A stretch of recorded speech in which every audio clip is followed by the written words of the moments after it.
Ladies and gentlemen, boys and girls of all ages, the time is 12:10 local, and you are watching Day 4 of the 2024 USBF National Championships from the St. Louis Italia-America Bocce Club here on the Hill in St. Louis, Missouri. Today we have men's and women's singles all day. I'm Mike Chaldone, and you are watching the BBN.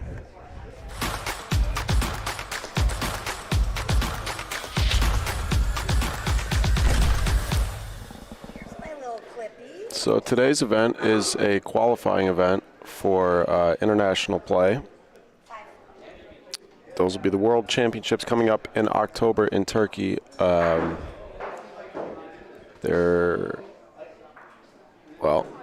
full disclosure, there's a little bit of politics have to be worked out because North America has one spot available in the Worlds. And so U.S. and Canada have to arrange that, and actually should have more information on that tonight. But for now, coming up on Court 5 here, we're going to have a men's singles match. Actually, on Court 4 right now, we got Jose Boto versus the hometown kid, Vince Weinbauer. Looks like Vince scored a point. Coming up on Court 5, we're going to have Greg Della Croce versus Tom Holloman, president of the Highwood Bocce Club. The standings, live standings, are available at the pinned link. Hi, everybody in the chat. Let's take a look at our standings real quick before. They just called the players over to Court 5. So we got a couple of practice frames before we're underway there. Send it over to our graphics department. This game coming up is going to be, see if I can find it, in the Tangerine bracket. Greg Della Croce versus Tom Holloman. Looks like Greg's 2-0, Tom's 0-2. Looking for his first victory in his last game of group play.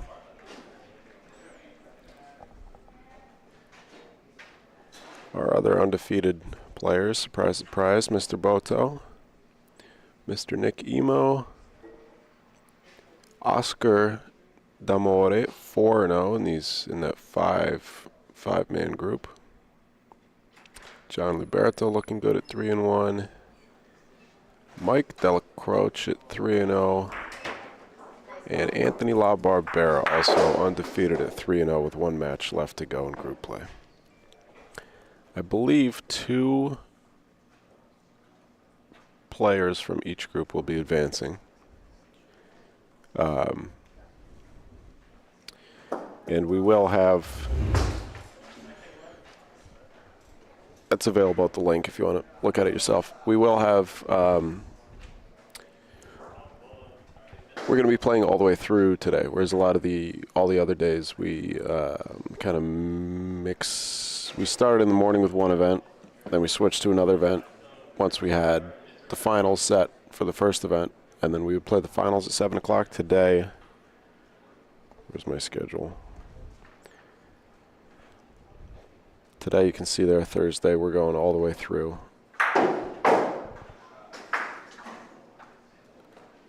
So the women's bracket, the women's brackets are set. Jose just volleyed something like 60 feet down the court.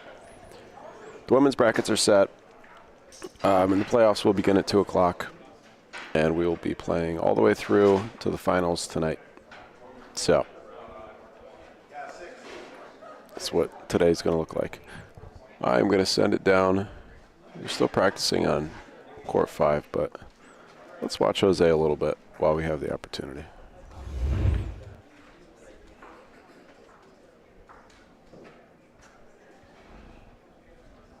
The link, Christopher, let's see, Jose's in Court 4. The link is for every event. If you go down at the bottom of the spreadsheet, you'll see that there is a tab for every event. So just click on whatever event you want to look at. See if I can get this Paulo in frame, just barely. Volo punto is the call from Mr. Boto. Score over there is 4-2.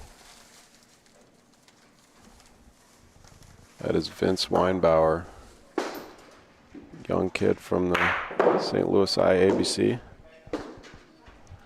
Well, I just assumed Jose was winning, but everybody clapped after the last frame, and the score went from 4-1 to 4-2. So, I mean, Vince has at least scored 2 points on Jose, which is in 2 separate frames. He's won at least 2 frames against Jose, which is very impressive for the young man.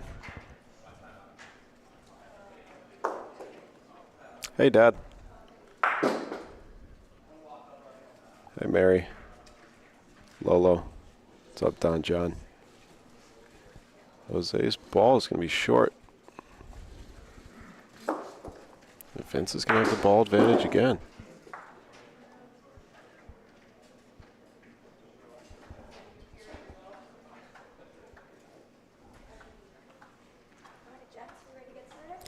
Jose's got 1 ball left. Vince has 2.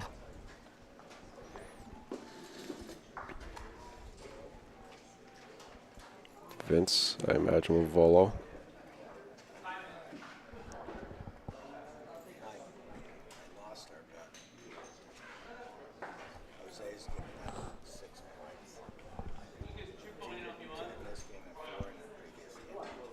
To who?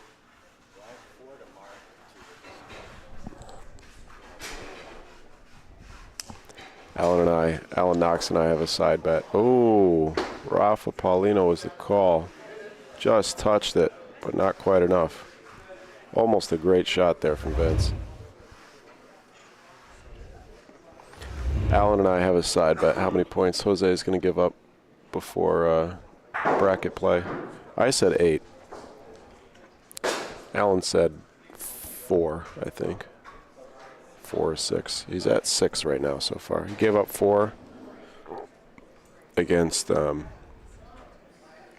Mark Wolf, and he's given up 2 so far this game to Vince.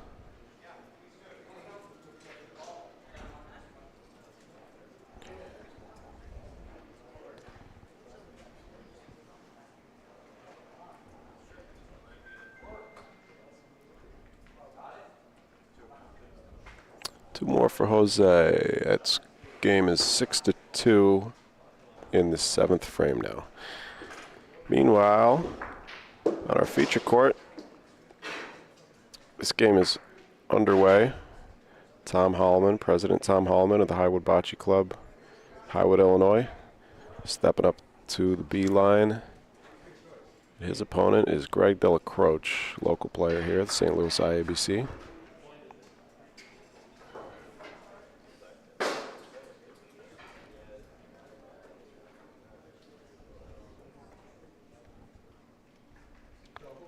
And I will get our scoreboard situated. Our official for this match, the one and only Miss Bridget Reedy.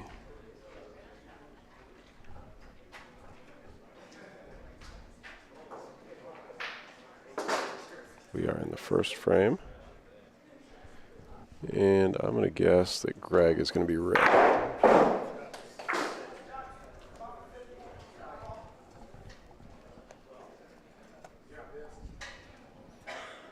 Rafa Bersaglio. Got it. Bad combo on his own ball, though.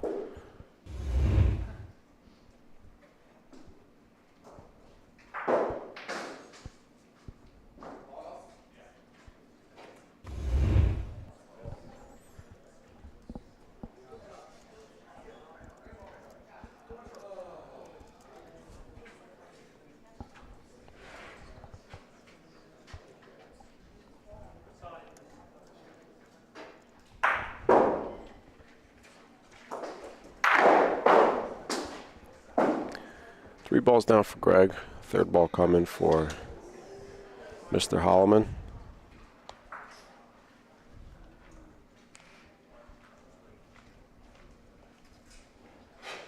Hey, Rick, what's up?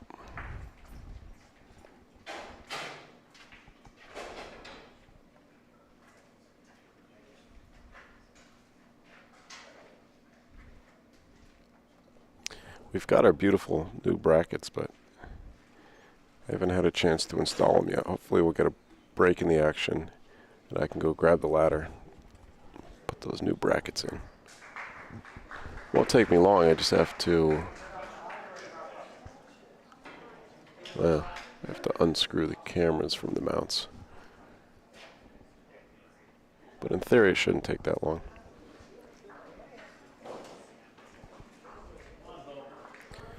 Beautiful ball, Mr. Holloman. All 3 of those are going to be Bersaglio. Greg's got 1 ball left. Not sure whether or not Tom has 2 there.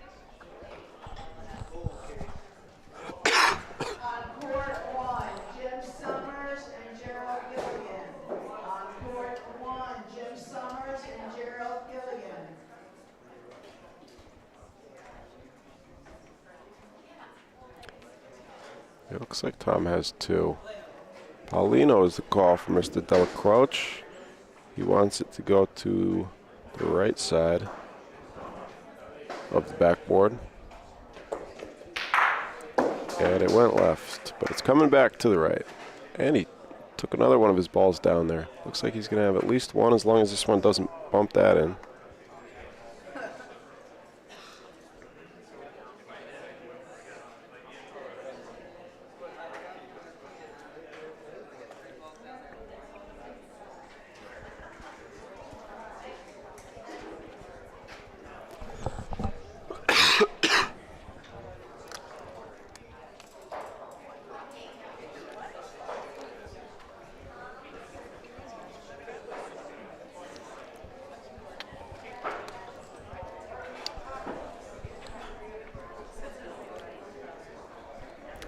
Nothing Delacroce.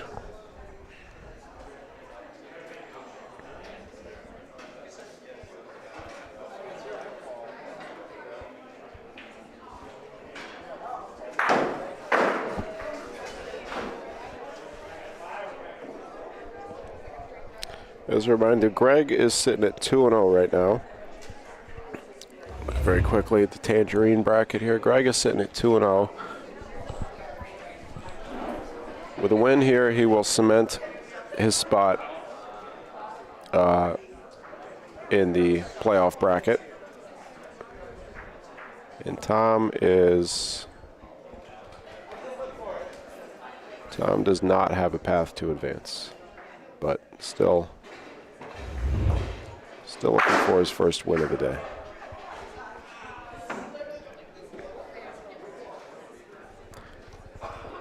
That is a tough field. Tom is a great player.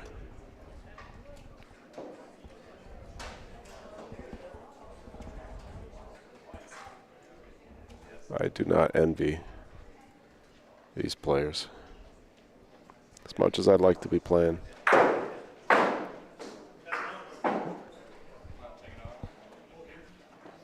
That's a tough crowd. Over on court 4, looks like the score is still 6-2. They're still in the 7th there.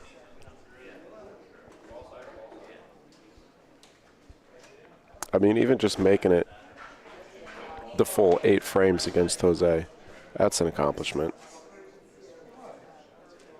for Vince. Of course, he has to score here in order to force an 8th frame, but looks like he has the last ball of the frame. Here it comes.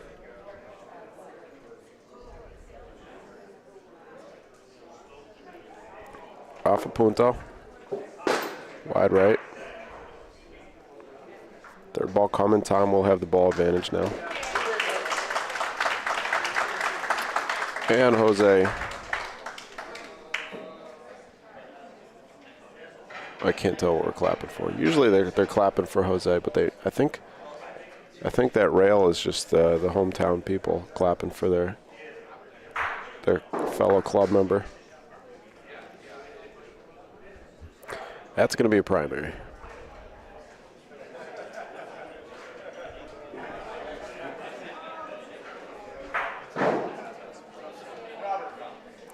Yeah, that game is over. So Jose must have scored. They're not sure how much he scored, but that puts Jose at 3-0. I think he's in one of the groups of 4. Where is it?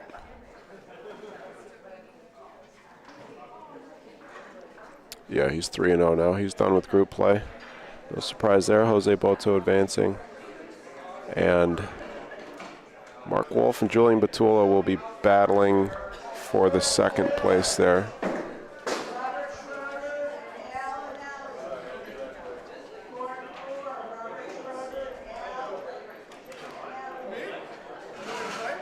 Two balls back for Tom Holloman.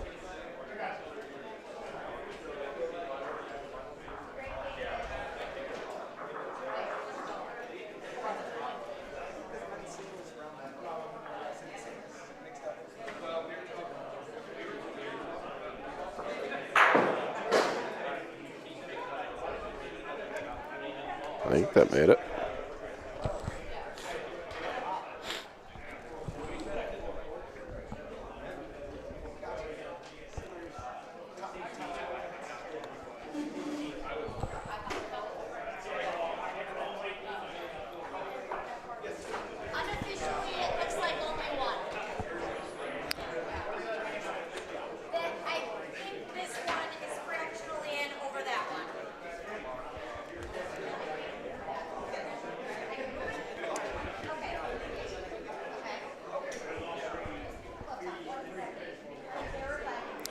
Bridget said unofficially it's 1.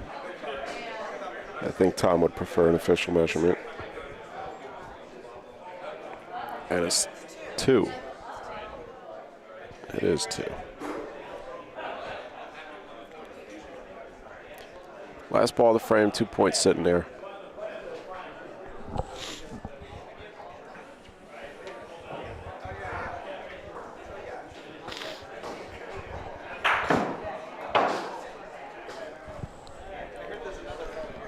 Two to 1.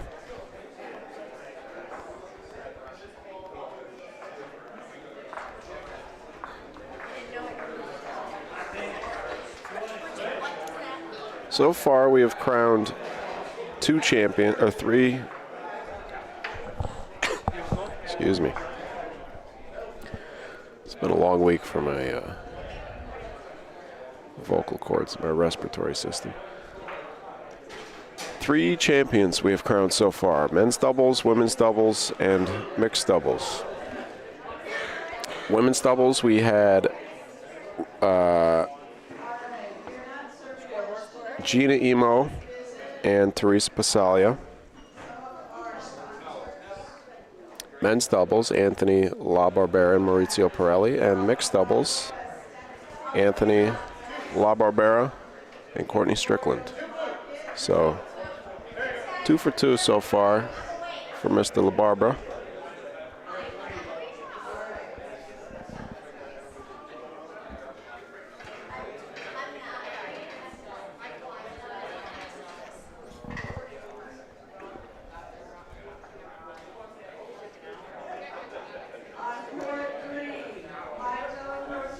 It's interesting to hear what he had to say in his post-game interview after he won his first gold medal of the week in men's doubles. Talking about, he said he used to take the game way too seriously, and he's found a way to bring back his passion for the sport and his love for the game, and remind himself, why he started playing in the first place. And that seems to have taken his game to a whole nother level.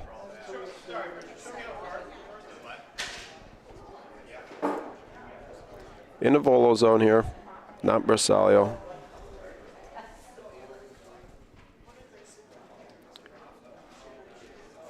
Bridget is marking the 40 centimeters, and Mr. Holloman will attempt to volo punto. Didn't like that one as soon as he released it.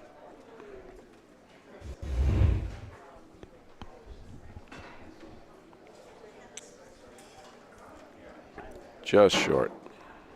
Good line. Let's see if he made the 40-centimeter zone. Nope.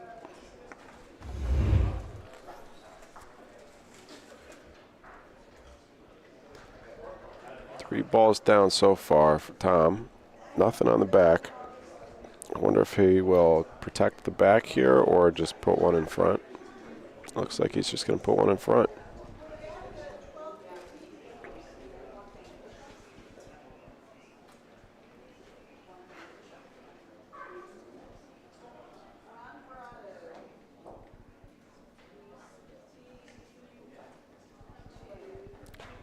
A lot of room here for Mr. Della Croce. I don't think he's going to do anything crazy. Probably just point these last three balls.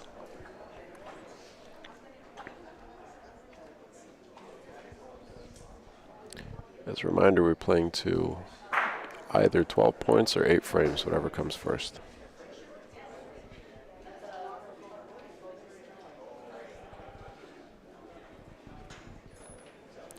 Over on court 4, Pennsylvania's own Alan Alley.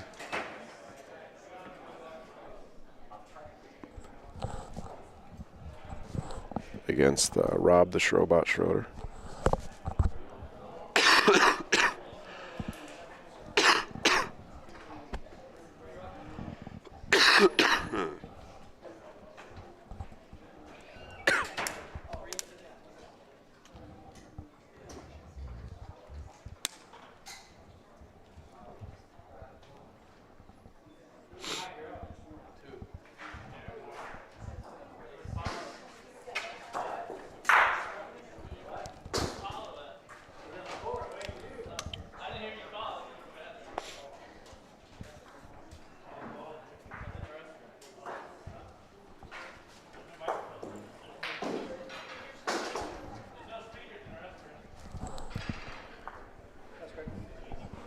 Four-bagger.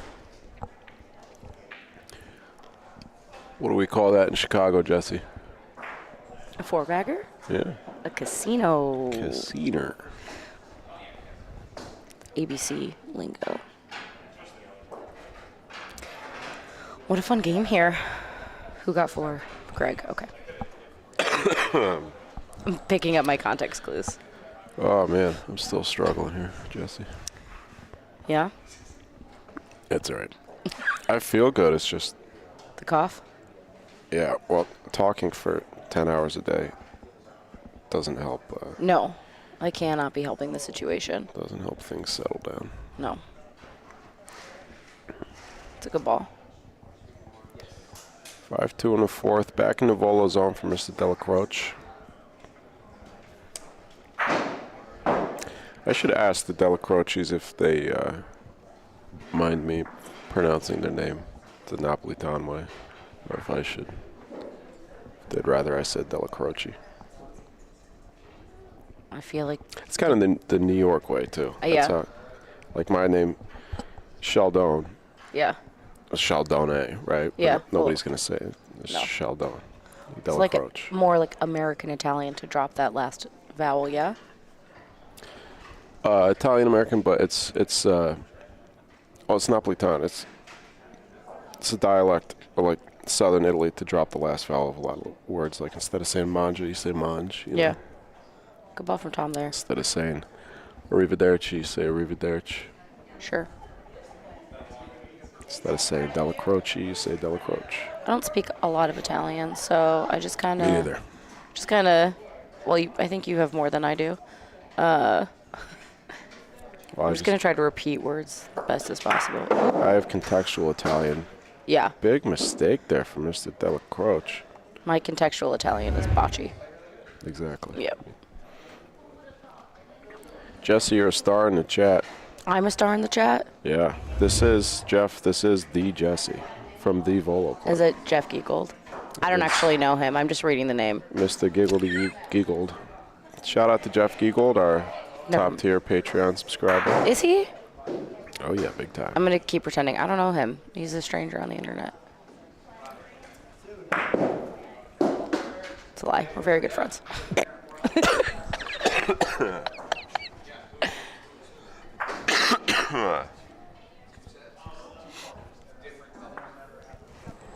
Nice ball. Nice recovery. Interesting that Tom opted to replace that ball after the foul by Greg. I mean, I would be worried that Greg would rocket the Polino down there I suppose. and hit it. But also he's got to do it, right? He just missed that last shot by quite a bit.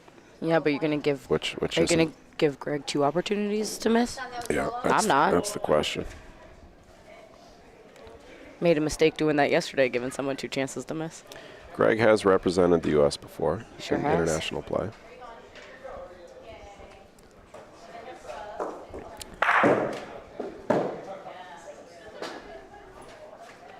Full Bersaglio. Let's go. Nice hit, Mr. What a Holloman. shot. Beautifully done. His wife Michelle's sitting over here cheering for him. And a replay glitch. Sorry, Tom. Where's she at? Oh, she's over there. She's so kind. Such a nice woman. Yeah, very gracious host last year. Yep, absolutely. When we spent a week at the Highwood Bocce Club for the 2023 Nationals. Yes. Last ball to frame here for Mr. Della Croce is a beauty. It's a good one. He should know these courts, right? He should. I wonder if he knows that line there, expects it to hook in at the yeah. end. Does not look sorry. Volo punto is going to be the call from Mr. Holloman Yes. for potentially a 4-point frame.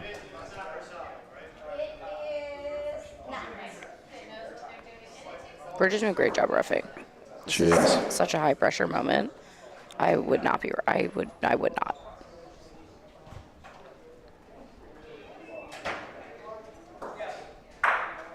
Got it. Tom, what a shot.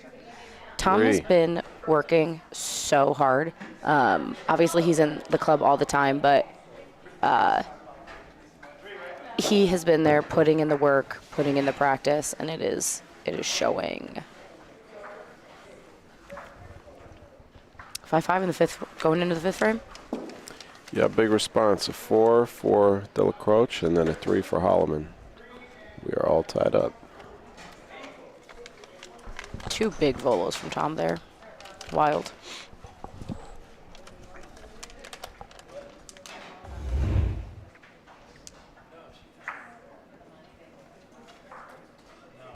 Oof. Beauty.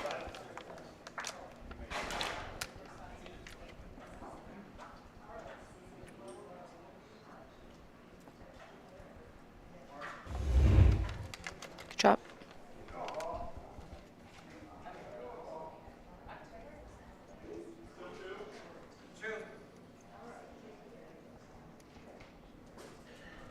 I like that they're staying volo zone. Ooh, does that look a little spicy? Not yet. Nope. Okay. I haven't watched many games on the screen yet, Yeah, the ball's so speed I looks keep different. On the I keep screen, forgetting. Great ball. Takes some time to recalibrate your eyes to the screen from real life. Wow. I've done about 25 hours-ish This week? so far, and I still can't Okay. Great. judge. These courts, All right, I feel confident then. they're slower, I think, than you would think. Yeah. And it's just...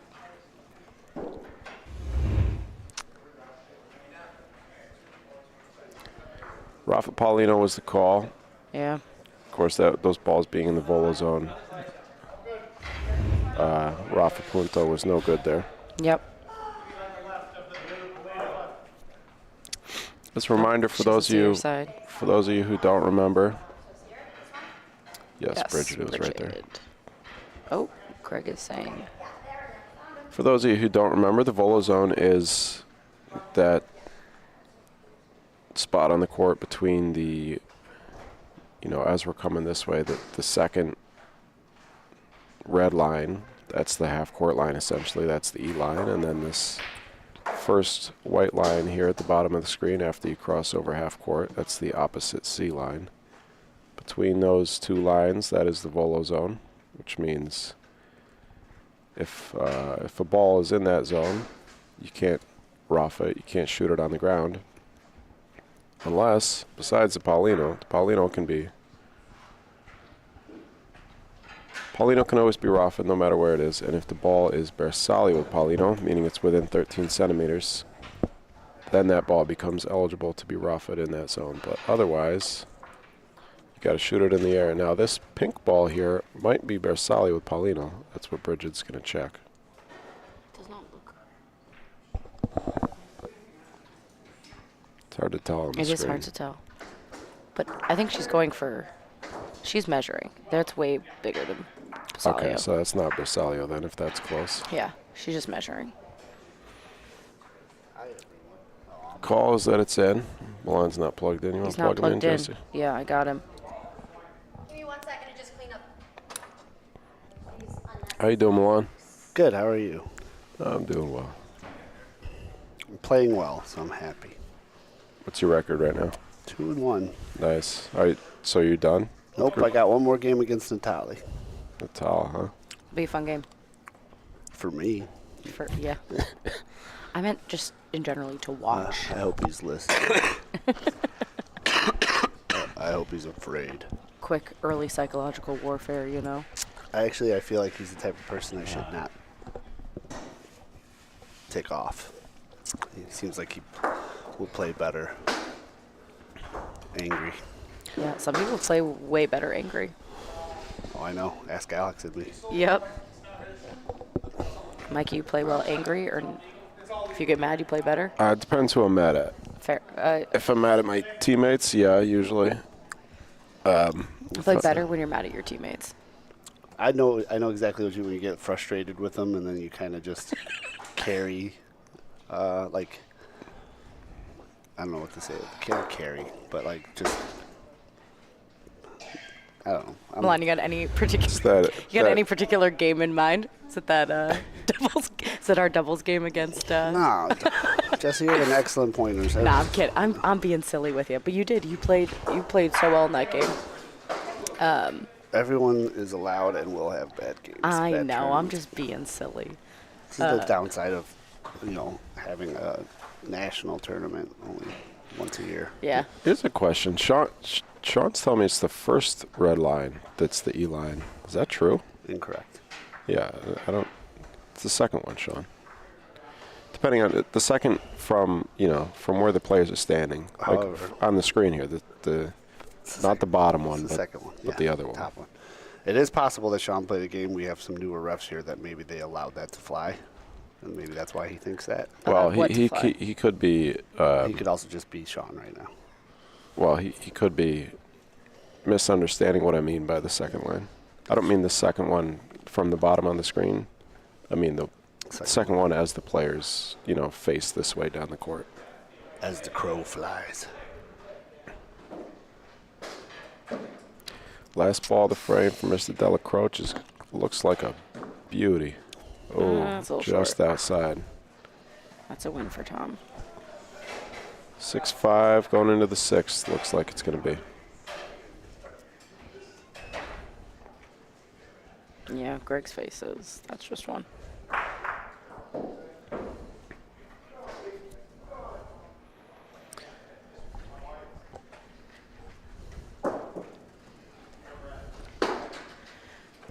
Tough game for both of them. Like, this is a good matchup, tough game. Yeah, Tom and Greg are very similar players. Yeah. Too.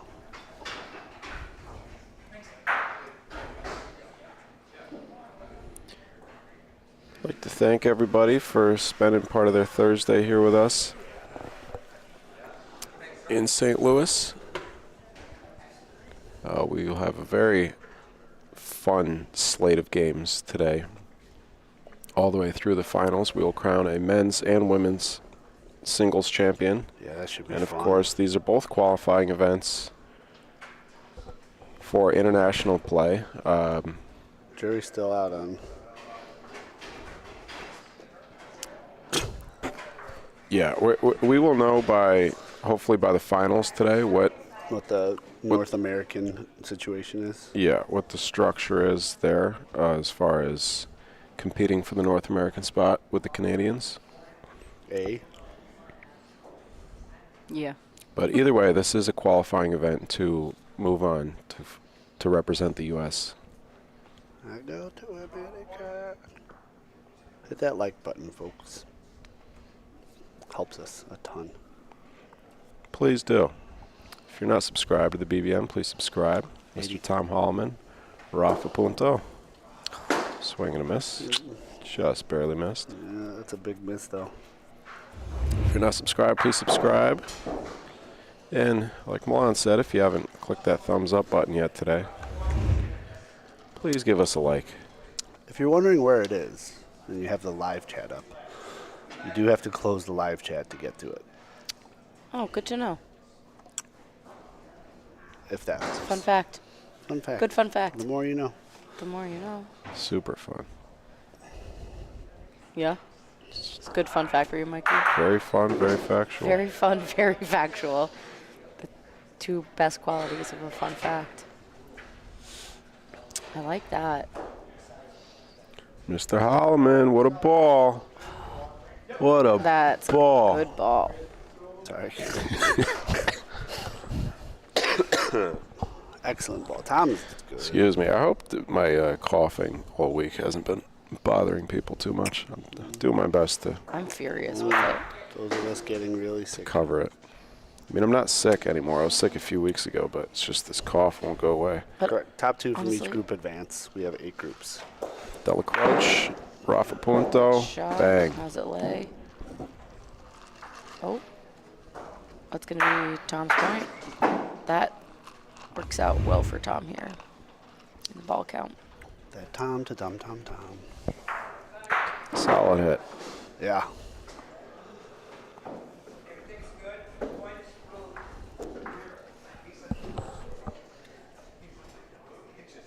Beaut.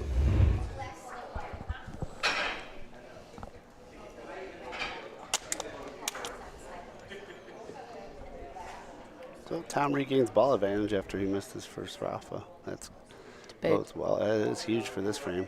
Yep, absolutely. At this point in the game. And Greg's leaving the door wide open for him. Yep. Big moment for Tom here.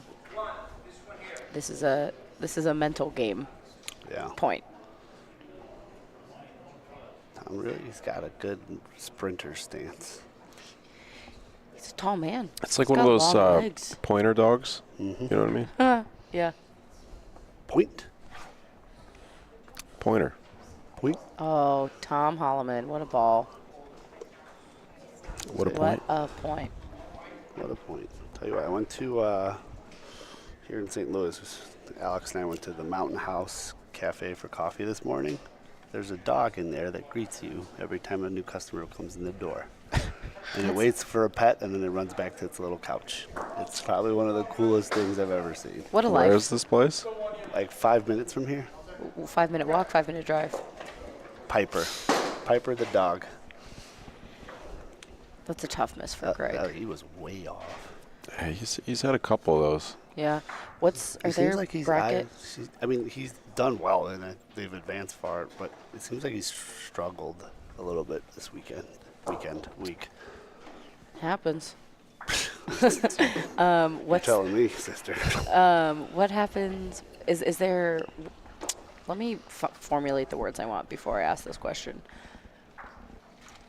Are there right now implications of this game? Greg is 2-0. Tom is 0-2. Okay. I believe Greg is through no matter what because we're going to have two teams that are 2 at least. If Greg ends up at 2-1, then we will have 2 men at 2-1 in that group and 2 guys at 1-2. So Tom's mathematically out. Yes, Tom has No. essentially been eliminated. Well, if he loses this game, yes, but if he wins, no. Yes, Milan. He's eliminated. It's they're a 4-person group. Oh, they're a 4-person group. Yep. My apologies. Yeah. Sometimes, it's hard to go back and forth. Sometimes these numbers don't confuse me.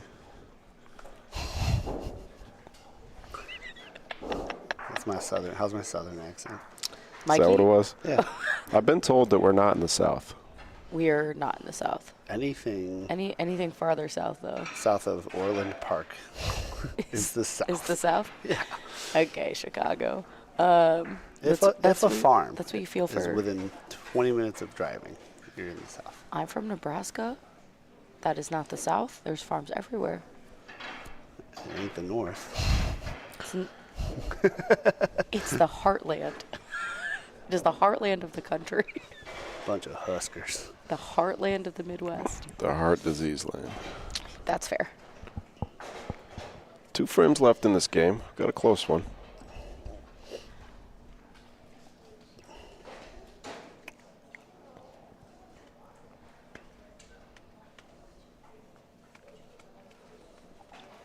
Mr. Delacroce. With the approach. Looks a little short, maybe. It does. But we will Nope. both be wrong. Love being wrong. It's one of my specialties. Being wrong? Yep. I've heard you be wrong so many times. Okay. 1 ball down for each gentleman. Rafa Marsalio.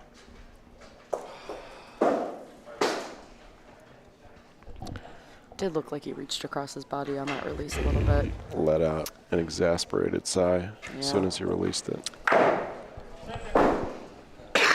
He's calling for it again. That's the right call. Jeff Giegold, if somebody...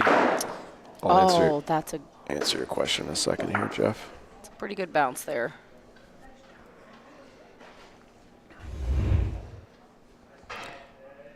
Bit of an unfortunate combo. Of course, he would have liked that to go clean. Yeah.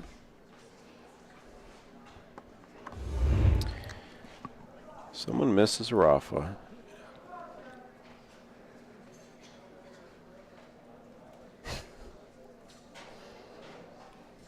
That's an interesting question there, Jeff. What's the question?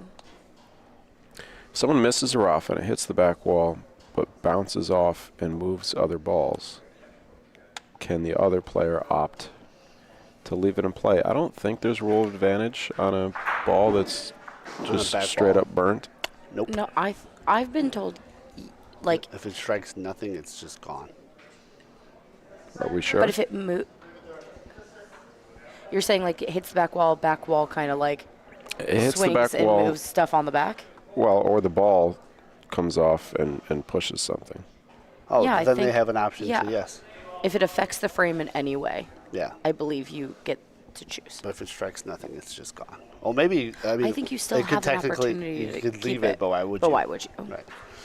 But yeah, I think if it has any effect on the frame, you can choose. Like how many pixels do you think this I'll JPEG buy that was? answer. Well, we can count them here.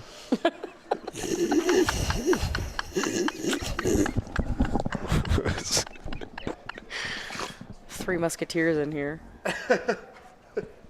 2 more for Delacroce. Takes the lead going into the last frame. Tom needs a point here. All right, I'm back. Sorry, folks. Sometimes you need to laugh it out, I you know? had a choking on my words.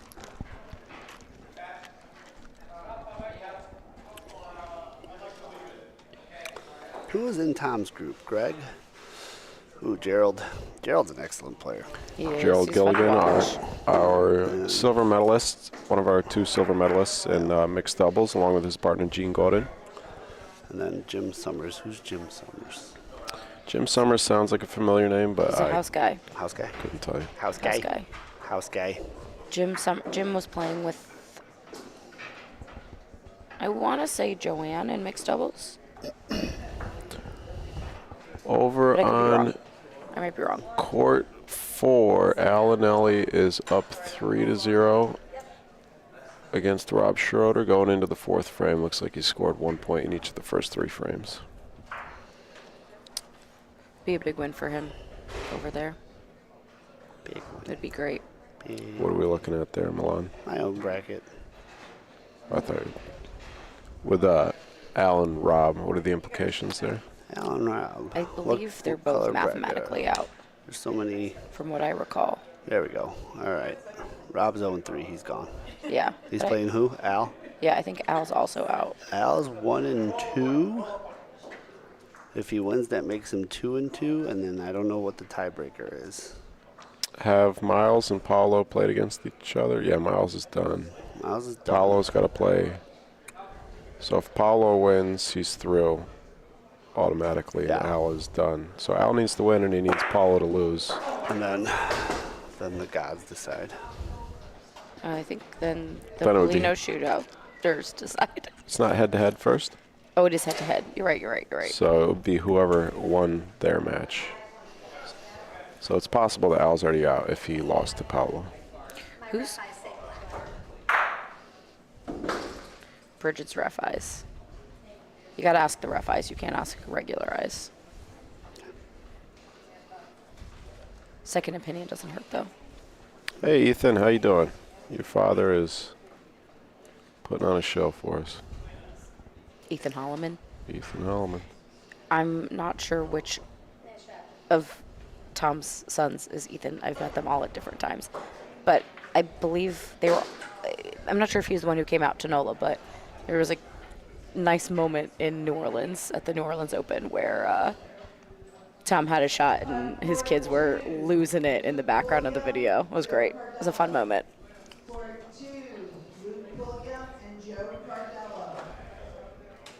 Ethan, I'll tell your mom you said hi. We'll tell her. Michelle, your son's saying hi in the chat. Oh, perfect. She's going to pick up her phone.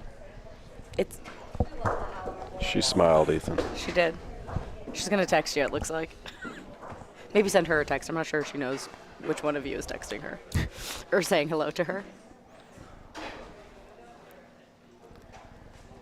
Mr. Delacroix, third ball of the frame.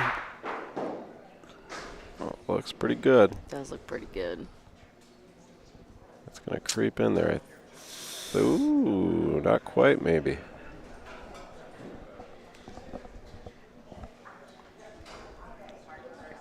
It's a tough angle to measure at. Tom's got 2 balls left. Greg has 1. Greg may be forced to use his last ball. And, of course, we are in the 8th. Tom needs 1 to tie it, 2 to win. Even if the ball thrown hits the back wall, it's a rule of advantage.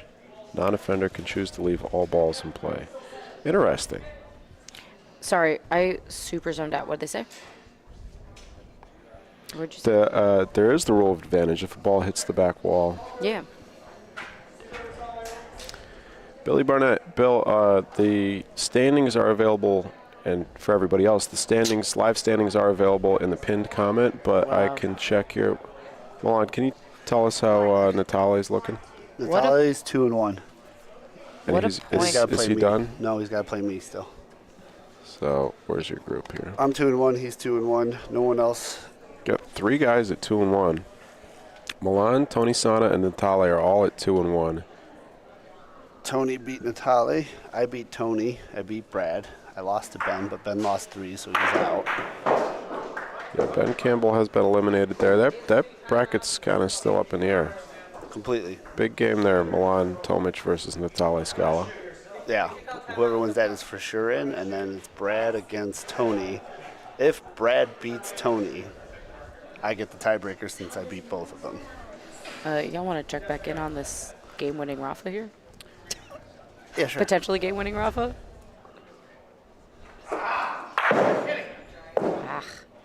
I think you heard that one at home. When the pressure's on. 2 replay glitches to start the day. It's not a good sign. He went Soprano on that one. And that was the first time I've seen him do that. Interesting.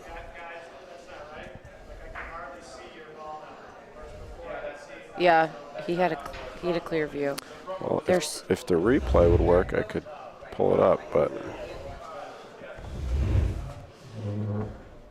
I can't. That looks right. I don't know. It looked. I think Tom had a more clear line. I think he had it way. I also think it was a more clear line. I believe Tom to. Would trust Tom to. I know Tom to not be shy, so I think he would say something if he didn't think it was still there or didn't still think it was right. And a point here. Hey, this is a decision. Just must trust his point more than his raffle right now. Oh yeah. Sometimes when you miss that bad. Oh. Mr. Delacroix is going to be moving on. What's that? Yep, that's it. Es finito. Tough. That's a tough end to a good game. Yeah. I mean, he had 2 balls in hand. He had a shot at it. Yep, he did. I would have liked to Good see him game. shoot it again. 9-7. Greg Delacroix over Tom Holloman. Advances. Yep. Mr. Delacroix is now 3-0. Yeah. 4-0. 3-0. 3-0. I think they're group of 5. 4. Group of. Oh, group of 4. Sorry. Where is it? Schools. Tangerine bracket. Delacroix 3-0. Tom Holloman just short of his first victory there. And it'll be between Jim Summers and Gerald Gilligan. Why are you stealing me? Because you're not looking at it. I'll put it back. You're going to look at it right now? Do you need the phone back right now? No. All right. So congratulations to Greg Delacroix. Moving on to bracket play. Thank you, Jesse. You're welcome. This is our danger button here. That's what I don't I've like. been in the booth so often for you to never have told me there's a danger button. Oh yeah, don't press the big red button. Everything will shut down. That's wild. I've never heard this before. Well, Should be a real big do not press on there. Do not touch. I probably shouldn't put it where it In is. the but very middle of the table, so easily touchable. it's protected by a couple of these strong Cat 6 wires here. Thank goodness.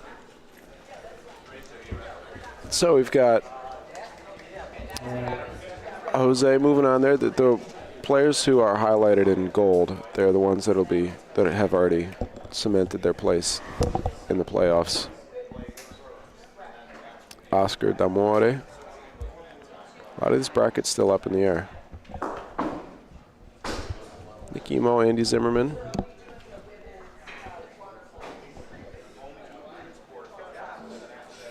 That's such a I tough think that's group. the bad one. Which one? All of them? Yeah, but the purple bracket. Anthony Cugini's such a good player. For him to be 0-3 in that group's wild. Like 0-3 at a tournament. Wild. Yeah. Meanwhile, on court 4, we are in the blue bracket. It's Robert Schroeder versus Alan Ellie. Robert looking for his first win. The score is 3-2 in favor of Mr. Anelli. They are in the 5th frame. This is Rob's very first singles PRV tournament. None of the rest of these guys can say that in this bracket, in this group. He's holding his own in there. I wouldn't be surprised if this is Al's first PRV, singles PRV. No, I would be surprised if it's his first. He talks about it pretty often. I also wouldn't be he's active surprised in if it's not his Facebook. first. Yeah, could really go either way on that. Shout out to the Troy ICC, Troy, New York. I wore my Waterside shirt yesterday, but I forgot to say hi. So, hi Dino, hi Gabe. Troy's a great club. Thanks for the shirt. It's fun to be out there in January. You coming back? Probably. I would like to come out to Troy in the summertime. Yeah. Upstate New York in winter, in January. Not an ideal upstate New York travel time, as we've learned. Sure. Yes, I am. We can take. All right, folks. So we're going to take a couple-minute break here, wait for our next game on Court 5, and we'll be right back.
Christopher, I do remember that. What happened was there was a match. It was one of the local players, an accordion player, came in, and it was great. Everybody was loving it. I'll leave the seat here. Everybody was loving it. And one of the gentlemen who was playing didn't like it. It was too distracting, I guess. So he walked off the court over to the.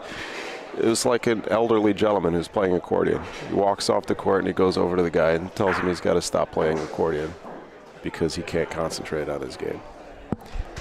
Weak, but yeah, that was funny. Maria, thank you for clarifying. If the balls are moved solely by the side or headboards, they must be put back. So there is no rule of advantage on it, just a completely missed Rafa. Good to know. I'd never considered that before. Back on our feature court, this game is now underway. I will fix our scoreboard. We got Mr. Anthony La Barbera versus Dr. Joe Masternick. Get our scoreboard situated and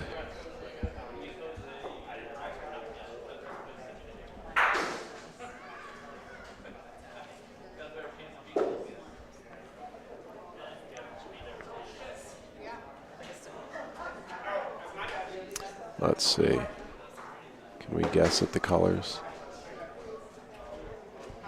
I'm going to guess Dr. Joe's going to be red.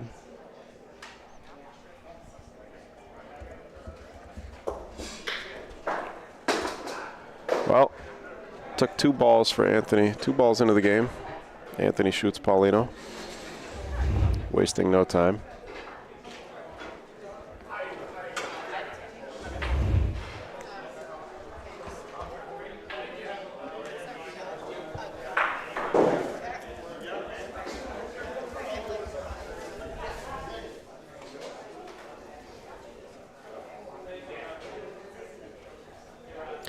Ball is a beauty. Dr. Joe. Surgical precision.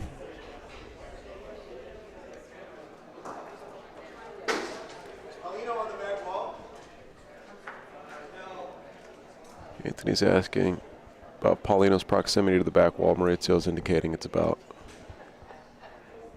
10 inches or so. Rafa, second point is the call from Anthony. That ball in the right there. Oh, he touched the sidewall. That's a foul.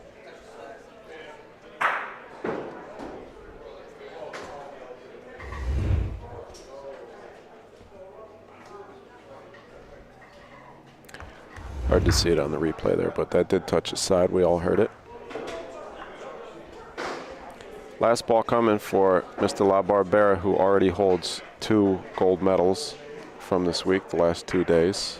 1 in men's doubles and 1 in mixed doubles. Here comes the shot again, same shot.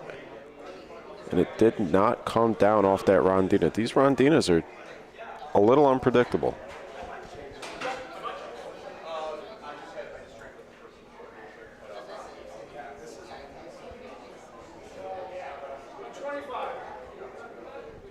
Dr. Joe, 2 balls back. Yeah, it's going to be short.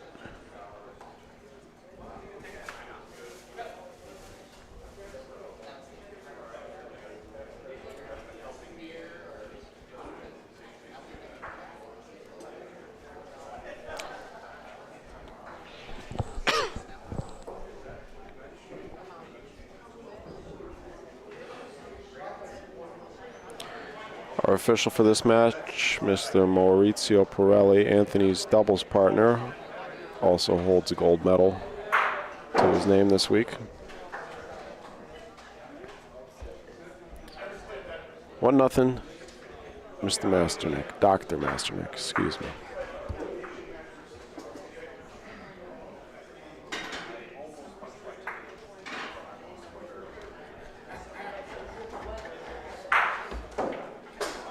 So the conversation I just had there in the break with Vice President of the USBF, Danny Passalia, was clarifying the structure of the international play. The CBI, as of now, has awarded 1 spot to North America, which the U.S. and Canada may have to compete for.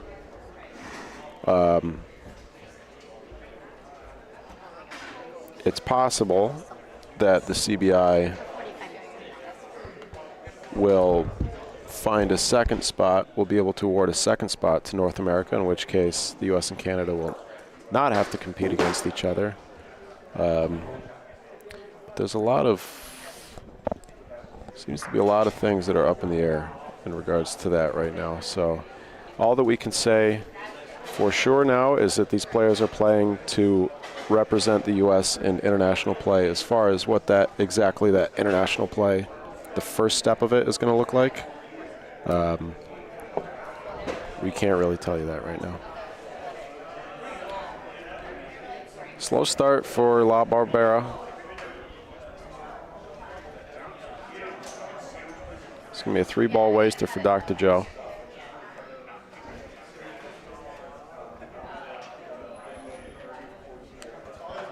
Anthony can take a game off, right? 2 gold medals, and, well, let's see where they sit in the bracket. Hey, everybody, we got Bridget Reedy in the booth now, too. Yes, we do.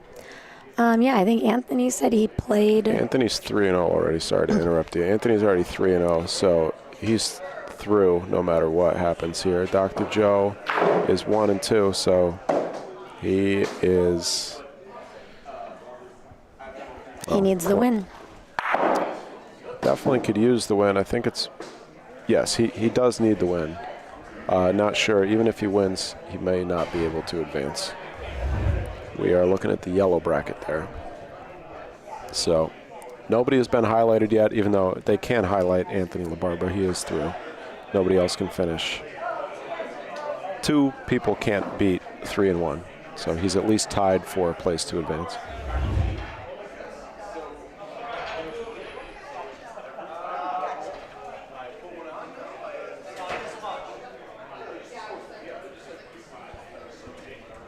Beautiful ball, well hidden from Mr. La Barbera, forcing Dr. Joe to waste at least one so far. Here comes his 3rd ball. Anthony's got 1 left. Dr. Joe is going to beat the point. Look at that, Bridget. Beautiful. Wow. I think it's in. Maurizio's probably going to have to measure.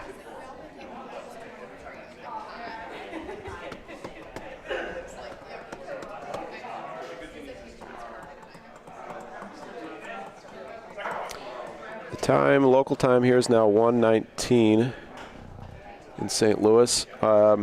Starting at 2 o'clock, we're scheduled to start our group play.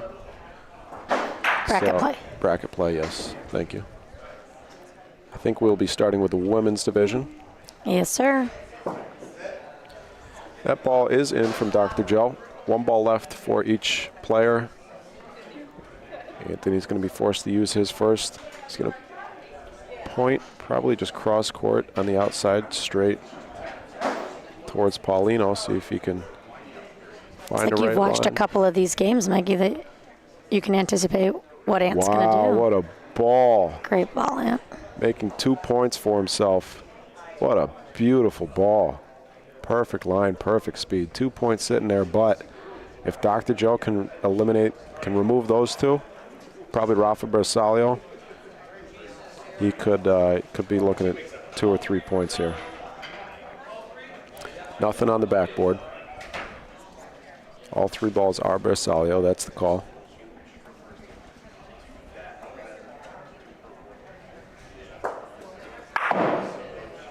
Wrong one. Good hit. Wrong ball. Beautiful ball there from Mr. La Barbera. Score is 1-1 going into the 3rd.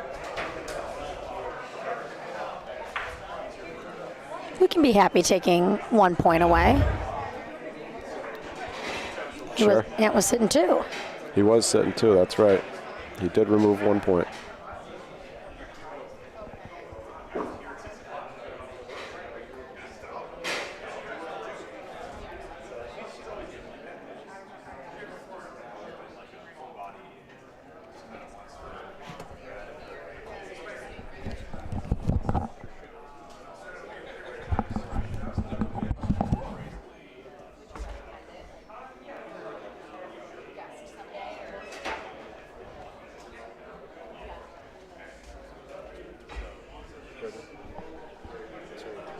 Gotcha. Okay.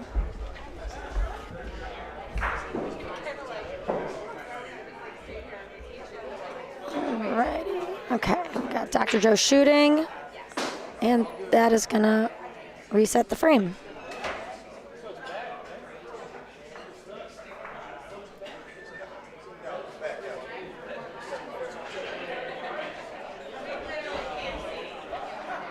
So when Mikey gets back, we'll pull up the men's PRV singles bracket. We are getting some gentlemen who are confirmed advancing into bracket play, which, as Mikey said, is scheduled to start in about 40 minutes here. Up first, we'll have, I believe, a full flight of women's singles quarterfinals, and then we will move into men's bracket play, which I think there are 16, should be 16 men that are advancing.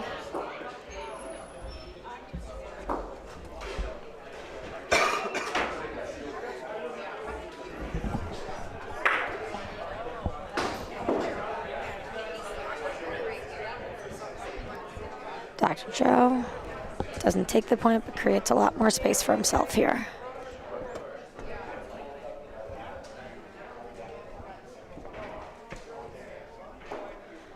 He's in the room, tuck in a point, which looks beautiful.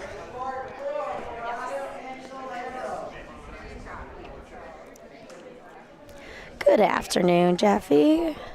Thanks for watching. Miss you, my friend.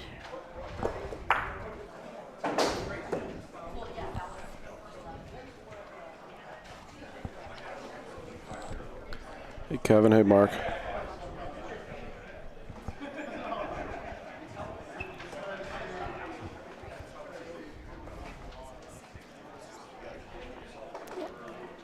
Third ball coming for La Barbara.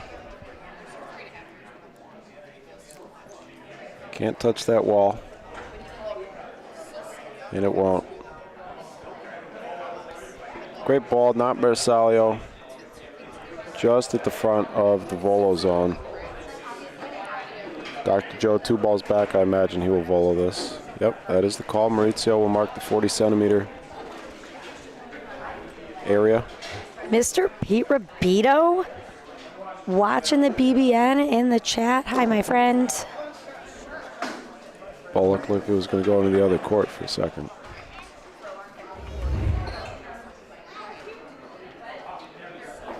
Didn't it? I wasn't watching. I was actually looking at Can you our. watch now, please? Oh, did it hit the wall? It looked like it was going to skip over the wall or something. Nice ball, Dr. Joe. That is Bersaglio, so he could Rafa, but I expect Anthony to volo. Because he has a better shot of removing that ball clean on a volo than he does on a Rafa. Yep, the call is volo Bersaglio.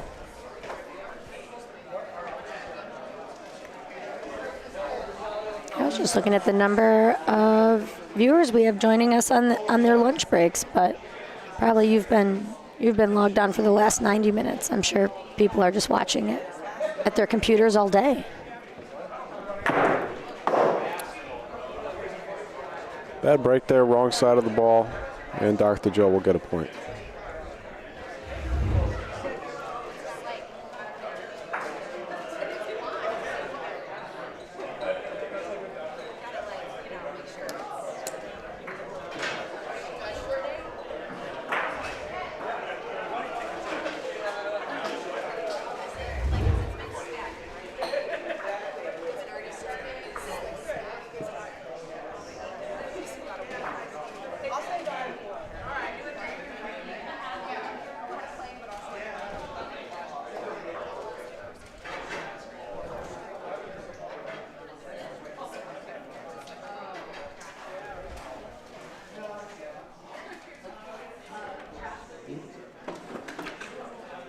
deep. Paulino from the dock. Looks like he's going to be playing in the Rafa zone. La Barbara will be putting a Paulino in the Volo zone. No surprise there.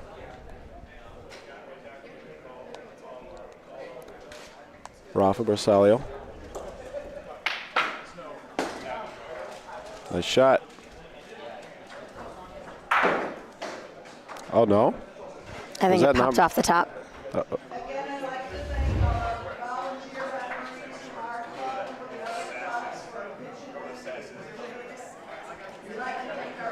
Oh, it didn't come out of play. Did he hit the wrong?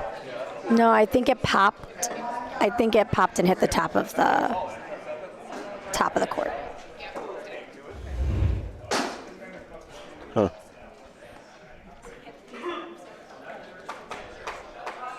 Where? Defense? No, like the court. I guess it would probably be the wood. It redirected from up high. That's all I know. I thought that wood's in play, though. Not the top of it. How would it hit the top? I don't know, Michael. That's just what they said. I just listen to what the people tell me.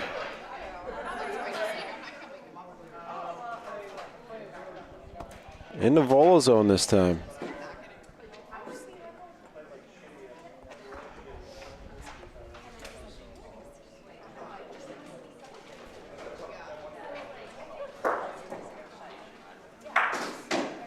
In between these frames, let's pull up the men's bracket so we can let our viewers know who's advancing from pool play into bracket play.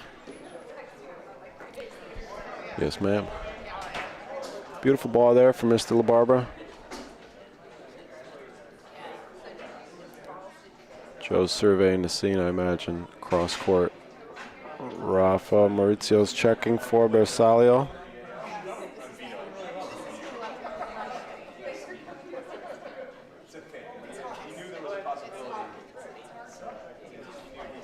Bersaglio it is. Rafa Bersaglio. I like that abracadabra move. I like to think I do it more fluidly than I do, but I look so awkward when I do the little swirl.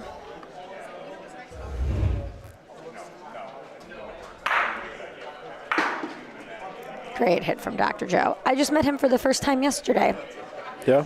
I've heard all about Dr. Joe Masternick, and when I met him yesterday, he just said, "My name's Dr. Joe," and it actually wasn't until right now that I knew the man's last name, and now I do. Very well-known player out of Lake Orion, Michigan, the Palazzo de Bocce. Anthony La Barbara, Volo, Punto. No good. Jesse. Or Milan. Can you grab me water, please? Yeah, please. Thank you.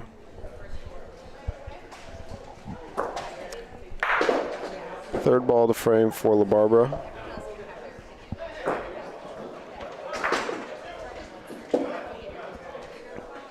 And who's this on the sidewall? This little guy here. Oh, little Bocce fans. Look his face. He looks wildly disappointed that he's not able to play with the balls on the court. Rafa Punto.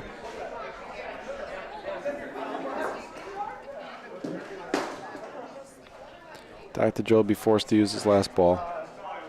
Anthony's going to have the final ball of the frame. Mikey, look what Andy gave me.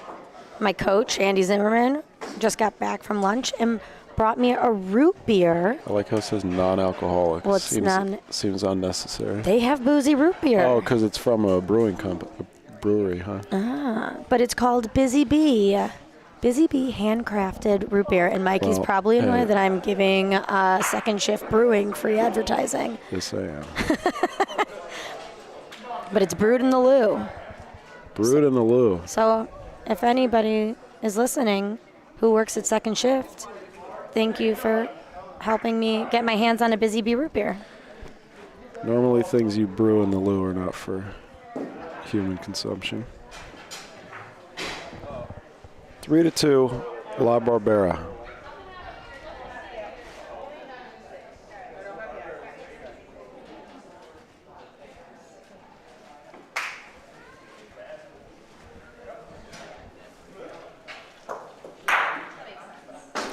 Have you tried it yet?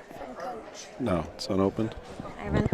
I'm not really sure I need a sugar rush before I have to play in a few minutes, but I'm going to enjoy it afterwards. Are you going to the store or something? Or? I don't know. We're going to figure something out. Do you want food? Yes, definitely. Yes. Where you don't know where you're gonna go? I think we're going to walk to the supermarket that maybe has sandwiches left. Steve, you're very right. Busy Bee is a pretty fitting name for me. You have no idea what they have. All right, Dr. Joe's going to roll in. Really nice point in the volo zone. Not Bersaglio. Probably about a foot away from Polino. Anthony's going to elect a Rafa Polino. Takes that back. Currently sitting 2 points. I don't know what my options are. So Do you want to keep your phone near you and I'll text you if there's yeah, options? please. Thank you, Milan. Worst case, is there anything you don't like? And I'll avoid it. I dropped it on the keyboard.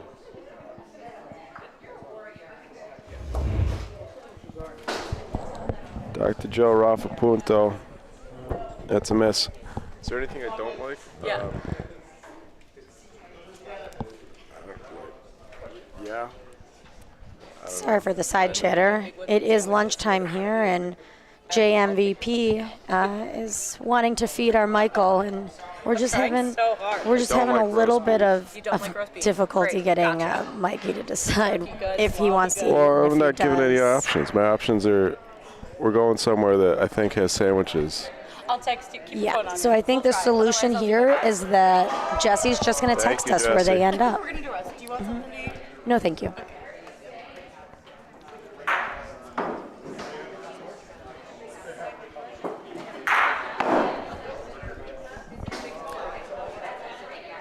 Dr. Joe is out of balls. 2 balls back from Mr. La Barbera.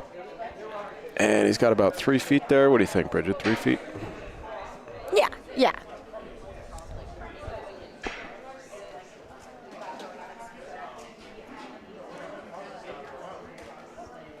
Up the Rondina.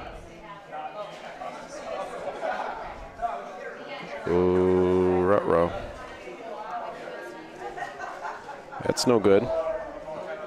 Not a primary. Nor a secondary. So no foul. That ball's actually kind of in a useful position there. I was just looking at that, yeah. I expect Anthony to roll towards it. That is not going to come down, though. Not enough to touch that ball, at least. Might come in for the point.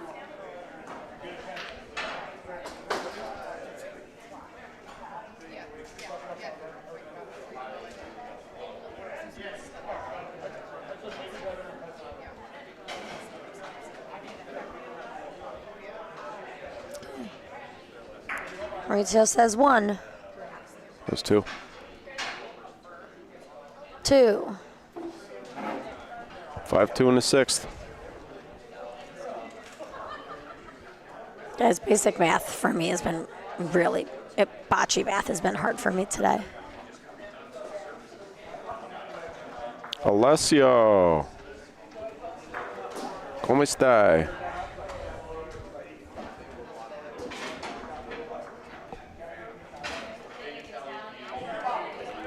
There is no clock limit today. 8 frames. What can you do with 8 frames? 8 frames. 12 points or 8 frames. These are the qualifying events. Like I said earlier, these players are qualifying to represent the USA in international play.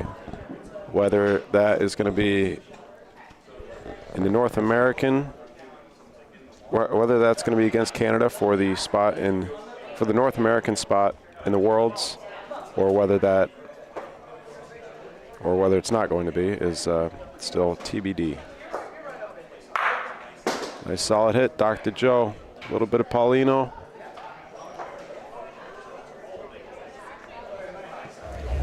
A lot of bit of he'll take point. What?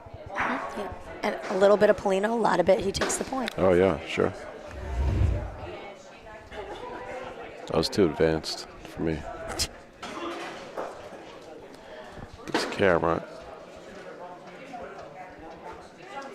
is whatever.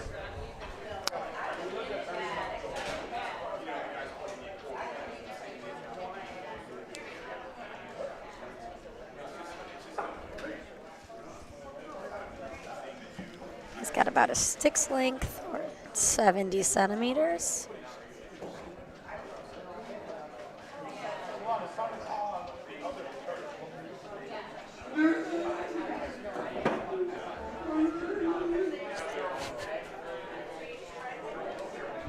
Is it a whale? It's Melantomic, but I don't know what noise is coming out of that man right now.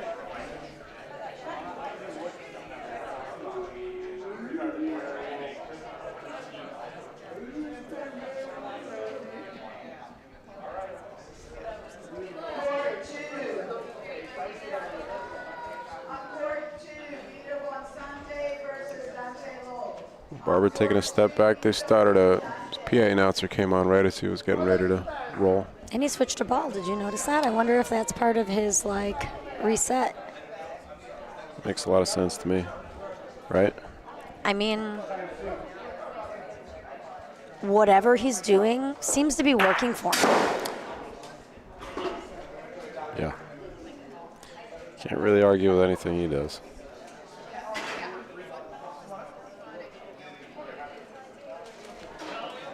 I just forget I can't move this camera because it's... Did we get our new brackets? We did get the new brackets, but I haven't had a chance. The ladder is out in the shed. I have to go get the ladder, and I have to bring it in here and take about 10 minutes to swap out the brackets. So I'm not sure when I'll have time to do that. One ball left for each player. Gonna have two more frames after this one. Dr. Joe could certainly use a point here.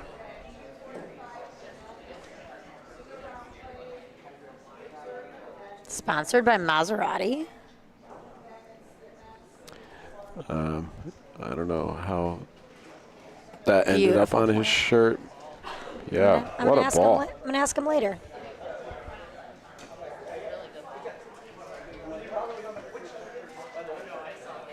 Yeah, pretty sweet jersey, Maserati jersey. I'm playing on his team for Open A. Oh, that'll be And great. his daughter made the jerseys. So I'm hoping we have Maserati on our jerseys too. Who's on your open team? Me, Dr. Joe, Brad Thayer, and Sal Lini. Three guys I've never played with before. All great guys. Yep. Oh, exciting volo there from Mr. LaBarbera. Just to the right.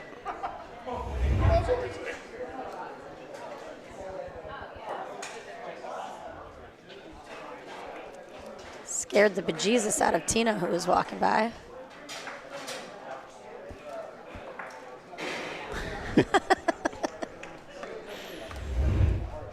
Great point, Dr. Joe. That's a big one. 5-3 in the seventh.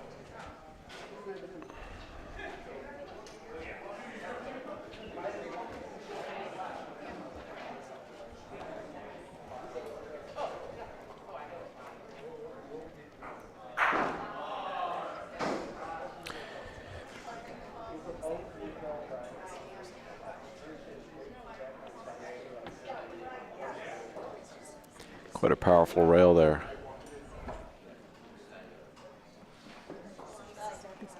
Current and former USBF president. It's plural. Natale Scala, Alanelli, Joe Cardello. And Tommy Drago, the boxer in the back there. Boxing champion. I didn't know that. That's pretty. That's a cool fact. He told me he had something like 105 amateur fights or something crazy like that.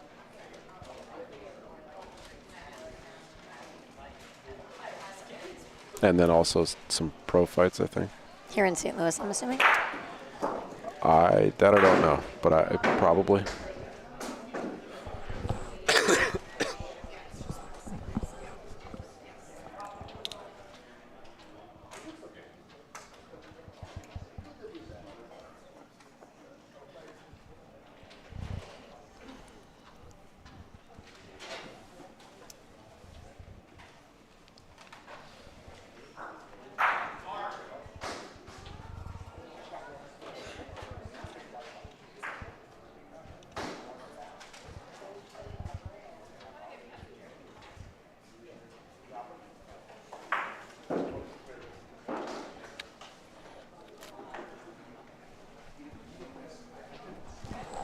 Good lag from Ant. Yeah, beautifully done. If Dr. Joe can remove it, though, Anthony will be forced to use his last ball.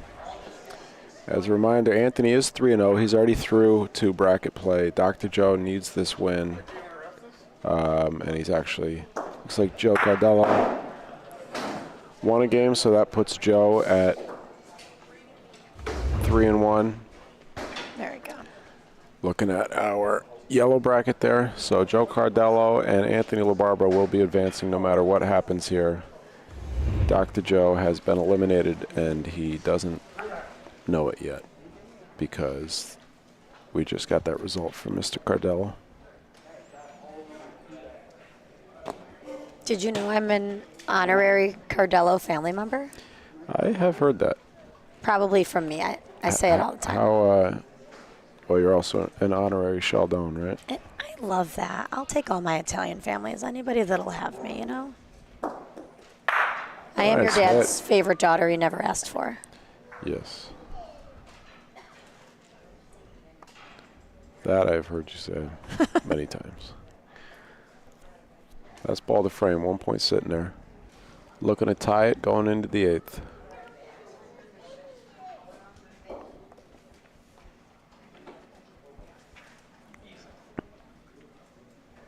It's a good ball. That's a good ball. Be close for 2. Beautiful frame from Dr. Joe. 5-5 in the 8th. One frame. There can only be one.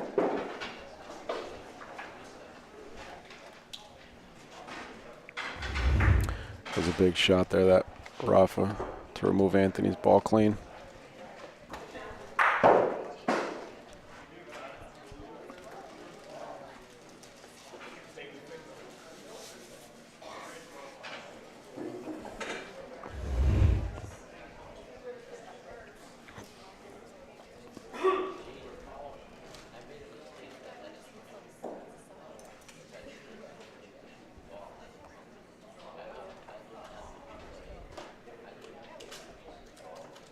Dr. Joe, another good one. About a 19-inch point there.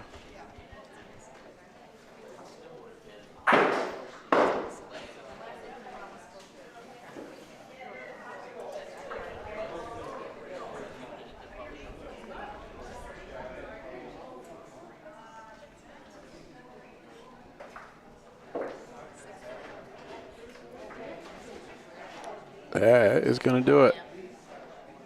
That's good. I imagine Dr. Joe will just point. His own ball only needs a couple inches. Or hit it, force Anthony to beat it again. Okay.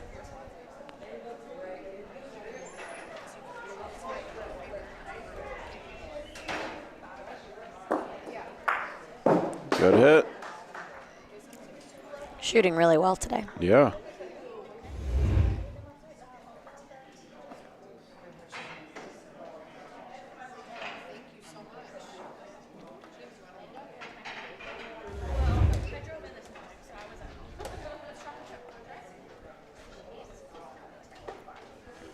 Did he do it again?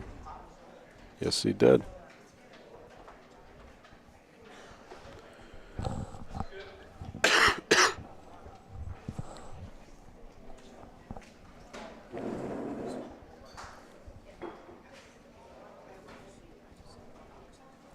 Christopher, the Paulino can go all the way to the last white line, to the opposite B line. So we're just on the C line there. There's a whole another 4 meters that Paulino could go. Or 3 meters maybe. Yeah, 3 meters. There is another line here. I don't know if I got it on the camera. Yeah, the camera doesn't quite reach it. Hey, Alicia. Everybody, the Chicago bocce matriarch herself, Alicia Harvey, drove down Queen Leaky. to catch her ABC crew in singles and PRV tomorrow and open on Friday and Saturday. Dr. Joe's going to roll. Oh,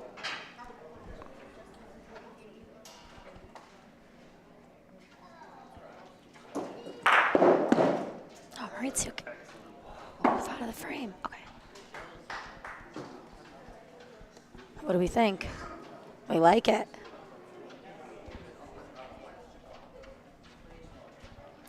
Rafa Punto.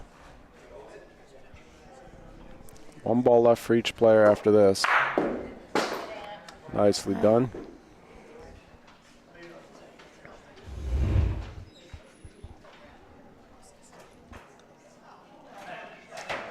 Both players look great out there. Dr. Joe's really making Anthony work. Anthony's working for this one right now.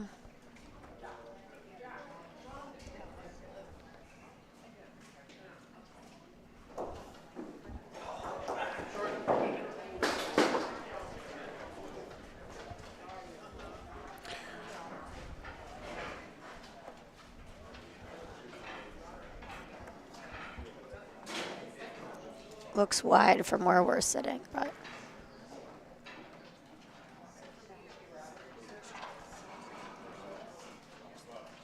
yeah, no good. And there's the game. All right. Anthony LaBarbera, again, Dr. Joe gave him a run for his money, but Mr. LaBarbera 4-0 in group play, who will be advancing along with Joe Cardello. who else? That should be the. Oh, there's a few more games. Who else in our other brackets are moving forward? We got in the blue bracket Mike Delacroce and Paulo Pro advancing. Somebody's calling me. Sorry, New Hampshire. Spam likely. Yep. Mike Delacroce, Paulo Pro advancing out of the blue bracket. Out of the yellow bracket, we'll have Anthony LaBarbera and Joe Cardello. In the white bracket, Oscar D'Amore. And we got another game going on there. Either Cam or yeah, looks Rio. like on on court 3 we have. Is that David Zona versus Cam? Does that make sense? Yeah, David Zona versus Cam Clifton going on court 3. David's out. Cam advances with a win. If Cam loses, then we will have a tie between Rio and Sal. well, either Yeah. one of them, either Rio or Salini. So that bracket's still a little bit up in the air, but Cam can advance with a win. In the green bracket, John Liberto, President John, Dr. President. Yes, I like that. Is 3-1. He will be advancing. Ron Ferotto's out. Vito and Hunter. Hunter's playing against Dr. Ron on court 4 right now.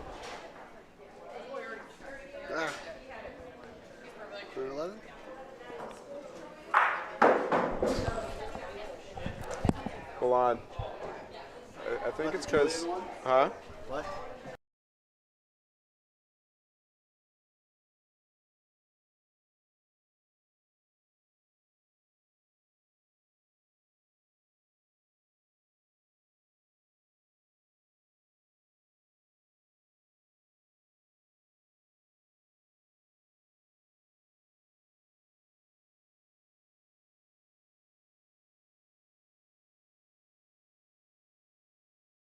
My arms aren't long enough to keep scrolling, but we got Mikey back. Yeah, a little business chat there. So, green bracket, yeah, John Liberto's advancing, and Vito and Hunter looks like are competing for that second spot.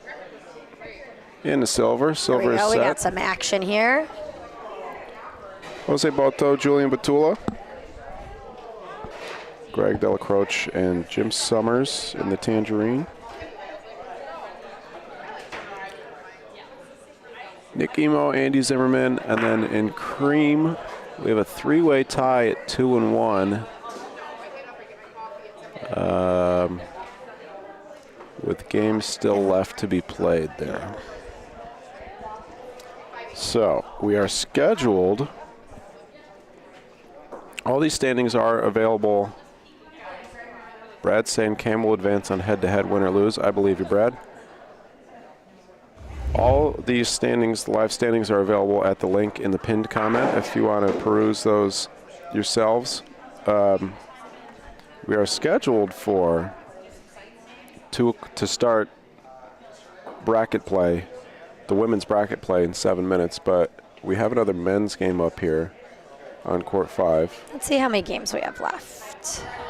The schedule, of course, is available on our Facebook and Instagram. If you don't follow us on either of those, please do that for us. You can also check out our website, bocceBroadcast.network, for more information. We got some merch on there and broadcast schedule and stuff. We have an email list there if you want to go sign up for the email list. We send out emails with news and updates, broadcast announcements, all that good stuff. All right. Yeah, we should be. So, according to the schedule, one of the schedules, we have 3 flights of men's single games starting at 1:45. So, according to this schedule, we are on time. But yeah, it does seem like that'll push the women's bracket play out a little bit. So we have Brad there and Tony Sanna up here. And then the last men's singles game that needs to be played is Milan Tomic and Natalia Scala.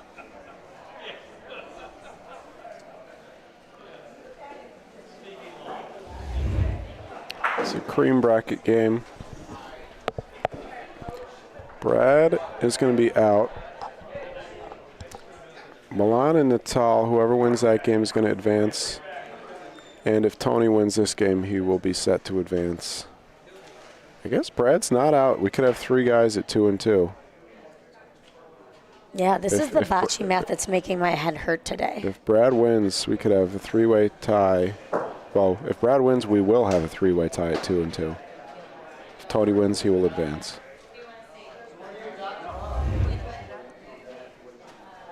This is just practice.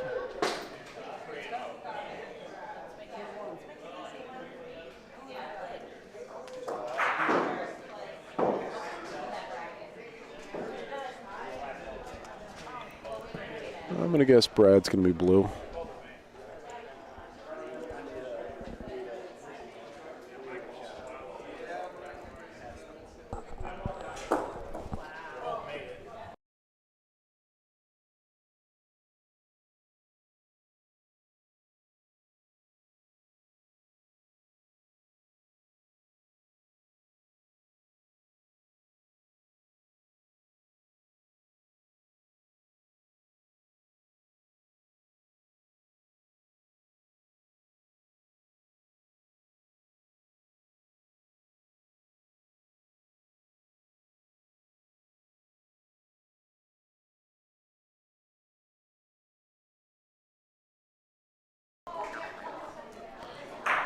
That's the end of practice there, and we're going to get started with the game. All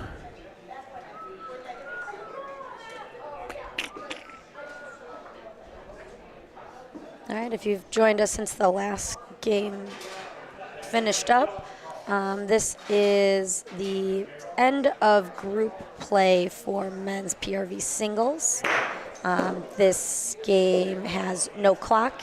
It is do the best you can to get to 12 points or whatever we can do in 8 frames. How many games do you think so far have gotten to 12? I would reckon less than 5. Yeah, I believe it. I think my over-under, I think I would take the under on On 6. 5? Oh, yeah. 6.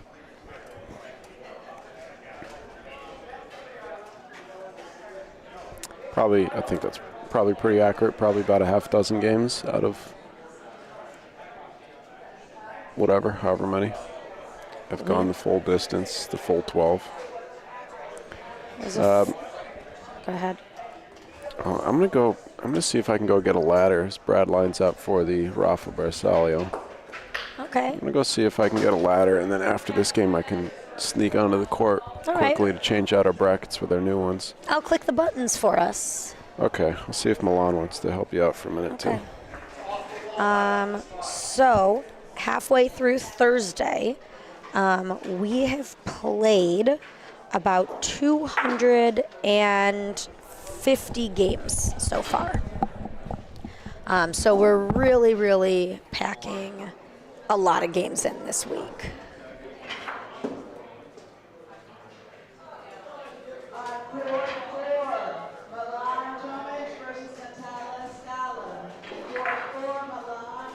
All right, let me shift over into chair 1.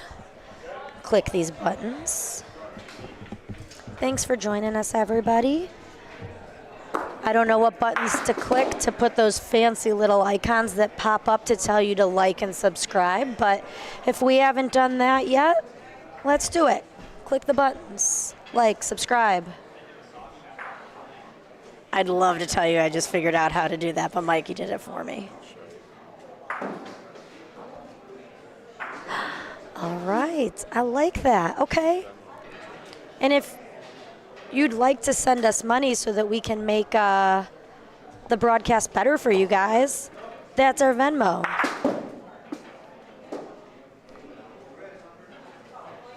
Oh, now I gotta figure out how to turn that off. All right, now let's click the real buttons. All right, so looks like Tony's gonna be red. Tony's holding point in the back. I believe it is only 1 point right now.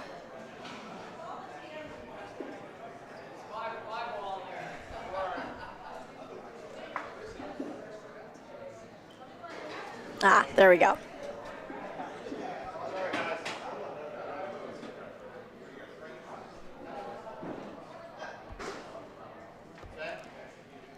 Hey, Chris, thanks for tuning in. Good to hear from you.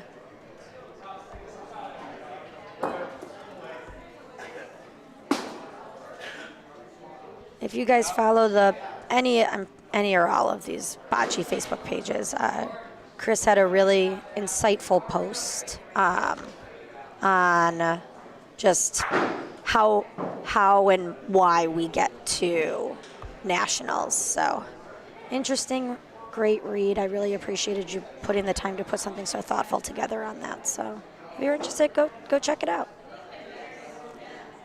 Now this ball cannot hit the back wall, so it is going to be a primary, and I'm gonna guess, yes, we're gonna pull that.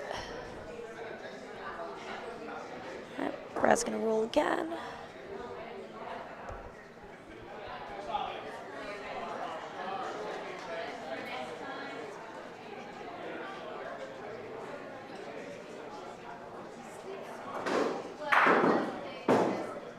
All right, so that third point is not in.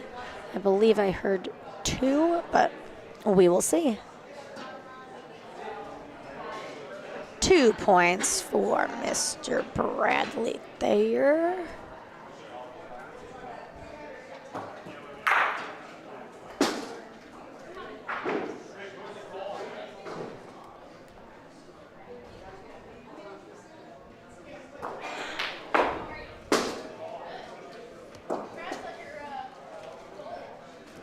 Gotta find the buttons to update the score. I can do this. I know I can.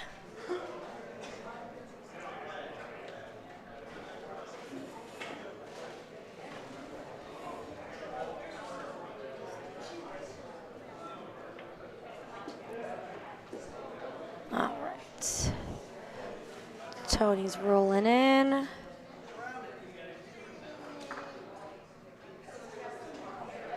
Looks like everything will still be good. I believe Brad's still holding point.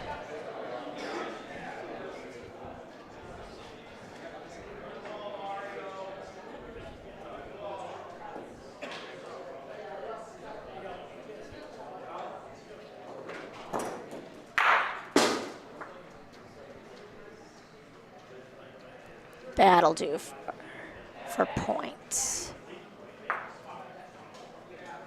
How close are those two balls? These two? Yeah. These two?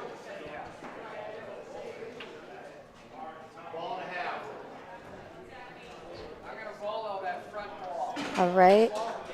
Brad is calling volo front point.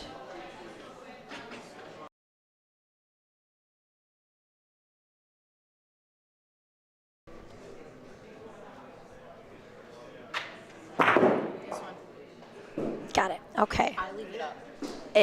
Yes, beautiful. Now I too will leave it up. All right. Brad, yes, Brad, Mr. Volo himself.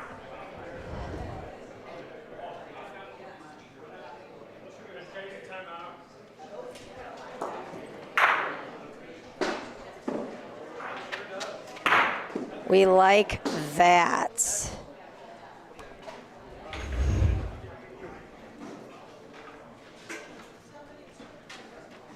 That's why we call him Mr. Volo.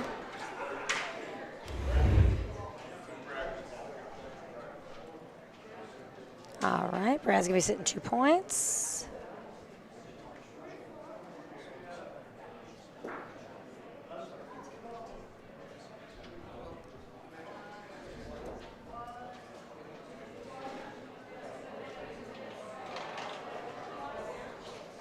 Okay, no, you took away 1 point.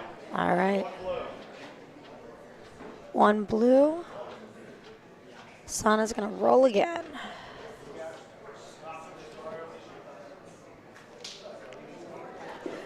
Pete, I know you're gonna be really surprised by this. I've been yelling for the last 4 days, so it does not surprise me that I sound probably like a chain smoker on the broadcast by today.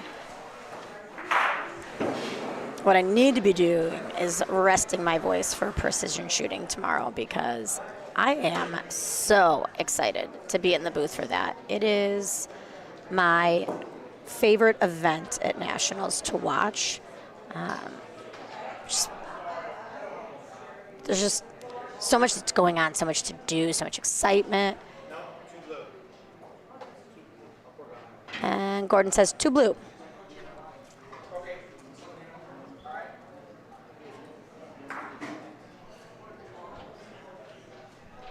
All right. We are entering the 3rd frame. Mr. Thayer is up 4-0 over Mr. Sanna.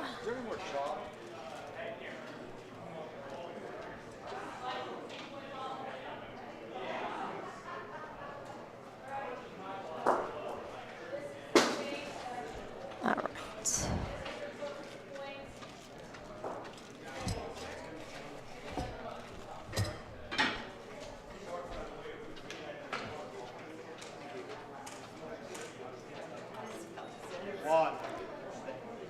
Good game, Rio. All right.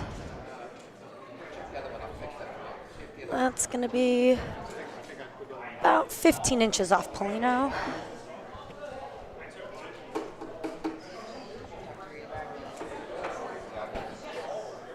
Beautiful roll up. This is going to take points.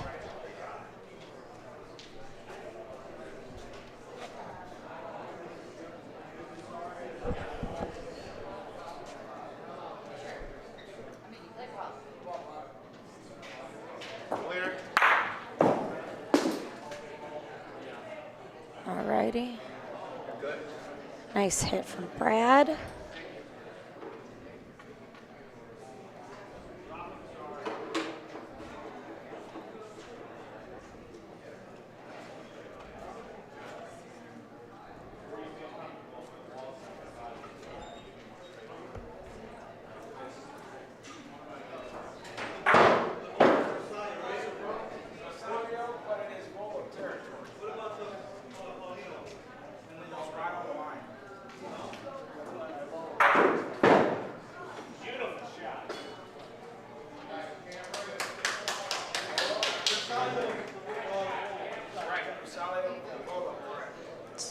Two's going to look a little short.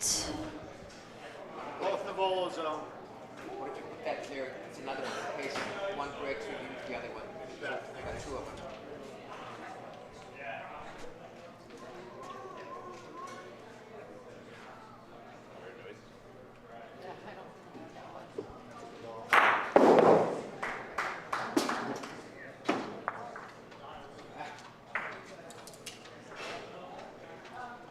So, point. You want that out? You want that back? This can go back to here. It's secondary. Let me tell you if it's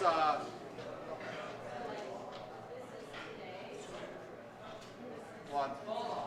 All right, so it was a secondary. Brad's going to elect to give himself a little more space between and is calling Rafa Polino. All right, can be wide there. And over on court 4, we have the final men's singles game going on. It is Milan Tomic versus Natal Scala. And after the first frame, I don't know what the score is because I haven't updated it yet. That is going to be 1 red, and Tony is going to add himself to the board.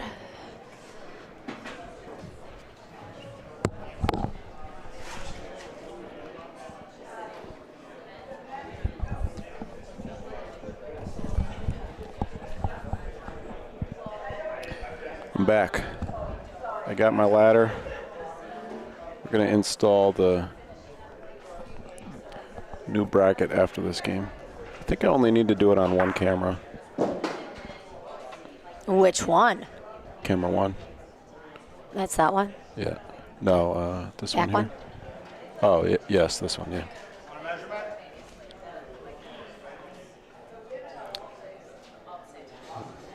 Volo Punto, Brad Thayer, his favorite shot.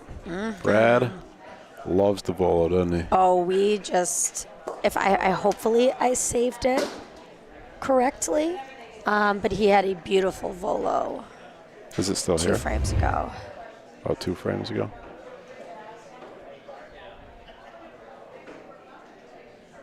Oh, not sure what that replay.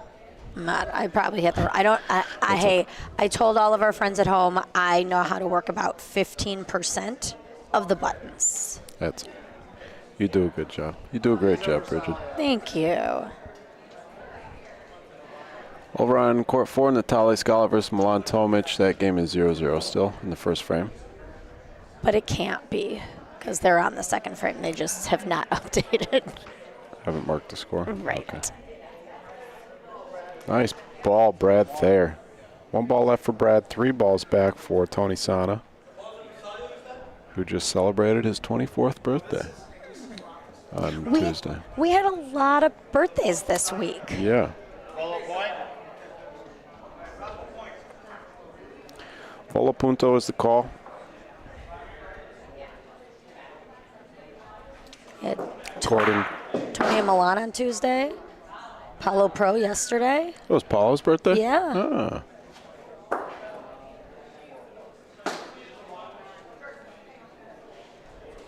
It's my sister Siobhan's birthday yesterday. She's not here, but it's a birthday I have to remember. Nico, yeah, we can, we'll catch the end of Natale's game after this. Actually, after this, I have to change the brackets. So if Bridget, We can point the cameras to the courts, but actually, no, we can't because I have No. to change one of them. One of the ones that's on court 4 is the bracket I have to change, but that won't take me long. So we'll try and catch as much of that game on court 4 as we can. Hi, Nico. Hey, Scott.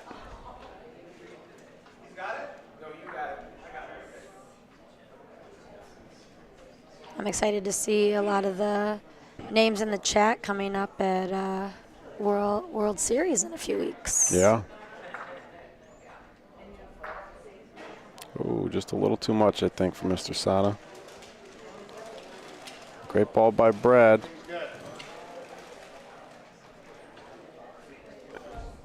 Wasted a couple balls from Sanna, and Brad's got one sitting there with one ball left. I can't keep everybody's bocce tournament straight. Are you playing in World Series? Playing, actually, Paul, if you're listening, I keep forgetting to call you. I gotta give you a call. Playing, I don't think so, but broadcasting, yes. Great.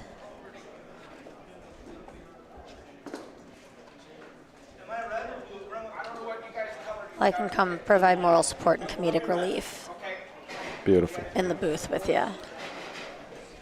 Times like these, we need it.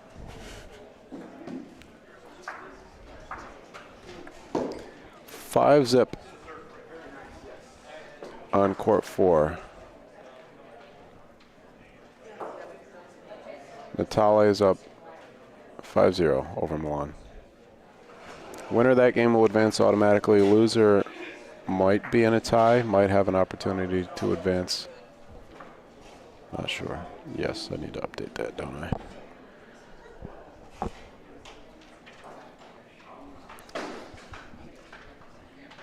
Five one in the 5th.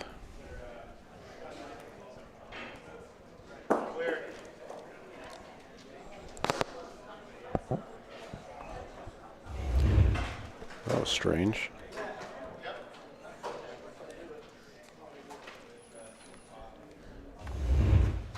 Gordon said, see if he does it again.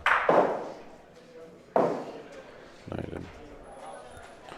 Our official on court 5, Gordon Gruens, the Highwood Bocce Club.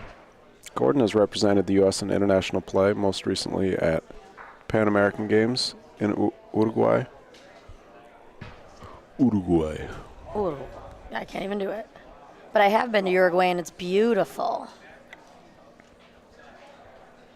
Why have you been there? I have family friends that live there. Really? That's cool.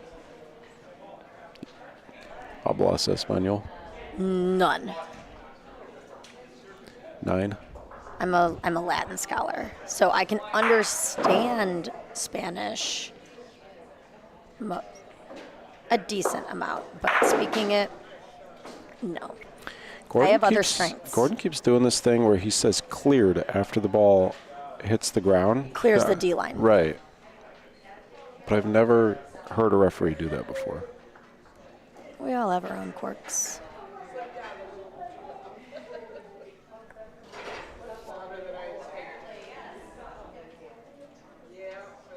I only have one, and it's that I don't speak Spanish.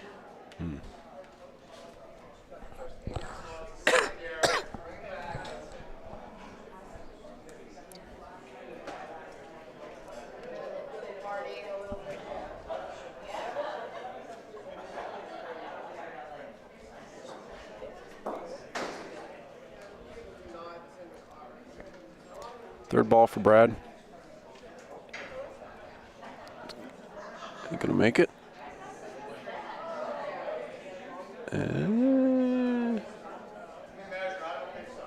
Gordon says he doesn't think so, but he's gonna measure.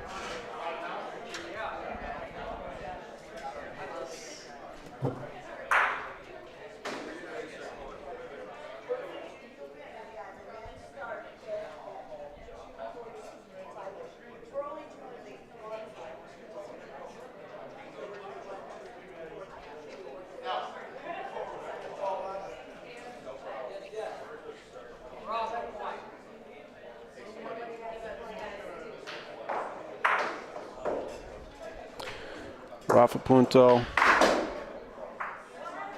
It's the call from Brad. That's a miss. So Tony will get 1 point, 5-2.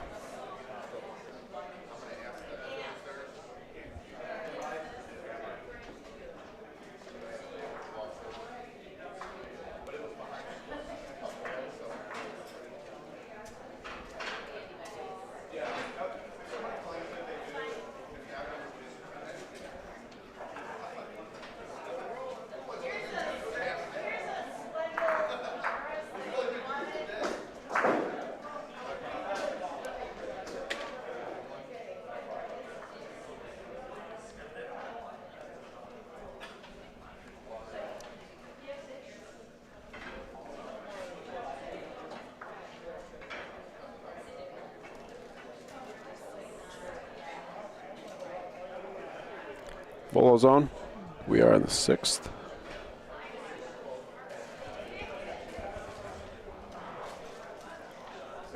Yeah, it looks like Milan scored over on court 4, 5-1 now in the 4th. That game's playing fast. Yeah, that game is cooking.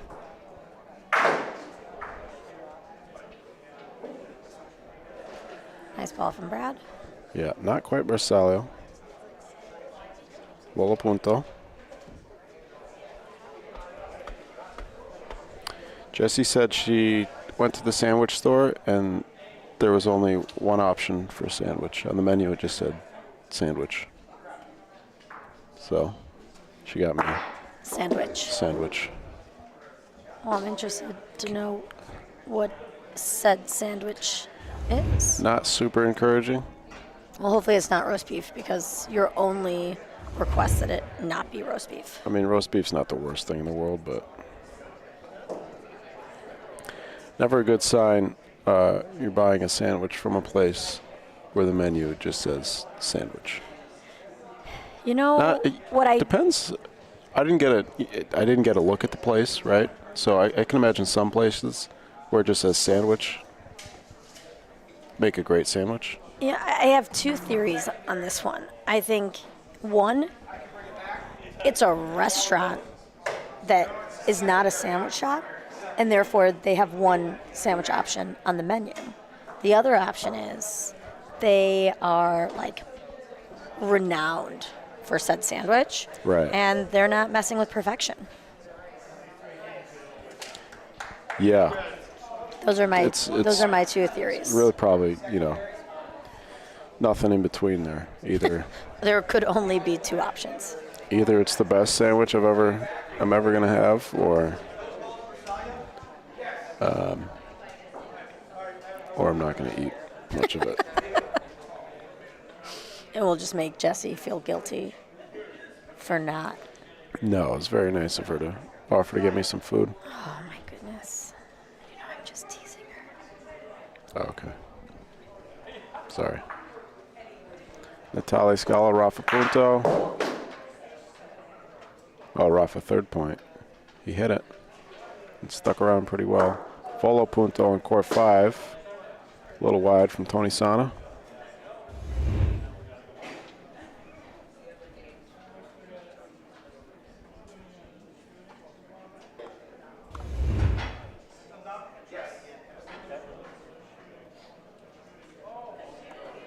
Same thing from Tony. Nope. 6-2 in the 7th. And Tony needs to score here. Yeah. Yeah.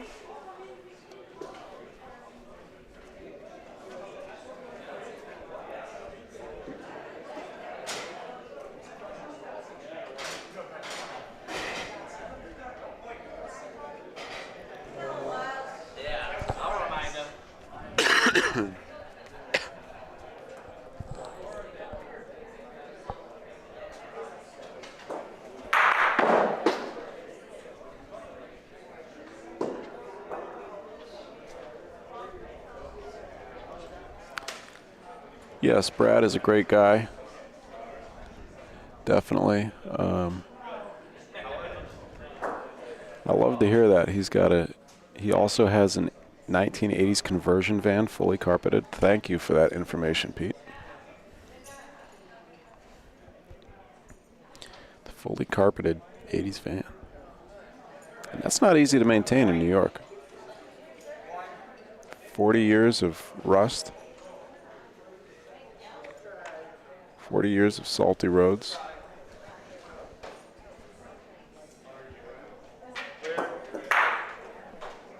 Maybe a little bit easier in Long Island than it would be upstate, but. And I would hope we would maybe just keep it in the garage and drive a different car. Well, when do you use it? He's got the Volo bus. So when does he bring out the van? I mean, again, I can come up with two theories and only two theories, but Pete probably knows the answer to it. I've never seen Brad drive anything other than the Volomobile. Yeah, I need to go. This game's going to be over in one frame, Oh, okay. and then we're taking a break.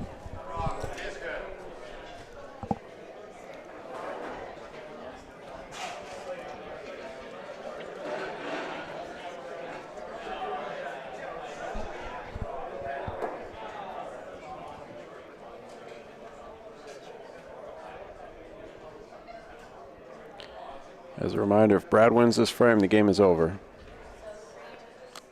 And who moves on? Well, that would put both these gentlemen at 2-2 and probably a three-way. Well, yeah, it's going to be a three-way tie if Brad wins.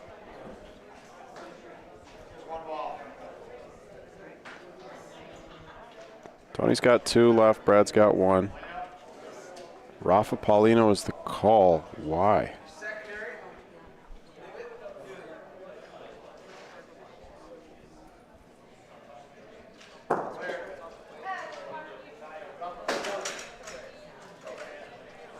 Going for the big frame. It's an aggressive call.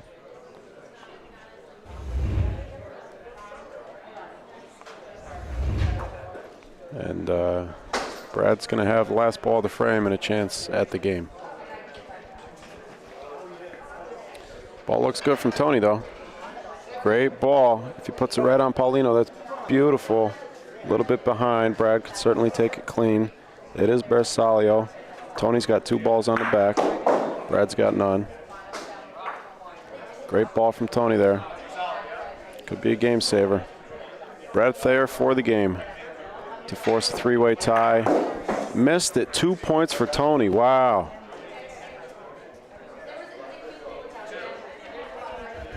Six to 4, Bridget. We got ourselves a ball game. Ooh, we almost took out Tony's foot, too.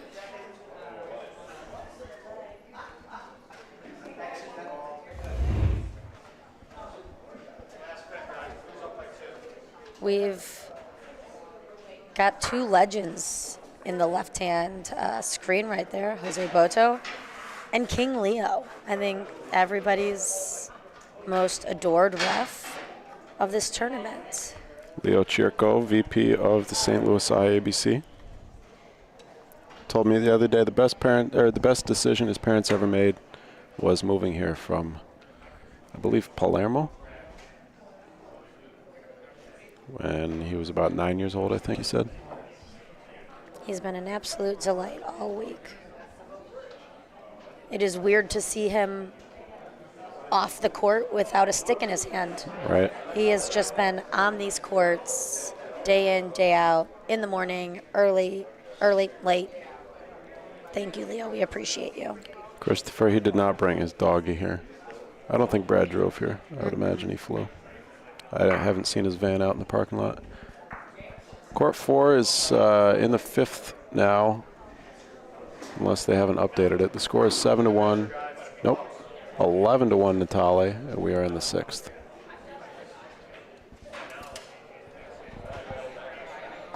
Sanna needs 2 here. 2 to tie, 3 to win.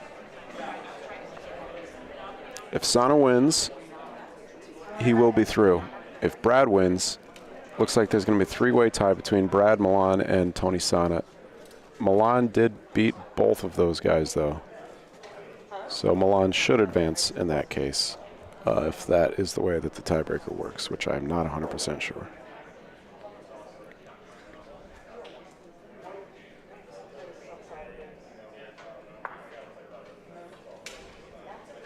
That's 1 point.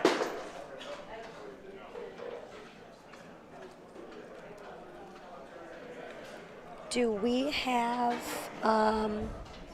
access to the bracket? They asked a little bit ago, and I didn't know where to find it, of the women's bracket and who plays who.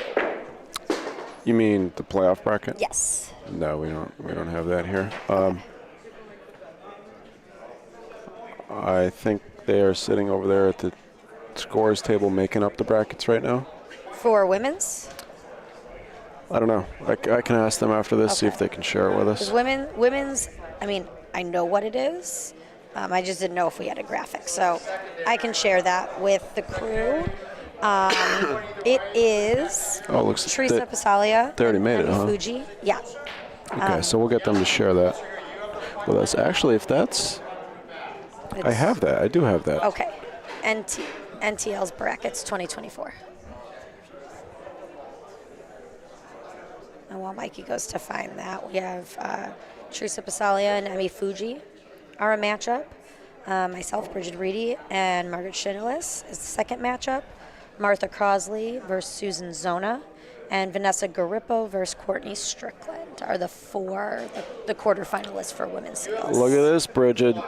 1 point sitting there, 2 balls back for Tony Sanna. He needs 1 more to tie it, 2 more to win.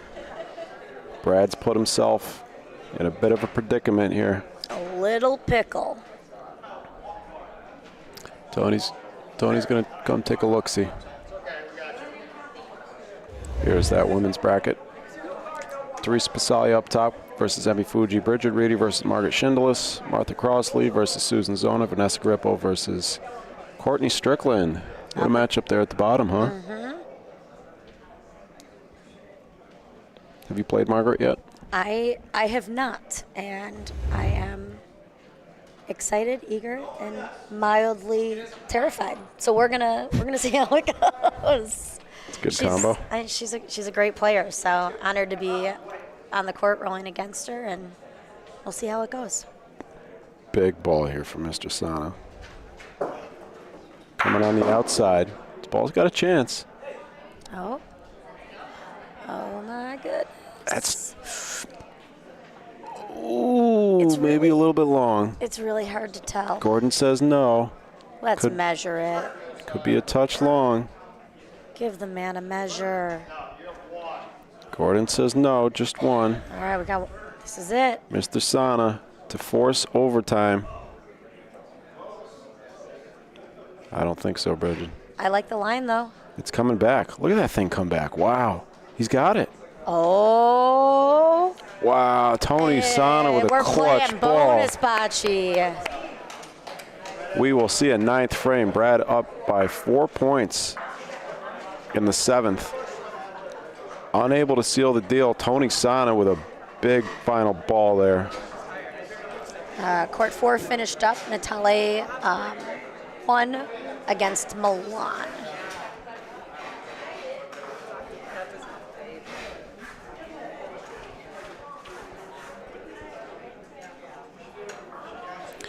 So that means that Milan is 2-2. Right now, Brad is 1-2. Tony's 2-1. If Tony wins, he will join Natale in the playoff bracket from that group. And if Brad wins, we will have a 3-way tie, and Milan will be put through. So Milan is rooting for Brad here. All right. I think we have some other updates in men's singles. St. Louis's very own Cam took the 2nd spot in the white bracket. Cam Clifton. Who does he join there in that bracket? Oscar. Cam Clifton and Oscar D'Amore advancing from the white bracket. I love that for Cam. He's been working so hard. He looked great out there. Absolutely. Great ball from Brad. Tony's missed a few volos. Let's see if he can get it back on track. Brad does not, as long as the tiebreaker is head-to-head, which I think it is, Brad does not have a path to advance here, even if he wins. Tony, as far as we know, Tony is the... Oh, I'm sorry, Rafa Bersaglio. That was Bersaglio. Good hit from Tony. Brad would have preferred that to not be Bersaglio, of course.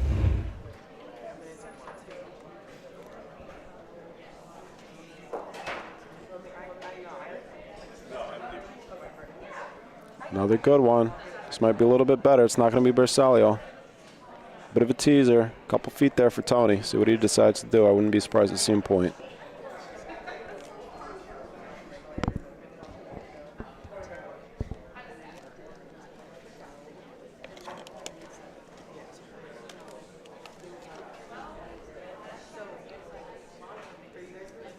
Third ball for Tony. Trying the outside again.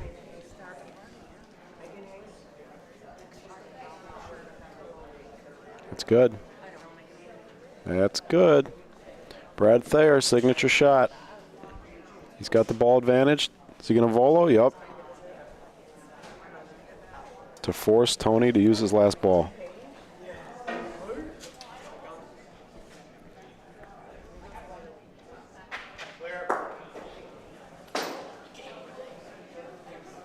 Why did he say clear when the ball's in the air on a volo? I have the answers to a lot of questions, and that's not one I have the answer to. Is he talking about the line? Is he saying the foot line was good? Probably the volt, like the 30 centimeter. 40? This is for the game here. If Brad beats it, Tony's going to have to do something with it. Tony's got one ball. This will decide his fate. Oh. If he gets a point Well, here, it's getting he down wins the low. game and he advances. Brad thinks it's short, though. Brad's shaking his hand. He thinks it's short. My ref eyes have Tony in. Folks, Tony Sanna. Tony Sanna with a comeback win. 5 points. Excuse me, 5 points in the last 3 frames to steal victory from the jaws of defeat. I'm going to go replace our brackets very quickly. And I'm going to sign off and get ready for my game. Catch us Okay. back here for women's singles bracket play. Good luck, Bridget. If you're not subscribed to the BBN, please subscribe. Please click that thumbs up button under today's video. We appreciate you very much. Going to go on a short break. You get to watch me replace this bracket, and we'll be right back. Catch Thank you you. later.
There's your behind-the-scenes action for the week. I don't know if any of you noticed, but it worked. That camera's not shaking anymore.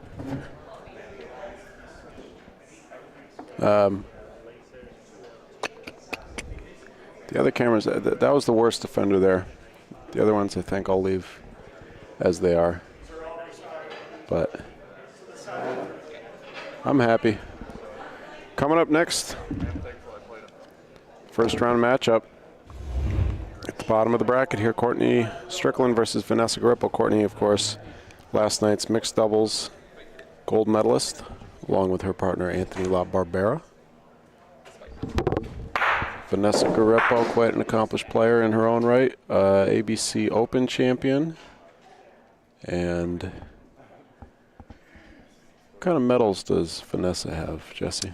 Vanessa has, I can remember this because she has the same medals that I have, which is a bronze in women's doubles and a bronze in mixed doubles.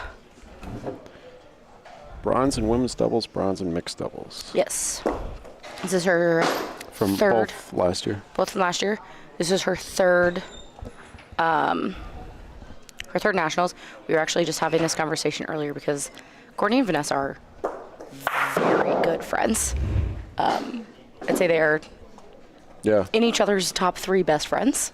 And it's an unfortunate draw. Coaching? You want to? Yeah. No, you can do it from there. Is it on? Yeah. They are very, very good friends. This happened in 2022 in Boston, where Vanessa played McD, who also is in her top 3 best friends. Just unfortunate draws. Joining us in the booth for this game, Mr. Julian Batula. How you doing, Julian? I'm doing well. Thanks for having me. Thanks for joining us. Yeah. Great matchup we got here. Also, two of your good pals, Julian. Yeah. And teammates. And teammates. Teammates.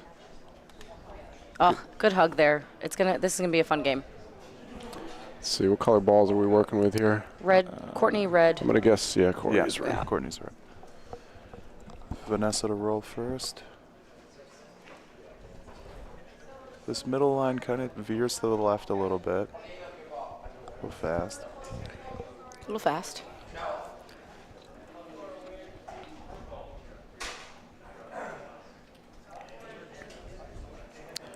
So we have 8 women who advanced into bracket play. Our gold medalist for this event will be representing the USA in international competition, whether that is against Canada for the North American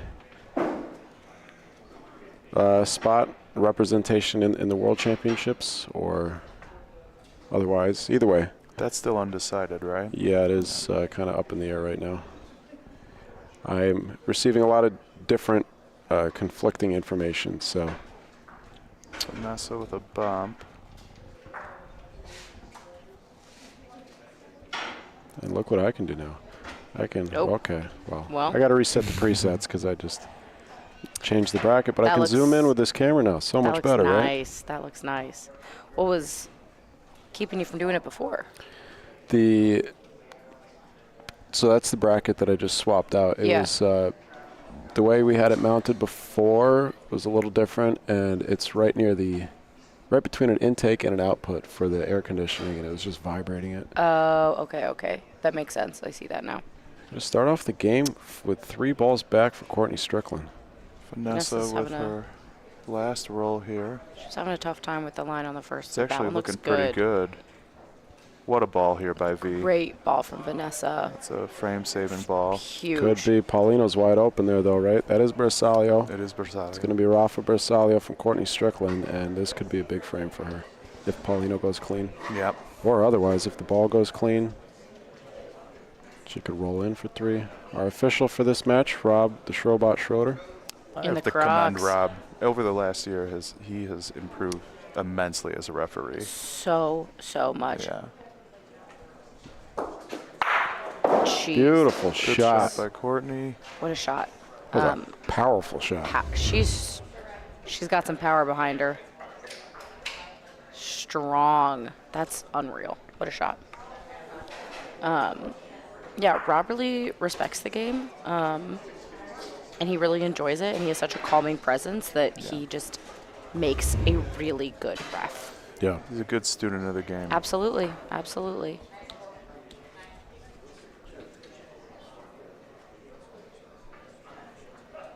Courtney's sitting 2 on her last ball.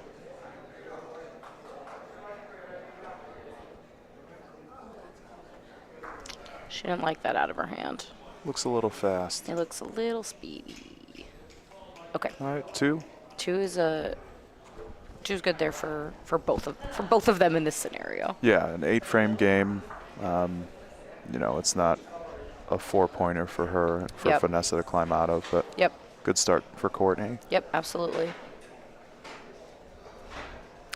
While we have a break here, I'm going to reset our presets very quickly on camera 1.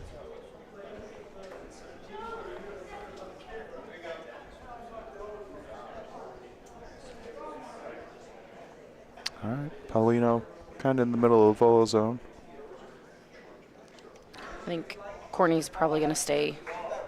Probably will stay volo if she has control of the Polino. All right, V has some room here to capitalize. She does. This is a good confidence building moment for her to land this point right where she needs it. Jeff is saying we got quite the close-up when I was... Oh yeah, do you want to see the picture? I was waiting to show you until he sent it to me. Are you ready? yeah. That's what I They were expected. better. You can go find your own good screen grab. You were up there for a minute or so. Got some good content there. This looks pretty good It by looks Vanessa. very good. A little short, but should be Probably in. Yeah, should be in. Okay, probably not as close as she wanted, but making Courtney use the ball here, good.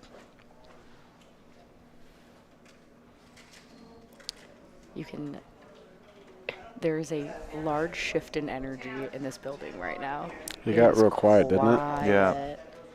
I think some like people stepped out too. People stepped out, but it was kind of like this yesterday too during the semifinals where the energy was definitely a little bit very, very calm, a little tension in the air. I think a lot of the men left because they have a few-hour break now. Yeah, Probably going to go get some lunch. yeah. V calling Rafa Bersario.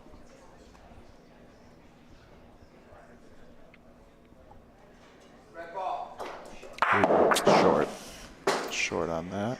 Like it slipped out of her hand. Yeah. A little bit. She has been working on that shot so much. I think she's a little in her head right now. Because of the first frame, you think? I just think Or just in I just general? think in general, I think it's hard to play your best friend to knock them out of the tournament.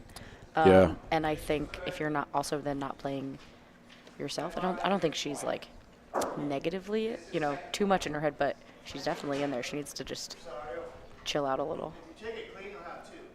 If you take the clean back by itself, Her third ball. Weight is about the same as her last ball. Yeah. All right, so she's either got to, Is Courtney possibly looking at shooting her own ball here now? I don't know if I'm Vanessa, Vanessa- I'm thinking putting one deep. Right, got to do something to protect the back. Problem is those two balls might be Volo Versadio, so Yeah, it's not Either way. ideal. it's not ideal and Courtney can hit them. So Yep. She's thinking, who's coaching her right now? Julian, do you know? I don't know if Court has Anthony coaching. I didn't see.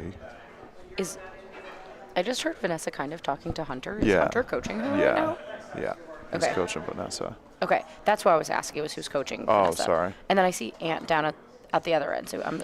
If this moves that enough to protect it, not quite. Courtney's checking it out from the corner. She's probably got at least a half a ball there. Yeah, she really needed to hit that on the other side.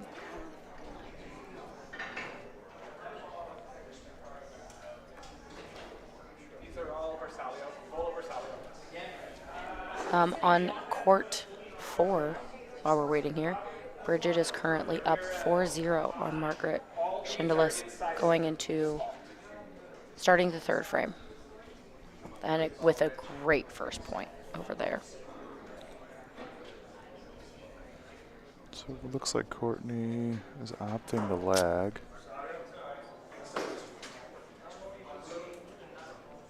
I think in an 8-frame game, you kind of decide, like, you have to start from the beginning. Are you going to be aggressive? Looks short on the outside.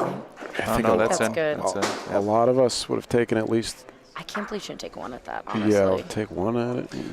She's You such know, control the frame. You don't Yeah. got to take any risks. Sure. Right, that's what that's what I was kind of thinking, but I still am surprised. She's rolling well, so keep the pressure on Vanessa. Yeah. Courtney is our reigning women's precision shooting gold medalist, as well as the record holder for the USBF. All right, another frame of 2 is good for both of them. You know, obviously I've played with V, and she just has to settle into this frame, Yep. into this game, and take something away from this next frame. Yep, absolutely. Big moment for Vanessa right here.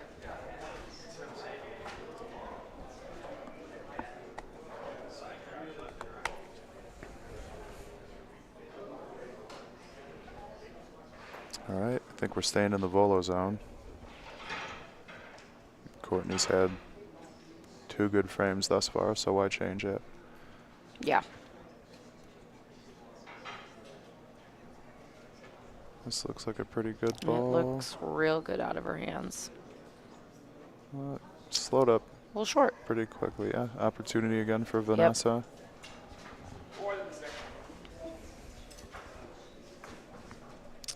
I like this line for her.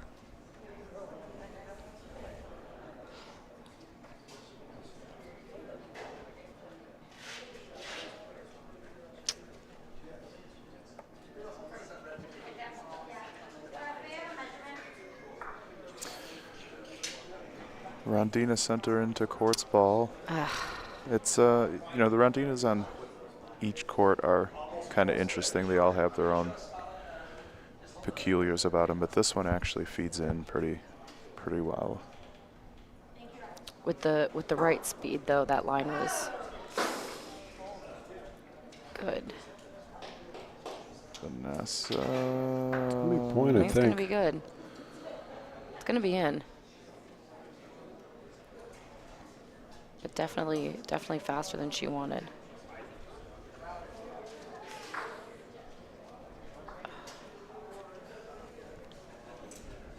Second ball coming for Courtney. 2 balls down for Vanessa.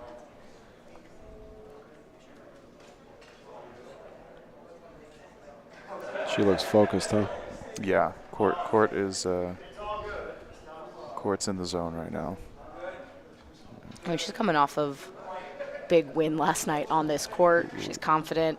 She's looking to represent the U.S.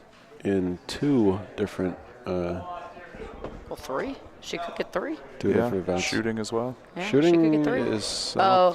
not. From what Isn't I've it heard, always? shooting is in. Shooting is now Yeah, a There's a qualifier. qualifier, yeah. From what, I mean, Danny said 2 days ago. But that ball didn't make it, so V gets a break here.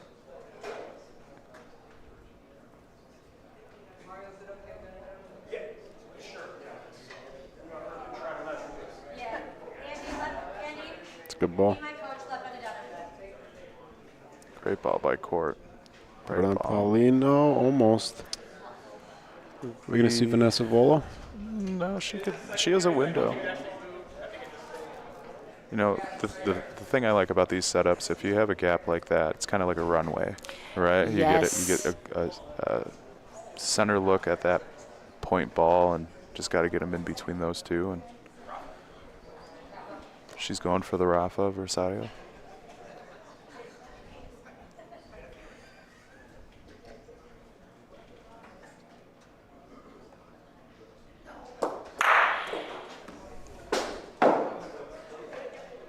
Quick hands by Margaret Schindlis on the other court. They are in the midst of a very intense measure over there. Yeah. And This court always seems to have a lot of balls bounce out in the 4. yeah. It's that low wall. The same thing happens over in 2 and 3, you know. All right, so last ball for Vanessa. I think she's going to opt to try and close this up. Yeah. Julie and I use that same language as well. This is a runway to your target. Just follow it down. Let's see this ball play out first. Just let that roll in. There's that shift to the left, but I think she got second point. Yeah. Well, I think her back one was. I think her back one was already. Is it? Yeah. Second Okay. point. Yeah. You're right. But it's helpful to be. I mean, it's good for her to be second and third point right now, for sure. Going back to that, yeah, it's you know, as a shooter, if you could have something to kind of narrow the window and your focus, that's helpful.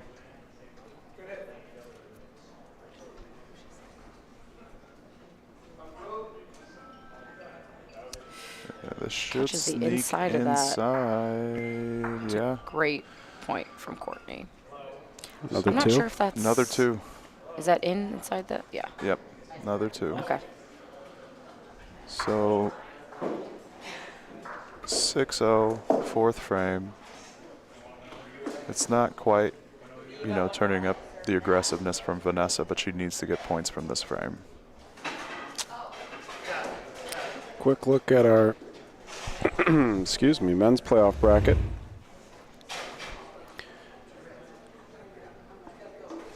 John L. is down at the bottom there. It's John Liberto. Paulo Pro versus Natalie Scala. Anthony LaBarber versus Mr. Julian over here. Oscar Damore versus Andy Zimmerman. Hunter Galero versus Jim Summers. Greg Delacroce versus Mike Delacroce. Nick Emo versus Joe Cardello. Jose Boto versus Cam Clifton. And Tony Sanna versus John Liberto. I'm seeing an awful lot of random draws of our Chicago players up against each other. Yeah. Yeah. I was hoping to see Anthony later on, but Yep. it'll be a fun match. It will be. It will be.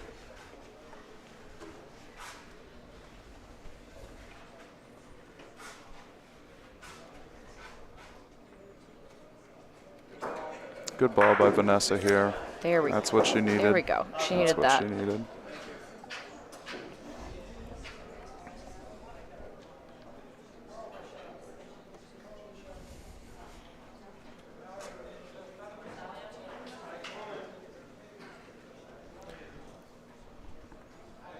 Rafa Bersaglio. That ball is dead, but that's a good shot. We've been having Okay. been having this discussion of if the ball hits the fence and dies, are you trying to grab it before it comes in contact with any other balls? Yeah. Or do you let the frame finish out and then, right, it kind of depends, like, well, what was it? Was it the target? Is it the foul? What do you do? Yeah, if it's a valid shot, then that ball has to be removed from the court. If it's an invalid shot, then the opposing player has a rule of advantage whether or not to remove it from the court. Sure. But it's the point of, like, catching it before, like, if it's dead, right? If Well, the ball ideally, is you dead. want to catch it before it hits anything, right? Yeah. Is that what you're saying? Yeah. But, right, should you or should you not? You should. It shouldn't Should. disrupt any of the valid balls if it's out already. If you can avoid it, yeah. Third ball here for Vanessa. Good ball. Good ball. It's volo. So I don't think we've seen a volo from court yet. I don't know if we're gonna. She's thinking about it. I think she's got a point. She doesn't necessarily have to. She could keep the pressure on. Yeah. You know, they're halfway through the game. That's a good roll by court. It is. She's getting these courts down. Oof. Just didn't a come little down. outside. Yeah. Maybe if it slowed down a little sooner, it might have. I think she was trying to just kind of sit on V's ball. Yeah. It didn't break down into Yep. the wall.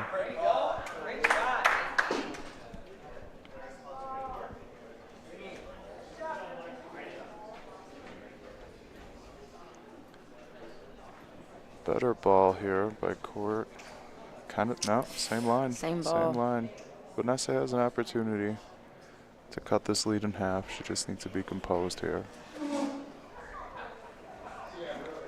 even a little drag back of the Paulino might give her an opportunity for 4. This looks decent. It did. She didn't like it though. Oh, it's gonna Just should be nestle good. on that ball, and that should be 3 That's or 2 rather. it's definitely 2. Well, I guess maybe it's not definitely 2. The front one's close. 2 would be great here for her.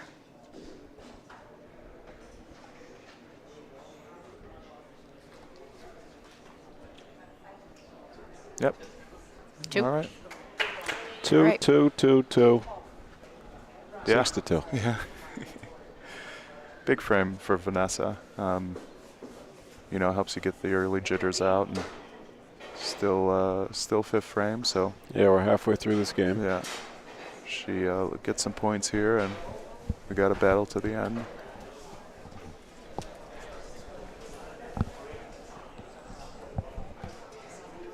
Interesting that V has kind of opted to stay in the volo zone as well, considering court has been rolling pretty well. Yeah, I am also surprised by that.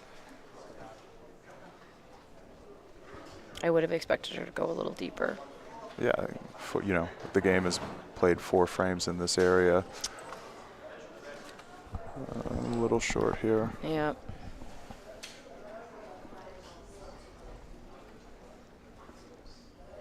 Just getting a sip of water back there.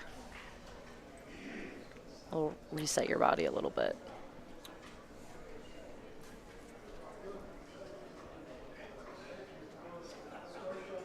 Okay, Oh, it little made back it. door.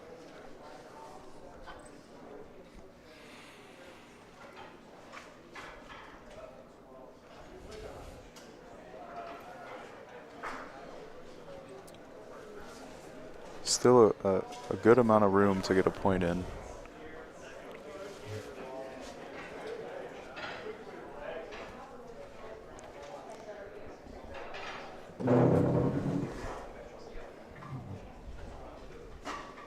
This doesn't look too bad if it fights off this ball. Can't quite tell where. Okay. Okay. Great. You got a bump. Legal bump.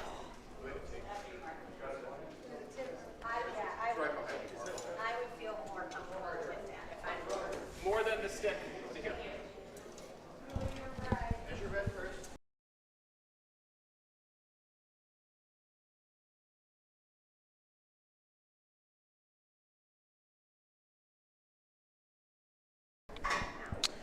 Courtney with her 2nd ball. Ooh. Nice line. This was a great line. Good ball from Courtney. Yeah. I like how Gordon is just standing on the court watching the game. I he think he's sweeping? he's sweeping up He's lines sweeping. and second ref. He's Rob's sweeper. Yeah. He's a sweetheart. It's a stretch. Yeah, I mean, I hear where you're coming from. I don't want to give it to you. This is moving a little bit. This is moving Oh, a that looks little bit. good. All good. I think Yeah, she comes that's away good. with point. That's great. That's a Yeah. great ball.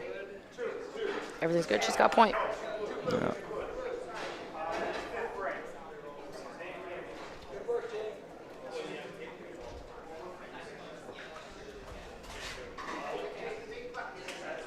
Yep.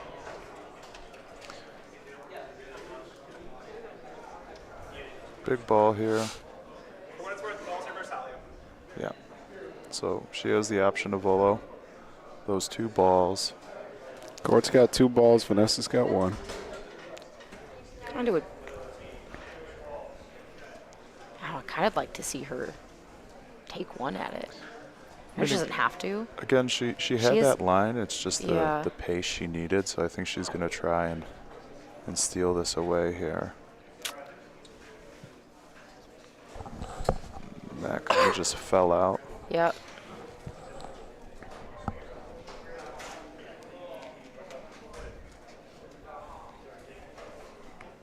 So court's last ball. Vanessa has 1 in hand.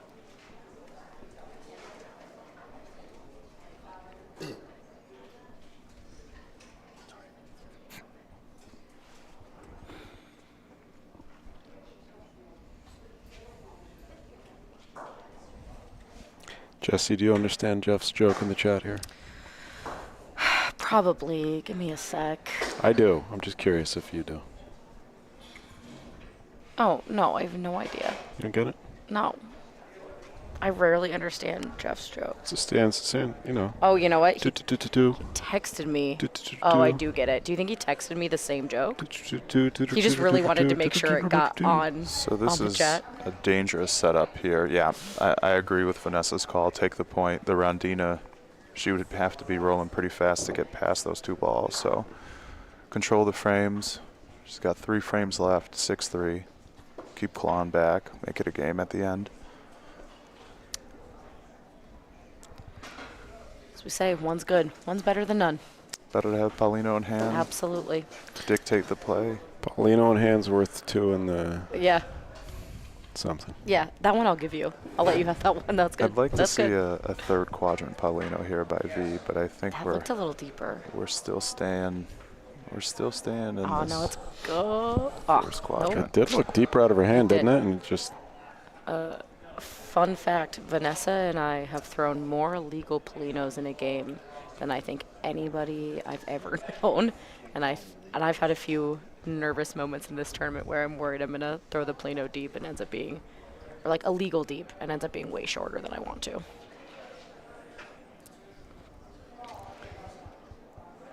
Yeah, I would like to see, I'm with you, Julian, I would like to see something different.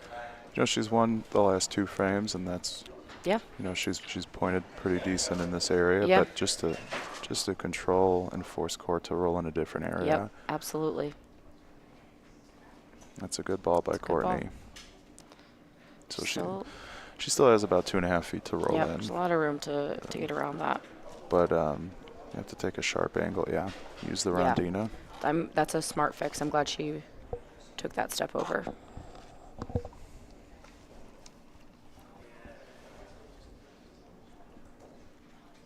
It looks pretty good coming out of her hand.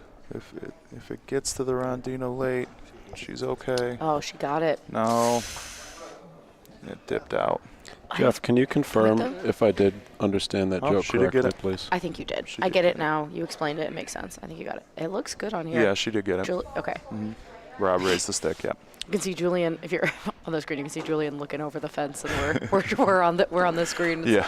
These are our different vantage points that we're bringing to the broadcast. We'll get somebody on each end at some point, and So court has she's thinking. a decent amount of space. Volo like, punto, you know, nice. She said Volo. Punto. Yeah, she's gonna volley Okay. point. That's what I'm saying. Just a little something different. Let's see something different here. It's Little any momentum shift. you know, something. she feels confident with her shooting. She should. She's an incredible shooter. Julian, you better watch out. Maybe Peyton should watch out. She's real close to Volo leaving the court. It's a dead ball, but a good shot.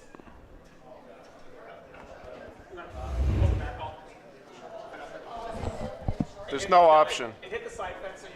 Rob, there's no option because it's a valid shot. Yeah. Yeah, correct.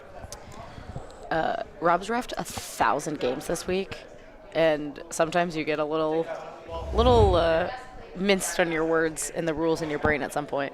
But as soon as they said that, there's he so was many ready. rules. There's and so it- many. It's so many like contingencies and Yep. everything to remember that Yeah, it's and like he knew. You can see it on his face right now. He knew that. He just needed somebody else to say it. He was like, "Oh yeah, you're right. You're right." A little faster than her last one. But she should sit Shit on. right on it. Beautiful ball tuck. Yeah, very nice ball by V. Great very nice ball.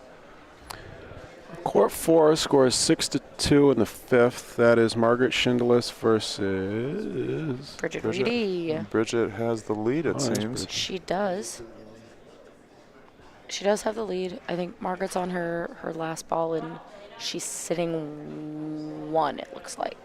Courtney opts for Rafa Paulino here. She's got 2 balls to Vanessa's 1.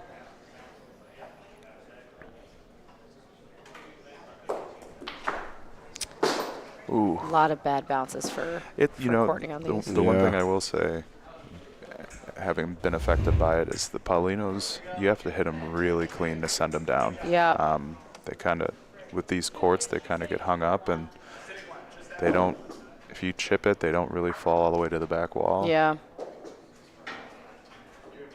Things really die on those walls. So if they hit the wall, that all of the momentum stops. All of the You know, coming from Highwood, you could chip a ball, and if it has pace, you could chip the Paulino to the back Yep. wall still. Yep. All right. Good point. Vanessa still has almost 3 feet.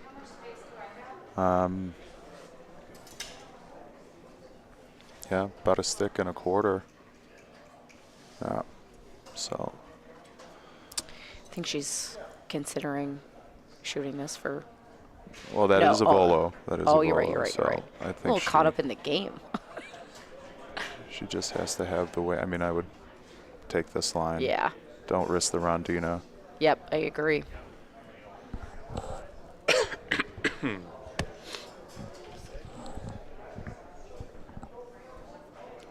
Little speedy. I think that's good. Nope. Good ball. Great ball. Great ball. All right. 6-4, heading into the 7th frame. 6, well, yeah, she's chipping away. 2 more frames left. Again, I would like to see a change in placement here. Yeah. And if she commands it, it really puts some pressure on court.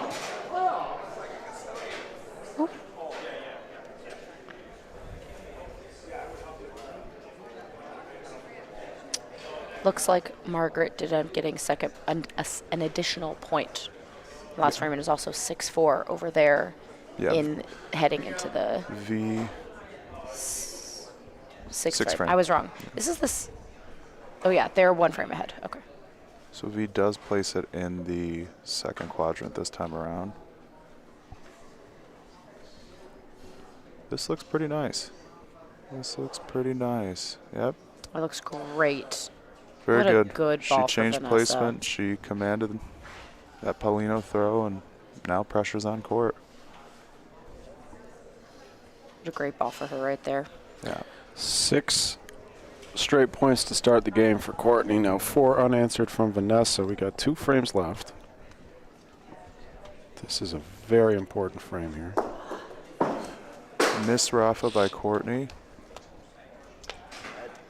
Yeah, you know, it makes all the difference to, you've been playing 6 frames in the volo zone, haven't really had to Rafa. Courtney really hasn't had to but 1. Right. Now you change it up, and it's played to her favor, Vanessa's favor. Yeah, it looks like Anthony is coaching Courtney. Yeah. I think it would be weird to see him not, or anybody else. Yeah. They see the game the same way. They work together so well. That's a really good point. That's a good defensive ball by Court. Yeah. She's got 2 more in hand. She would certainly like to go into the 8th with a lead. Yep. If she can do so, hold Vanessa to 1 at the most.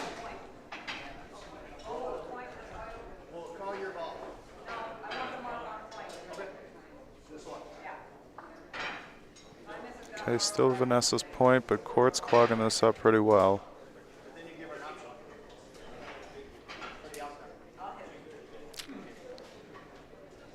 As far as defensive balls go, she's got a good setup. She is holding it. Ideally, she gets 1 right in between those 2 now.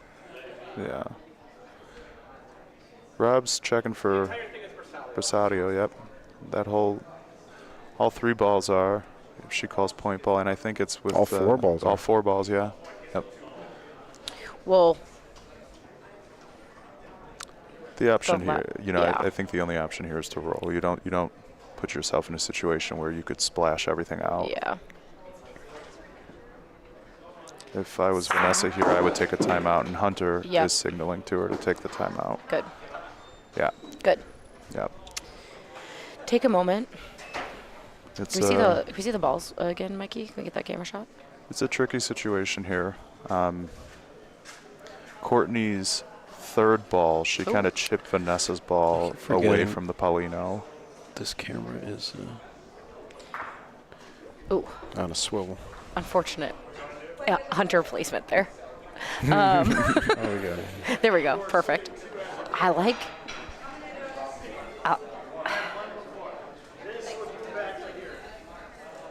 What are you doing here, Julian? I mean, Vanessa has 3 balls. The risk shooting is hitting her ball clean and Courtney's ball stay, but she needs to get 2 points here. Yeah, you need to come at I think coming straight on is.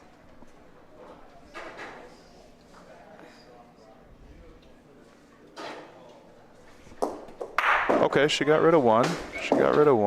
You know, it gives her a lane to lag on her ball. She's got 2 more. She's also got some power on her. Yeah, so strong. V has been shooting pretty hard of late. So hard. I mean, she's really been working on it. So she opted to take a look. She's got 2 balls. That's tough with the Rondina. Yeah, but now she's given herself, like, she has a line coming from the middle of the court to Courtney's ball, and if she nestles on that ball, you know, she could push it within the stick and get 2. It is a tough play regardless. Yeah, I mean, getting 1 here is also pretty good. Yeah, like right. Being down 1 Control in the the 8th frame Paulino going into the 8th frame is not a terrible place to be. No, but I know obviously she wants to get the 2. Of course. It's a tough call. Yeah. Do you be greedy? Do you roll and risk even giving the 1 away? My guess is I see her roll 1 here and see what that looks like. I don't know. I don't think she's rolling both of these. Unless she absolutely has to.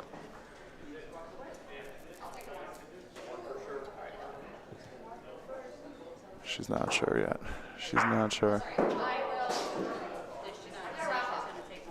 Okay.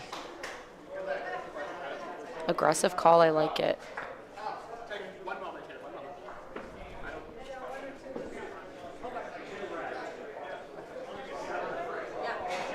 She could, yeah. So we're checking What's wrong? we're checking on a rule here because Vanessa initially said she could take 1, and Rob did not ask to confirm. Doesn't matter. Take 1 what? She could change her mind. Yeah, she could change her mind. Yeah. Could I take 1 understand. what? Yeah, that makes Take a point. If it's her balls, it doesn't matter what she says. She Yeah. can change her mind. yeah. I don't, you're not the tournament director. Let the tournament director tell me that. Thank you. What is the concern? There's just it's a She said she was going to take 1 and then she changed her mind. So Yeah. we're just finding out if that's a final Yeah. decision. Why would it matter? She didn't say anything.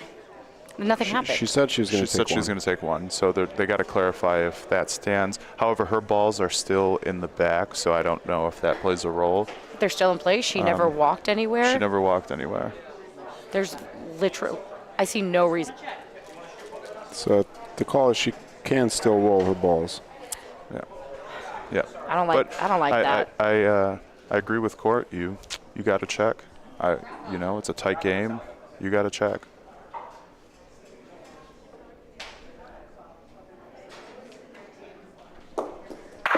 Oh. So the question now is, does Vanessa go for this point? Oops. I'd be aggressive.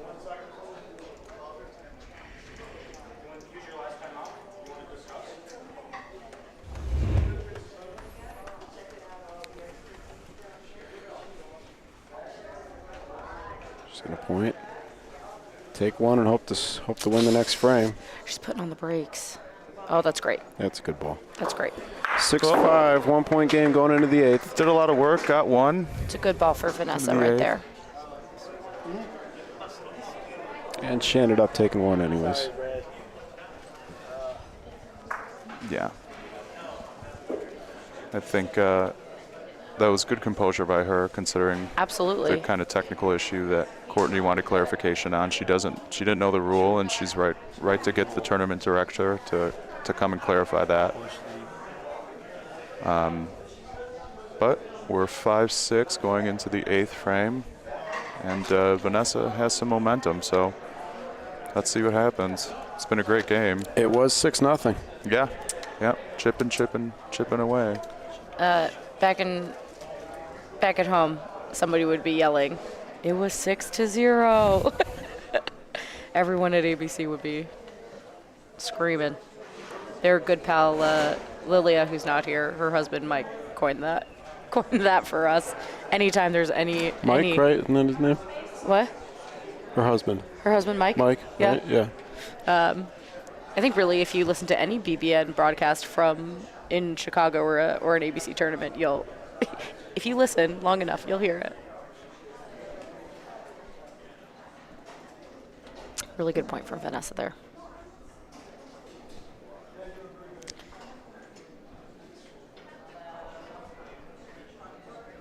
Court's point's looking good.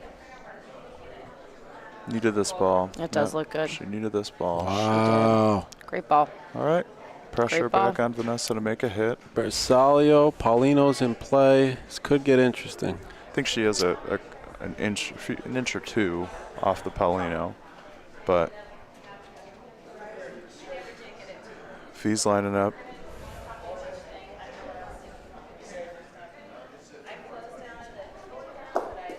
V gets the hit clean. Very nice, Rafa, by V. Very nice.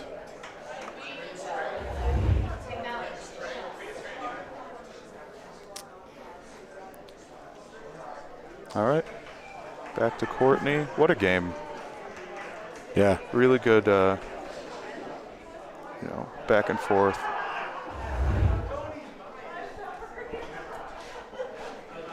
Courtney looks good on this as well. It has the legs. It does.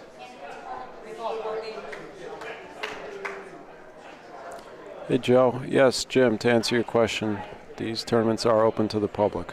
Anybody who wants to come watch in person.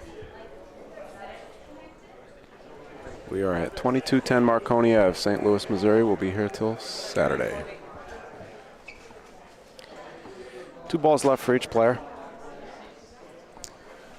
V opts to roll here, which is interesting.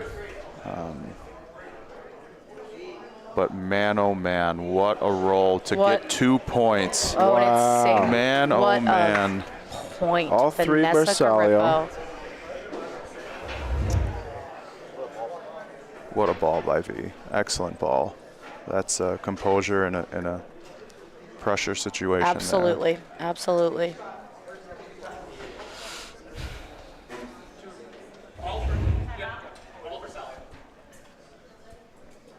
Timeout, Courtney Strickland. Also on court 4 right now. Bridget is currently up 9-6 heading into the 8th frame. And it looks like Martha Crossley advanced over Susan Zona, so the winner of this game will be playing Martha in the semis. It looks like the Teresa and Emmy game is also just ended, but I'm not sure who. It's over, I just don't know who won.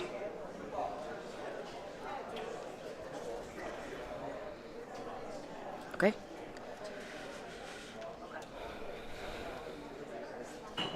It's interesting here because if you shoot and you take the Paulino, the likelihood of both of these balls going down is pretty high. Yeah. Which means if the Paulino goes all the way to the back wall and her balls do too, she's likely sitting point with court having 1 ball left. But how do you not shoot in this situation? Well, you certainly don't want to give up 2, right? Yeah. And you gotta place yourself in a scenario where you can take 1 away or take the point.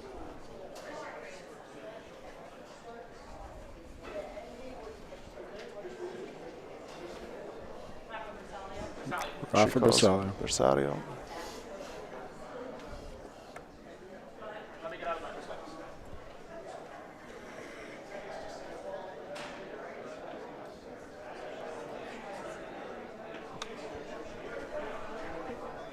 Court resets. A lot going on. Yeah, there is. A lot going on.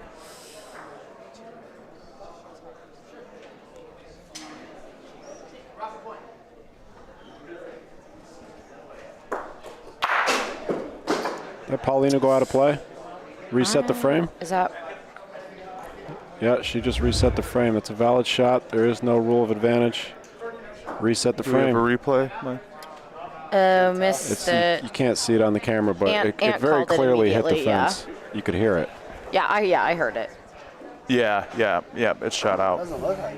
Here. No, it very clearly Yeah, hit the fence. because none of the balls hit the fence, Can but you do there that replay one more was a ding off the fence. Everyone be quiet. You No, can't hear you it. There's can't no sound on the replay. No, but Oh, good it call, did. good call, We good did call. hear it like live. You did hear it hit the fence. So Yeah. I knew there was no sound on the replay. I knew that. I don't know what I'm thinking. Listen, I'm hyped, you guys. big shot by Court. Good shot. That was a tight situation. If she only got one ball there, she still has to take the second point away. So.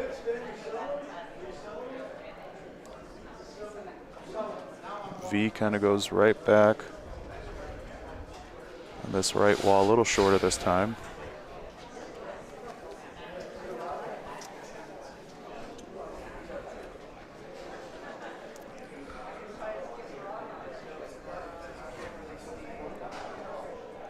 Roll looks pretty good. Rondina's going to fall off, and here we go. In front, and she's sitting in front. Wow, That's Bersaglio, though. incredible. It is Versario.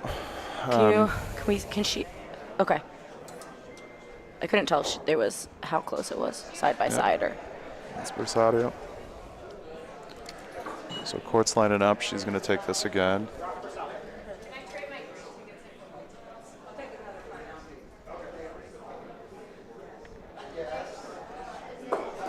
Good hit by Courtney. Her ball hits the fence. Wow.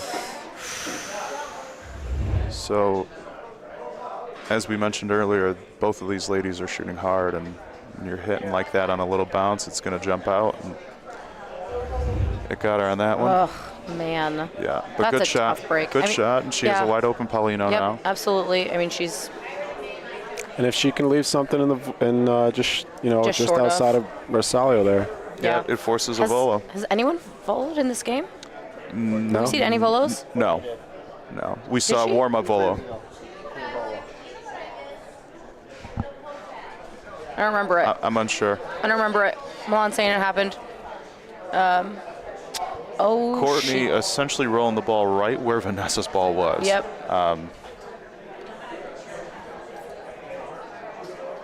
Versadio again. V's opting to shoot.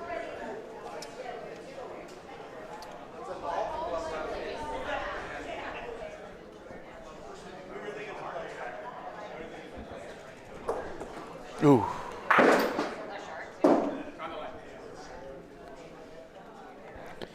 Rob called it short.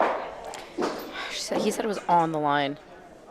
Yeah, it has to cross. Yeah. It has to cross. That was close. I was close. I think unless you were standing. What'd you say, Milan?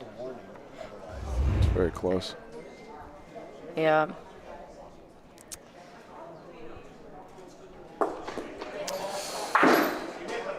So V misses her.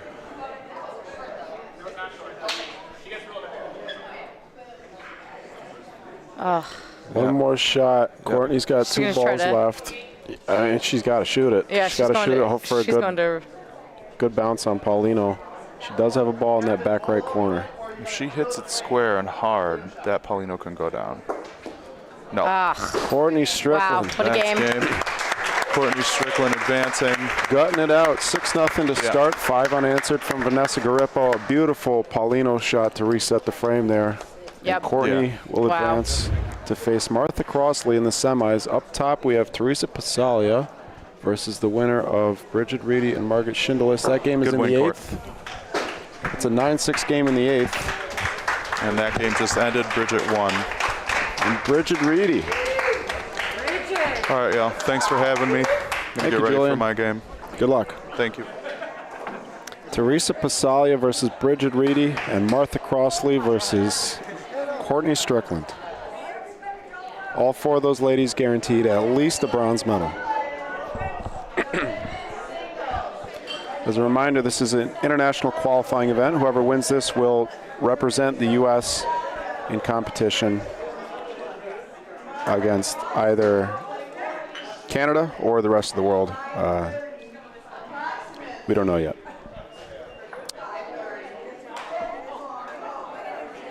While we have a break,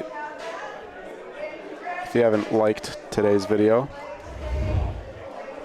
please do so for me if you haven't clicked that thumbs up button yet. If you're not subscribed to the BBN, please subscribe if you'd like to. After you subscribe, you can click that notification bell to be notified on your phone every time we go live, every time we post videos and stuff.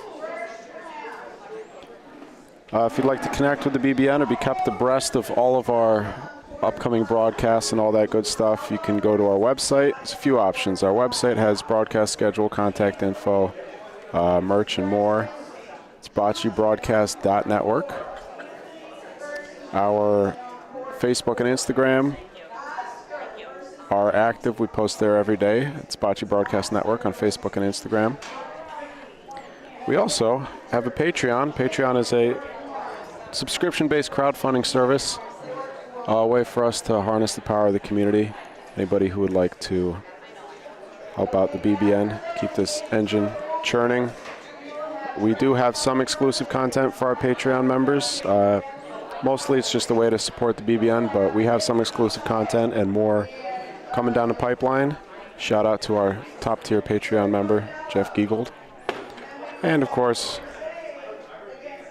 BBN now has a Venmo, Bocce Broadcast Network, for those of you who would like to contribute that way.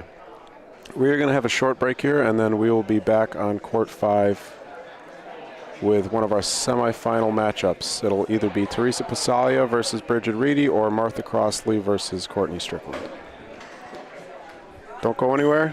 We'll see you back here in just a couple of minutes.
I'm not spliced in.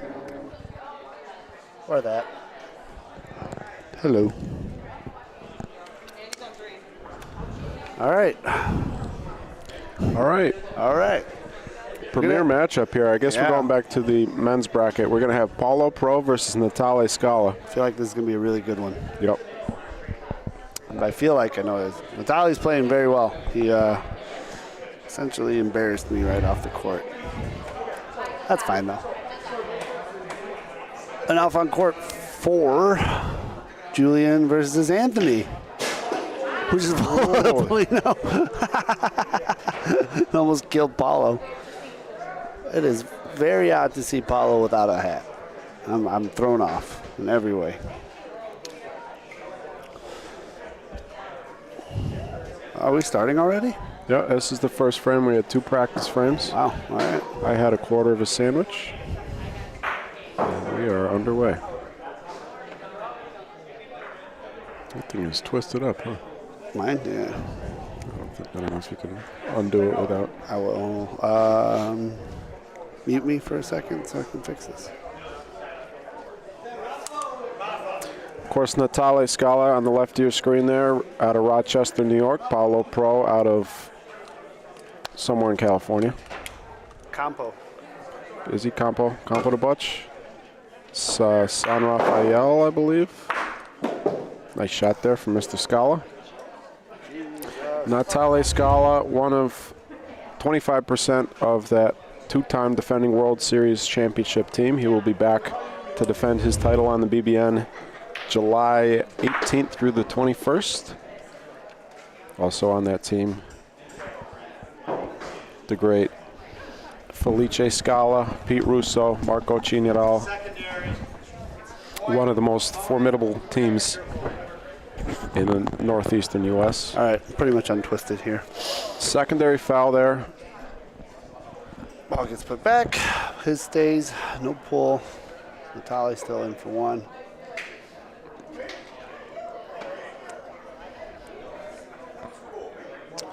It's going to be heavy again. Should be. No.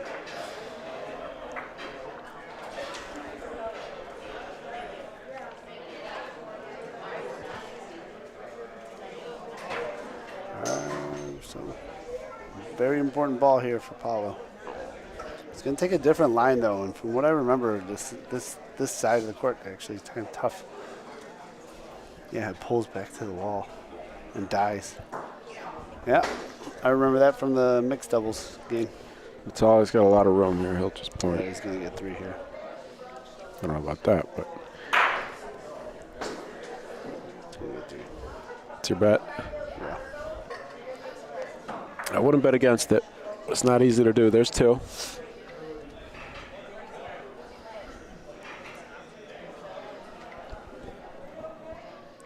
Has Natalie played in Worlds before? No, Represented the U.S. internationally before? he was supposed to, and then COVID. Oh, okay. No, it wasn't COVID. It was Something else. it was about 10 years ago. They Oh. were supposed to go to Turkey, or I think it was Turkey, Oh, and 2. Worlds got canceled. Do we know why Worlds got canceled? Was there international strife? I don't remember. Natalia declared war on Argentina. That makes sense.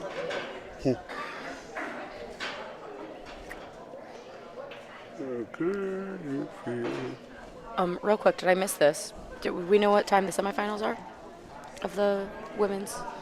They said 5:30. Okay, that's what I thought. About an hour and a half.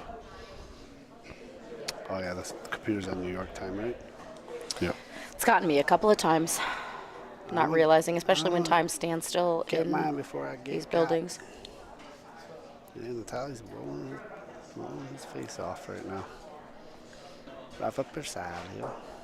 I love the pace that Paulo plays at. He's ready. Yeah, he's quick. Jeez Louise. How about that? That's How about that? wild. Catch me outside. Catch me outside. How about that? Rat-tat-tat. Great shot. Yeah, but as best as you could hope for. Good ball. Beauty.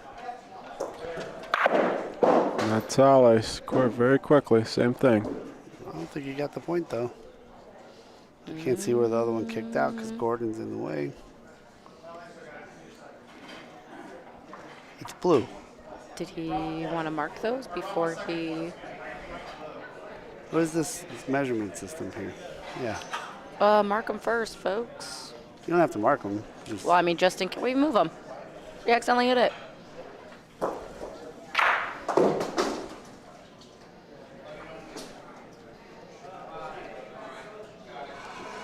It's got to be blue by like a foot. Doesn't look like that. Not by a foot. Could've told I'll give you you. that it's in, but... All right, whatever you want to argue. It's in. Because if I could tell from the monitor, it definitely should be able to tell from out there. Doesn't matter. Great shot there. Just didn't work out in his favor. He's going to roll in. He's got one ball left. Polino's still exactly where we started. Another Good point. Actually, in reference to the frame, that's probably about as bad as he's going to point.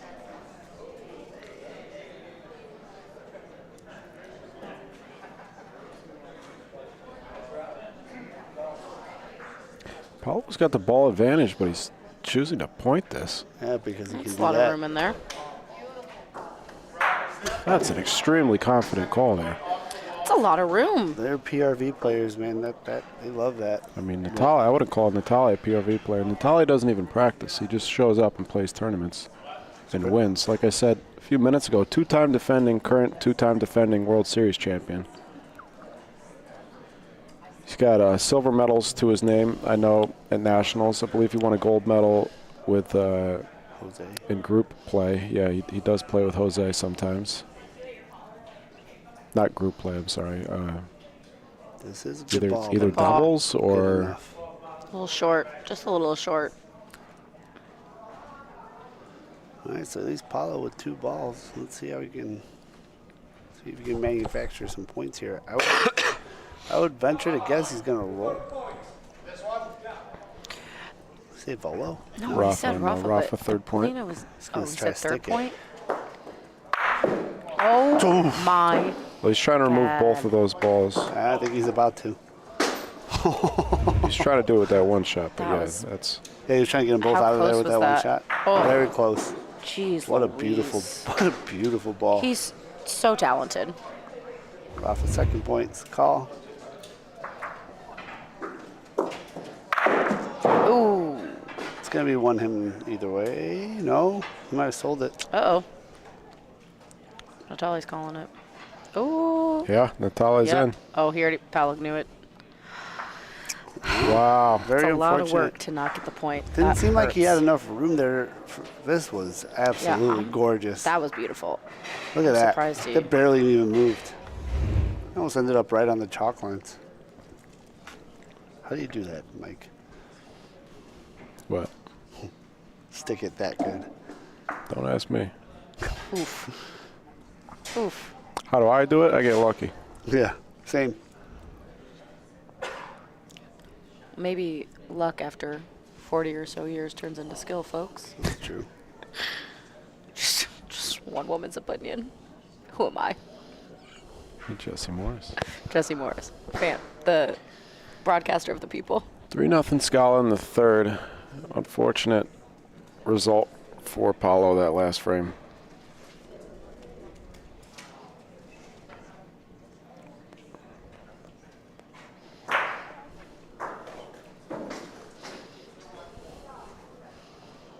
Again, see, they're just electing to roll in. I'm telling you, it's the confidence short for that they one. have. Oh. Yeah, a little short. I heard. I think I heard him. Go, go, go, go, go.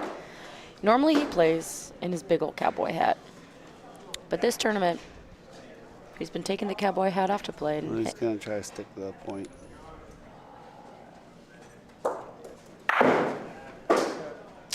Didn't stick it, but hey, it works.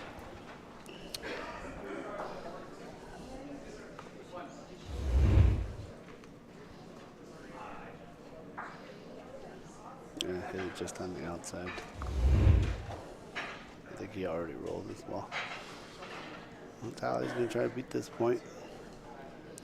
Pace looks good. I think he's going to be a little short. He's going to catch the... Nah, he's short. That's rare.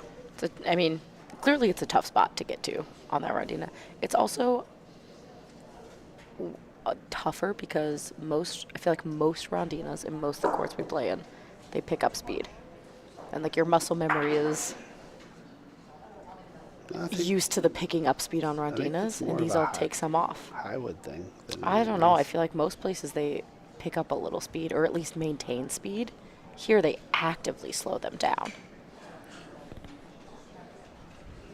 Versalio. Natalia out of balls? No, he's got one left, got right? one. I think Paulo's got two.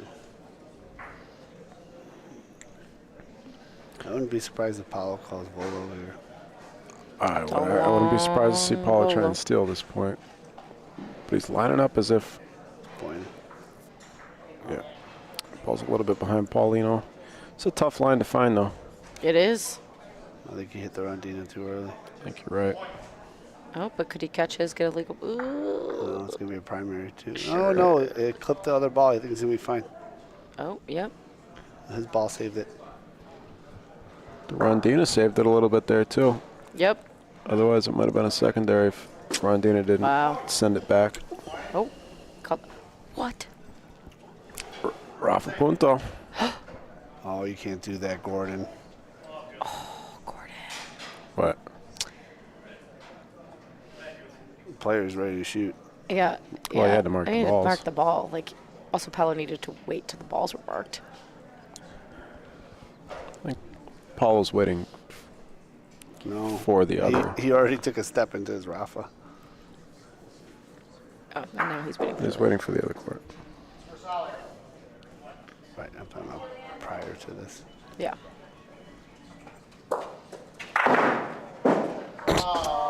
Well, that'll get reset. In open, that would have worked out very nicely, but Natalia will have that reset. Wait. It's a lot of tension in the room, folks. Also, you see a good bounce like that, and you're like, oh, that's good. But Natalia seemed to be the only one in the room who realized. Gordon called it a foul. He just raised his stick by mistake. He didn't call it a foul. He didn't call it a foul until after. No, he called it Versalio. He was like, oh, that's Versario. And then Natalia said that's a foul. He hit the wrong ball, and he goes, oh, that's right, that's a foul. Paulo might have called his own, the second point there. I think he might have called his own ball. And that's where the confusion came from. Because he hit the third point. But I don't know. I thought I heard him say Rafa point at first. Did you hear him say? I thought I might have heard him say second point, but I'm not sure. Did he take a ball out and back? Natalia's got one ball left, 1 point sitting there, 3-0 lead. Wait. Wouldn't mind leaving this one short. He didn't pull it, but he didn't pull it. It doesn't matter. Oh my God! What a ball! Wow. Natale Scala. Natale, what a ball! Even Paulo's got to give it up for that. Wow. Yeah, game recognizes game here. It's a great ball. Was that a 2-spot? Oh, you're right. That was 2. 5-zip. Wow. Paulo's playing good. It's just a couple of things not going his way right now. Yeah. Sold the one. Probably could have gotten 3 on that one if he didn't sell it. Bad break here. I wouldn't be surprised though if he can battle his way back. There's 5 frames left, and Paulo's just such a seasoned player. Yeah, absolutely. All the time in the world for Paulo right now. Well, just in this one frame. There's 5 frames left. He can get 1 a frame, and that's enough to tie the game. I think he needs a point here. And that's exactly what he neneeded right here. Yep, needs a point here. A little bit of space. Paulo could definitely tuck one in there and leave it hidden. That's about 2.5, 3 feet. It's a good ball. Yeah, he's in. Great ball. Rolled out the other way. Yeah, it's out in the open for Natal. If Natal sticks this, Paulo is in. Now Paulo can stick it right back. Yeah. They can stick each other. Certainly possible. But they're both incredible shooters. It's got the 3-step too. 1, 2, 3. Didn't stick it though. It's not a bad point that he Nope. has sitting there. I mean, these not guys great. these guys make it look so easy, but Yeah. That's not a good point. I don't like. I think it's that's not bad. a good point. It's not Oh, bad, but I think that Natalia would say that's not a good point. Oh, will he throw on Dina too soon? Could have cut the. Nope. He's Or gonna like want it's a hard spot on the Oh, court. Paulo didn't beat it. No, we didn't. Not this time. I think that was just a mental error. Mental game though. Oh, the pace he plays at, it's insane. It is. It's so quick. It's just very decisional. Yep. This might have been too early again. We get a cute little secondary. Nope. Now he's in trouble. Yeah. He can still steal this point and now tuck it away too. Yeah. He's got to get to the wall where these balls Where the balls are. That feels about right about the spot, I think, right, Jess? That's what I would do. Mikey, agree? But I'm not. I'm not in anymore, so. I have not played any did not take games that- on this he did course. not take that Nope. route. Nope. And. He's gonna get but the that's gonna point. be fine. And it is protected, but And it's protected pretty good. I think Natalia- Natalia's going to roll in here. And Natale doesn't have Paulino. Those balls are Bersaglio. He might volo his own ball. Gonna say. Your ball and the point. Love to see the volos outside of volo zone. Oh, ho, ho, ho, Yeah. let's go. That's what he's calling. Volo Bersaglio. I love it. I love it. Volo Bersaglio. Gordon will mark the front one. 40 centimeters. Let's see it, Natal. Ooh. Libby's way too close to that. Like leaning over the fence is a wild choice. I think Gordon could take a step back too. A little bit long. You saw if you look at that, Teresa actively took a step back as Libby leaned in, and that's just Pretty long. spending a lot of time. Yeah, bummer. Is that the one you wanted? That's Doing it that. again. No, it's long and to the right a little bit. Yeah, he was off, right? Just off. Again? No, I thought. No, I didn't realize expect you him had to hit. roll here. Yeah, I didn't realize you hit the replay. I thought I was watching him do it again. It's got a funky little release there. It's very European. Is it? Right. Uh-oh. No, it's just one. Okay. All right. Paulo needed this point. He got it. Like I said, one a frame does it. If you're scoring there or not, you know. If you win one point a frame, every frame you win the game.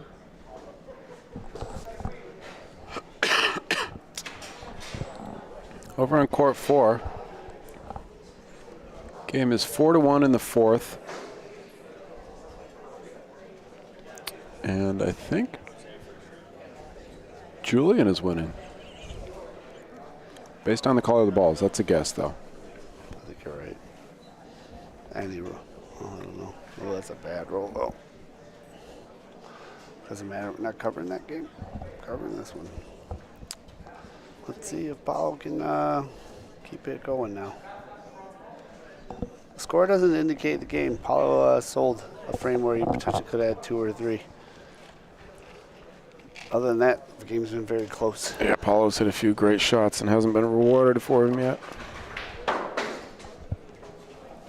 Volo, punto, Natale Scala.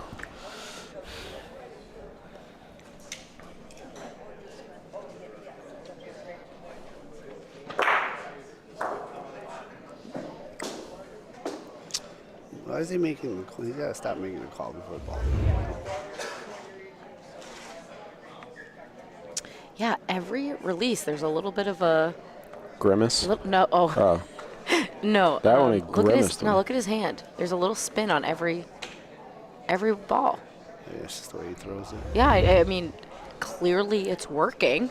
I'm just surprised to see it. Like I said, I don't think there's one correct way of doing this sport. No, it's just absolutely. I'm not saying it's wrong. I'm not saying there is one correct. Another good ball from Paulo. He's going to like to try to roll in and steal this, though. Oh, Gordon. Gordon, why do you have to stand there every time?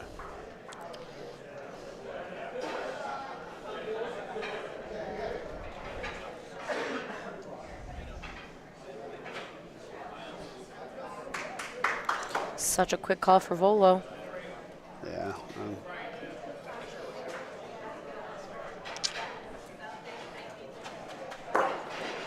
That's rare. Now Paulo's in a little bit of trouble. He's going to have to try to steal this point somehow. Or at least limit it to one. He was way over.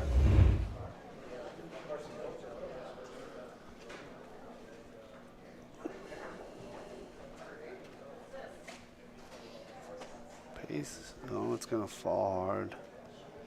Side door? Nope. Does not like the line. Tough roll. This is a tough spot. I remember from a few of the games yesterday, this short Volo zone ball from this side of the court seemed to really eat up a lot of players. Tough spot. Ooh. Uh-oh. See, look at that break at the end there. It's going to be enough, though. It's good for 2. That might... Ooh, there's a third ball. If it becomes 8-1, I feel like this game might be over. It's tough to dig yourself out of that one. 3 frames left after this. 7 points in 3 frames is very difficult in PRV. Seen people do it, though. Oh. Maybe. I don't think so. Ooh, if I'm Paulo, I'm asking for that measure. Nope. I think he He must have saw it himself. I saw 3. Was it 3? He did. He did this. Yeah. Oh, yeah. All right. This. Never say never, but. On court 4, Julian Batulo was up 4-1 over Anthony LaBarbera and is now 4-3 in the 5th frame. And the winners of these 2 games will face off against each other at the top of the bracket there.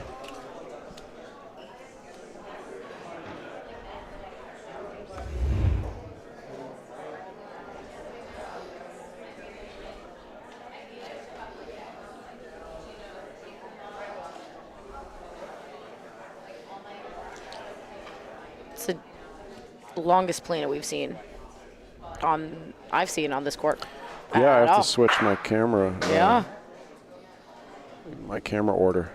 It's about as long as Paulino can be. It's if it's on that. real close. How much room do you think it's behind there? An inch? Can we find out? Be right Nope. Oh, what a point. Jeez Louise. He earned himself a Jeez Louise on that one, huh? Huh? Said he earned himself a Jeez Louise. I mean, I don't just hand them out, Mikey. I probably do, actually. I don't know. I'm going to start a Jeez Louise count.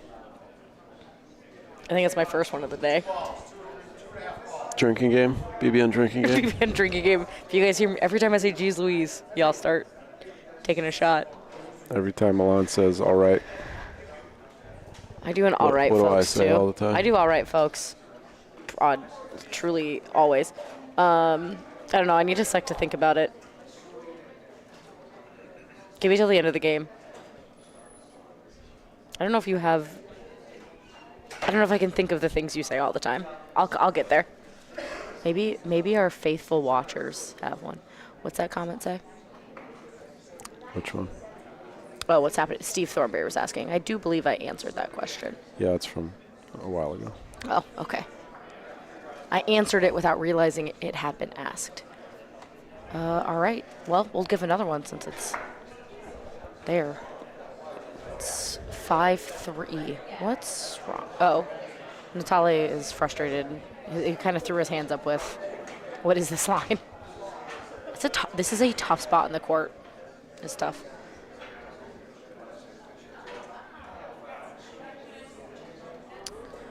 I don't know if I've completed that sentence. It's 5-3 heading into the 6th frame on court 4. Julian and Anthony. Julian is up.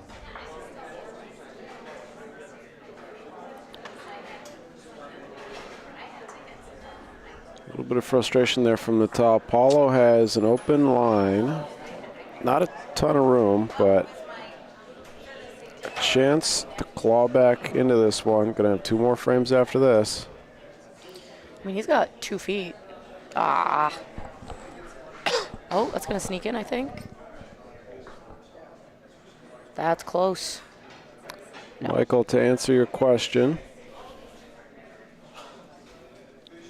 What's the question? the point ball would have to be, the Paulino can be Rafa wherever, anywhere on the court. The point ball would have to be Bersaglio with the Paulino in order for it to be eligible for a Rafa. Third ball of the frame for Paulo Pro. Real early on that Rondina's going Yeah, to come looks back good in. though. A little bit short. Short. But that would have been the Rondina line. takes off a lot of speed. I mean, clearly this is a tough spot because that's 1, 2, 3, 4, 5, 6 balls that are not within 2 feet of the Paulino from 2 of the best players in the country.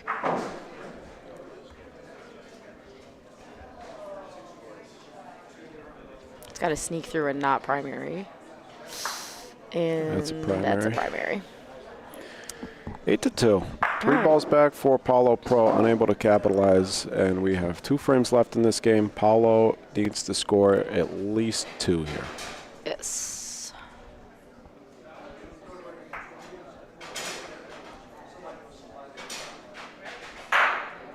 See him having a little moment with John Liberto down there. Natale. Yeah. They buds? Do we know? Oh, I'm sure they know each I mean, I'm other sure well. that, yeah. Natalie's from Ohio. Don't say it. Am I wrong? Yes. I am wrong? Rochester, New York. Oh, shoot. I didn't say that. Can we rewind? Natalie's from New York, right? We can edit that Absolutely. out in Yeah. post. Well, yes. Fantastic.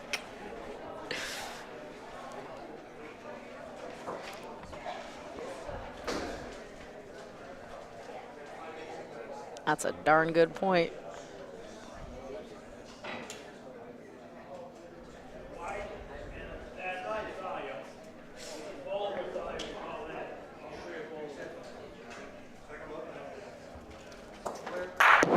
Ooh. Rafa Bersaglio. Gordon called a line fault. No, he did not. He's It did. 80 feet down. Okay, let me see. It hit the line.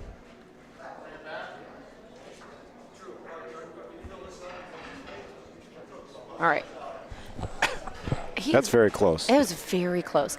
I don't like it. I think if you are not standing at the D line, you cannot call that. You cannot call it. You have to give the player the benefit of the doubt unless you are at the D line.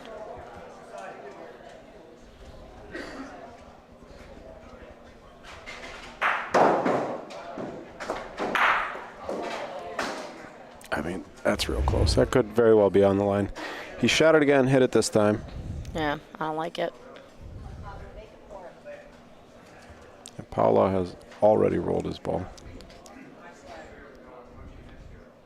Great ball.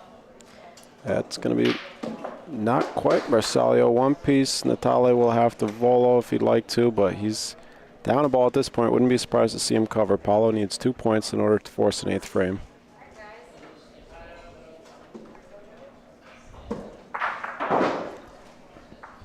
He does, even when he rolls, he kind of puts the side spin on That's it. what I was saying.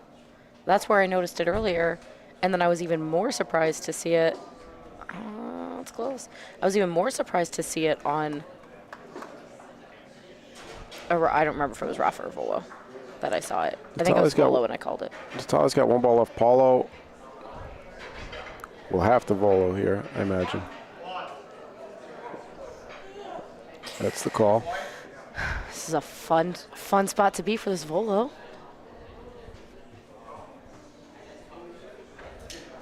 He is so quick. I mean, Gordon's not even Come out on, of there. Gordon. Oh, he hit it That's- backwards. Game. Well, I guess it's. Not necessarily. Does Paulo Not- have a ball left? Oh, I didn't realize he had a ball left. Okay, that works though. It's a hit. A hit's a hit, but this is It's a hit. looking good for Natal. It is. Good line. That's a good ball. Gordon Scoot, man.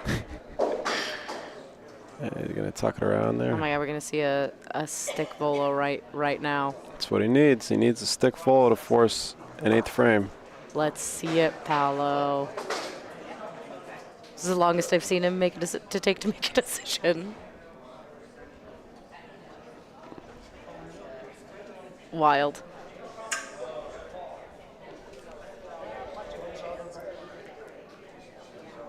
Stroking his beard. Telling me if you don't have a beard. He has the decision. He's got to shoot Paulino here, right? Oh. Volo Paulino.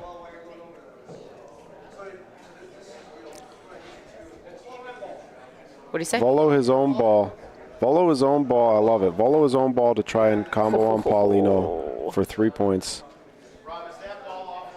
I love this. This is an incredible call if he can hit the shot. Oh. Paulino.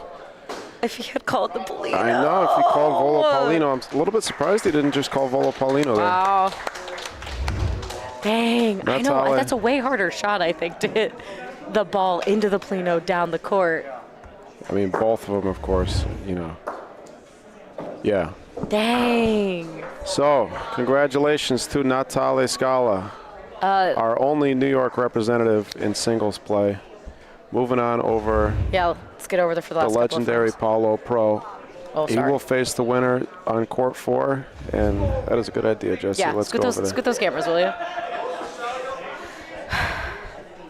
This is 2 frames in a row where Anthony has had significant ball advantage. But Julian is still, it is currently tied in the 7th.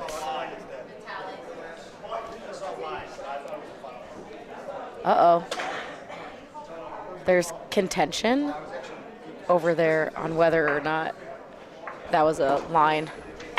Wow, Anthony. I mean, it was a reasonable call. It was very close. It's up to the referee. It looked like it very well could have been on the line. So I'd say it's a good call by the ref. If it's that close, you can't really argue it. See, I think other way. I think it. We're looking at a. Oh. I want to see what that is. Alanelli's got photographic proof. I just want to know what they're looking at. Anthony just hit an incredible shot back there.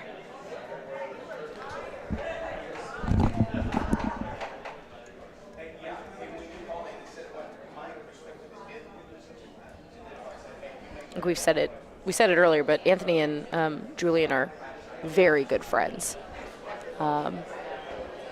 Good pals. Oh, no. It's going to be primary. Anthony's got 2 balls back and a point and about a little over 3 feet there. 2-3 feet. There's. Gonna come take a look. Yep.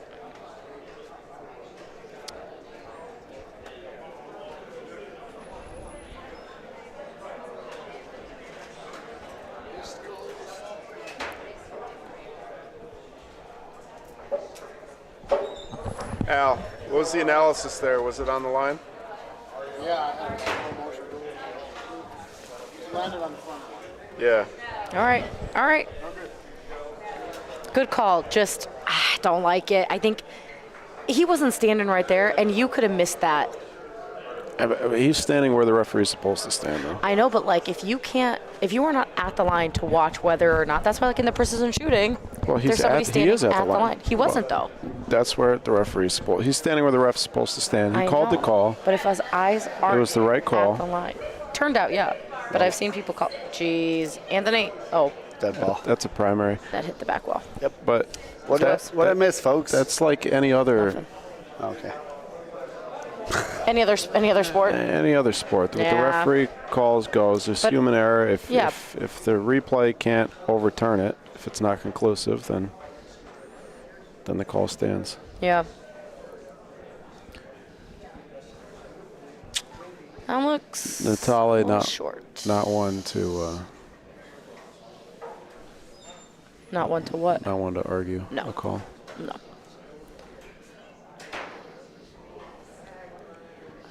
1 point. It's about Wow. the 6-5. mentally readiness thing. I don't really like arguing calls either. Once the ref makes a call, ref makes a call. Yeah, I hear that. Sometimes the ref does make the wrong call, though. Does. Sometimes there's 1,000 rules that coincide with each other, and sometimes the ref's wrong.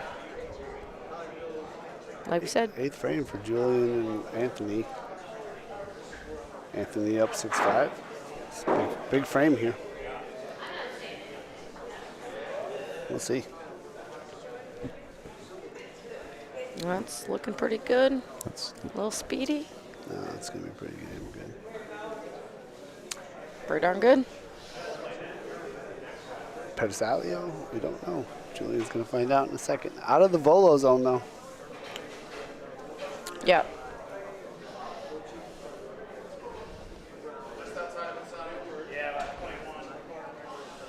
Rafa Polino's probably going to be the call.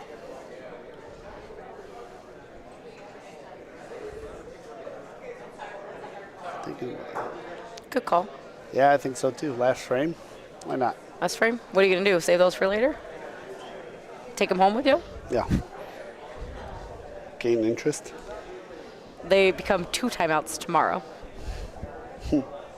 Thanks. Appreciate the chuckle. A cute little moment for Nick and Paulo on the other court. Oh, you can't see it. The camera's going the other way. Nicky Mo and Paulo Pro just sitting having a cute little chat. what makes it cute. Oh, it's just a nice moment.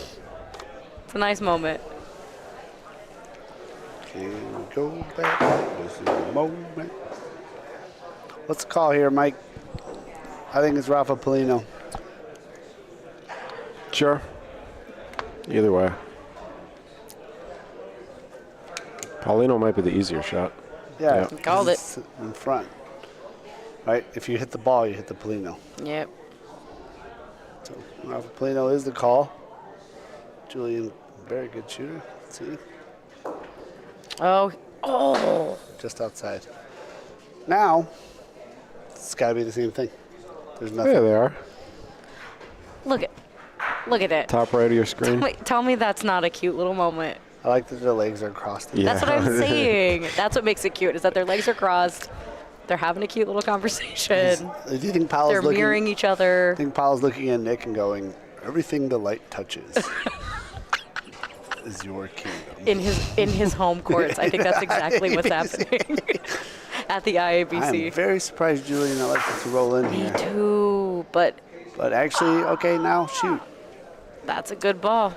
Great ball. That's a great ball. But he's burning 3 now. It's in. Oh. Yeah. Ow. Ah. Charlie Murphy. Are those? Did you? We're getting a little silly, goofy in here. Did he That's make a great calls on? ball. Did he make calls on Persario over there? No, there's nothing what's what? There's Nothing? nothing Persario. None of. Oh. The 2 He said- back, but there's no way of hitting those without touching the Polino. Lolo. Well, he can take Julian's ball clean. Yeah. Volo. Oh, But that's he's cool. No, on a Rafa, it can go clean. Wow. There it goes. Oh, though. That's fine for him. That's in this actually moment. no, that's not. Definitely didn't want his ball off the court. Now Julian hitting Polino is huge for him. If he hits it. I very much doubt Julian misses it twice. And the call's already made. Yeah, he's going to go for it. Absolutely. You're down 1.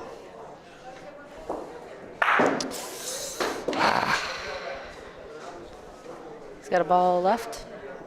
Well, now, last ball. Last one. Do it again. Rafa Polino. Hit Mike? it this Oh, time. he has to now, yeah. Yeah, there's no other call. Are you left. going?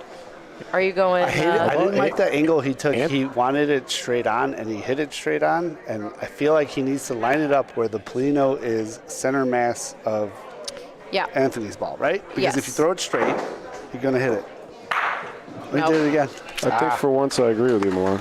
Hey! Oh my God! Ladies Hold on, and this is a gentlemen, monumental moment in the booth. after 19 or 20 months, These two are best pals in here. What are we doing? 200 plus hours of broadcasting together, probably. Wow! Wow! Wow! Okay. Michael and I have agreed on an angle of a Rafa. Yeah.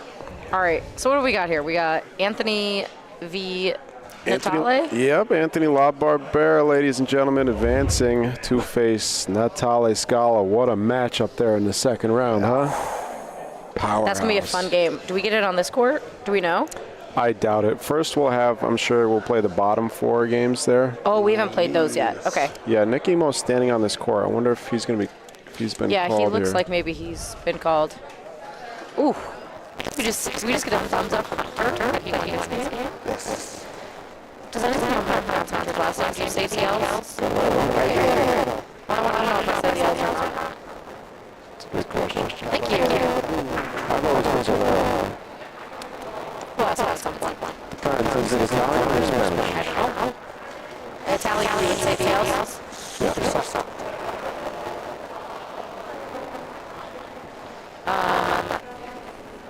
I would take any of these 4 games over here. That'd be fun. Andy Zimmerman is currently playing Oscar. I don't know Oscar's last name. Oscar's former Serie A in Italy, professional player. Played professionally in Italy years ago. Wow, love that for him. Took some time off on the game and now he's back. Static is back. Okay.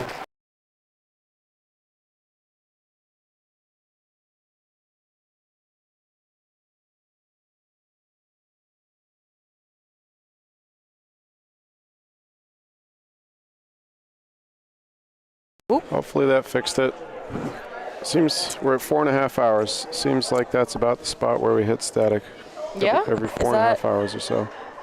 Yeah. Huh. That's about right.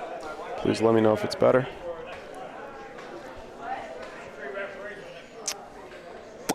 Alrighty. Star Trek Aliens. Look at those muscles. Who? Jesse? You? Me? No. All of us? All right. Over there, though, Andy is out of balls, and I think Oscar's rolling in to try to seal the game that's in the 6th or 7th frame. Andy just... I can't tell. Can you... I don't know what that Andy face is from here. I can't see Andy. Put a pole in the way. It's 7-3 in the... must be the 6th frame. 7th frame, sorry. 7th frame from down there. But I cannot see what the... What a fun noise to hear in the microphone. Andy's winning the game. Yeah, they haven't called any games yet on court 4 or 5. No. Well, it's 5:30, so we're going to see the women. Want to see this? Yes. No, it's 4:30. Oh my, this. God, you know. I just change the clock, Mikey. Nah. You know. You know what? I've had about enough of this Eastern time. I wonder if. What are we doing? What are we talking about here? I'm trying to see if Andy Zimmerman is still in his game for one last frame or not. I can't. Is he winning or losing? He's down 7-3. It wasn't. He must be holding point. It was the one arm. At least 1 point, because Oscar's still rolling. Oscar's a really nice guy. I had a chance to speak with him for a little bit. Really cool. He's getting distracted down there.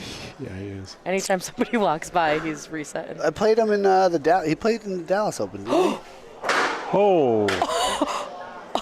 90-foot That was a 90-foot volo. Did he hit? No, he didn't hit it. Oh my God. Andy got a point. That sounded close, though, based on the reactions over there. You guys, that almost touched That the thing ceiling. flew across. Oh my God. The earth. That thing flew across the earth. He's lucky that didn't hit the ceiling. How close was it, Robert? It was close, Robert. 80-foot ball. Holy What did he say? He said less than 2 inches. He said about 1 rolled up per shoot. Oscar, for those of you who didn't see, Nobody saw. Monday, Oh, sorry. Yeah, Monday. I think it was Monday, he hit a 65-foot Oh, yeah. Paulino Volo. Yeah, That might have been Tuesday. Disgusting. 65, I think it was Tuesday. He hit a 65-foot Paulino Volo to try and reset the frame to keep his team alive. He hit it, it didn't, but it just didn't go out of the court. bounds, which is insane to think a Polino Volo would stay in bounds. What I'm gonna call him out on this. What Rob Schroeder is saying is, I beat that man because he did. He did beat Oscar and Benedetto. He's so proud of himself right now. He should be. I mean, he like, should. Oh, he absolutely should be. I just love that he had to point it out to somebody. We all understand, like, top tier players usually end up winning and all that stuff, but Yeah. anyone can beat anyone. Everybody's you know? beatable. And like, yes, other than Jose, He's still beatable. Someone's gonna do it. someone has to beat him. Let's talk about Vince. I don't know Vince's last name. It doesn't matter. Weinbauer. He got some points on him. Yeah, but He was still in the game. lost. Sure, he I think did. 2. I think he won He got 2 2 or 3 frames. points. That's not in the game. Not many other people took him to all 8 frames. Somebody else scored 4 on him. I think it was Joe Cardello, maybe? I think Joe Cardello did get some points on him. That doesn't matter. Vince, I get that, but like, that's for an 18-year-old who's been playing for 8 months. Oh yeah, it's got to be a huge That's confidence huge. boost. That's incredible for him. Yeah, and he should be very proud of it. But Ooh, also, I'm just, never had a chance. I'm giving the kid a break. He played great. If you haven't been playing for long and you put up some points against a great player, you should be very proud. Incredible. 100%. I'm just being the negative Nancy here. Yeah, I know that. His best bud, I don't know, they're actually best buds. His best bocce bud, Cam, is also about to play Jose. I got to watch Cam play today, and tell you what, Cameron is playing. He's playing great. so well. He's pointing great. He's playing great. Everyone that's advanced is playing great. That's why they've advanced. Yep. Is it sustainable, folks?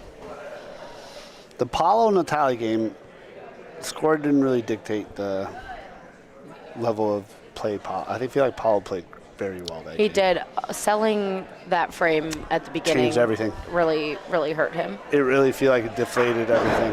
It's Because unfortunate. he had his goal there with his balls in hand Yeah. was stick 3.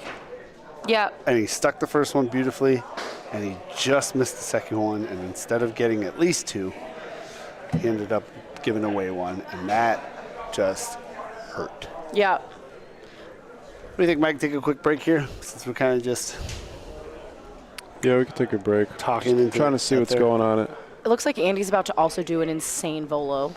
Yeah, John Liberto is over there playing against Tony Sanna on court 2. Oh, Ah. that's a miss.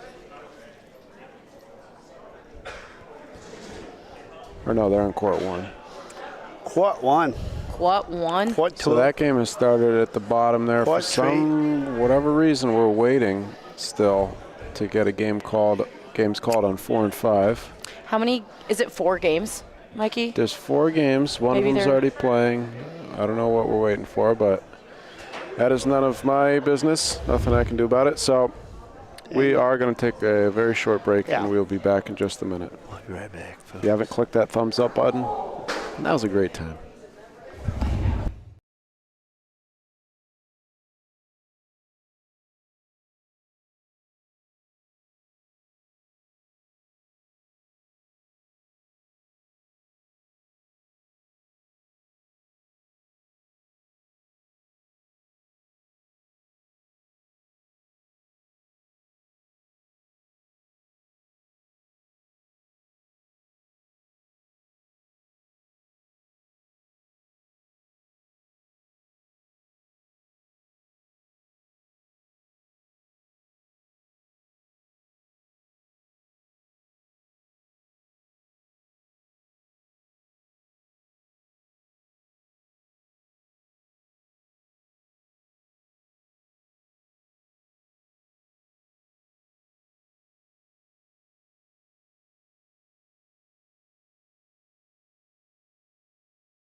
Our next matchup here is going to be two Della Croces facing off against each other.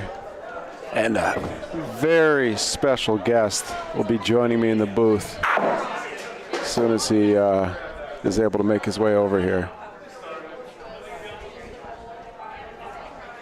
Mr. Gus Torregrossa.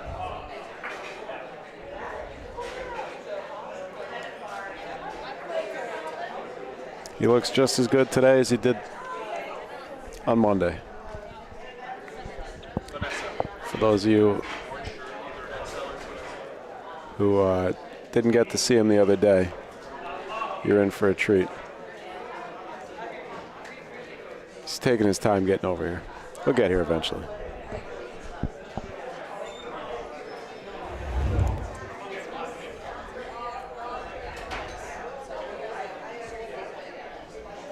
This is the first frame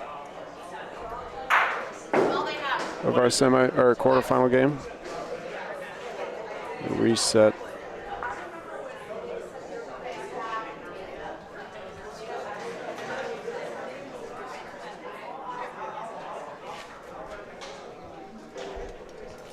Well, you can see Gus at the top of your screen there. Not sure if he's going to make it over here.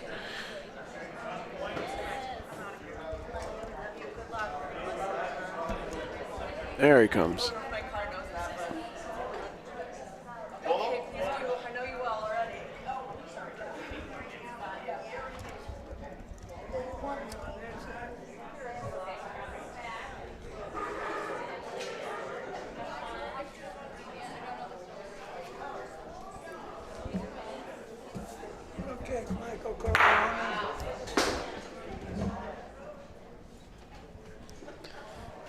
Let's see. Where's your headset? Here it is. Uh-oh. You gotta take the hat off. Can you put the headset over the hat? I gotta keep the hat on. I ain't got no damn hair, Michael. Here, let's try it like this. Behind. Does that work? Here, you know what we'll do?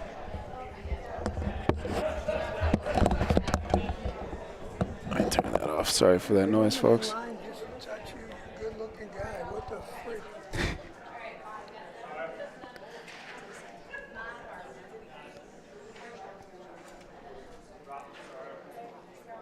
Okay. At the end of this frame, we'll wait till the end of this frame right here, okay?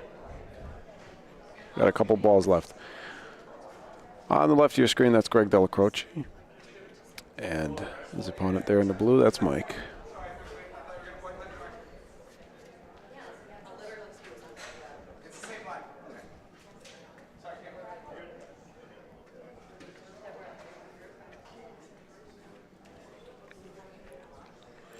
Good point.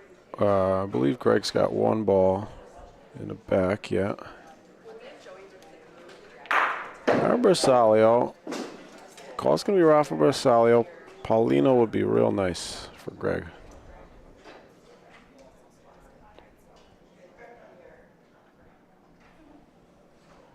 Yes.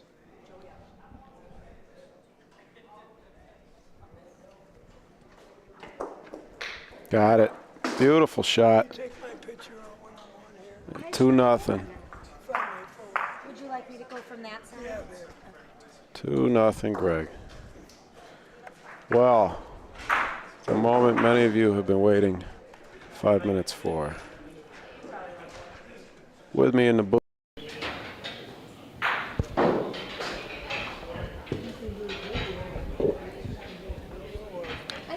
Mr. Gus Torregrossa.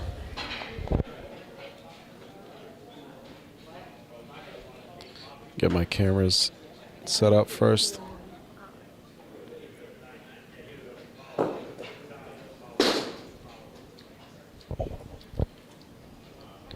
Gus, why don't you introduce yourself to the folks at home? My name is Augustino Vincenzo Torregrossa. I'm from St. Louis, Missouri, and they call me Gus. In New York, they call me Augie. In Italy, they call me Augustino. In Germany, they call me Gustavus. I was born in Little Italy, downtown by the Superdome, back in 1937, July the 4th. My documentary's on Amazon called Gus. You got a documentary? Yes, I got a documentary. It's called Gus, and I was in a soccer movie in St. Louis called The Games of Your Life.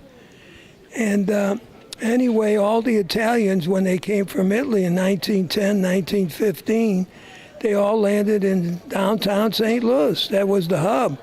If one person came from Palermo in a small town called Italia-America, which we come from, then they got half of the town came later on.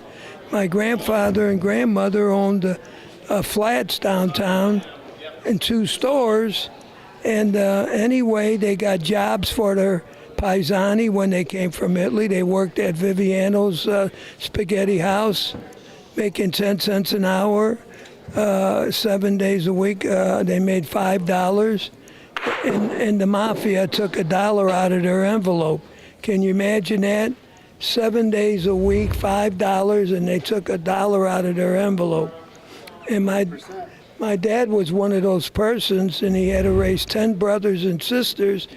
My grandfather died when he was 38, and he went down on Produce Row and emptied freight cars, train cars with ice they had instead of a refrigeration. And anyway, they used to call him Daddy. They didn't know that was his brother when they were growing up until they were of age to find out. Really? Yes, it was tough growing up. But anyway, it was really something in the downtown St. Louis. And then all the Italians back in the 60s, 50s, 60s, and 70s, they started moving on the hill, the southern Italians. All the northern Italians lived on the hill first. But they used to come downtown to get all their groceries and stuff because the Sicilians had everything they wanted.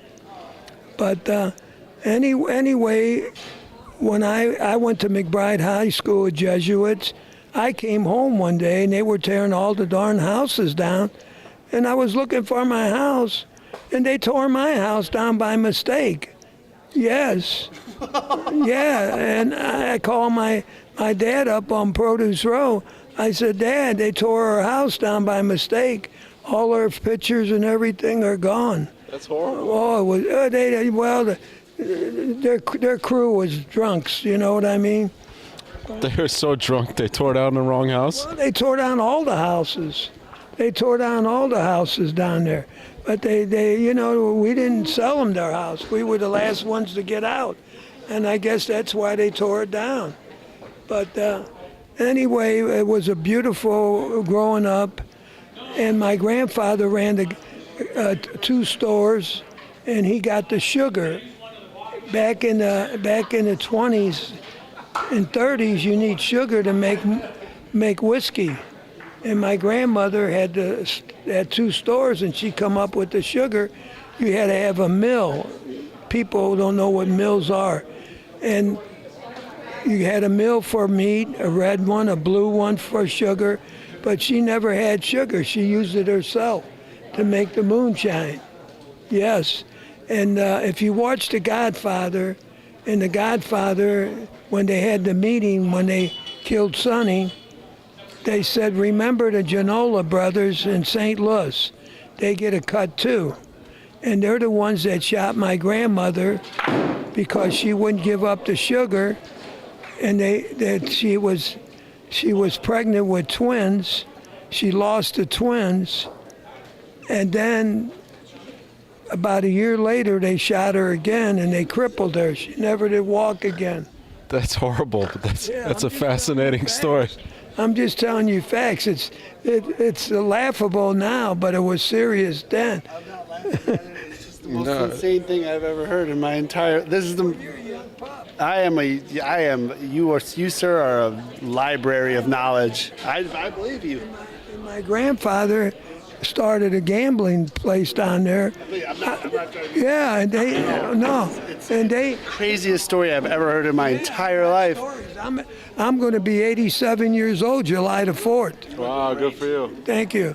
He just showed me a picture like 10 minutes ago of him at 14. He looks the exact same. Yeah, You got it on your phone, right? Where's your phone? Yeah. Oh, what is she doing here? She's supposed to be taking a video. She took a few. Look at that ringtone. Huh? The ringtone is the Godfather theme song. What did you? Gus, I got to mute your ringtone because we're going to get copyright striked. Here, it's your screensaver. Let me show the camera real quick. This is Gus at 14. Look at that. He looks the same. So anyway, the Gianola brothers were butchers downtown. And instead of butcher cows and stuff, they were butchering goats and selling it to the Italians for meat. They didn't know any better. But anyway, my grandfather started the gambling business downtown. When I was a kid in the 40s, a Cadillac cost $2,500. A brick house cost $5,000, brand new. They were putting $1,000 on a card, and they called that game. There was an Italian game called Ziccanetta, like blackjack.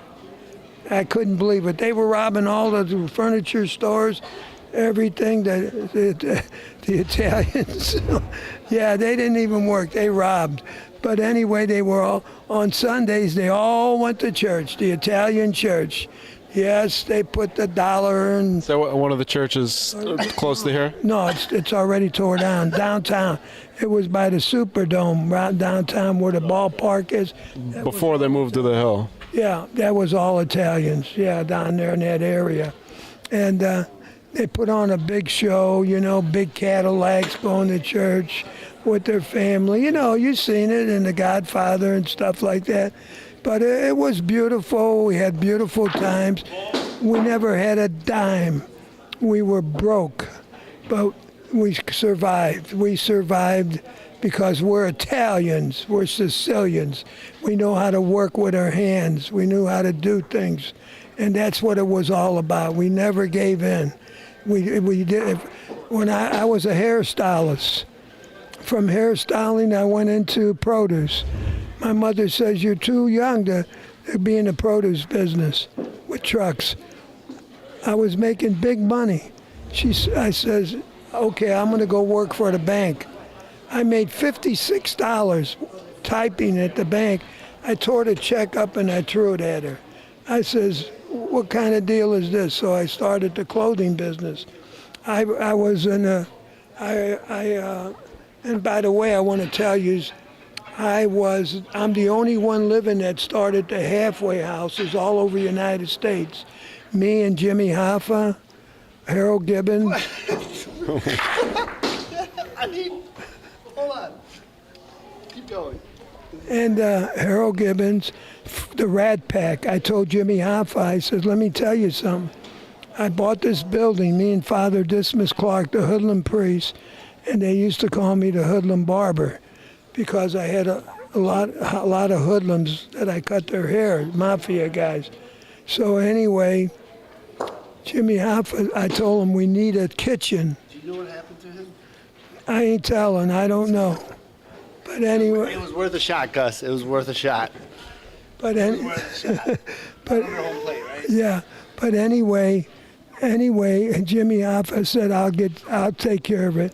He called the Rat Pack. Frank Sinatra, Dean Martin, Trini Loeb, Sammy Davis, Trini Lopez, Joey Bishop couldn't make it, Peter Lawford, Johnny Carson came in as a master of ceremony, and it was down where the Savage Center is, right there where they play hockey at, and it was called the Kiel Auditorium, and it was a sellout. We got a kitchen, we got a truck, and I used to go down produce row and hustle produce and stuff for the convicts, and that's what I did. What kind of produce? Vegetables and stuff? Vegetables, all kinds, what we needed to cook for them. Yeah. Where'd you get them from? We got them from Franklin Produce, Brother Cusimano. We got them from United Produce. All the produce come in. I used to work I was 10 years old. I was working on Produce Row. I hated it. It was like walking in a prison. You will go to work at 7 at night. You get off at 3, 4 o'clock in the afternoon. It was terrible. But I had to do it. I had to make a buck. But anyway, a lot of when you leave the prison, they give you a bus ticket and $20. And you know, that ain't no money. And you sit in the bus station, and sometimes a policeman needs a pinch. He'll go pinch you, and you got to go do your time again. So let me ask you about the state of the Hill these days and of the club here. What My son's father-in-law, Terry Nelson, was the head of the Carpenters Union. He built the courts. Joe Camarata did all the concrete work, and it's all been done with charity work. You know what I mean? That's the Hill, and the Hill is the most safest place to live in. They keep their houses going, and everything is beautiful. It's like an Italian community of love. Yes. It is a very nice community here. It's unbelievably well kept, the whole neighborhood. Yes. And everybody helps each other. You think that comes from years and years of hard work and now just able to appreciate? I told you, the Italians got a beautiful work ethic. They were born with it. It's in their blood. It's a work ethic that they do, constantly working. And that's what they do. They want to take care of their families and their mothers and fathers. You never see an Italian have their mothers in a home. They take them in their home. That's what home they take them to. They live with their kids until they go to heaven. That's what it's all about. Well, it's a beautiful message and beautiful life story you got there, Gus. Anything else you got for the folks at home before we let you go? Well, you sound like Fox News, but they always say that at the end. Is there anything else you want to say at the end of the commentation? But I just want to thank you for coming here and doing all this work. You had to take a plane, you had to get hotels, it cost you money for food and everything, and it's a wonderful thing that you do this, and I'm really proud. You are two good-looking young guys. I seen all the women waiting in line just to touch these guys. Oh, coming from you, that's a big compliment. Well, I might need some tips. What's your clothing company? Where can I get outfitted like this? And I had a lot of rappers coming in my store. I had. Do you have any inventory left over? No, cuz. Oh my God! 'Cause I would buy everything you're wearing right now. Started with LL Cool, Ice-T, Ice Cube, Jamie Foxx, the Boys in the Hood, Criss Cross.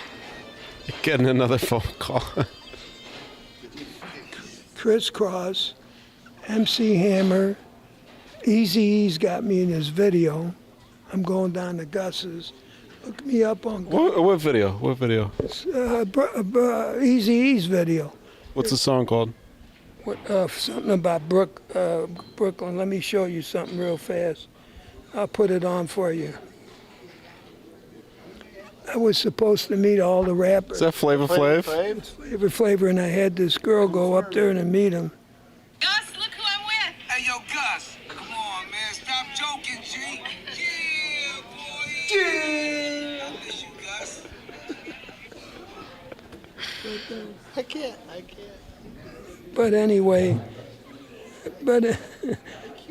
well, it's a little excitement, man. You know what I mean? And I was supposed to meet these guys, but Jamie Foxx didn't come because he don't feel good, and me too. Well, Gus. Also, Gus, that's the best bracelet I've ever seen in existence. All the Italians wore these bracelets. They all wore these bracelets. I used to sell them to all the rappers. Here's Jamie Foxx. Yeah, that is Jamie Foxx. Full of shit, folks. There's Jamie Foxx when he just got started as a rapper. He frequented my store all the time. Here he is again, outside of my store called Gus's Fashions and Shoes. Gus, if I wanted to get fitted now, since you're out of business, where do I go? I go to Dillard's. Dillard's? They're expensive, but It's not me. All right. all right, are we done? I got another interview. Yeah, we got to go back to the game. I got another interview with Frank Sinatra's daughter. Yeah, Nancy. Her boots are made for walking. Yeah, yeah. And I just want to thank everybody here for celebrating this, celebrating with us. And I got to go, otherwise I'll miss my next appointment. God bless everybody that's seen this. Look me up on Amazon called Gus. It's about my life, and that's it. I'm checking out. I hope I don't check out too soon, because I'm going to be 87 pretty soon, July the 4th. God bless you all. The world needs more Gus's. Thank you, Gus. Okay, Gus. Thank you for joining us. I got 10 minutes. Thank you. What's your name? Milan. That's Milan. Milan, like Milan. Like Milano. See, I spent a month in Northern Italy. All right, he's still going. I'm switching back to the other mic. And some people take a cruise, they go to Naples.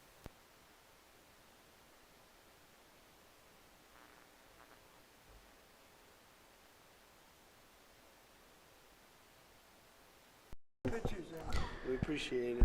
We appreciate you, Gus. Okay, 5-3 game here. He's from Larry Romano. He's from Gus is showing us more pictures. the Kings and the Queens. Oh, the show. And he was with Sylvester Stallone What? and Donnie Bosco. What a life. You want to interview him? He lives on the hill. If we can get him here, we will 100% interview him. Okay. What a life. Gus Torregrossa. Deserve a biography. Look at this guy on his wedding night, my uncle. Oh my goodness. 800 pounds. She was That's a a that's hunk. a big boy. He didn't get That guy wasn't hungry a day in his life. Tell you that much. He ate at my house. He wasn't hungry. I'm surprised you have any money left over. All right, guys. I gotta Thanks, Gus. Thank you, Gus. He turn my mic up. Gus, watch out. Watch your. Hold on. You got it caught on your shoelace. There you go.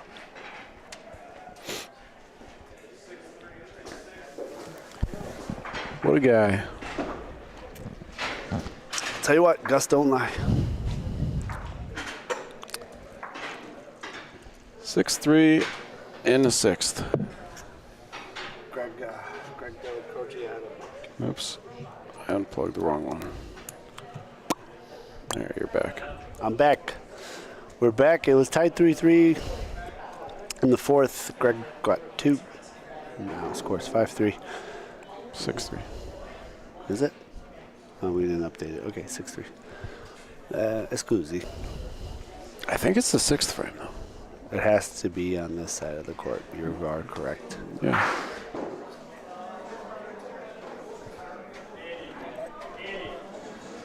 Oh, wrong one. Not a bad point there.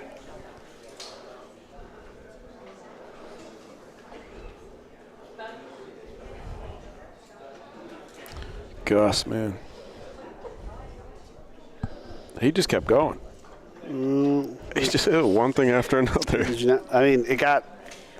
If the layers weren't so interesting, just when I thought he was running out of steam. The names. He mentions Jimmy Hoffa. Yeah, when he goes The Godfather. That Godfather movie, the guys from St. Louis, they're the ones who shot my grandmother. That was one of the funniest things I've ever heard. And then when he said, she got shot again. And then they shot her again the next year.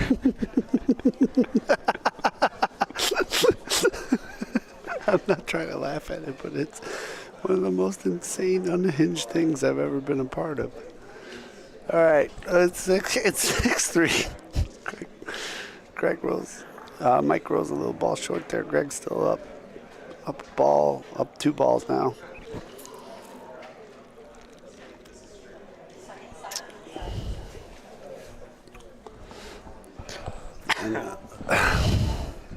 We're definitely going to have to clip some of that and post it. There's a lot going on. What's up, Gus? Madon. I don't even know what he said. That's an excellent fix there from Michael. He's got 1 ball left. Greg's got 3. I don't think he's going to be able to shoot it. Yeah, he's got a little banana bit. shot here, maybe. Yeah, it's a tough one, though, right? Yeah, that's a toughie. Can't use the sidewall, of course, in PRV. I think it's a good time to come walk down and take a look, see what you got.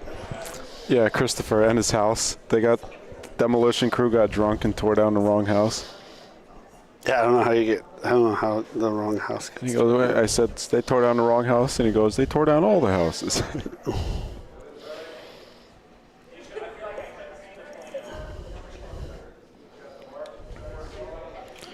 Gus, man, I might have to check out that documentary.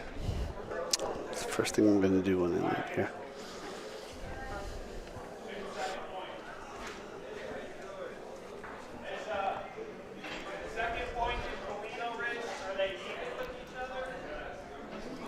Jose seems to have a commanding lead on that court. Yeah, surprisingly enough, Jose Boto is winning on court 4. I mean, we could be wrong. I haven't checked in, but I'm just going to go ahead and wager that he's up 7-2. Tough pull for Cameron. He's played great. Even looking at the ball setup right now on court 4, it's not like it's a bad ball.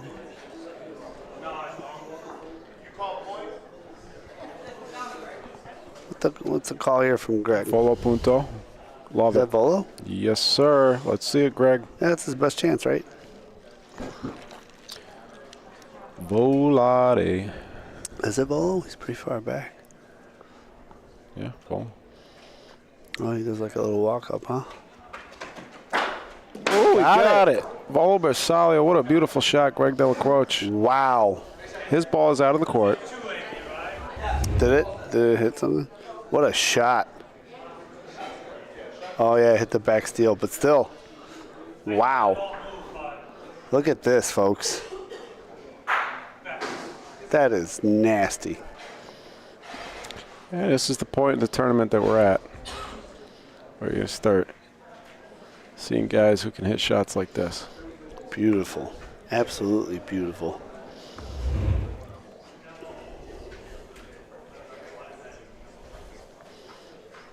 He does have to roll because his ball flew out of the court.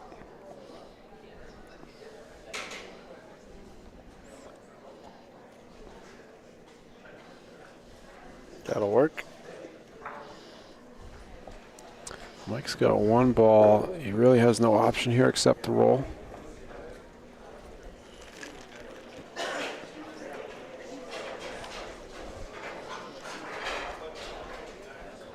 Uh-oh. Uh-oh. Not good. It's going to be a tough spot for Mike. He's going to have to score in the next frame. Yep. Well, might become an 8-3 here in a second. I wonder if this will come into play, but the scoreboard on the court is marked at frame 5. We are at frame 6, though. Yeah, no, I think they know. Might be short. Yeah, it's going to be a little short, but 7-3 going into the 7th. So, essentially, at this point, if Mike doesn't score, game's over. Yes. No need to play the 8th frame. Loaded, yes.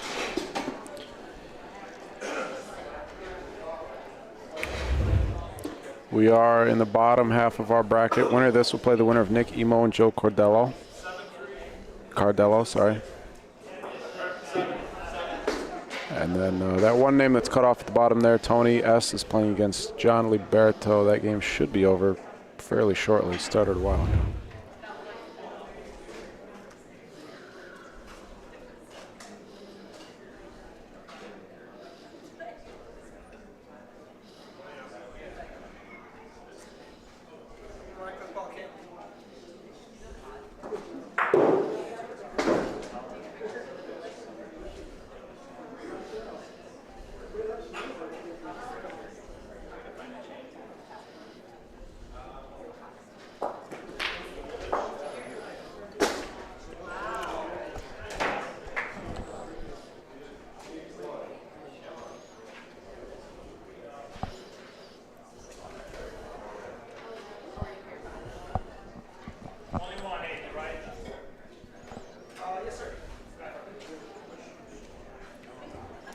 Beautiful ball there from Mike Delacroce.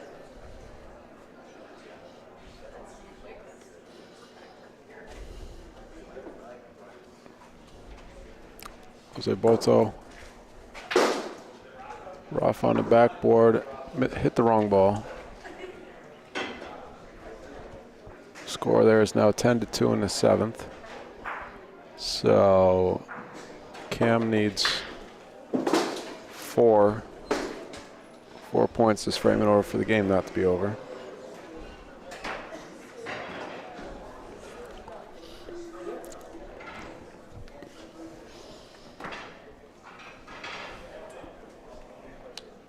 What's the point here, Greg, right? Yeah. That's a good looking ball, though.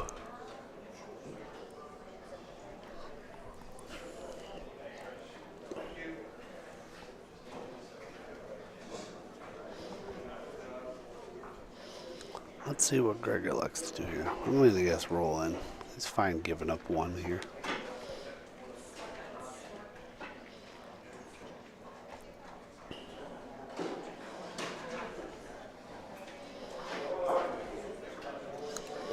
Pace looks pretty good. I don't think he's going to get a point, but he's going to be short, but still not a bad ball.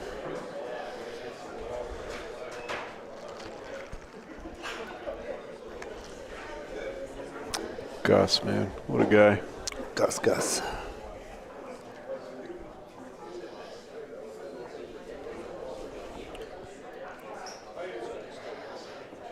What do we got after this? I think women's semifinals, right? Could be close to it. Yeah, after this, the men will be in the semifinals round. Oh, that's a primary. Not sure what the plan is.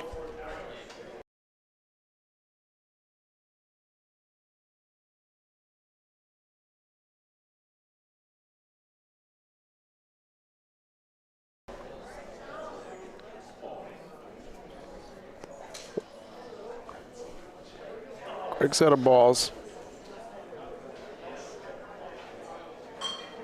Mike doesn't like this one. Looked a little fast, I think. Yep, that's gone. What's he got? One more? Is there an option even on the back wall to leave it? No. No, right? I didn't think so. No, we kind of had this. I think I jumped in on the tail end of it. Oh. Yeah, what we found out. That's 2, though. What we found out is that. All right, this game's not out of hand yet. Yeah, it's a big 2. What we found out is that if a ball is, like if a foul is committed on the sideboard or on the backboard, there is no rule of advantage.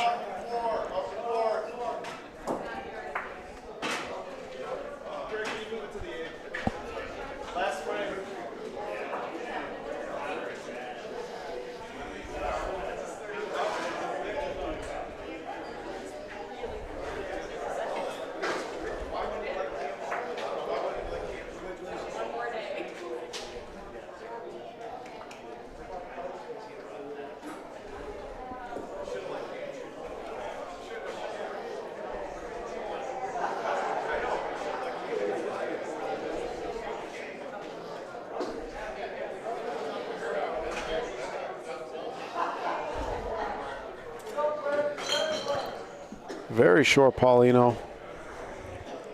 Front of the volo zone. Good point there, though. Is that Presario? No.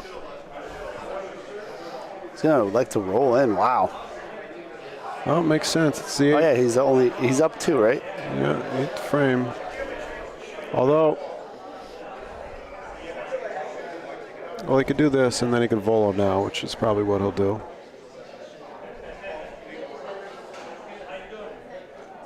No, he's not going to.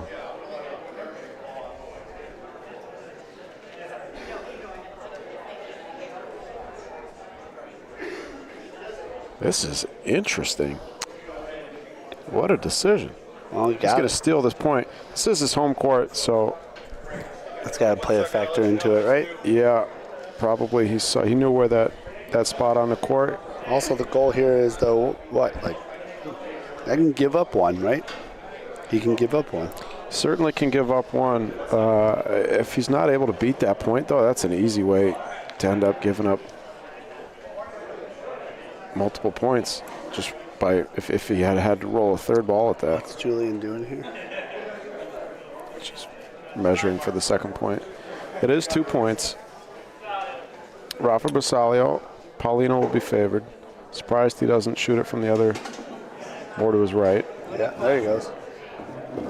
I don't think there's a way of hitting Paulino clean here. Not from that angle. Well, I mean, it was slightly possible, but I think he might have fouled there.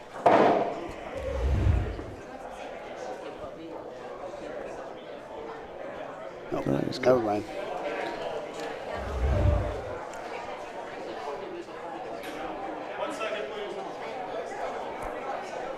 Julian asking for time to mark the balls. 2 balls down for each player. And now Greg's decision to roll twice on that. Looking like a good one.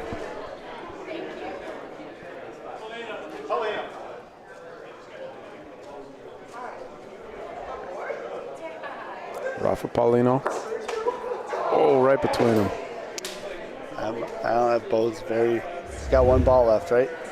Yeah, he needs 2 points. He'll shoot Paulino again. Going for a reset now? What's in the back? I think just trying to hit Paulino. He's got 1 ball, but he's got 2 deep balls back. But yep, he does want Paulino to go to the left corner. Rafa was short and he missed. That's game. Greg Delacroce advancing over Mike.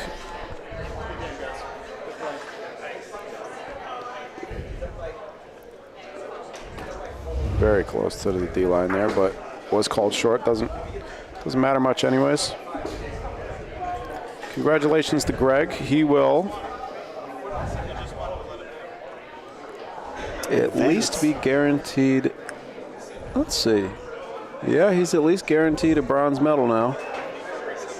Everybody who's made it to this point is now at least guaranteed a bronze medal. Natalia and Anthony up top. Oscar D'Amore versus Hunter Galero. Greg Delacroce versus Nick Emo, 2 partners playing against each other there. They were the gold silver medalists in men's doubles playing together. Now they have to play against each other. And Jose Boto versus...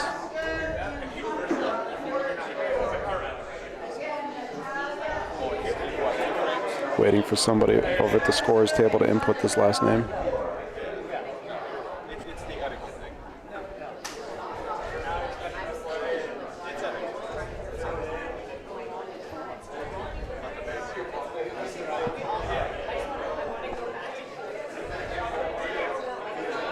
They just called a few games.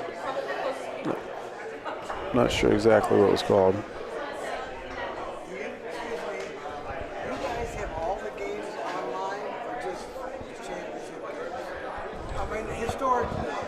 Yeah, it's all up there.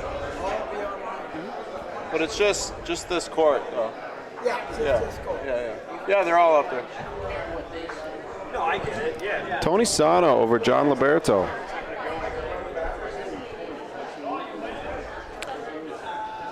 Natale Scala, Anthony LaBarbera, Oscar D'Amore, Hunter Galero, Greg Delacroce, Nick Emo, Jose Boto, and Tony Sanna, your top 8 men's players.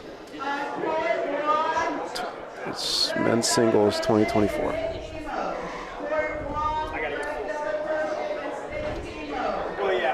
I wonder if they're going to... Yeah, court 5. Beautiful. Tony Sanna versus Jose Boto. The moment many of you have been waiting for. Jose up next on court 5. I get what you're saying.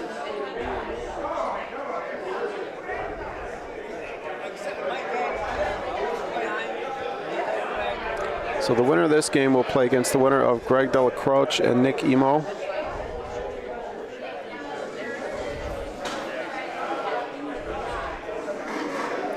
Same thing goes for that top half of the bracket.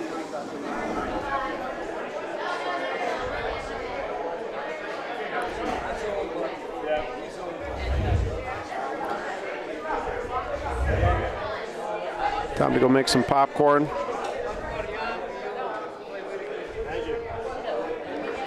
Put some beers on ice. This should be fun to watch. 8 frames of Jose Boto.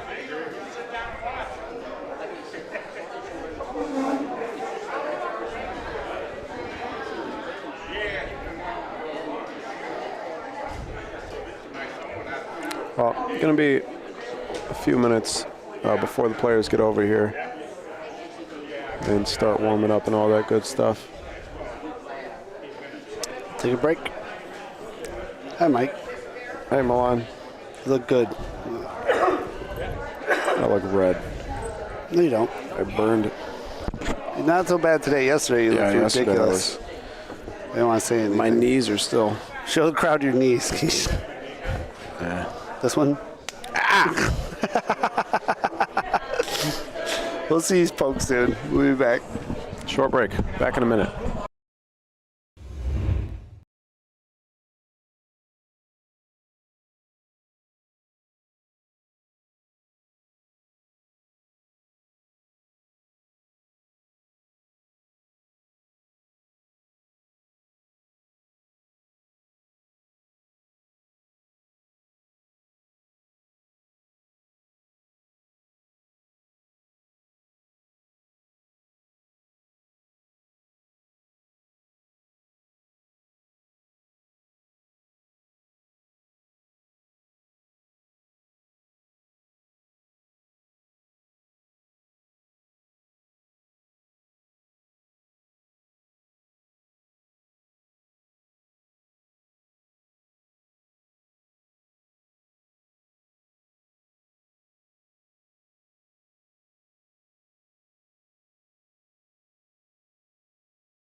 Tony's smiling. He knows what he's in for.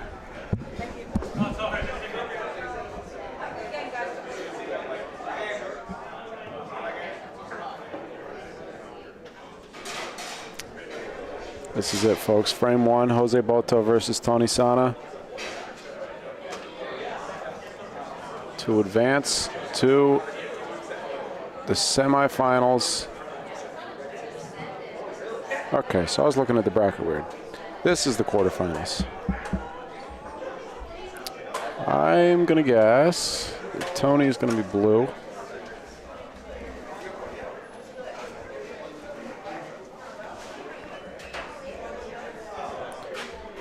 So I was wrong. I said a couple things wrong regarding the medals, the placement, the medals, where we're at. I skipped around in my mind. The way I was looking at the bracket on the computer, I was a little bit off. So this is the quarterfinals. These players are not yet guaranteed a bronze medal. The winners of these 4 matches will be guaranteed a bronze medal. First ball, the frame for both gentlemen, not bad balls. Jose's a little bit better. Tony Sanna going to beat the point, it looks like. And that is going to be Bersaglio. Jose could potentially take out both of Tony's balls with a shot. Rafa Bersaglio. Jose Boto. Just one. But that works. Jose's ball is out of the court, I believe. Yep, Margaret is removing it. Our official for this match, Margaret Schindelis. Bronze medalist in mixed doubles so far this week. Tony Sanna, third ball of the frame.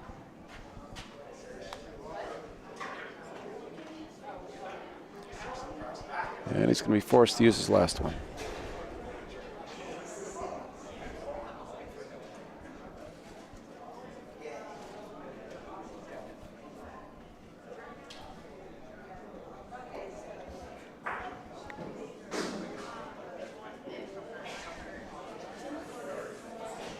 A little bit short. Jose should have plenty of room to roll in here. No reason for him to shoot Paulino or anything crazy. Tony's ball is the one down at the end of the court. Jose should have plenty of room on the right side.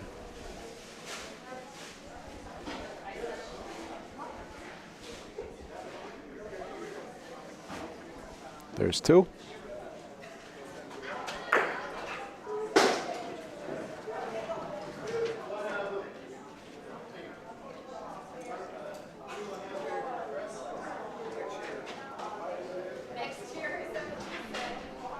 Last ball of the frame.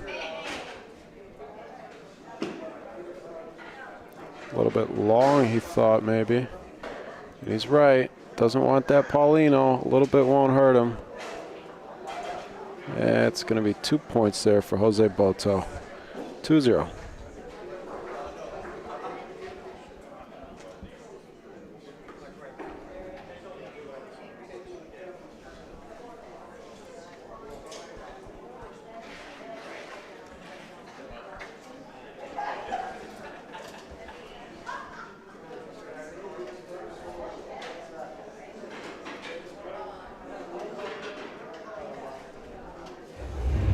So look at our brackets. Jose and Tony near the bottom there. Tony beat John Liberto. Jose just beat Cam Clifton. Winner of this plays winner of Greg Delacroce and Nick Emo. Over on court 4 right next to us, we got Oscar D'Amore versus Hunter Galero. And then one more court over. Natale Scala and Anthony La Barbera. That is a Paulino foul from Jose. These rondinas are not, they're different from this Hunter jumps the ball over the wall. They're not like, I don't know, there's something about these rondinas that's a little bit different. They're not quite as severe.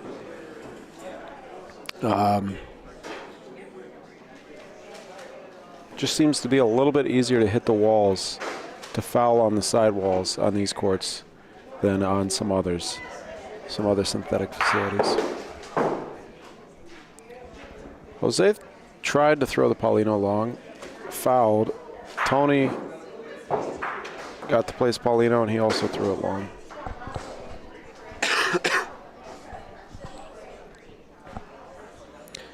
Really tough to find a spot on the court against Jose where you feel like you have an advantage.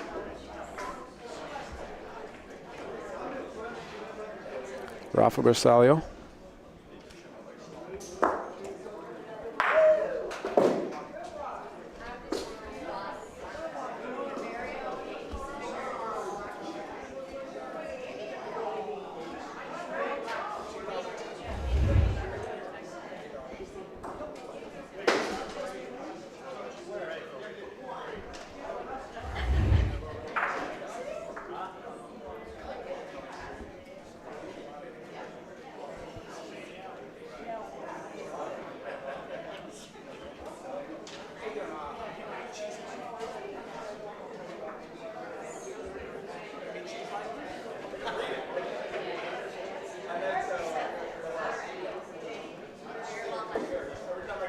A little over 2 feet.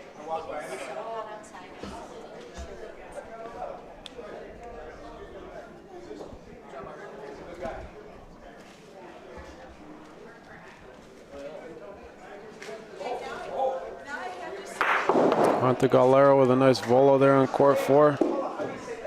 That game is 1-0 in the second. Looks like Hunter is ahead with an opportunity to score a couple of points here. Short ball from Tony Sanna. His third ball of the frame is going to bump Jose's.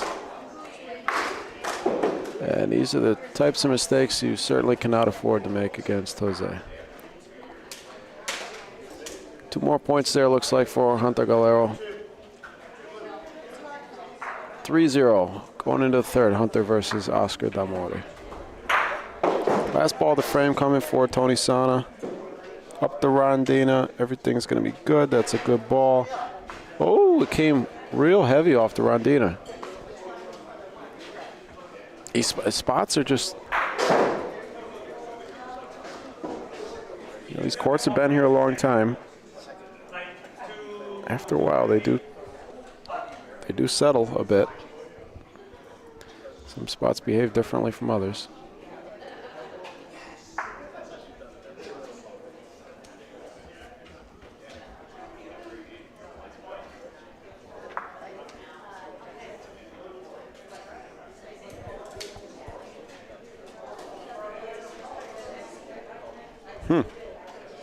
Wow. Kind of the same thing there from Jose. 1 point for Tony Sanna. The call is Volo Bersaglio.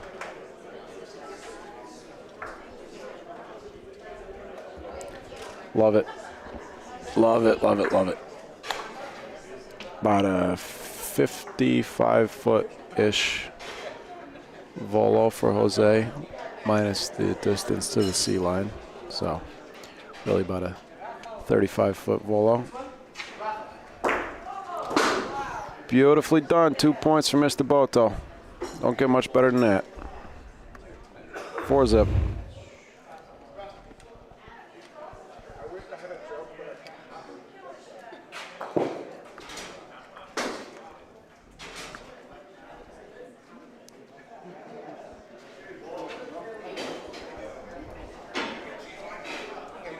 You'll plug yourself in, Jesse. Nope, nope, nope, nope. Right here. Thanks. There we Jesse. go. Hello. What a volo. What a shot. That's fun. A fun one. Oop.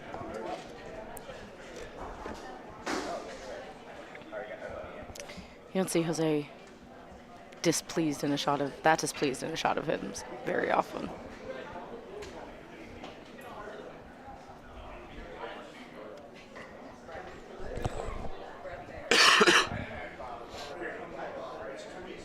Good ball.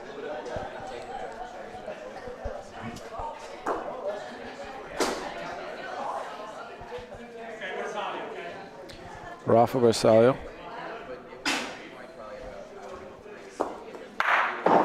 Yep. Wow. Yep. What a shot.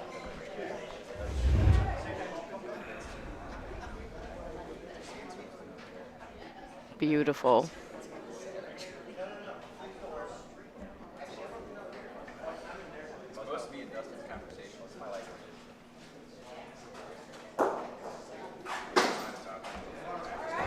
What a shot. The skill level, I mean, it's unlike any other sport that I can think of. I mean, of course, the dynamics with bocce are different from a lot of different sports. Rafa Bersaglio again. Jeez. I mean, one shot is just better than the next. It's unreal. He's so good. But the difference between his level of skill and the level of skill of the rest of the players in this country it's just unreal. So vast. Just imagining being so confident before, absolutely so confident before Rafa, like that. Rafa Paulino. Tony needs Paulino. He might have it. Oh. That was close. Got to try it again. He's going to roll. Oh, that was so You're playing Jose. You got to shoot Paulino again. I mean, yeah. You can't just give up 1 point at a time to Jose. I don't like this call, Jesse. I don't either. I mean, Hopefully it's a good ball. He might beat right the in front of the Plano. That's a great ball, but Jose can just stick it for 4. He could. Obviously, easier said than done, but we just hope Jose messes up and shoots the Plano back into your 3-4 balls back there. yeah, I mean, I think that's what you hope and pray for right now. Do you think he's going to go for? Oh yeah, he is. Yeah, it's a no-brainer. Rafa Puntal, 4 Oh points. my God. 4 points. See you later. Open and shut case. Jose Boto. Bing, bang, boom. Bang, bang. Look how much that's unreal.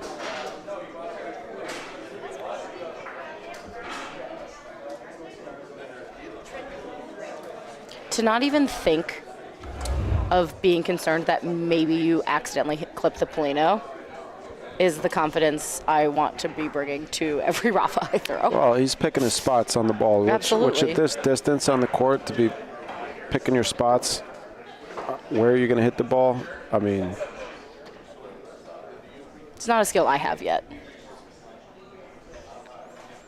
Consistently. On a good day, I can do that on a 60-foot court, but on a 90-foot court, no way. I can maybe do it.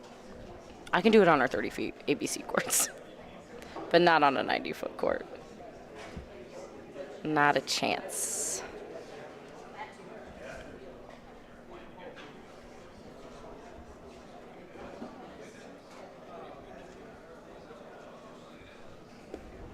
a little bit short there from Tony.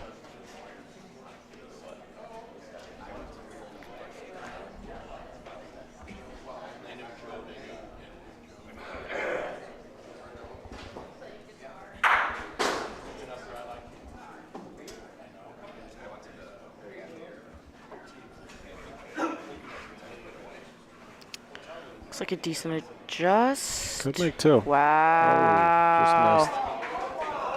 It's a beautiful What a ball, no ball. foul, and we are going to see a Sopramano shot from Jose. Unless he decides to volo, I imagine it's going to be Sopramano from. Jose's going to take a walk. Have himself a look-see.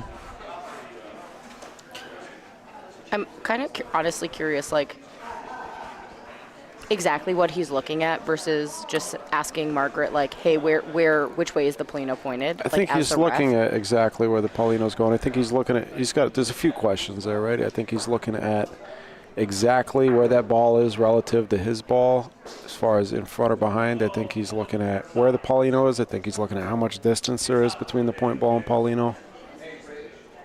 Wouldn't be surprised to see Jose's ball jump up and hit the fence on this shot, go out of the court. So this might end up well for Tony here. Yeah.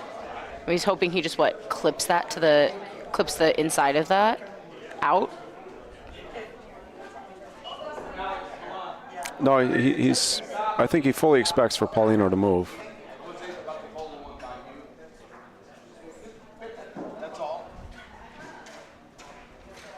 Oh. Wrong ball. Wrong ball.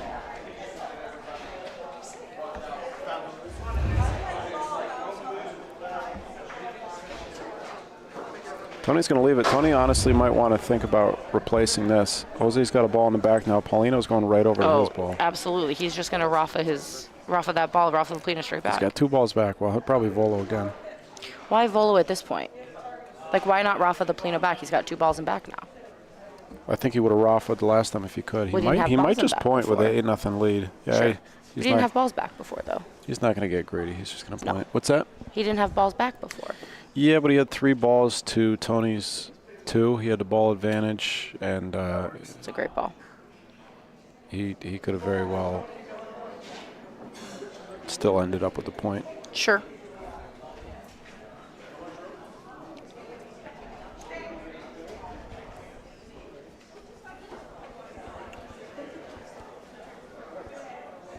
Just going for a little bit of the boob. I think that's what he wanted. I kind of heard a groan from him. 2 balls back for Tony. He's going to come take a look, too. I don't really know how much Tony really has to work with here. Just looking at where Paulino's going, and it is going towards Jose's ball. Maybe a strong roll. Come down that rondina, move things, and make a little bit of room for himself with his last ball. It's the only play I really see. Volo. I think this is a crazy call. I don't. You got to do something here. You can't just take 1 point against Jose with 4 frames left after this. Yeah. Okay. I was like, anything's Rosario with his ball. Yeah, wild call. If he hits, I don't know. It's going to make room either way as long as he hits any of it. Right? Just everything's touching. So, like, the ricochet of just the energy of it is going to move stuff. Stuff's going to move. Stuff's going to move for sure. He hopes Paulino doesn't go all the way down to the back. Got to hit something first, though. Almost hit the ceiling. Was close. Are you taking the 1 here? Well, I think now you do. That was a close shot. What are you? You're going to try and roll on the outside. On the outside? It's possible. This is tracking. An extremely tough shot. It is Gave himself tracking. a chance. Oh, my God. That was so close. That would have been a heck of a point. Would have been fun to see that. Tony got 1. Tony got 1. Good for Tony. Good for Tony.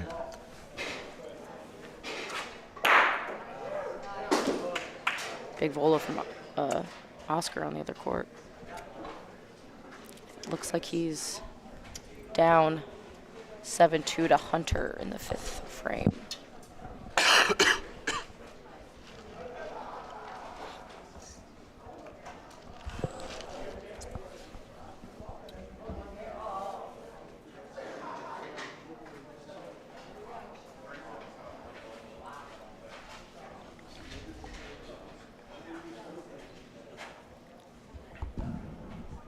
Good ball.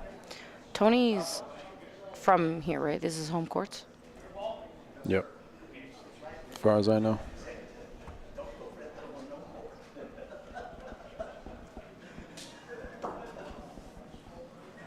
See volo from Oscar D'Amore on court 4.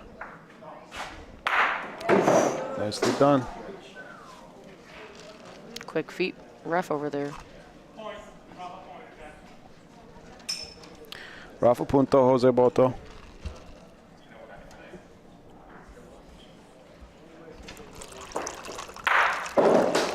Big shot. Milan. Your microphone is inside that cup. Guys, that's the refreshing sound of a Lime High Noon being poured into a plastic cup. I'm out.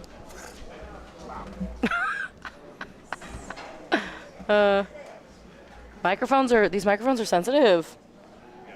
Well, They pick up a lot. A lot of good equipment we got here. This is good equipment. BBN spares no expense. Well, I just didn't realize that The mic was on, yeah. If 2's on, 3 is on. Yeah, right now they're both plugged in. Yeah. It's an honest mistake. Yeah. I don't think I would have thought of that. We're gonna see another 4 here. Walk off 4.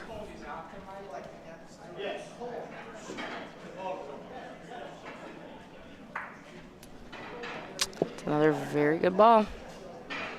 Yeah. Wide open, though, for Jose. These balls Tony needs these balls in front of Paulino. So Yeah. at least give himself a chance to ricochet on Paulino when Jose shoots. Yep. Another volo on court 4, Oscar D'Amore.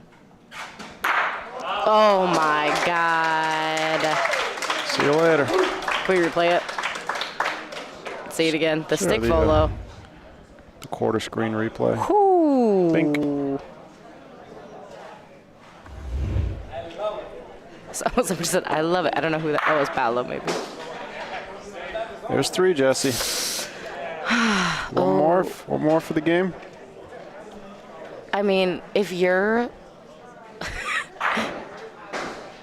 trying to like put this ball anywhere specifically so he doesn't just shoot it out for Paulino. 4. Well, you got to shoot Oh, Paulino. yeah, shoot Paulino. It's 8-1. There's going to be 3 frames after this one. Shoot Paulino. Yeah, I mean, you can tell we're just, okay. Maybe he'll land in front of the Paulino, on it again. Yeah, but we're just resigning with some of these calls. We're just resigning ourselves to losing slowly. Yeah. I mean, maybe And not, in this case, not so slowly. Well, maybe this is behind Paulino sure, again. but maybe the point is he's thinking, Jose will just point in for 1. Yeah, but... Maybe... And Jose probably will just point in for 1. That's the type of player he is. Yeah, well, I think that's the point. Like, that's Dave's point there. Tony's point. Just roll in. Maybe he'll point 1 and not shoot it out for 4. Maybe. Nice shot from Hunter on court 4. Nice shot. Clean. Oh, he's going to shoot. All right. Stick for 4. And it's game. That's the best one Martha yet. just puts the stick down. Jeez Louise. Jose Boto. Putting on a clinic. See it roll backwards is wild.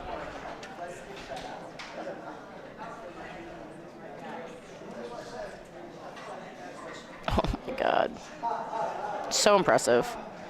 I love everybody leaning in down the rail.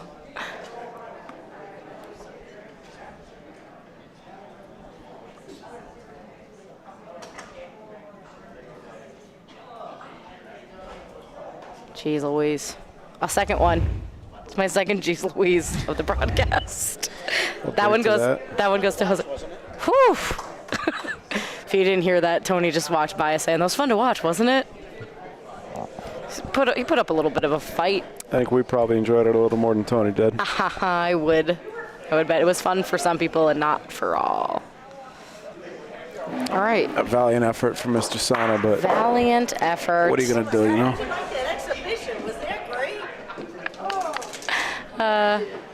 We're all having fun.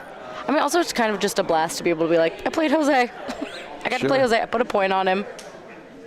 Hey. I wonder what's going on court 1 with Greg and Nick. That's wild.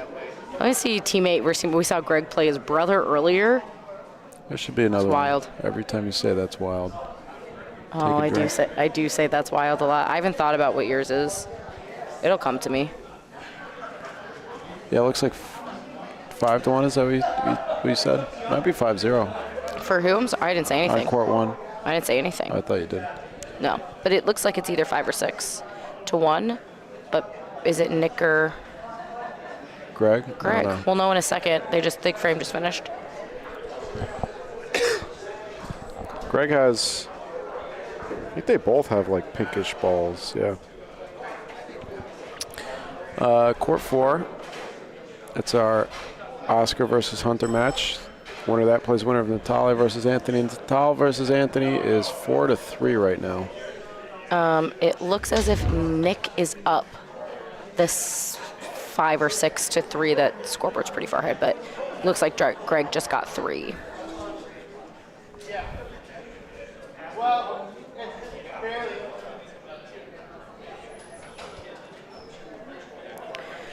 Do you think Jose runs over to finish coaching Hunter's game? He's normally his coach. I don't know who's coaching him right. I don't know if anyone is. No. I don't see anyone over there. Looks like you got that.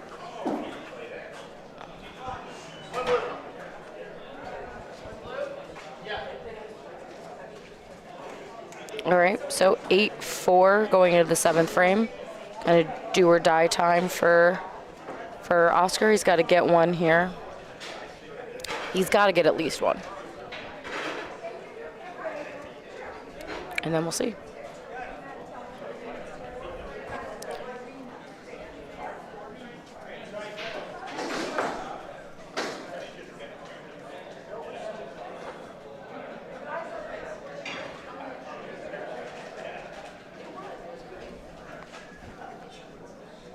Paulino at the back of the volo zone.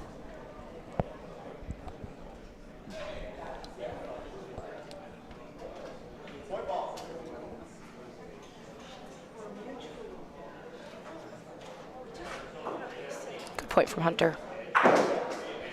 Good point. Absolutely.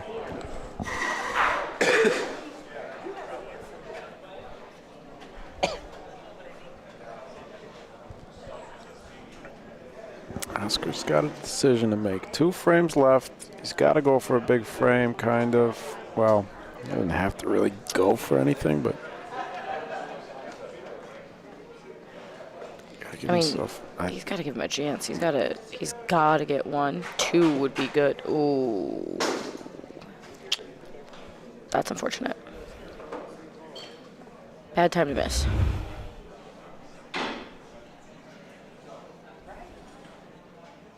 Whoa.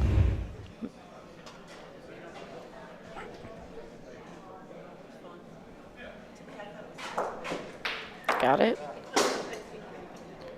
That might work out nicely. Paulino. Looks like it's going to come back to him. Yeah, quite a bit of room there for Hunter.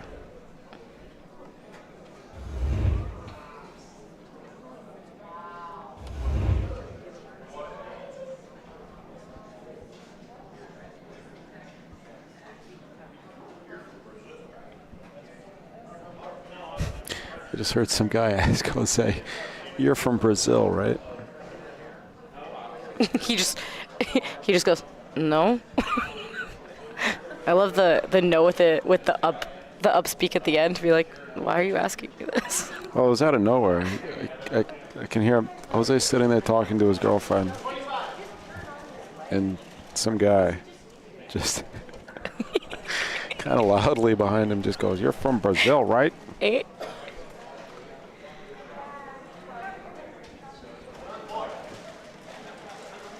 That was a really good point from Hunter. Tough deal here for Oscar.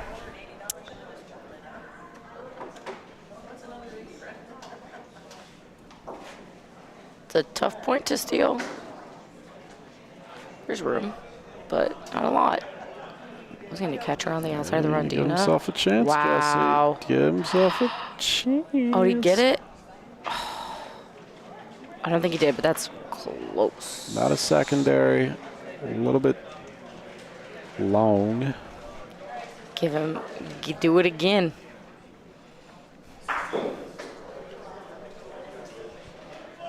"16 centimeters is the call on point.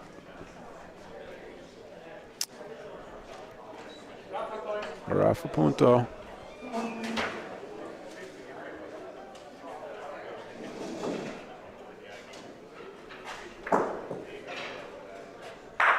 Oh. Oh, that was a fortunate little last bounce on that one there. That blue ball looked like it was coming back. I thought that other red was gonna stay.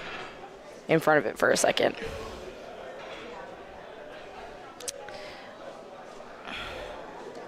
It was Oscar's out of balls now. 1, 2, 3. Yeah. It's fourth one.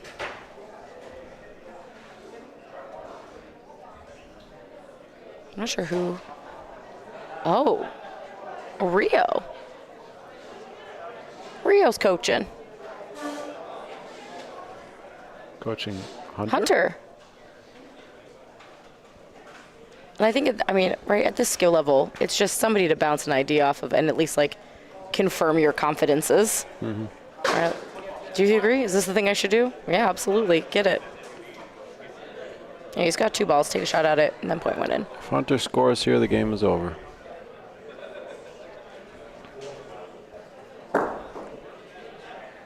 It's a little soft raffle down the rondina. That'll work, though. Made it. Made it way, gave him a lot more room to point in. Yeah. It was a good shot. Great shot.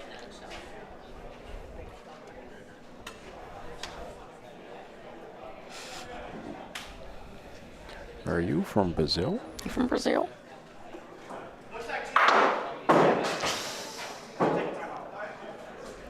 Timeout, Galero.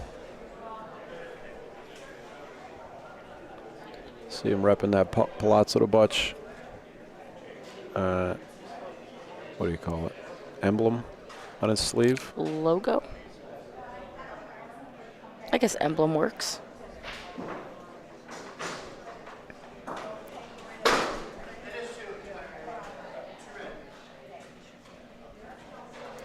What's the discussion there? Seems pretty straightforward, doesn't it? Yeah.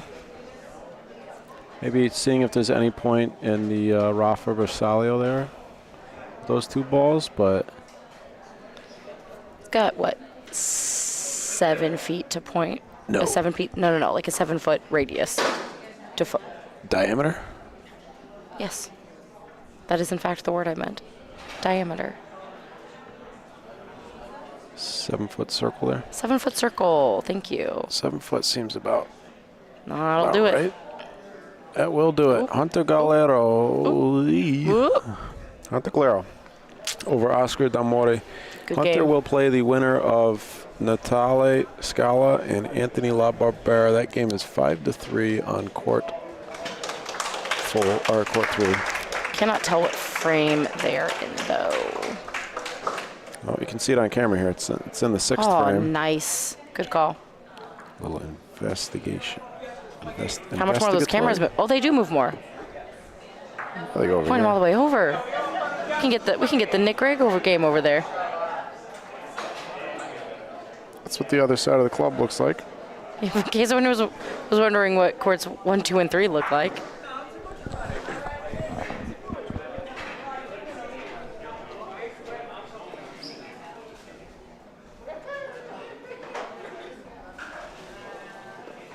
Well, folks,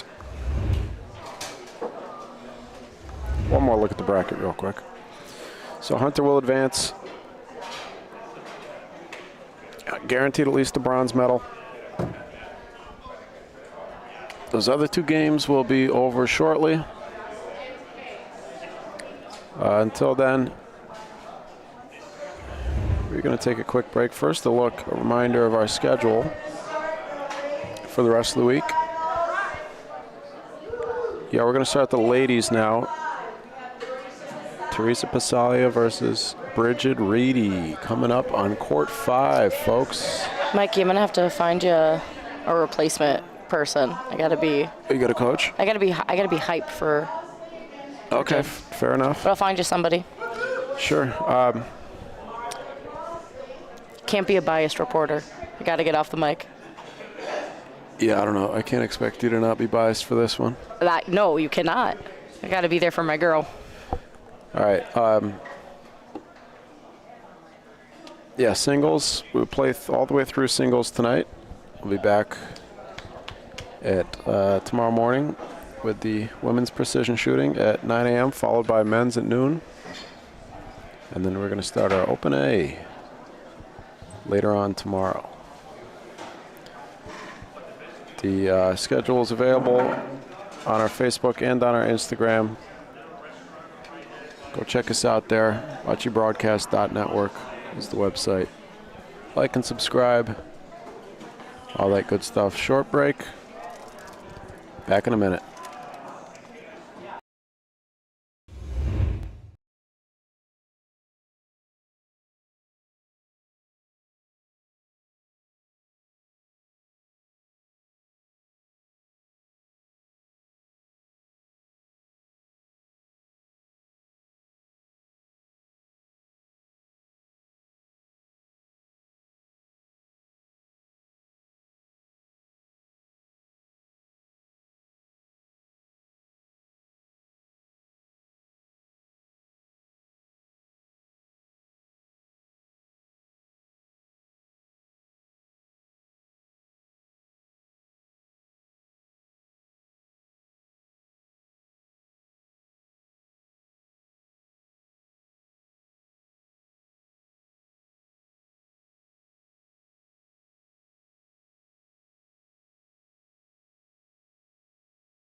All right. All right, folks.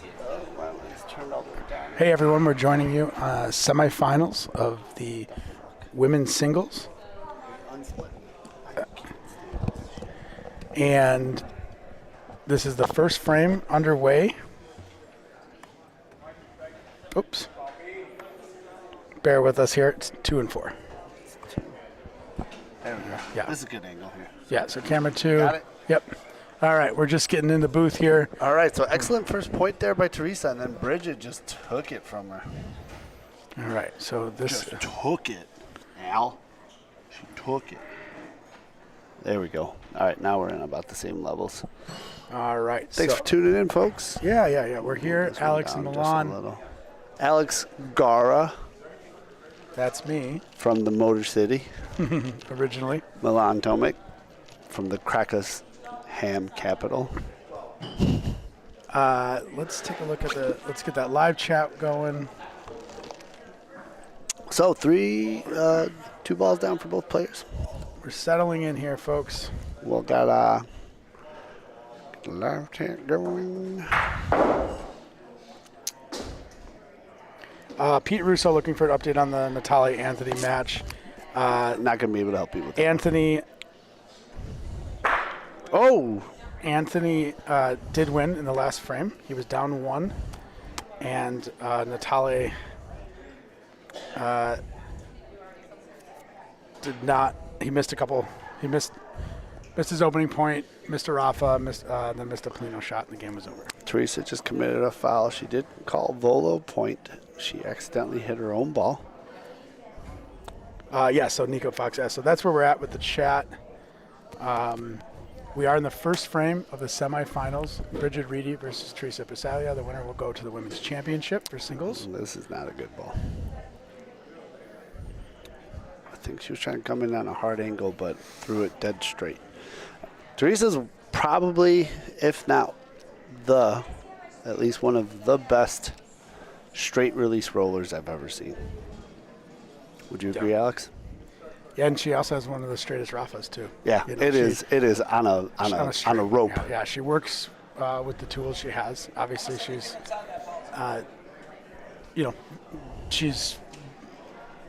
good. She's very good. She wins. I was going to say she's probably.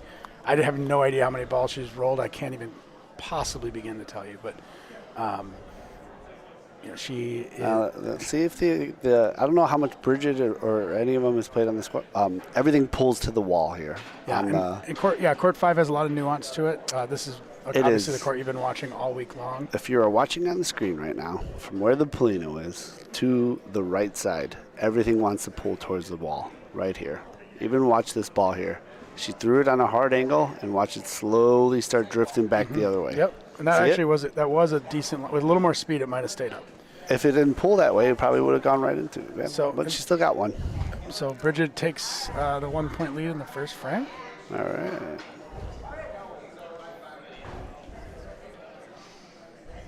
One nothing Reedy. Was it 2 and 4? Yeah, it was. This is the one on court 5. Yep. Not quite certain of the preset, so we might do a little bit of finagling, zooming right now. If you do look and you're, oh yes, Chris, watertight representing today. Yeah, this is. If it ain't right, get it tight. Watertight for all of our. Let's see if we can greater bocce community across the country. Let's see if I can get you guys just a little closer Bridget view, just on this court. Sorry. There you go. There you go. There you go. So 3 for the roll, 1 for the court, 4 for the thing. All right, another good first ball by Bridget. Yeah, that's great. Just outside the volo zone though, so it is a Rafa. Let's see what Teresa elects to do here.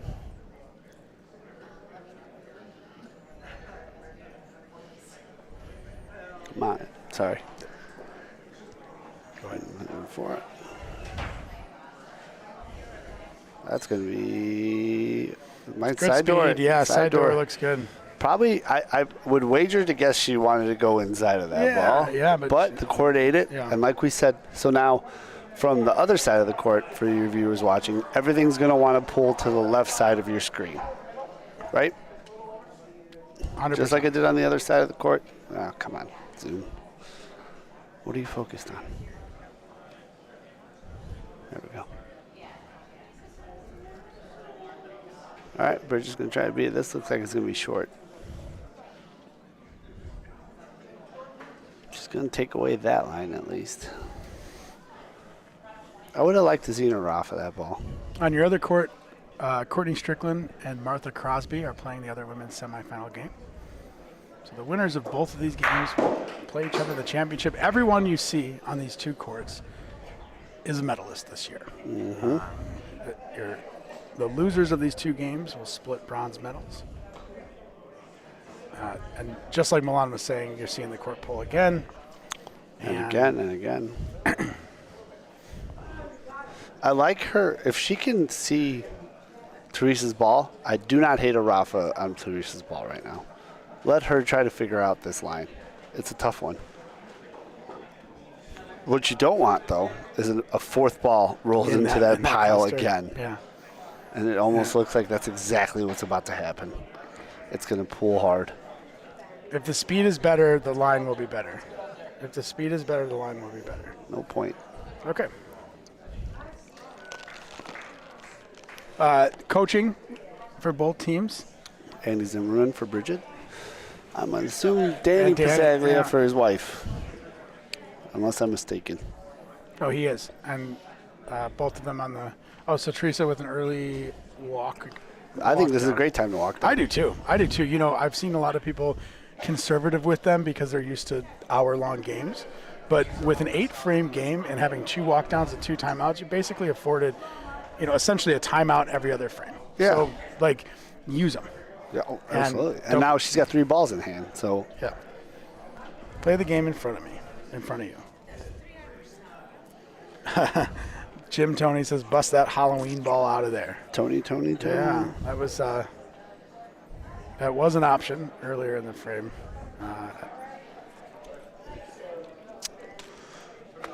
Yeah, folks, said it a couple times. Our feature court is this court.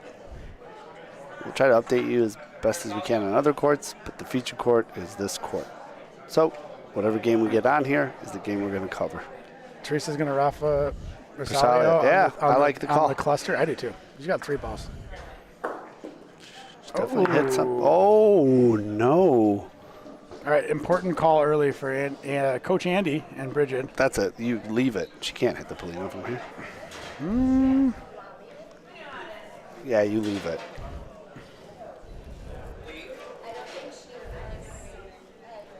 So she doesn't have a clean shot at the Polino. It looks tempting. They're going to leave it. Okay. And so probably she might have a little glimmer now of this it. This is a bit of a game of chess, right? Yeah. If you know that by leaving it, Teresa wants to prove it wrong in this moment. So she's... It's a tough shot. You have to get... And It's a bait shot. All right. All right, so I'm assuming she called Polino. Did she get it? Oh, she was short. She was short. Oh, she got it, though. Let's watch the replay there. Oh, well. No, we had a... We're not going to have it for this one. Sorry, folks. She's going to like to roll in here, though, because now with her last ball, while she could still possibly hit Polino, what she wants to do more than anything else is mitigate a 4-pointer. Because if he gives up 4 here... Boy. Oh, wow. She might just get the point. Yes, that's a great ball. What a shot. What a ball. Incredible. That could have been a disastrous frame. Nice ball.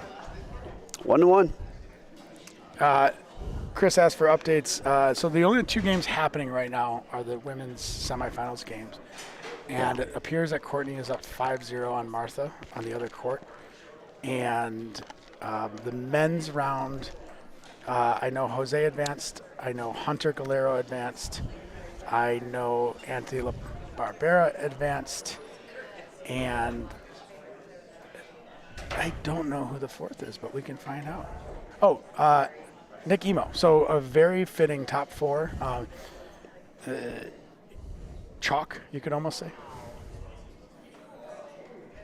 Of course, there are a lot of big names in the tournament, so players like Greg De La Croce and Oscar from California, Ben Campbell, Paulo Pro, Natale, a lot of good players that did not advance. Everyone's good here. But your top four is a very strong top four. In the semifinals will be Anthony versus Hunter and Nick Emo versus Jose Boto. Those will be coming up next.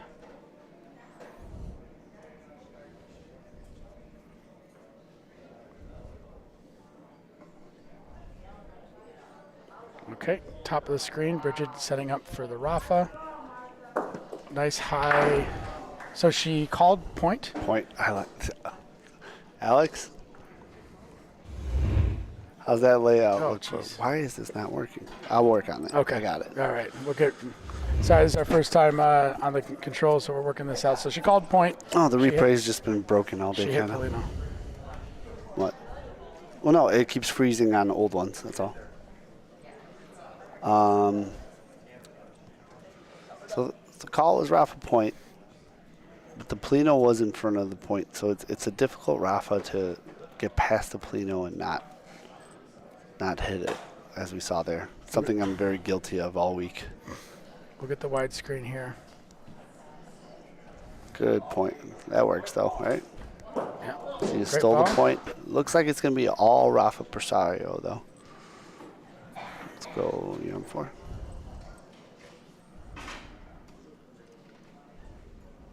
Yeah, they're all Rafa Persario. That's going to be the call here. Oh, yeah, that is right. No, I'm not crazy. Ooh. No. Wow. Call is 1. Call is 1. So here's your setup, folks. Call's 1. Let's see what Teresa elects to do here.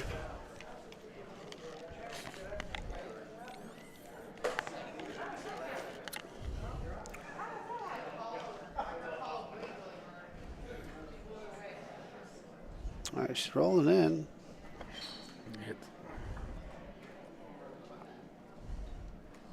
What the hell? Yeah, black. 4.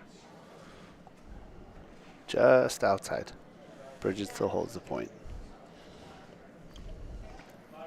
Who's that ref in this game, Alex? That's your new president, John Liberto, USBF president. When does that take into effect? I don't know.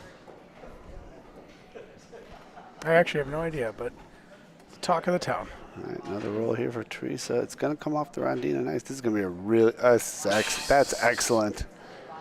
Boy. Good stuff. Now let's see how much. The call's 2. The call's 2, and 2. it is Persario. What is all of it Persario? No, Polino and ball is for sure. Oh, everything. Everything is. She can hit anything in this pile.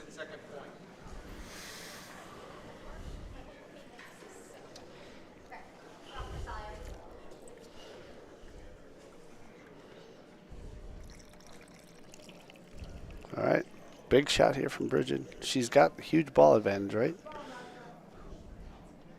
Or no, 2 to 1. No, 2 she to has 1. one ball off the court. She just needs to hit her target here. And she hits Polino.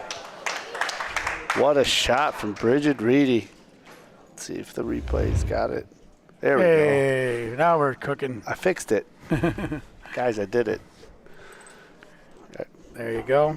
So she's holding 1. Thank God, because Michael otherwise would have.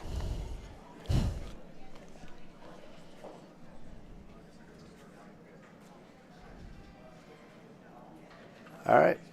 So, excellent shot there by Bridget. It looks like Teresa's just going to lay in another ridiculous point. Wow. Wow. How about that? 50 feet, 60 feet, 90 feet.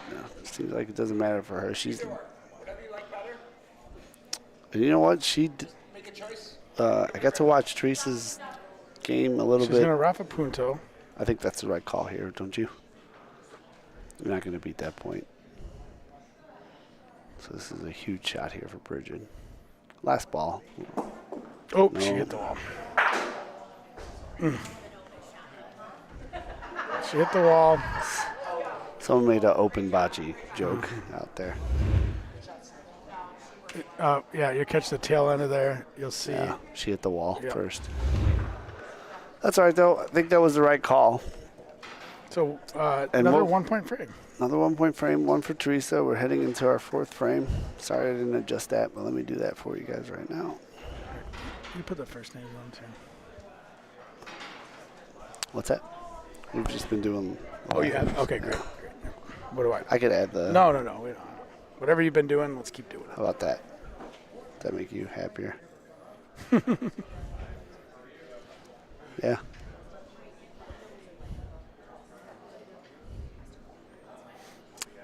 Three to 1, 4th frame. 2 to 1, sorry. Let me tell you, that was an excellent frame by Bridget, and the pointing by Teresa was elite on that frame.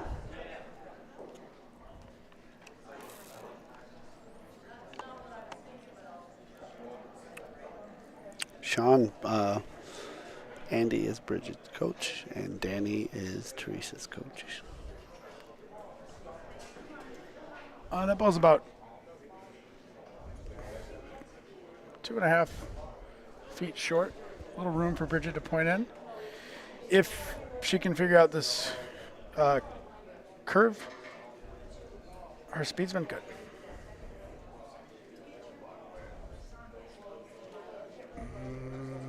She's on the low side, but great speed. And referee John Liberto says it's good.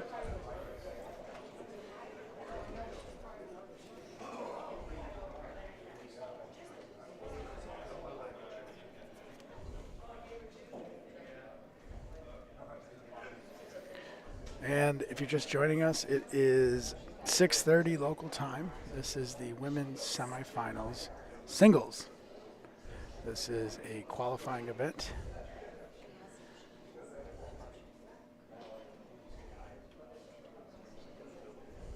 Bridget waits while John chalks Teresa's great roll there. He does call it Bersaglio. Great roll, though, there. It's going to be hard for her to get around and hit, but call's made. Bridget starts with the 2 feet in sync. Oh, she hits the the wrong wall ball. first. Okay. Just nicked it, though. Good line. That would have hit cleanly if it wasn't if that front ball wasn't there. She just nicked it. Little wrist. Little wrist turn. Yeah, little Yeah, I wrist saw turn. that. That's all. Yeah. Sometimes you try to groove it in there. Yeah, will it Yep. there, kind of, right? I'm actually, that's a very much something I do when I rafa. Yeah, and sometimes you. A lot of people do, actually, when you're trying to get it around that front ball. Yeah, or there's an incredible thing that happens in the brain where when you go into your routine and you feel like something's a little off, in that nanosecond you can make a small adjustment. Right, mental adjustment. And we do it a lot. You know, we were about 3/4 of the way through our roll and we feel something wrong, we give it a little push at the end, or we, pull it back or something. This is hot. This is very hot. Yeah. Okay. It's gone. It's 1 Teresa right now, though, right? Yep. So this is frame 4. Every frame has been 1 point so far. I wouldn't have hated another shot. She was right there. You got to play at this stage. You got to play to win, right? She's got her medal. She's proven herself. Yeah. She's got nothing to lose. Teresa's with 8 decorated. frames. Bridget's the. It's gonna be way outside though. That's a tough ball to get to. I mean, Yeah. unless you're Teresa, who got there. Yeah. But I've seen. Maybe it might be hard to replicate that line.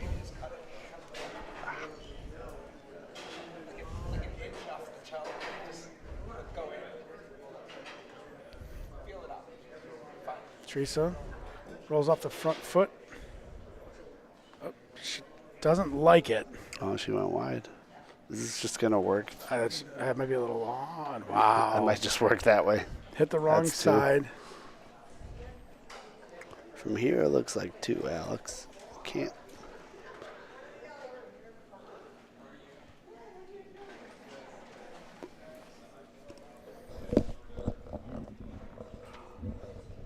Calls 2. So, again, speed control. name of the game. She missed her line. Right. But her Line was bad, speed was good. Mhm. That's all that matters sometimes. Right, you just got to act like you meant to do it. Well, she did it again. No, now I feel maybe, like this was on she purpose. yeah, that's a great Maybe one. she saw what Bridget's balls did and said, I'm going to go this other way. Yeah, maybe the left side is the side of the court to be on there. Is 3 the call? 3's the call. So that'll be 5-1 through halfway through the game. These games are played at 8 frames. This is a wildly different version of what I think most of our listeners or viewers are used to. You know, a lot of players are used to playing to 12, to 16, to 21.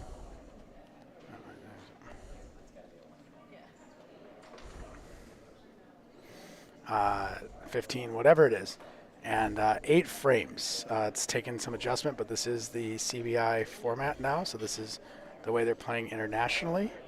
And I very much respect the decision in the USBF's adjusting to the international standard. Look at this. Because if you're going to send somebody internationally to play, you should set them up to play that way, right? Yeah, absolutely. All right, so Teresa's in a groove. She's been here before. She's won. She's showing up.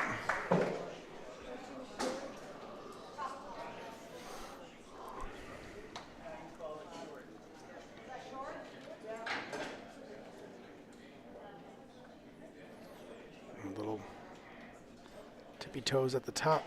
1, 2, 3.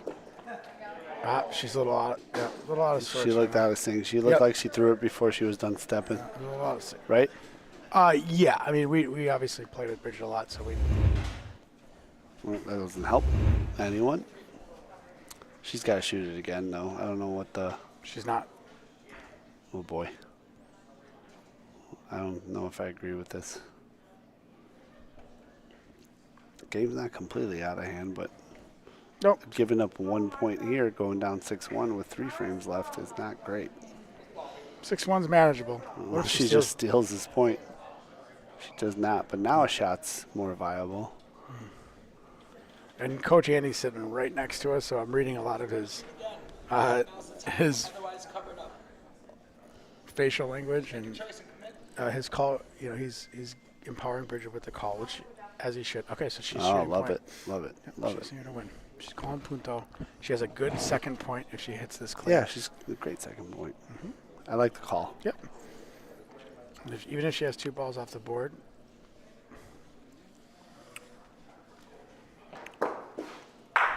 Look at Clean. that. Look at that. There she is. Let's take a look at Confident that shot. one again, huh? Okay. Let's 1, 2. Yeah, a little early on that too, but she got it. willed it. She willed it. Let's watch it one more time. Oh, guess not. Let's go back to the game. Yep. All right, Let's see Teresa's what- already rolled. There you go. That's gonna roll out just Way a to put the touch. pressure back on, right? You like the call from the ball before. Oh, absolutely. Yeah, I liked it too, but actually it worked out. It did work out with the leaving the good. The good point in. Yeah.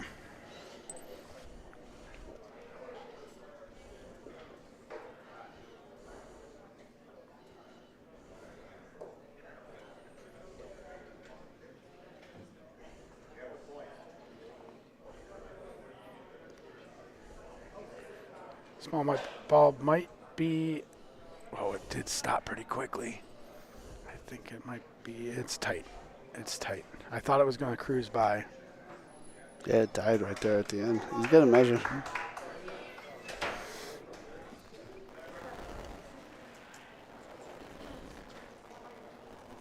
How good is the call? Hedging short.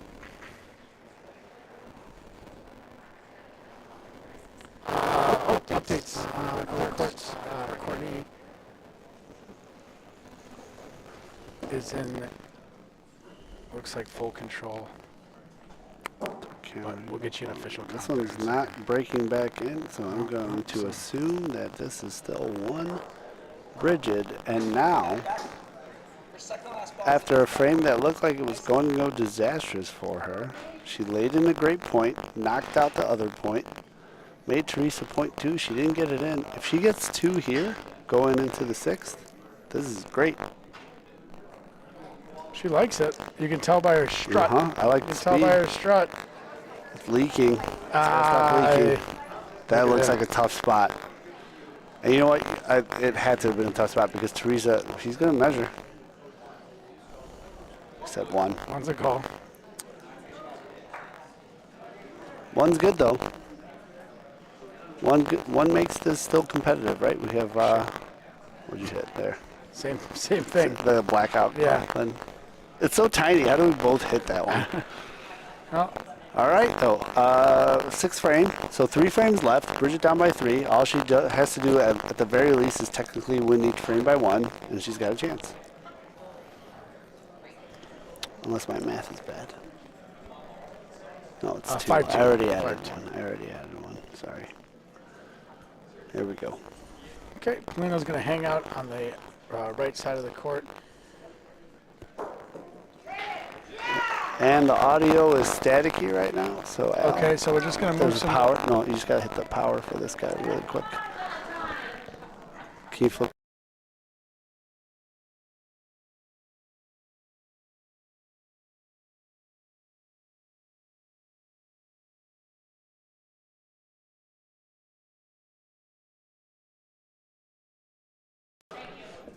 And we're Stay alive in the chat. Let us know if that fixed the static issue.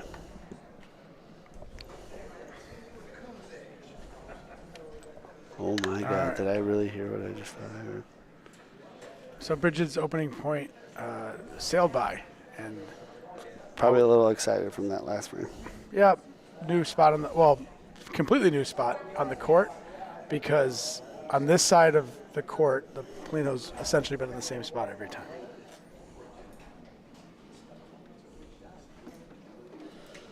Whatever. Better. We heard better. Excellent. The static monster has been defeated by the old reset, just like when you used to have the Nintendo and you would Blow on the cartridge. blow on the cartridge. That's all we do. Guys, we blew on the cartridge. Oh wow! That's She's got it. She's got it. I got really loud on that one, but she's never mind. She was looking for a Little chipperoo. Well, now she's committed to the point. Secondary foul. yeah. If the speed was a little better, that secondary foul would have not inhibited her. She still would have got the point. Yeah, now she's committed to pointing though. Tough to burn your 3rd ball here. She has to get it here. And you got the 2 frames behind you staring you down. That's That's the animal this year. This looks good. Really good. No, it's not going to be short. It's going to be. Oh wow! Let's talk about that one, huh? That's the play. That's you and I played on this court a couple times. You know. The rondine. That's the way we were rolling that. Little deeper, little later. Curious what Teresa decides to do, but I think those are Rafa Persario. Thanks, guys. Thanks for the updates in the chat. Looks like we've got about 130 people following along today. Guys, if you haven't hit that like button, now's about the time to do it. If you don't see it because your live chat is up, you have to close the live chat and then just hit the like button. It helps us integrate into the YouTube's algorithm, which makes us capable of bringing you more bocce content, which is what we try to do. Teresa's going to try to point from the outside here. It doesn't look like it's going to pull far enough or be long enough. So now we're looking at still 1 Bridget. Wait, that 3rd ball was so important for her. It was a big ball. She basically had to get that point. Otherwise, Teresa would have had so many options to do with 3 balls to none. Teresa has 2 balls left. balls left, and Bridget has 1. This ball's fired this one off, but again, I don't think this is going to be good enough. This might end up being a foul. Not a foul. Look at that. Oh boy, if that's That's the example of the secondary that works in your favor. Yeah. The redirect actually allowed that ball to get on line. If it doesn't redirect off the ball, no, it's no good. Yeah. would have been no good, right? Okay, Bridget is going to call a timeout. Great time for or that. use a 30-second here. Just going to assess the situation.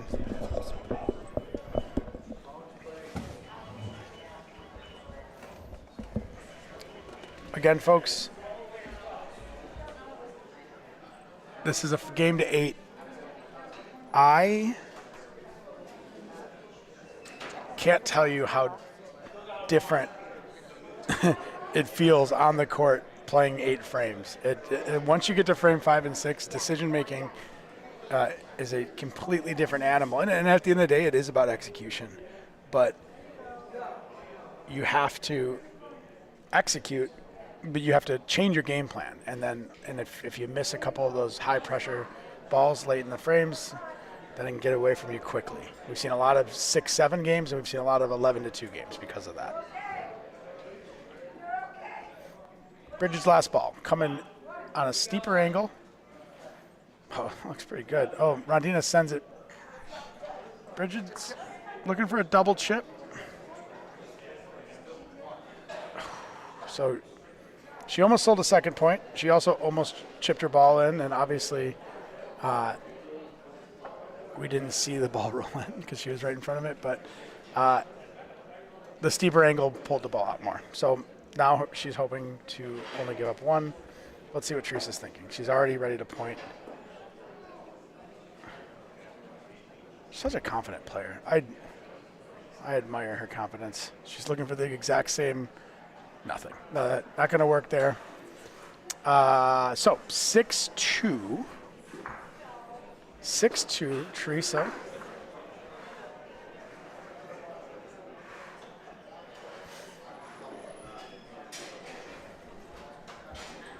And we have only 2 frames left.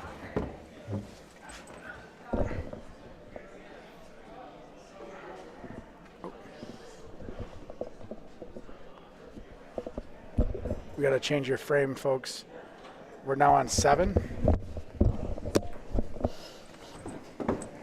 Not going to cover any of the other games. Jared asked who won the other game. I think it's still happening. I can't tell. It looks like I think Courtney's up 9-2. I mean, Courtney's rolling red balls, so that's what we know for sure. Red has 9, and Courtney's rolling red balls, so we assume that she's up 9-2. All right, there you go. Camera 2.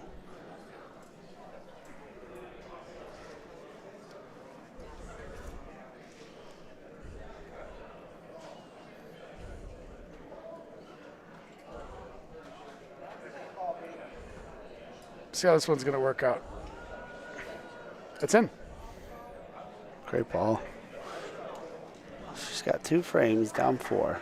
2 spot would be great here. Winning the frame is obviously essential because if she loses the frame, the game is over. 1 point's good. 2's great. 3 fantastic. 4 obviously. Yeah. But the way Teresa's pointing right now, look at that. She's just Look at that. relentless. Yeah. And now it just became a volo instead of a. Is that in though? It's gonna be close. This is Bridget's second nationals. She competed in mixed doubles last year with Dante Lovell from Youngstown, Ohio, Columbus, Ohio, somewhere in there. From the Bocce Bros. You know him from the Bocce Bros. And they did well. They were down to the last frame to advance out of bracket and hit the shot they needed and got a bad bounce. And then this year, they ran it back in mixed doubles, and they played even better. And they went down to the last frame against this Teresa Advances and Nick Emo and hit the shot they needed to advance and got another bad bounce. So she's... Yeah, they're right there. She's had a lot of early success, medaling in her first singles event and, for what it's worth, probably her 10th PRV game, in outside of practice. Play. Right. That you can't say enough good things about that. But now Teresa's about to burn her 4th ball. Teresa, and that's no good. That might not even be a foul. Or it's perfect. We'll see. Polino shot here, right? Polino shot here can make it 5-6. It looks like she's lined up already to do it. And she didn't call timeout. They called a timeout. So again, 2 30-second looks, 2 timeouts.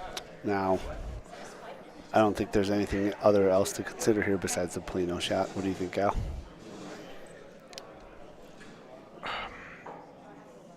I agree. It's a 3 spot. If she gets it, right? I almost think this timeout is less about decision and more about getting her recognizing ready the for this. moment. Yes. Yeah, exactly. Yeah.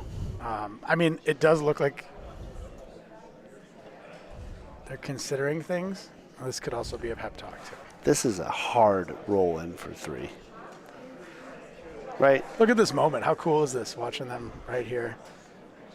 Andy's been an incredible mentor and coach for a lot of players, particularly for Bridget this week. Yeah. If she hits Polino here, she goes into a final frame only down 1. And that's a great spot to be in. And if she misses, and then she hits Polino again. Goes in down 2. Down 2, right? So I like having 2 cracks at the same thing. Christopher says Agrees. P. The call is Polino, as expected. Got to make sure she gets it over the D line, though. This is a dangerous Polino shot for a lot of players. Let's give you the full view here. There you go. Has to get over the D line. I hope they discuss this.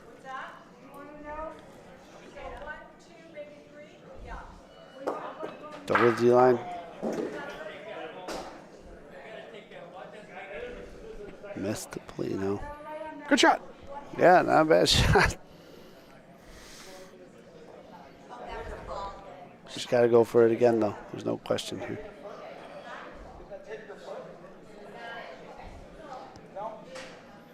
Did she? So you can see the margin between the ball that was in and the Polino. So she's got to go again. Yep. Down 2 is manageable. Basically, she has to hit this. She has to move this ball about 3 inches over. Mm-hmm. Yeah, not even. Probably 2 inches. Courtney did win.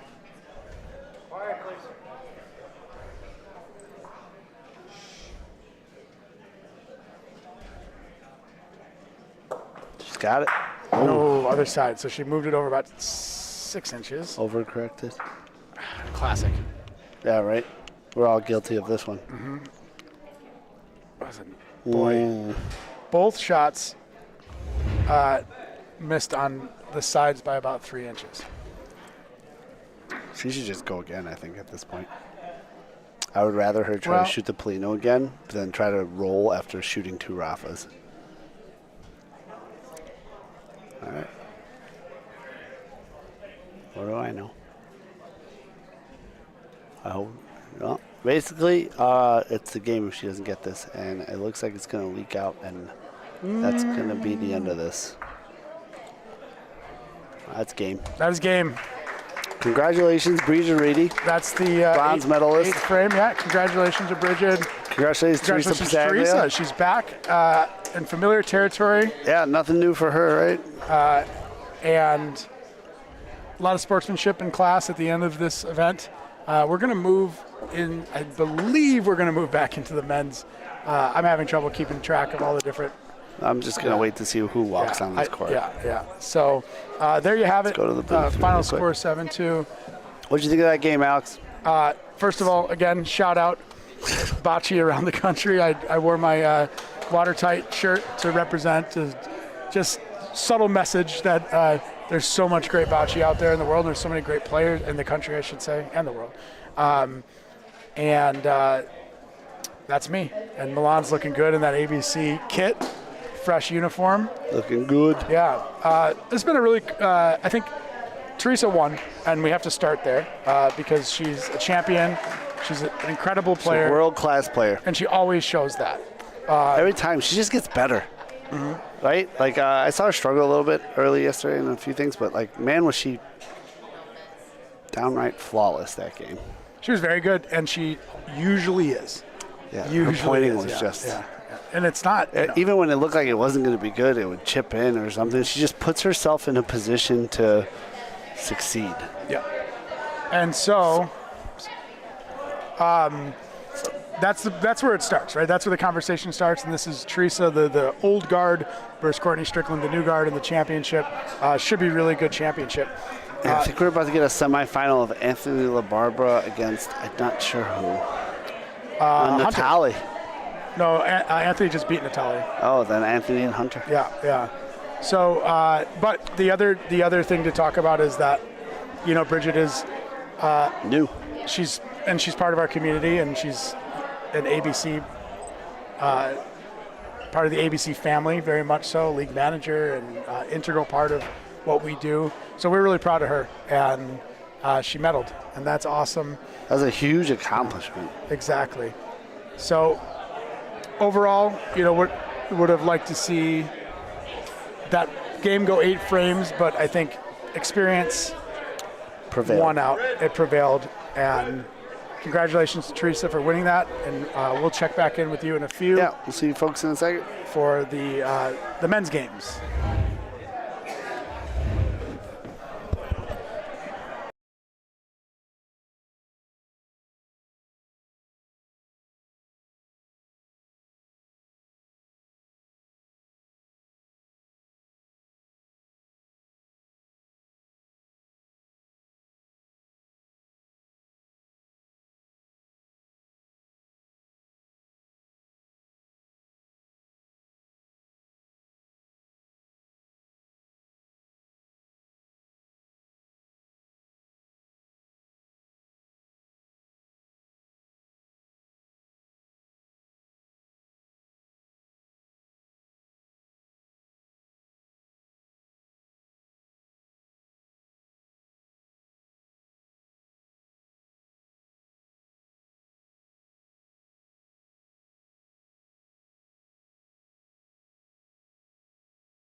Ladies and gents, back to men's now.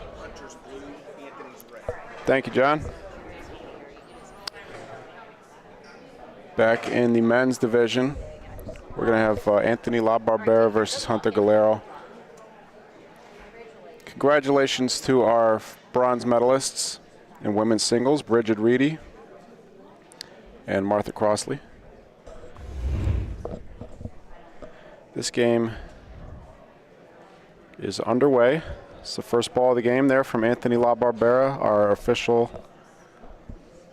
for this semifinal match, Dr. President John Liberto.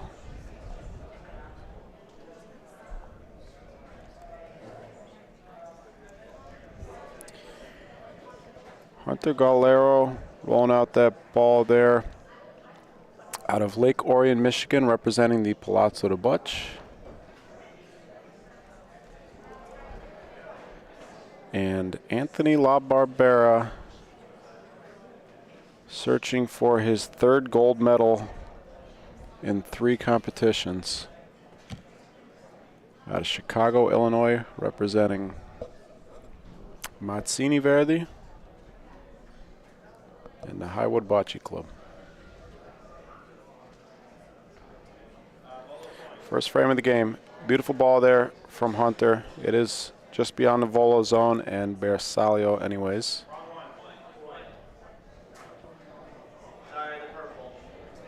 Over on court 4, we got Jose Boto versus Nick Emo. These are our 4 remaining men's singles competitors.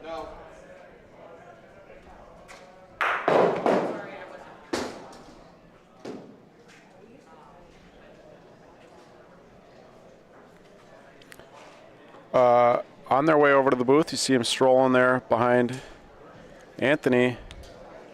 We're going to have a toast, a limoncello toast. So if you got any limoncello at home, anything else to toast with us, I invite you to join us. Beautiful clean shot, Anthony LaBarbera.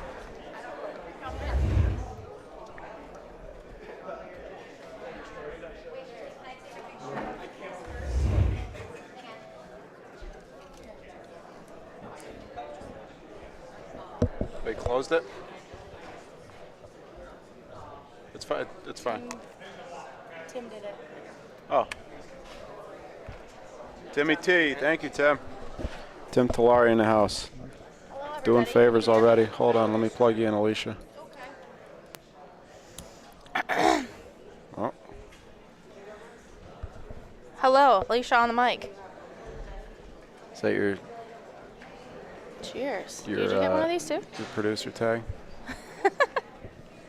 Wait, do you have one? It was my idea. I hope I get one. Well then, yeah.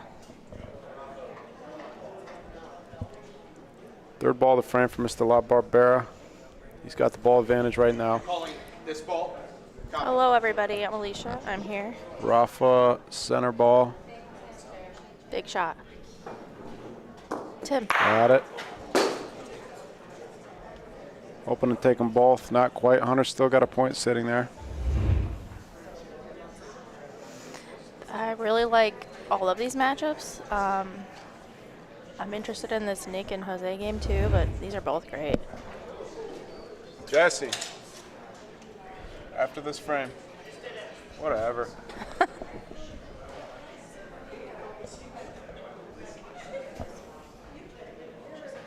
Cheers. Cheers. Thank you, Tim. How you doing, Mikey? I'm doing well. Hunter's got 1 point sitting there, 1 ball coming. How you doing, Alicia? I'm doing good. Just got here today. Feel good. It's been really fun to see all my friends do well and also see all great bocce. As a reminder, this is a qualifying event for international play. Winner of the men's singles and women's singles will have the opportunity to represent the U.S. against to be determined. Yeah. Do you know when Turkey is? Is that August? Turkey is October 30th. However, the North American continent has 1 spot as of right now in the World Championships, and The U.S., as I understand it, there's a little bit of politics involved here. Okay. So I don't really have the authority To say one way or the other? to say one way or the other exactly what's going on. I heard that, yes, they may have to have a game against Canada. They should have to play against Yeah, Canada. that makes sense to me. It's North America. But Is that, though, for each qualifying thing, so mixed doubles and then Right. presumably the singles? mixed doubles, women's singles, men's singles. Okay. So, like a little mini tournament versus Canada. It seems hard to coordinate, but it makes sense to me. Like I promised, Oh, here. everybody at home, Cheers. salute Salud. to these players, to the competition, to the sport of butch. Thank you for watching.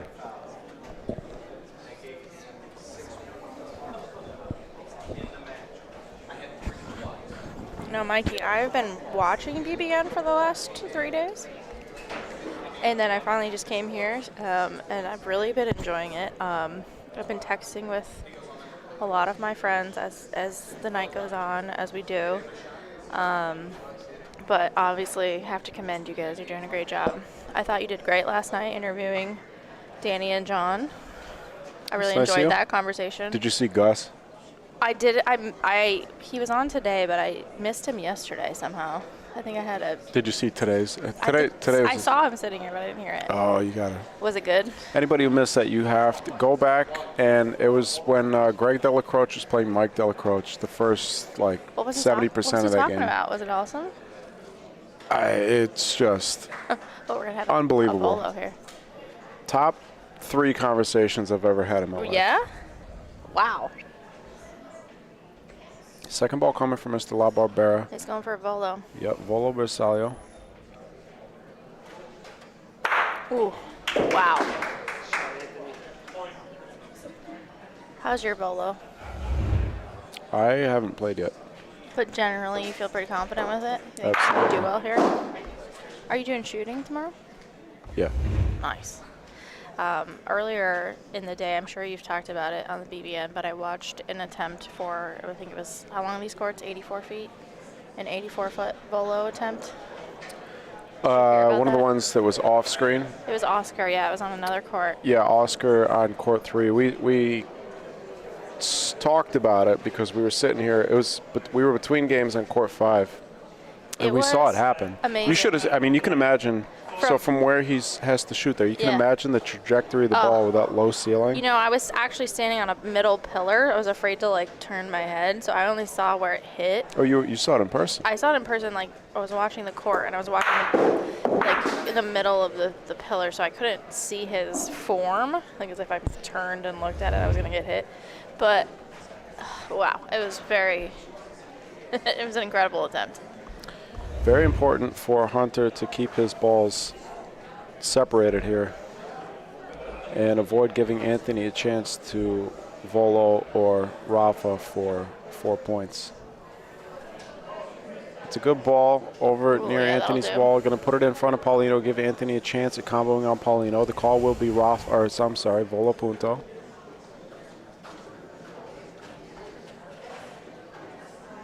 Yeah, I was quite impressed with the questions you were asking. You were doing a good job of having that conversation. It was good. That's Last nice of night. you to say. I appreciate Yeah, it. yeah, no problem. I always think you're very good at asking the right questions to people. Mikey, he's very smart.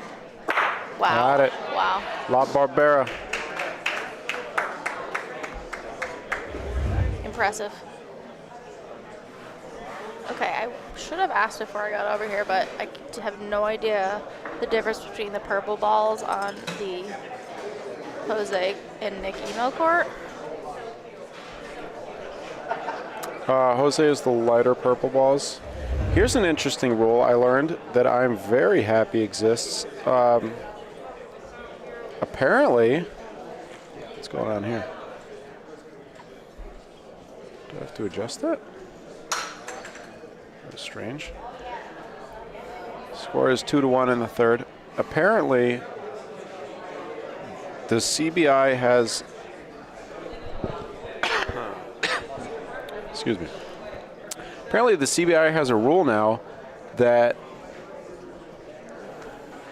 if a player's balls cannot be different, the player's balls have to be different. Yep. They have to be able to be differentiated first by the official, by the audience, and by TV. Oh, it even okay. says Wow, in the TV. rules, it says TV. Wow. So, I think that we now have the authority So to tell players. Would you say you got to that switch? these You got to would- swap out your balls. would these be It's hard to different? tell. I would have to. Like on TV, you think? I would have to look at them on camera, which I'm doing right now. That's a close one. I don't know. That's a tough one because there's like a little bit of a different shade, obviously, but that is fascinating. I've always been so interested to see how often it happens where people walk up with the same exact balls because it's pretty rare. It's not just It's there's the gotta be, same like, exact ones, and then Statistically pretty rare. a lot of players have similar balls, so it's very similar, It's yeah. very frustrating trying to broadcast. I agree. When a player, a team refuses to swap out their balls for ones that are more So then distinguishable. in that situation, do they do a coin flip? Yep, exactly. There's a coin flip, and interestingly enough, the winner of the coin flip has to switch balls. Really? Yeah. Interesting. So then they just get to pull from whoever's balls are around? That's a good question. Presumably they don't have a second I set. get, yeah. Well, ideally in the future, and I'm sure it logically follows that this will be a thing in the future, that teams will have 2 sets of balls. Yeah. That's a good point. How do we see the little chat? Oh, you have it over there. All right. Hello, everybody. Jared, Chris, Ray, my friends. Over on court 4, the score is 6-0 in the 3rd frame. We can all assume that that's Jose, and That's a great as ball good by as Nick Nick is. right now, though. Although, I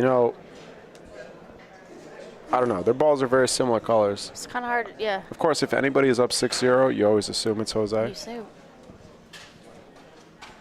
Oh. Close miss on the volo there by Hunter Calero. That would have been, he would have been sitting nice if he hit that one. 2 points to start it off for Hunter, but since then, It's a good stick. Anthony's looking strong. Yeah.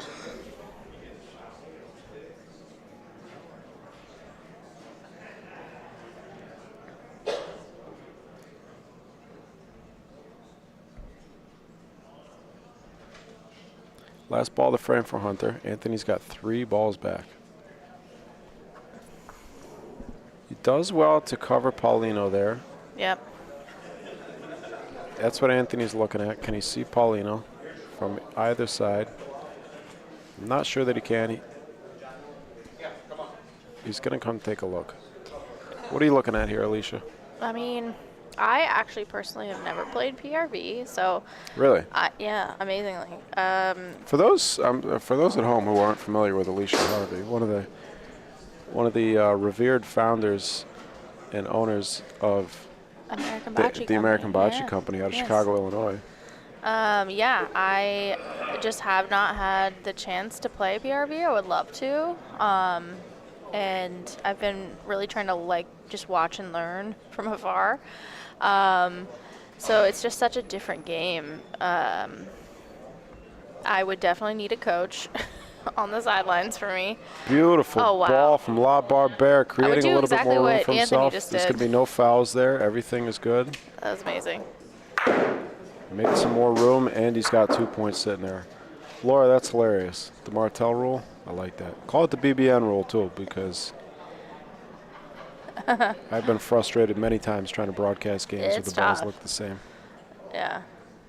Do you know if in the open play this weekend, if the sidewall is allowed or no? Might sneak this one through the middle. It's going to be a little short. Open play? Yeah. Sidewall? Yeah, because you can't use sidewall in PRV right now, right? Right. No, open is Open open. play is everything, right? Yeah.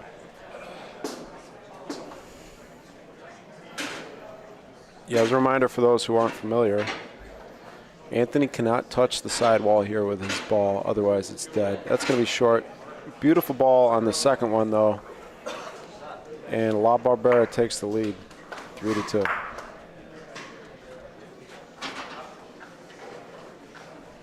Over on court, Yeah, that's Jose 4. now is in the lead. Jose is rolling out Paulino. The score is 7-0. They are in the 4th frame as well. Nick Emo has had a great weekend. I've been, again, watching everybody from afar. Obviously, Anthony's killing it. Hunter's doing great. Anthony is, going for his 3rd gold in 3 events. Here.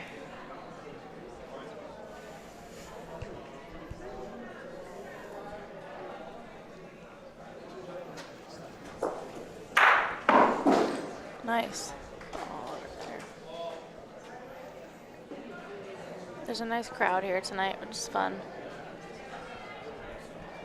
Yeah. St. Louis is one of my favorite clubs. I haven't been able to obviously travel to, I haven't played PRV, and I haven't been able to travel to all the clubs. I would love to come out to where you guys play, but it's a different world. It's a different world out there. I love St. Louis. I fell in love with it at the Aldo de la Croce last year. Didn't even play, same thing, and I just came out to just St. Louis in general, and I really had a good time. I was hanging out with Lydia, Alex's wife, and one of my really good friends, and we were here a lot, but also just got to explore the town a bit. It was a nice balance for us, and what do you think of the city of St. Louis? I love St. Louis. I really fell in love with it last year. What part? You know, there's a few neighborhoods, I think, near where we're around where we are now, and I can't think of the actual neighborhood. If Lydia's watching, she might have a better idea of the neighborhood. But we went to, there's like a strip where there's some really cute shops and some cute restaurants. And maybe it was because it was my birthday weekend in November, and I just was having a great time in general. But everything here is cheaper than Chicago, but also just great. Like, I don't know. We are in Missouri. Last ball coming for La Barbera. He's got him pretty well protected. What do you think about St. Louis? I like the club. The club's great. I like Busch Stadium. Cool place. Yeah. Anthony does not want to foul here. Everything's going to be good there. Nothing moved over 70 centimeters. Hunter, however, it looks like a lot of space, but there's really not an easy path there. He might have Paulino available through that window between the front 2 balls.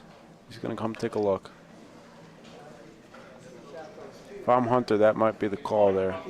Paulino between those front 2 balls.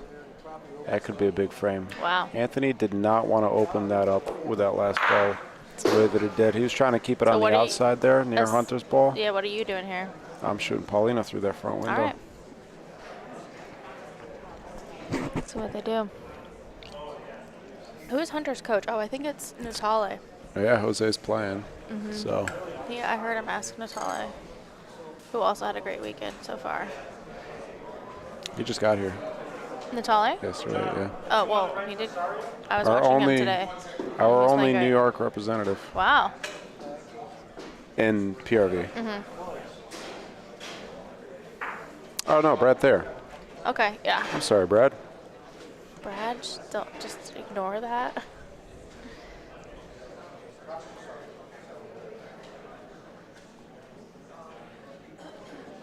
There you go, Laura. Just bring your normal balls in a bucket of paint.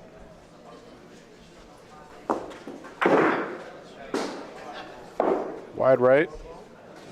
And La Barbera will probably opt to replace these balls. Otherwise, Hunter has a chance at... That's pointing, yeah. Well, he's got some room to point, and he's got some room to shoot Paulino. He's marking, Liberto's marking the balls, though. Anthony's leaving them. I am very surprised by this. Hunter's got 2 balls back. Interesting. Maybe not wanting to give Hunter another shot at the Paulino there. Yeah, I mean, it But now was a Hunter's- bigger target with all the clusters I mean, there. this is not an easy point to beat in that spot. Yeah. He's going to shoot Paulino again. Oh.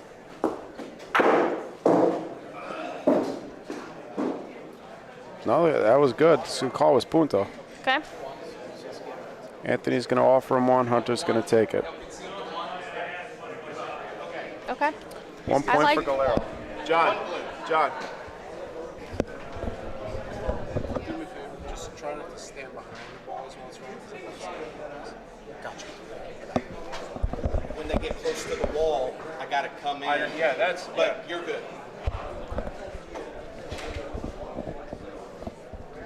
I like the gentleman's call of just giving up, conceding the point, not making them throw, and it's pretty open. Yes. Yeah. These two, both these players are very. They're very, very respectful.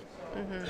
I feel like that's not the right word. I Very mean, sportsmanlike. Sportsmanlike, I think it's just, you know the level of player that you're playing against, and to ask them to point in at, when there's like a 10-foot opportunity, it's just,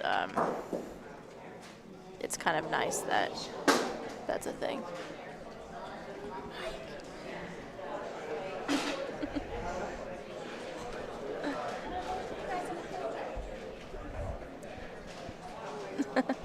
Getting our picture taken, we're so famous. Oh, nice. Barbera, beautiful shot.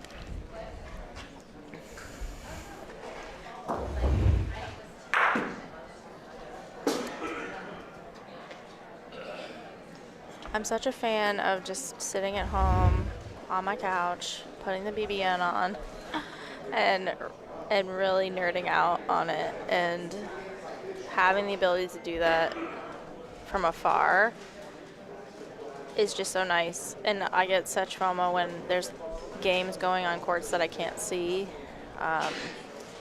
but just feeling like I'm a little bit here while I'm away has really been lovely. Over on court 4, we are in the 5th frame. Jose's up 8-0 on Nick Emo. We want Nick Emo to get some points here. He's been playing well. I've been kind of catching a few. He's a great player, and he's only been playing for about 3 years. Yeah, he's had a great weekend, and it's very tough to play against Jose, obviously, but he's been making him work for it.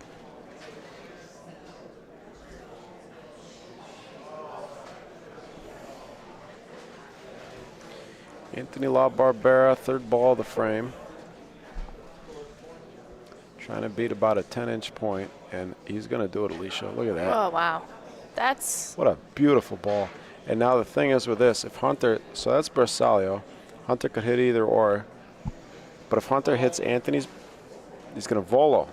This makes a lot of sense. If Hunter shoots Anthony's ball, Rafa, he's probably going to take out his own ball, and Anthony's going to be sitting pretty. Mm-hmm. He's going to... Well, it's in the Rafa zone. What is the question here?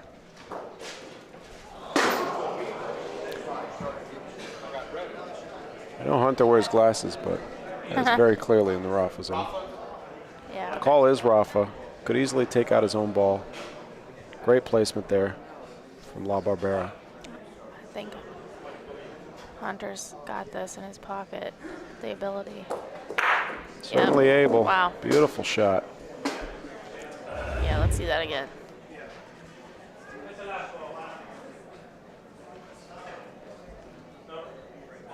Impressive. Natal liked it. Yeah.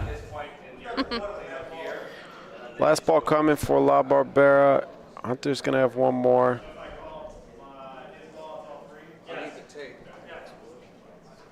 And Anthony wants to know.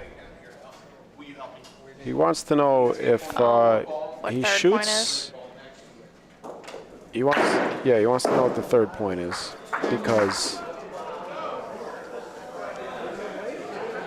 if he, I imagine that the reason is if he leaves that front ball there, he wants to know if Hunter can shoot that for potentially 3 points, which makes me think that he's thinking about shooting Paulino right now. 1, 2, 3. So Hunter has the third point, so that may force him to roll instead of shooting Paulino, because if he were to miss Paulino, Hunter could shoot his ball for 3. So he might be rolling now. Yeah, looks like it's a roll.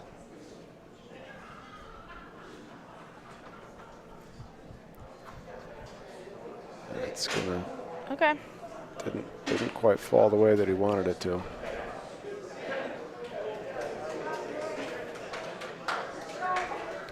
Okay. A lot of room there for Hunter Galero. Nick Emo's on the board over there. Got 1 point. 8-1 on court 4. 3 frames left there. We are halfway through this game. About to be That seems a little spicy, but a little more, but okay. we are 62.5% of the way through this game. And Hunter's up 4-3. Left a point on the board there.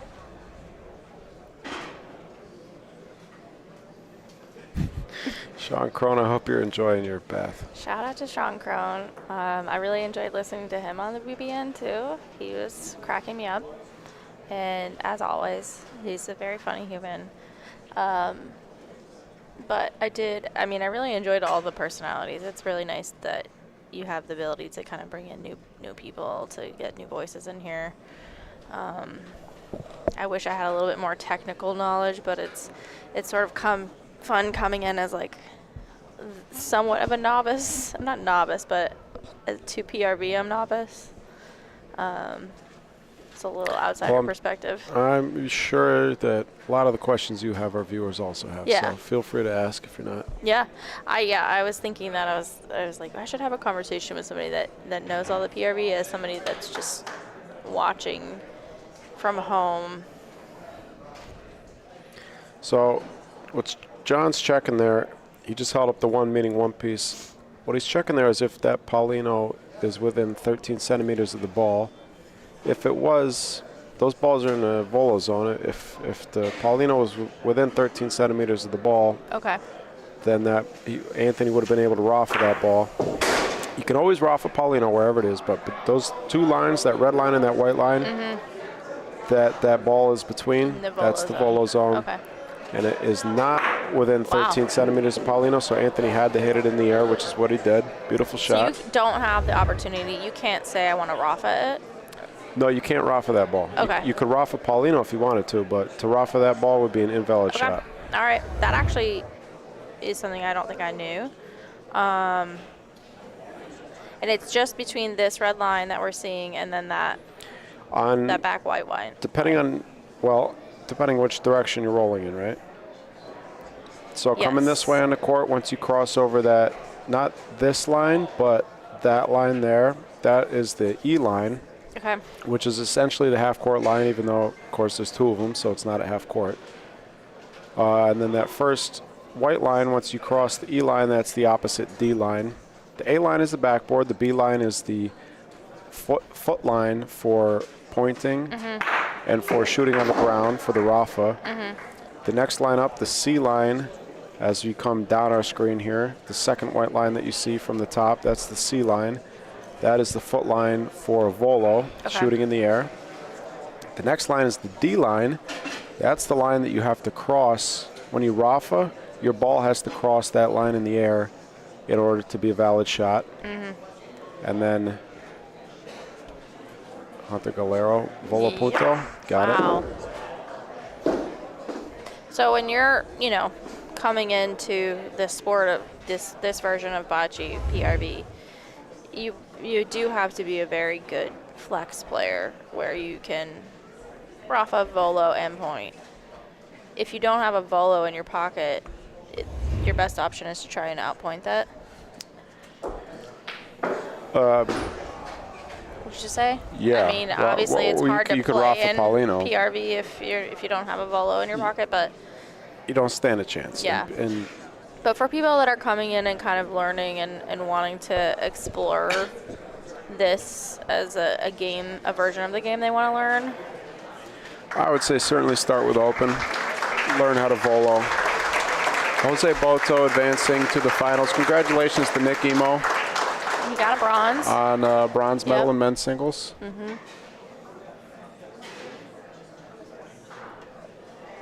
So Jose awaits the winner of this game here. Yeah, I mean, you can start with PRV. PRV competitions, first of all, are hard to find, but naturally, you want to learn how to play a sport, don't start by coming to nationals. Yeah, for sure. Obviously not jumping into this, but, you know, playing even at your local club, learning the game and trying to understand it, you have to figure out how to try to volo at that point, I guess. But, it's so fun to watch, the volo.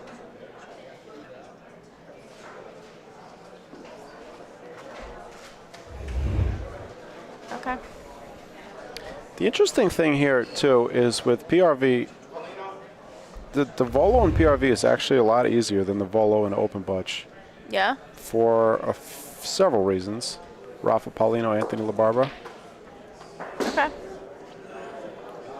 I think he gave himself the point. Maybe not, though. It looks like his Each player's got one ball. is in. Each player has one ball back, so... Oh, wait, no. He's got 2 balls in the back there. Anthony's out of balls. Anthony's got a ball left. He's going to get at least 1 point here. Okay. Anthony's going to concede a point. Okay. So the reason that that I say that the volo in open is much more difficult than the volo in PRV, depending on the shot. But the average open volo is more difficult because you have to shoot. It's a longer shot. In PRV, let me set my cameras here. And the score is 5-3 in the 7th. In PRV, these lines, so the A line to the B line is 4 meters, the B line to the C line is 3 meters, and then the C line to the D line is 2 meters. Okay. So, and then the question mark, the variation on all these courts in the international style courts is the length from the from the D line to the E line. From the Talking about a lot of lines. The last white line to the second red line, which is the half court line. That's where the variation lays. But on these courts, it looks like it's about 5 meters, about 15 feet, plus the 2 meters back to the volo line. So it's about 7 meters, about 20 feet, which a 20 or a 25, so let's see, it's 3, so 25 feet is going to be the average volo distance. Yeah, that's in open, that's the shortest that a volo can possibly be. Of course, that's also the shortest that a volo can be in PRV. But that's the distance that you're normally voloing at, and you have 7 meters to run up in volo. Wait, 7? Yeah, from the A line, from the backboard. Wow. Yeah. Oh, wow. Nice shot, call that? Anthony You called that? LaBarbera. Okay, Yep. good. Beautiful shot. He was behind a couple balls there. That was an extremely clutch shot. Yeah. So after this, are they going back to women's?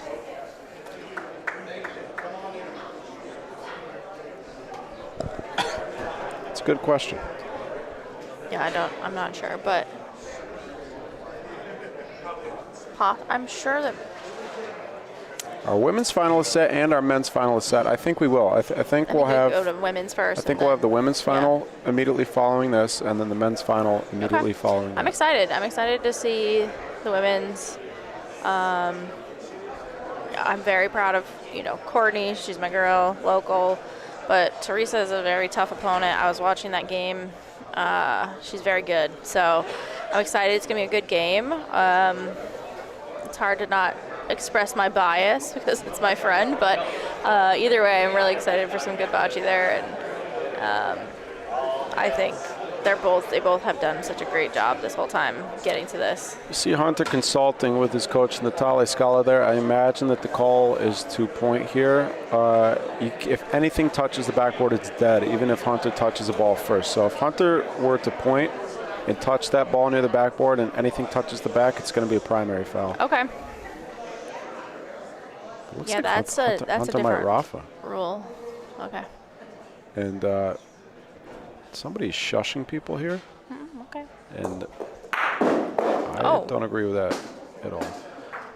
The call was to shoot his own ball. He hit it, and he ended up with a favorable bounce there. Wow, okay. 3 balls back. So if you're pointing... That's a risky shot. This actually is a question for a novice player here. If you're pointing and any ball hits the back wall, if your ball hits the back wall or if you knock a ball into the back wall, your ball dies, yeah? Yeah, and the ball that you touch is replaced. And the ball, it's put the back. rule of advantage. So the other team, your opponent would have the option. Right. So, okay, but then when you're either Rafa or you're voloing, obviously the back wall rule, that doesn't occur for that because your goal is to try to knock things towards the back. So you don't lose your ball if you're Rafa or volo. Right. Rafa, on a Rafa, that's a legal shot, but on a point, it's not legal. Danny Catullo, I completely agree. I think it's ridiculous to shush people for talking. We love cheering. I'm all about it. It's hard for me here sometimes because it does get quiet. I'm with you, Danny. I like Danny's energy at these tournaments. Nice shot, La Barbera. Yeah, that was good. Could be a frame saver. Hunter does not have anything Bersaglio over here to shoot at. Anthony doesn't love it. Wow. But I mean. Yeah. I mean, Anthony's in a tough spot here. Hunter's up by 2 points. This is the second to last frame. He's already got 2 gold medals, though. How many do you need? I mean, right? I would like to see a little. His luggage is going to be overweight on the way home. A little friend matchup too, like Hunter versus Jose. Yeah, teammates. But teammate I also versus do teammate. really want to see Anthony versus Jose. And I know Anthony has, for the last year, I know that Anthony has been preparing. Really wanting that, yeah. Has been preparing to play Jose. Yeah. In the finals at Nationals. I think either outcome is going to be it's going to be entertaining. Folks, if you're not subscribed to the BBN, please do so. We appreciate it. After you subscribe, if you like, you can click that notification bell to be notified when we go live. Also, if you haven't done so, please click the thumbs up under today's broadcast. Thank you. You can also find us on social media, Facebook and Instagram, Bocce Broadcast Network, or our website, boccebroadcast.network. Guys, get out there and follow. It's the videos, the content. Get in here. Join us. 2 balls back for Hunter Galero. He's going to point. He's got about a little over 3 feet. Oh, he's going to shoot? No, he's shooting, I think. What did he call? Oh. I think he called second point there. Okay. That ball on the left just missed it to the right. I'm surprised he's decided to do this twice. I think this time, it made more sense than the last time he did it. I think he's got a better lie this time. And Coach Italia-America is going to take a timeout. I think he's just going to ask Hunter, what do you like here? Do you feel better about pointing or do you feel better about shooting? If I'm Hunter, I just took a shot. I'm kind of surprised he took a timeout. If he shoots again, you think it would be advantageous to... Or he could shoot the point. That's what Natalia was just looking at, I think. Yeah. This is big here. I know you like to shoot. What are you doing here? You going point? Oh, this is tough. I mean, I would have pointed the last ball. Okay. I feel like you would have taken a shot at it. I've seen you play. Depends how I'm feeling. I think I would have pointed the last ball. Okay. but I think it would have pointed the ball before that too. He's got a few feet in there. Yeah. Hunter's certainly capable of beating this point. Yeah.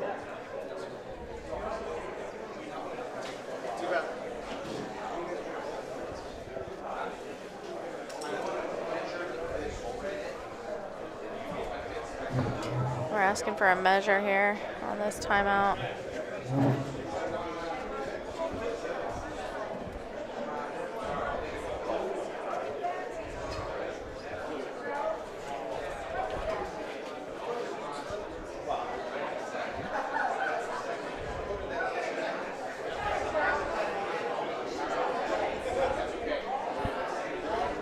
Christopher saying trying to combo for multiple, go for the combo, okay?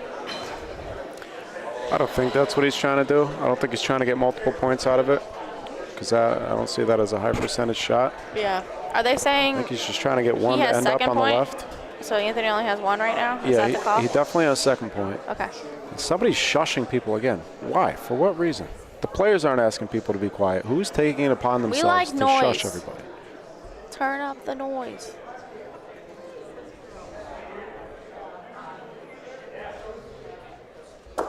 Same shot again. Oh. And he hit it solid. Damn. Okay.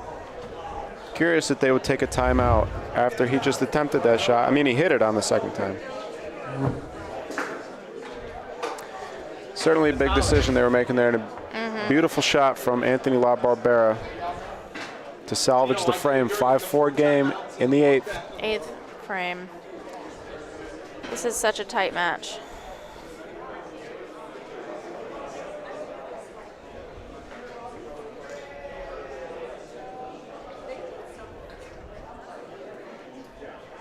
Has it generally been pretty quiet in here, like for other games? I haven't been here the last few days. It depends on the event, but no.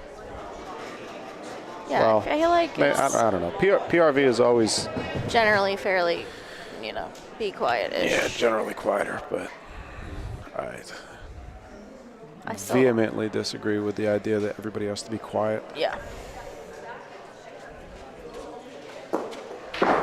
Wow. Rafa Bersaglio, that's a good shot. And Hunter is off to a good start in this final frame. Of course, Anthony needs to score at least one. Hunter scores, it's over. If Anthony scores one, we'll see overtime. If he scores more than one, then he will win. This is a bonus body. extremely important ball, and that's a beautiful point there. Yeah, that's good. A little bit shorter than he would have liked it, but that's a great spot for it. It's going to be real hard for Hunter to get around it on the left. And that point on the right is going to have to be so precise. Okay.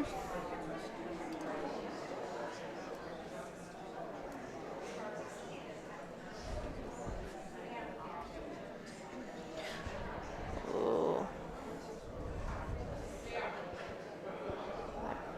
It's hard to say from over here.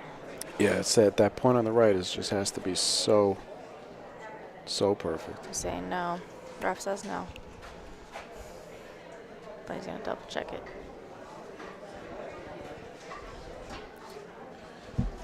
Okay, it's not in.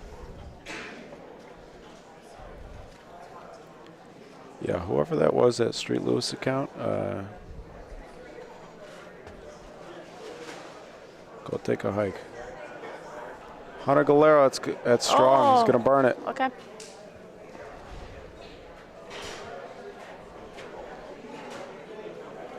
Last ball coming for Hunter.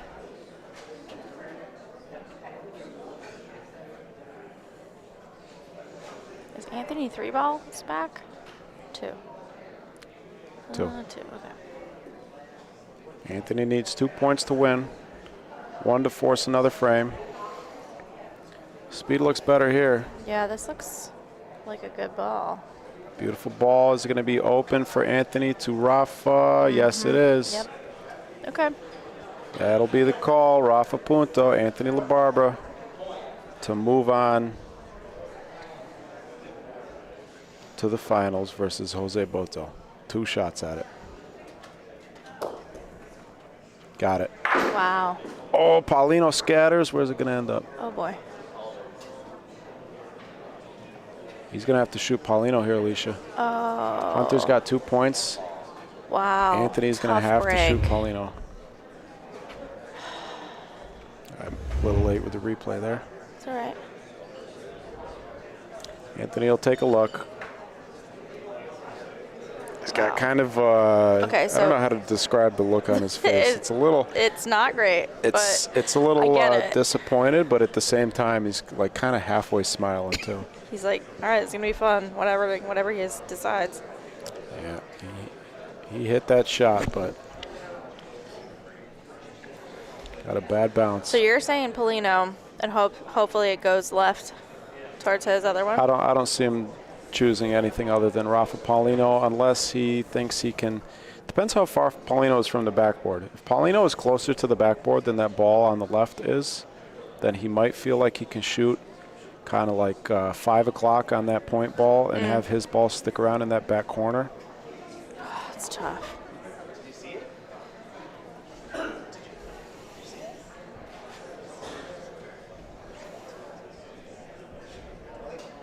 Paulino is the call. Anthony LaBarbera. Rafa Paulino to advance.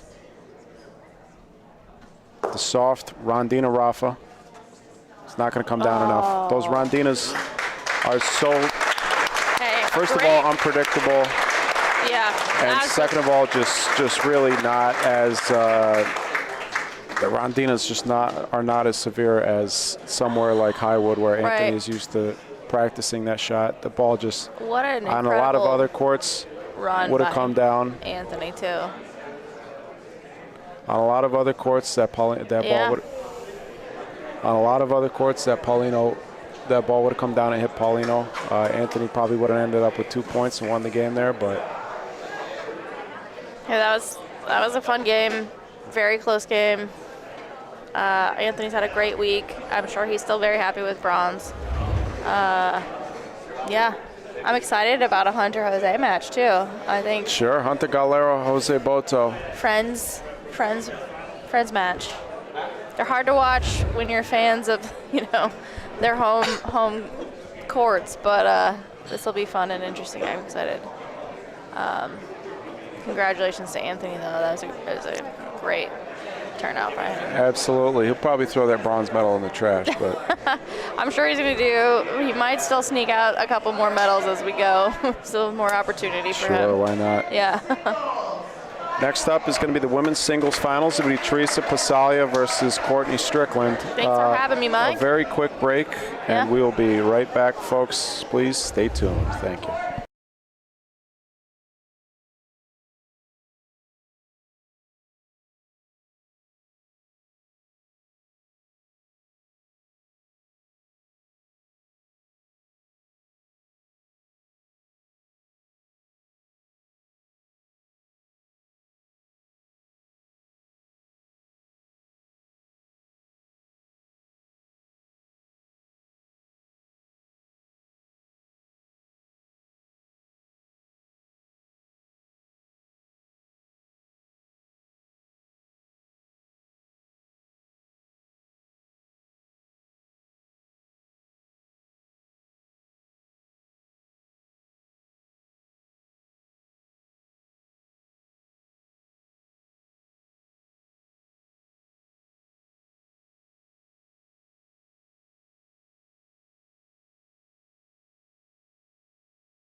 Okay, folks.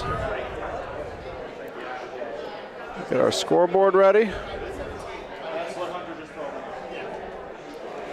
And we are getting close to crowning a ladies champion.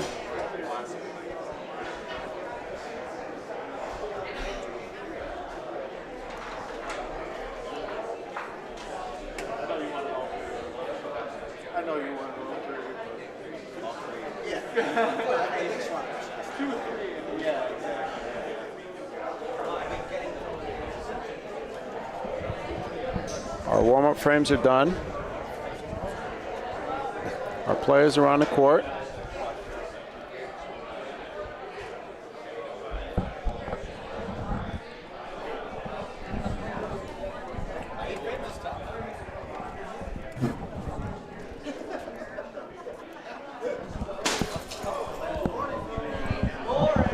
There goes that. Somebody switch their mics here.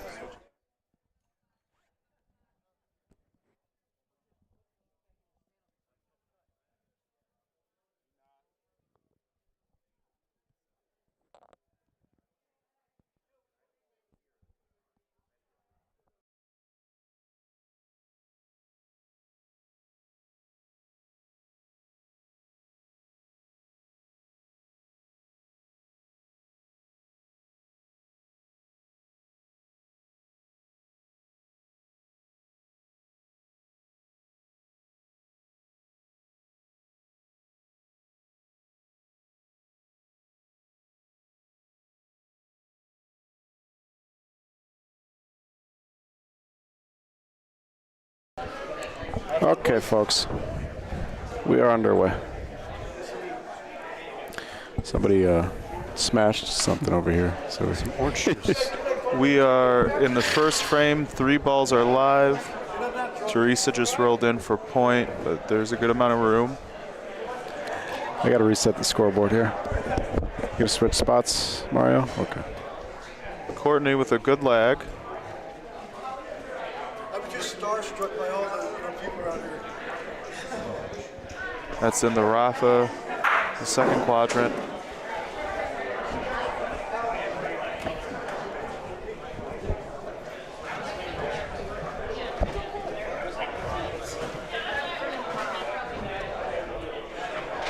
Teresa rolls for point. A little fast, but the line is good. Just rolls out.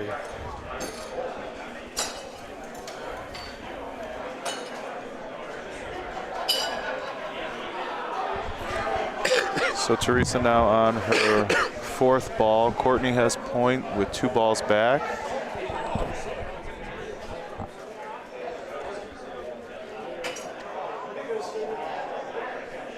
It's a good roll by Teresa. It's a good ball. And Teresa gets point. She is, great ball. Teresa Passalia is out of balls, though. Courtney Strickland's got 2 left. Everything is Bersaglio. Well, not everything, but those 2 balls are Bersaglio. Yeah. First and second Bersaglio. Teresa has the ball in the back. So Polino's not an option here. Move your mic a little closer. There you go. Just going to roll. Maybe a little speedy on the lag. Yeah, just a little hot. Ideally trying to use that as a backboard, right? Not much room for error there. This is not the 8th frame. Fix that, sorry. Anthony LaBarbera coaching Courtney, giving her some options on what to do. I think we're going to shoot here. Yeah. Yep, Rafa Bersaglio. Thing is, though, with those 2 balls touching, if Courtney hits this perfectly, if she hits it perfectly square, that ball might stick. She missed, though. Yep. So 1 to Teresa, Okay. second frame.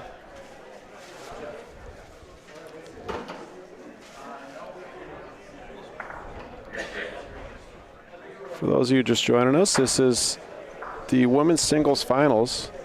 the 2024 USBF National Championships here at the St. Louis IABC in St. Louis, Missouri. Joining me in the booth for our women's finals, Mr. Mario Dato and Julian Batula. Thanks for having us. How you guys doing? Sir. Not too bad.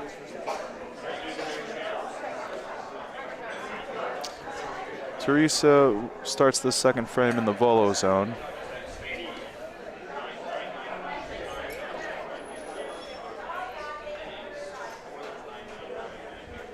Might be a little short here.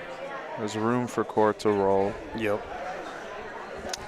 And when this happens, this is when you got to capitalize.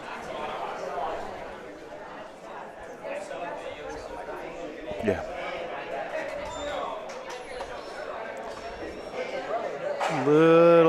Little speedy back court, but should be point. Yeah. She's sitting point.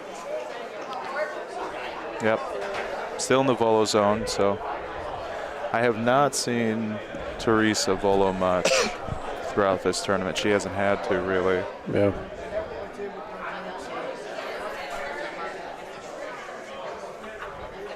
All these balls are pulling to the right a little bit. I'm curious why they maybe just feeling it out.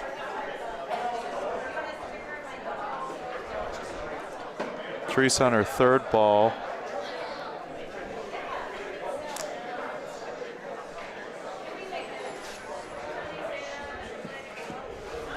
This looks a little better. Yeah, that's a good line. So Teresa already has, both these ladies already have a medal. Yep. Teresa medaled in, she has a bronze gold, for mixed? She has a gold medal in women's doubles and a bronze for mixed? I believe a bronze for mixed. Bronze. Courtney has a gold for mixed. Yep. Both these ladies already gold medalists. And doubles, I don't believe that she advanced for doubles, her first event for the week. Miles called that Rafa short, and it was.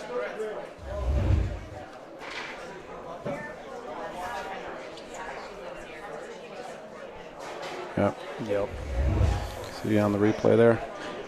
Miles is mic'd up. Let's see if we can hear it. Oh, I don't hear it right now. So I think Courtney is opting for Paulino. Again. Just missed it. Man. Just missed it. The thing here that's been pretty consistent throughout this week is for us shooters that are pretty hard and fast, if we get a loft out there near the middle of the court, you'll see it bounce and not really settle until the second quadrant. Yep. It's really important when you're shooting Paulino in this first quadrant to keep it low just beyond that D line. I was going to say, I've seen multiple Paulino skips, including myself. Good ball by Court, though. Yep. Good Great cover there. Great cover. So Teresa has her ball in hand. A little dicey here, but she's a good enough lagger to take advantage here.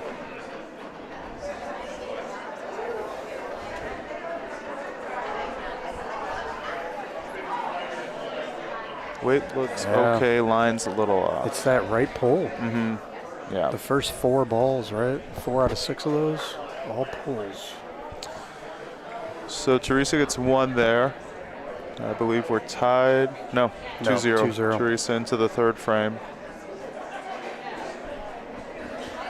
As a reminder, this is a qualifying event. Winner of this will have the opportunity to represent the USA in international play, whether that's against Canada or against the rest of the world. We have yet to determine. Courtney already doing so for mixed doubles with Anthony La Barbera.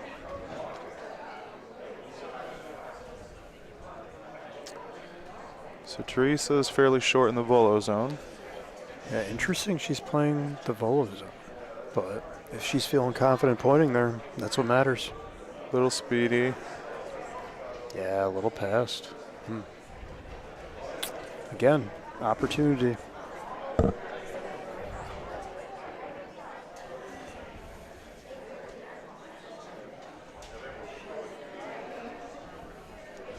Courtney's ball's looking good. Yeah, good weight here. Great weight. Look at this. Still a volo to shoot. Teresa's got about about a foot or more, just a little more. So she's opting to roll, it looks like.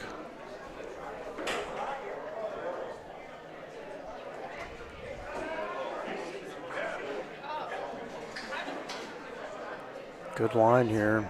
She avoids. Yeah, same weight. Same, yeah. And those are Versatillo. So that can definitely come into play.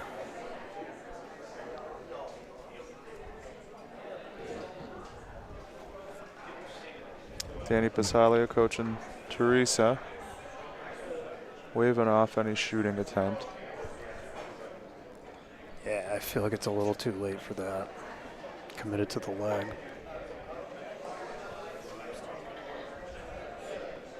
A little better here. Yeah, good line. Oh, that one pulled her out. Yeah, just faded a bit.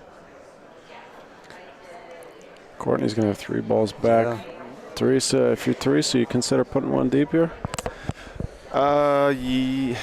So Courtney has a line on the right side of the court, which would be the viewer's left, but on the Paulino, so it's dicey here. Teresa's good enough to clog this up, but this is going to be the same weight as the first 2 rather. Yeah, Courtney's got a wide open window there, right? Yep. So, question: if you're coaching Courtney right now, if you're Courtney, you voloing or you roughing Paulino? I would say roll all 3 of these balls in. All 4 because you got a backboard and you can bump. Second point is the point out to the right, the center of the court. Yeah. Good call. But Courtney can roll this. She's been rolling well today, really well. There's 2. There you go. Little bumps. 1 for sure, maybe 2. Yep. Miles gives the signal for 2, so Court's got 2 more balls here.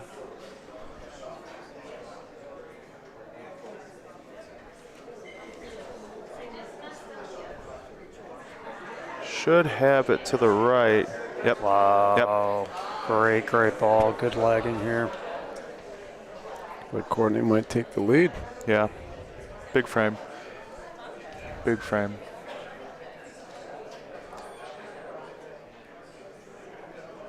This should do it. This should do it.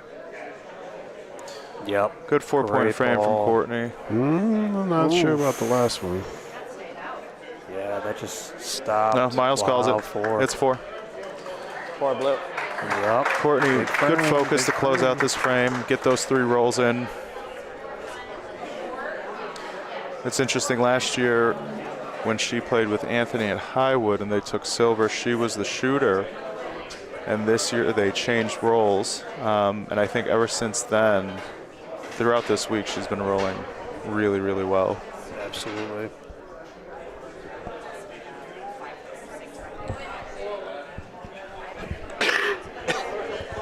And she's very focused. You see it, in her body language. She wants this. So, good frame from her.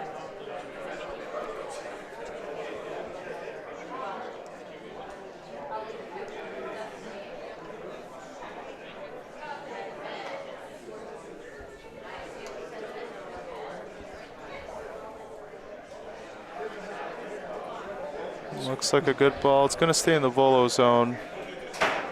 So interesting. Courtney put the Paulino just outside that volo zone. She left it's just about a perfect ball, right?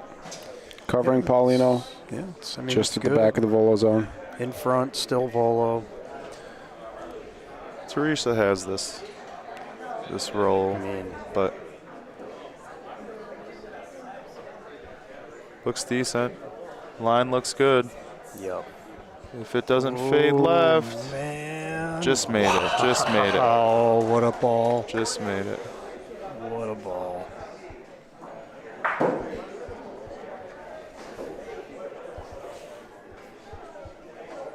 Miles showing her that it's volo versatillo.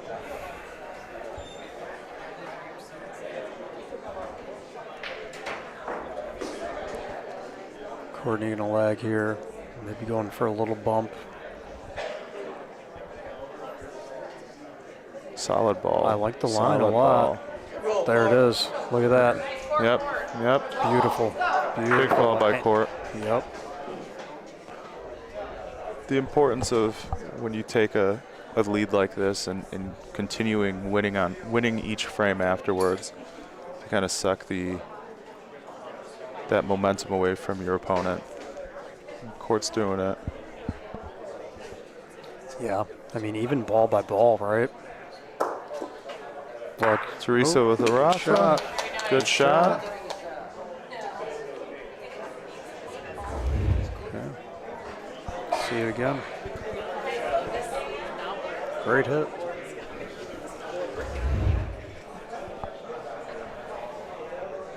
There's Court rolling again.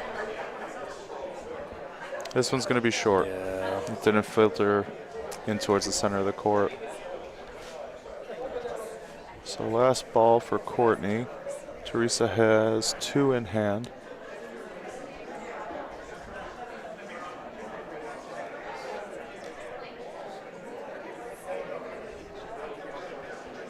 Line looks good.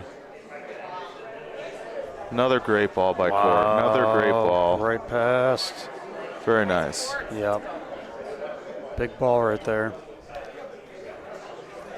And guessing Teresa's going to shoot. Teresa has the left side of the backboard. Courtney's got the right side owned. Paulino's pretty well covered there. Teresa. Yeah, you should be able to take that clean, right? In theory. She's got 2 shots at it.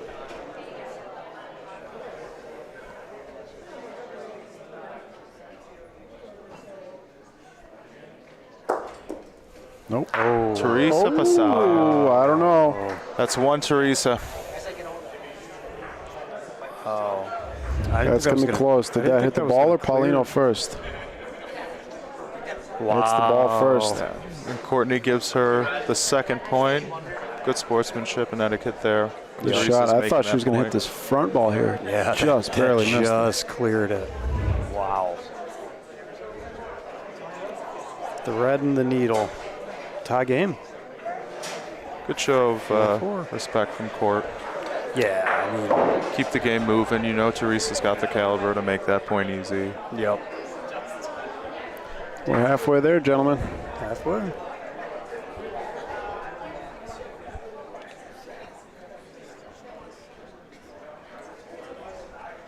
Four frames left. Tie ball game. Teresa with the first ball here. Looks good. Should stop just over the volo zone line. Yep. Great ball. Great ball. It is Bersadio. Pretty big target here for Courtney. Yeah, Courtney's licking her chops with this. Big open target.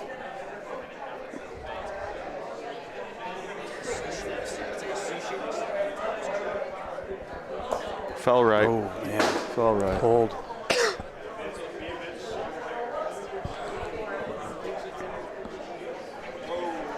Teresa has the ball advantage now. Depending on where this, if Courtney shoots this again, depending on where they lay, Courtney could find herself down 2 balls. Yeah. Yeah. Yeah. Best thing happening here is Paulino going down 2. Yep. Good fix. Great shot by Courtney. Great shot. Right on cue.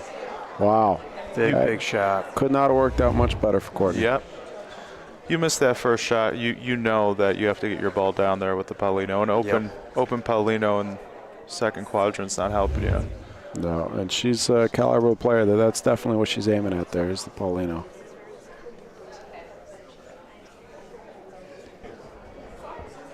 Teresa shooting her own ball. I believe, unless she's shooting the point. Yeah, she's shooting her own ball. Ooh. Oh, man. Well, now we're even. Yeah, it's the call. You're up on ball count. It's a hard lag all the way at the back wall. You got maybe 2.5 feet. She's got 2 balls here. She's gonna lag. This is gonna be. I think this is gonna die just short. This looks a little short. Yeah. Oh yeah. I guess she didn't want to burn the ball there. Yeah. Yeah.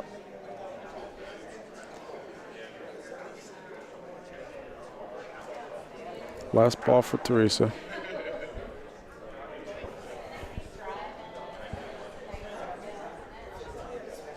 Coming from the same line. This is shorter.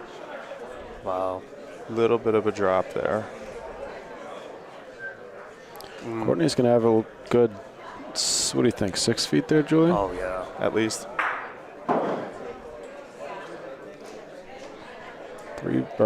2 balls. 2 balls remaining for Courtney. Teresa letting her know that she's got more than her wingspan and space to roll the ball in. Yeah.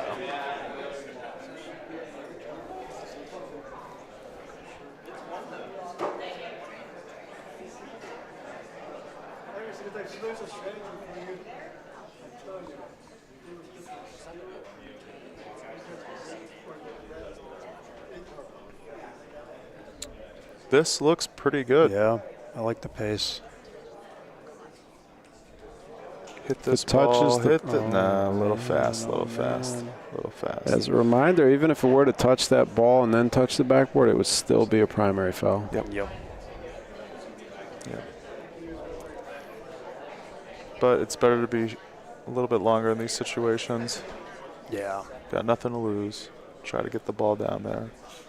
This looks good. This looks good. It's good to remind yourself, right? You don't need to have a hero ball there on the Paulino. Just beat that front ball. 2 balls from Courtney. We're in the 6th frame. We got 3 frames to play. And we got 6-4. Tight game, back and forth. Yeah.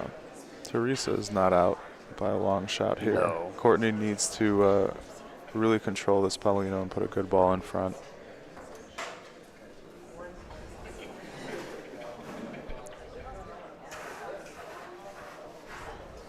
Okay.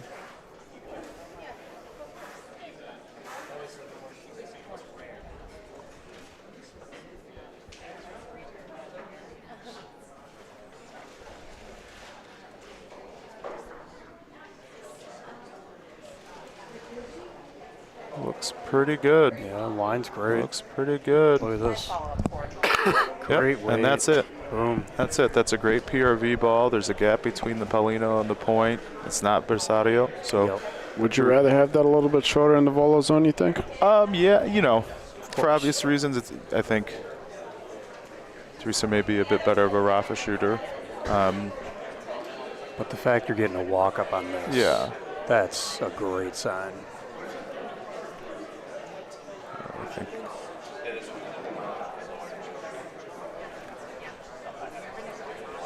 So if you're in Teresa's position right here, Jay, what are you doing?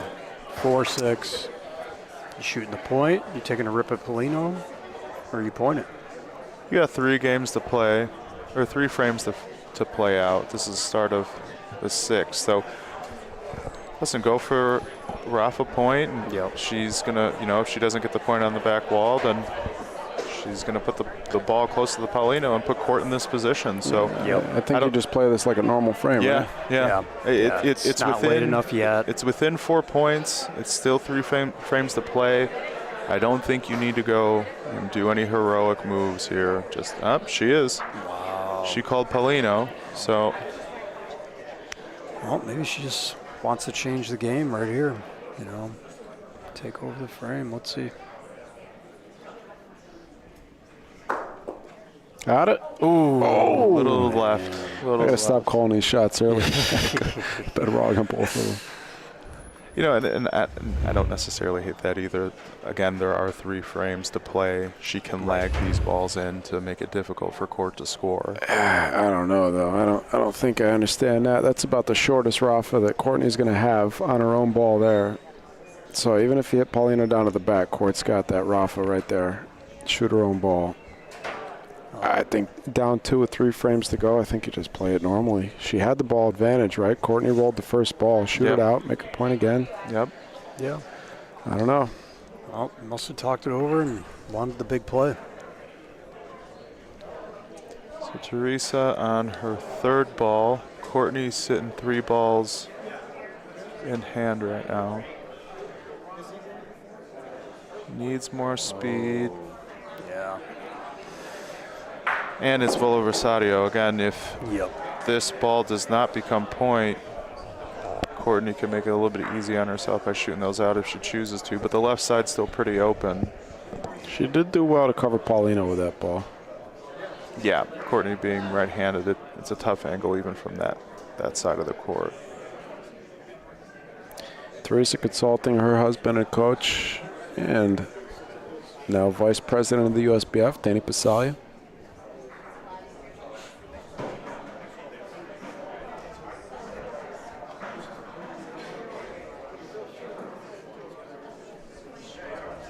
This looks shorter. Yeah, that little. I feel like you said that before. That little She bit did of the a same drop. same thing coming down here, right? Takes You some off. you see it. I mean, you can tell when it's going to happen as she extends a little bit longer and holds onto the ball a little bit longer before it hits the ground. And I think we're all thinking the same thing here, right? Volo Rosario.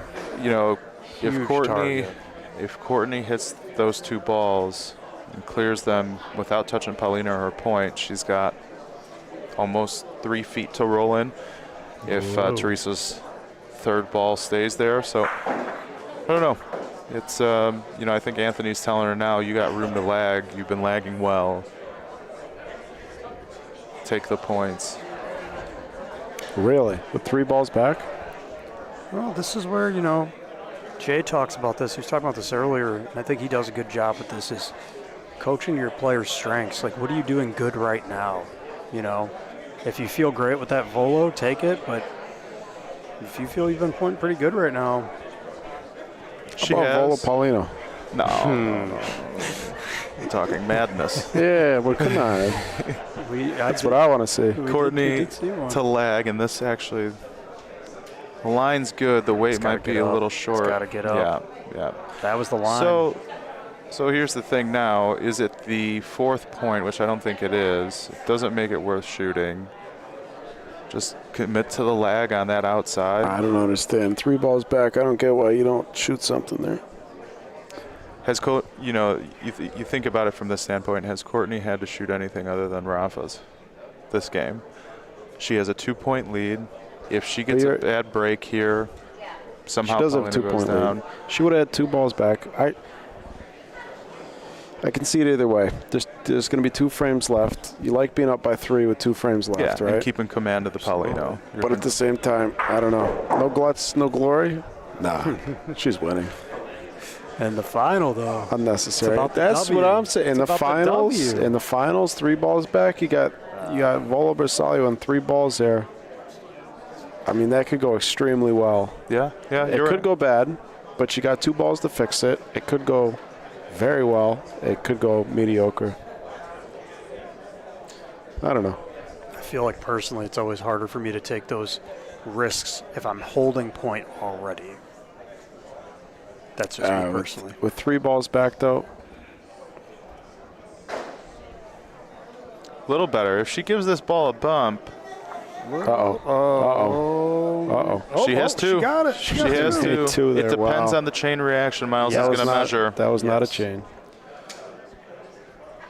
Everything's good. Everything's good. Yeah, everything should good. be good. That's 2. Yep. So it works out. Well, wow. Certainly take that result. Yeah. Absolutely. Yeah. 2 frames to go. Courtney's up by 4. Looking for her 2nd gold medal of the week. Teresa's got some work to do.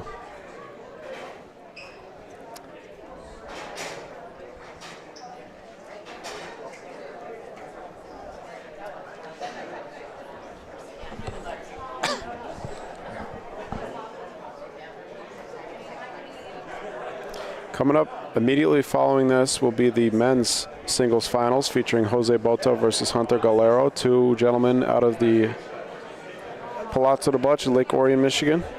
Yeah. Rematch of the 2017 singles finals at Highwood. Is that right? Yeah. Love it. Yeah. Courtney to lag. It's a good ball. That's a good ball. Look at this. She's feeling the legs. She's rolling really well right now. Really well. importance of that first ball. So big, especially against someone like Teresa. If I'm Teresa, though, she knows she can leg. Yeah. I don't think just it's as the time. well. Yeah. So she doesn't have to do anything heroic. However, she's been short on a lot of balls of late. So She's short again. Yeah. It's way short. Yeah. Wow.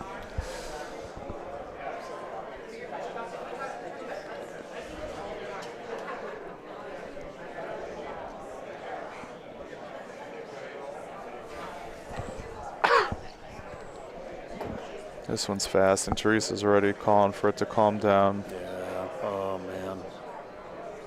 Real fast. Bumps Courtney behind, a little bit behind the Paulino, but should be all It's all good. good, Yeah. And Courtney's got to start getting that feeling now, right?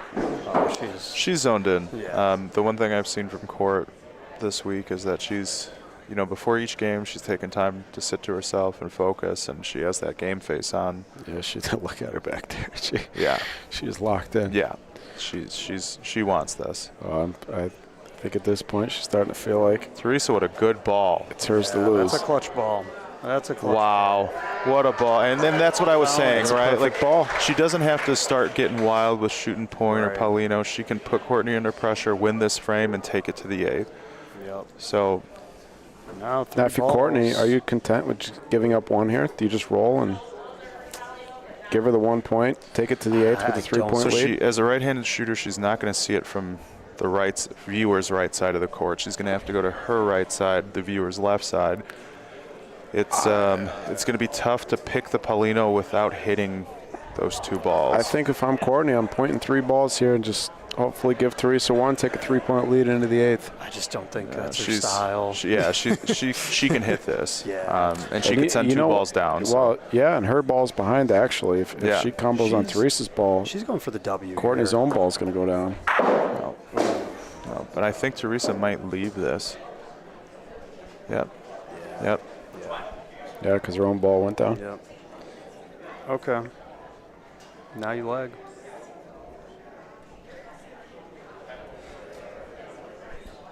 They leave it. Yep. So smart move in case Court decided to shoot again. She does have 2 balls in hand. Teresa's got a ball back there at least to help protect. And this doesn't seem to be tracking towards the Paulino. It got stuck on the outside.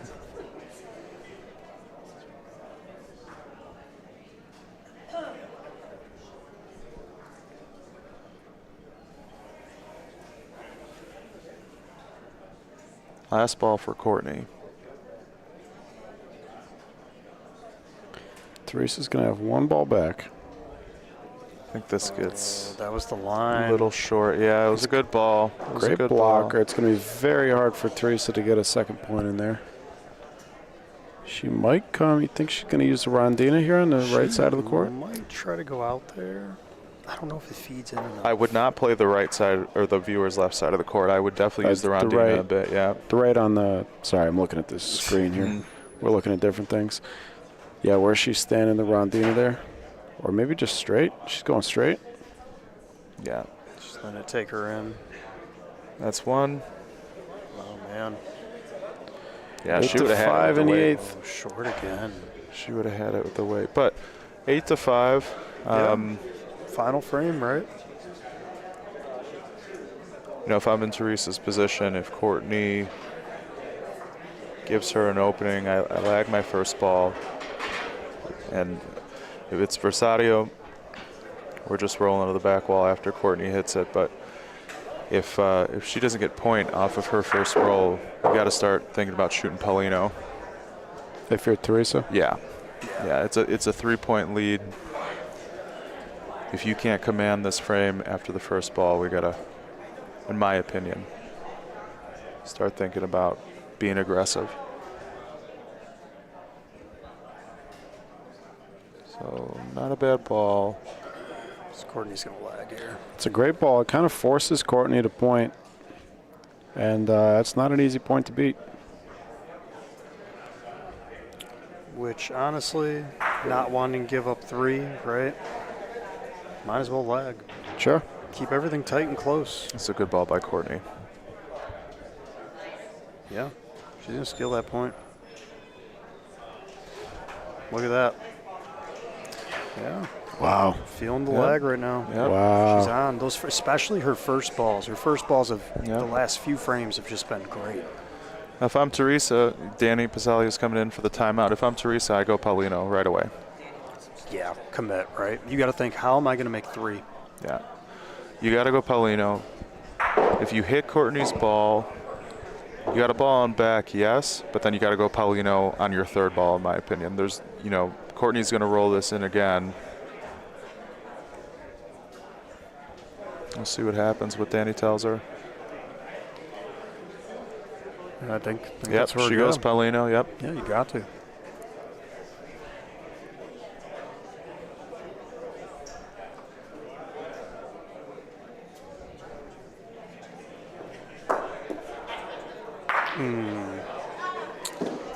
No good. She calls first point. Would have been brilliant if that's what she called. Right. That's what Maurizio just said. Shoot it off. Yeah. Now you're in a situation, if you're Teresa, that you want to get Paulino off the court. Who is shushing people? You want to get the Paulino off the court. She's going to do it again. Yeah, you got to. Same shot. Yep, and that's game. That's game. That's game. All right. Great. Ladies and gentlemen, your 2024 Women's Singles National Champion, Mrs. Courtney Strickland. Yep. What a great run. Fan favorite. Very proud of her. Representing Chicago, Illinois. Yeah. Teresa. All right, we're going to have a word with the champion coming up very shortly. What a match. Courtney Strickland. Great showing. 2 gold medals, and we're only halfway through the week. Andy Zimmerman going to meet with the champ. Let's see if we can get Teresa over here for a word, too. Great match, back and forth. Courtney just pulled away at the end.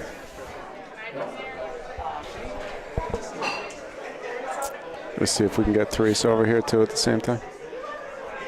Yeah, there she comes. Yeah, wow. Courtney Strickland. What you guys a year. must be proud of your friend. Oh, yeah. Oh, yeah. She has put in the time. Absolutely. Working with Anthony, she comes in every week to practice. That's what it's about. Consistency, being able to show up in the big moments, and she did, And let's send it down courtside with Andy Zimmerman. Right, here we go. Go, hey!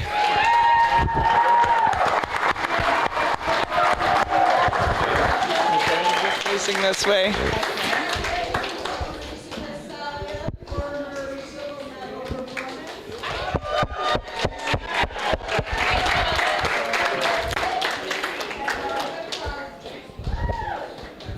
Hey, how's it going? This is Andy Zimmerman here with the Bocce Broadcast Network. I am here with the 2 finalists from the Women's Singles Championship. We have gold medalist Courtney Strickland and silver medalist Teresa Passalia. Gals, what a long week. Courtney, 2 gold medals. We had a gold medal last year with a silver and a bronze, I believe. Yeah. And so far, you have 2 gold medals. What's going through your mind right now? Just happiness, relief. A lot of hard work went into it, so I'm super proud, and I just wanted to best the cycle from last year. So I did that. Told myself I had a job to do all day, and the job wasn't fully done until this game. So I'm happy. Well, you're the kind of gal that wears your emotions on your face, and crazy, right? We saw the determination. And speaking of, you wanted the best, the odds. Let's talk about the best here, Teresa. I mean, what a run! You had a gold medal yesterday. You're here in the championship game. You are just a complete player. You've been around the game for so long. Everything, gold, silver, and bronze. That's right. So I can't complain. That's right. At all. No. Teresa, after all these years, being around this sport, how do you feel about, young players coming up and learning the game so quickly and ascending? Courtney, you've been around these long courts. This is your second nationals. You've been around these courts probably about 3 years, and just elevating their game so quickly. What do you like about this current era of bocce that we're existing in right here now in 2024? Andy, I am so happy. You don't know how happy I am to see the turnout of the young people here. We are on our way out. We can only teach, and we can only hope that they represent us well. And I think Courtney will do a great job no matter where she goes. And I hope she continues doing this. I've been doing it for so many years. I had so many gold medals. I went to different countries representing the country. It's about time somebody else does it.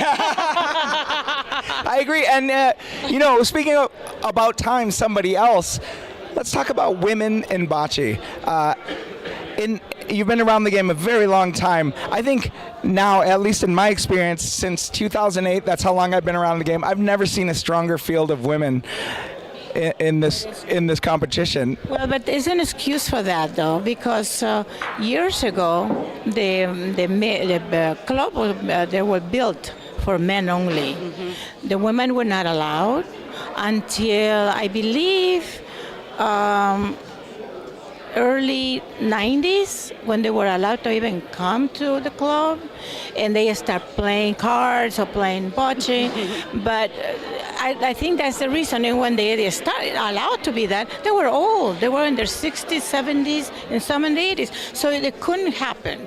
So, but now with the youth that we have now, you don't know how happy I am. Honest to God, I don't know if we have to thank you or the American Bocce Club, but it is wonderful to see it. Yeah. And I hope you guys continue doing this, because it's not, they say, what do you want to be part of the federation? Well, the federation doesn't give you anything. The only thing they give you is prestige, because you have the honor to represent your country, which you couldn't do in any other sport.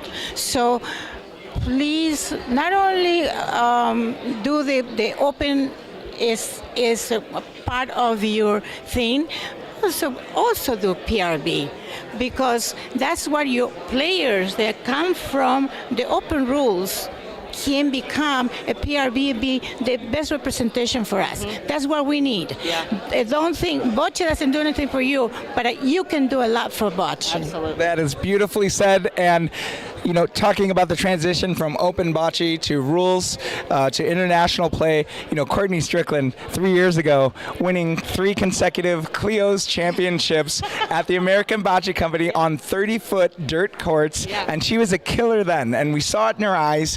Courtney, talk about your evolution and how you went from just a bar player to a legit national competitor and double gold medalist in the 2024 Nationals. Yeah, I mean, to Teresa's point, I wouldn't have gotten started if it wasn't for ABC. That was my upbringing, and I was serving at Clio's, and I saw the game, and I said, I think I can do this. I want to do this. So I started playing, had some late night plays at Clio's. And then I got invited to play in Las Vegas, and I was, excited to do it. And then I saw this whole different game and got hooked. Fast forward to last 2 years ago when you guys were in Methuen, shooting competition, just chomping at the bit for that. And then kind of honing in on the entirety of the game. So honestly, without ABC, I wouldn't be here. So thank you. And, it started with ABC, but thanks to our little crew at Highwood, your incredible partner, Anthony, and Maurizio, and Miles, Leo Giannotti over there at Highwood. Leo brought me into this game, and he taught me how to play the right way, and he taught me about this long court and the respect of the game. And I think it's, we're very fortunate to have that group of people, that family, to bring us up and give us this opportunity to compete. Do you have anybody you want to say hi to at home? Oh, want everybody, if they're watching, my sisters, they're my fanatics, so let's hope that they did watch it. If not, that's okay. We're all your fanatics, Teresa. Yes. And Courtney? Joe and Dexter, of course, thank you for watching. Thank you for sending me all the pictures of him sleeping and snuggling with you. And all my friends back home, our friends in Ohio that have been watching and reaching out. Anyone that is just interested in bocce and likes watching it, shout out to you guys for watching, and I appreciate the support completely. Really impressive, and the camaraderie. We always say that competition is one thing, but it's the lifelong friendships that we make around this game that connects us all. All of us weirdos out there that just are addictive and need a hobby, you know, have found this game, and we come together, and the sportsmanship is here's, you know, we just had a very intense final, a long road to this, and here you out, you know, hugging, and we're all friends out here, and I think it's a great day for bocce. This is my second loss in the whole tournament, so I should be very happy. Yeah. And also, no practicing, huh? Yeah. I don't practice. This is just a hobby for me. Come and practice. Hey, the game lives in the mind. Maurizio told us that after winning the gold medal yesterday, the game lives in your mind, and we couldn't be prouder of you gals. Good show. We're to represent the game with pride, and congratulations on your gold and silver medals. Thank you. Okay? Thank you. All right. Back to you in the booth, Mike. Wonderful. Congratulations, Courtney Strickland, Teresa Passalia, Vanessa Garippo, and Bridget Reedy. It was Vanessa and Bridget, right? No, it was Martha and Bridget. Oh, Vanessa was the first round. I'm sorry, Martha. What's up, Miles? I will. Give me 1 minute, and I gotta test it. Bridget Reedy, Martha Crossley, our bronze medalists in the women's singles. Coming up next, Primetime TV, Jose Boto versus Hunter Galero. I think we're going to take a very short break, get some new Bud Lights, maybe another shot of limoncello, and we will be right back. As a reminder, after the conclusion of the men's finals, our next event will be the shooting. Yeah. Tomorrow morning, starting at 9 a.m. with the women's precision shooting, followed up by the men's starting around noon. And then we will start our open tournament, Open A, tomorrow, scheduled for 6:30 in the p.m. The schedule is available on our Facebook and Instagram, Bocce Broadcast Network. BocceBroadcast.network is the website. Please like and subscribe if you haven't already. We'll see you in a minute.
Sorry, Courtney.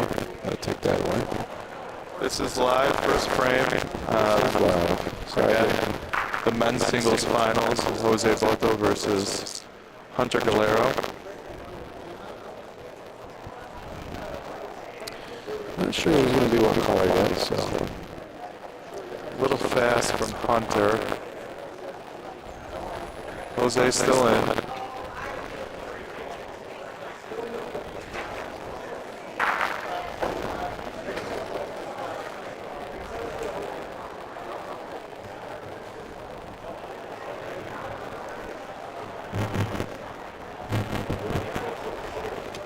Hunter with the second ball. Trying to sit on Jose's ball. And we're live. He gets it done. Is it point though? Yep. Calls point.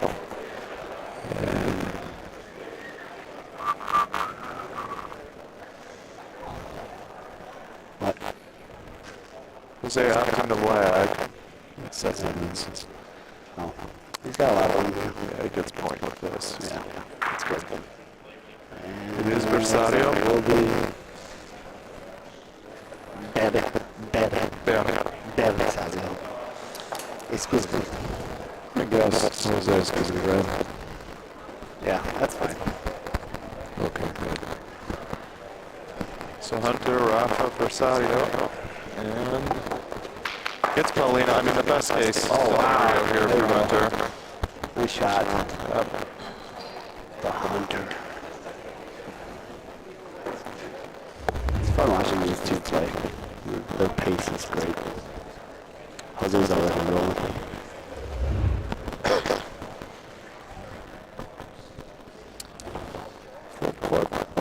This looks good. Yeah, it looks like it's going to be good. Oh, static. Hold on. Resetting.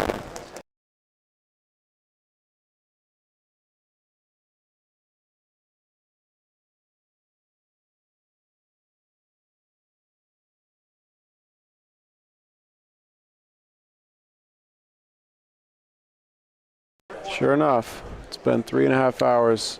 No, 4.5 hours since we had static. It's like 4.5 hours on the dot when we get static. Maybe just the Focusrite gets overheated or something.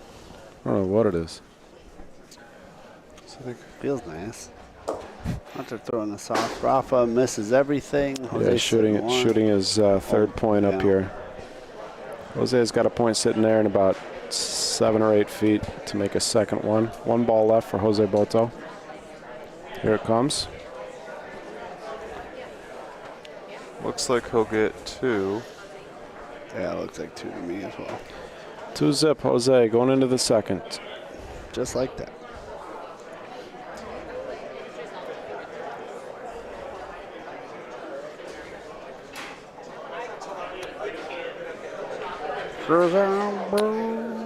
I'm going to do something real quick here. Oops. Did you put Rio in charge of everything you went to go do? Whoa, what's this? Because I have to do something here. Okay. So Jose in the third quadrant.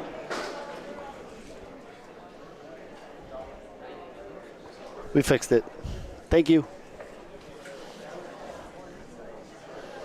Great ball, great ball.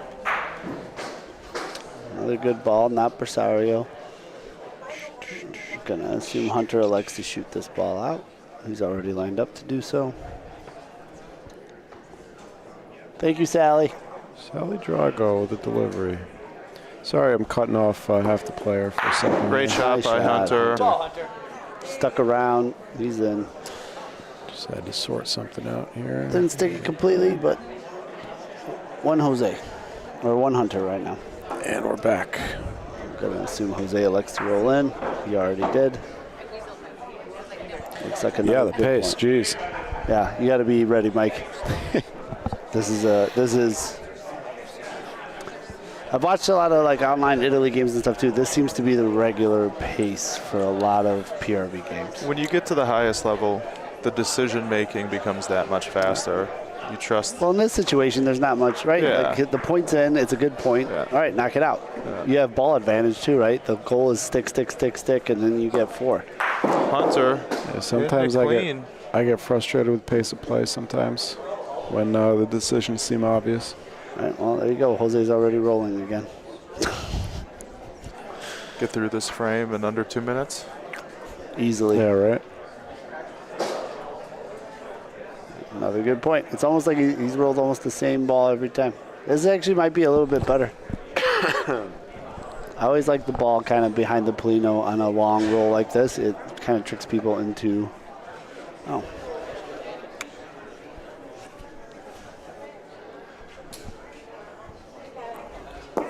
Here comes Hunter's ball. Big miss. Yep.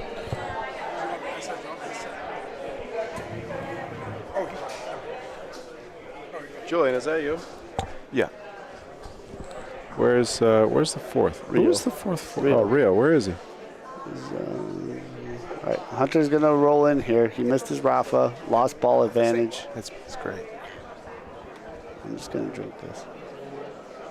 Cheers, boys. Salute. Salute. Salute. I played All this. of you at home. Salute. I played the limoncello in high school band. Sure.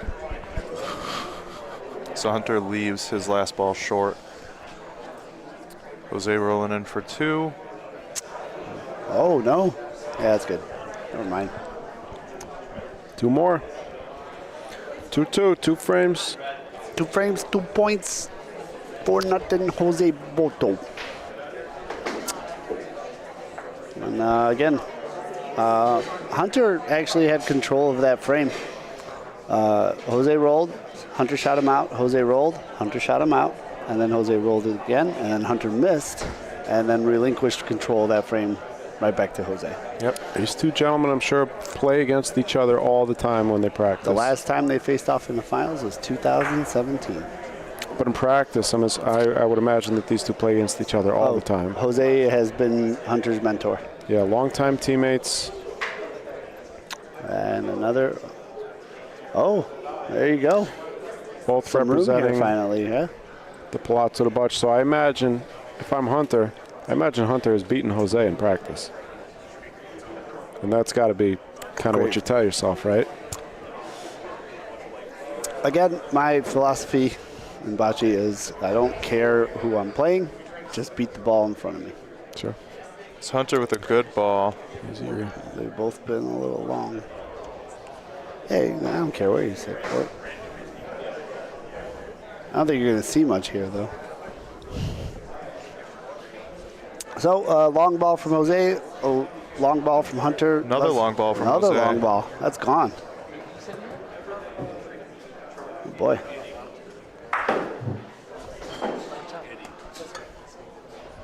So Jose on his 3rd ball of the 2nd frame. He's up 4-0. Very rare long ball. Yeah. And Is now this going to make short. it in? No, that's short. Might sneak in, but not yet. I don't know.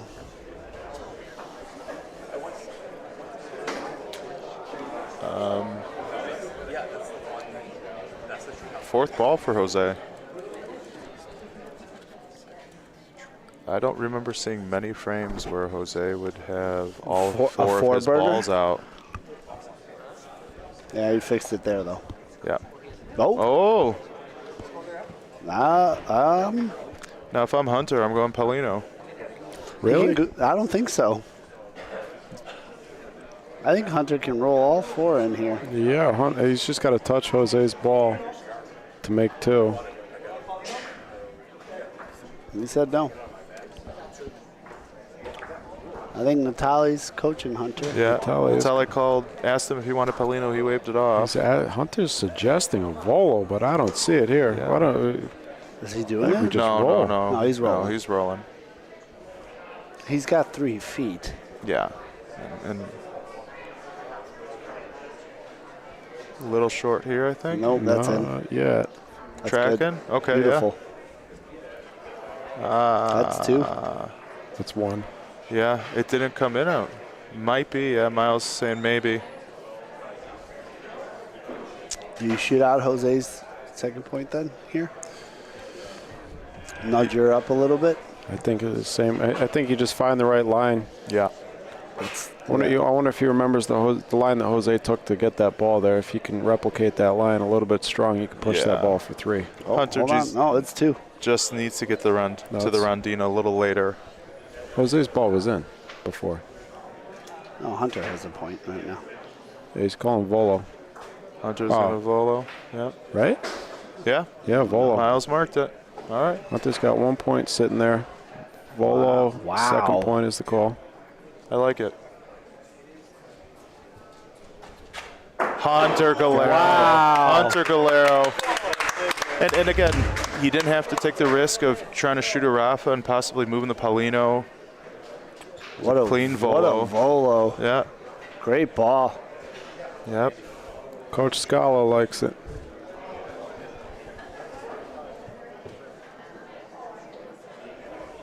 We all like it. Great Beautiful ball. shot, Hunter Galero. And just like that, I think he's going to be right back in this game. Could be. Yeah.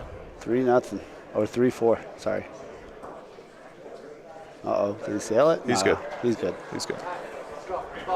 He's good. What a frame by Hunter. What a frame by Hunter. We got a game, folks. Yeah. Great Volo. Great Volo. One more time. Maybe 2 more times. What's that, 60 feet? That's, sure.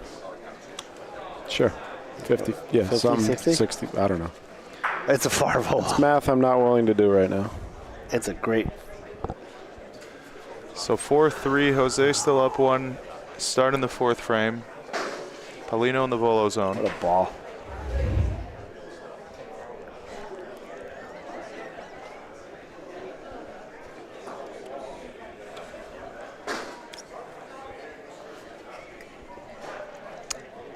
Surprise Hunter elected to go back short in the Volo zone, especially since Jose just struggled to point long. I mean, Hunter puts a great ball out there. It is a great ball, but I feel like if anything is going to get Jose back into the groove of things, it's this short stick Rafas. That's debatable, though. Jose sticks a lot of his shots, including Volos. If Hunter can force Jose to stick 3 shots and then shoot Paulino with his last ball, Hunter could get another big frame. Miss by That's Jose. why Jose's going straight Paulino on the first shot. I think he knows what Hunter's getting at there. I think so too, right? Yeah. This is, there's no secret. That's kind of the blueprint to getting Jose. Yeah. Was that not the Pisario? No, right? No. Yeah, he called Paulino. He called it again. Look how fast.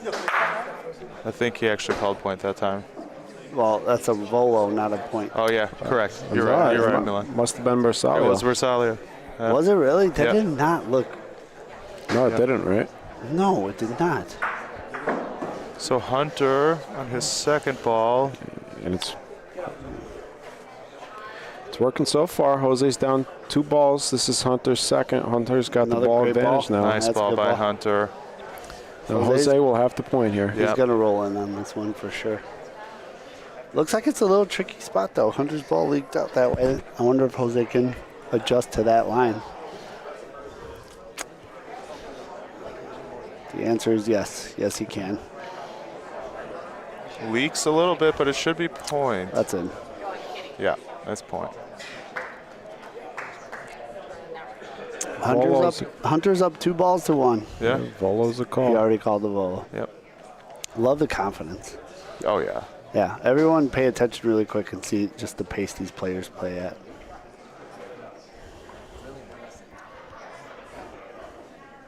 Jose looks frustrated. He just looks like he's thinking. Thinking about frustration. All right, Hunter for the Volo.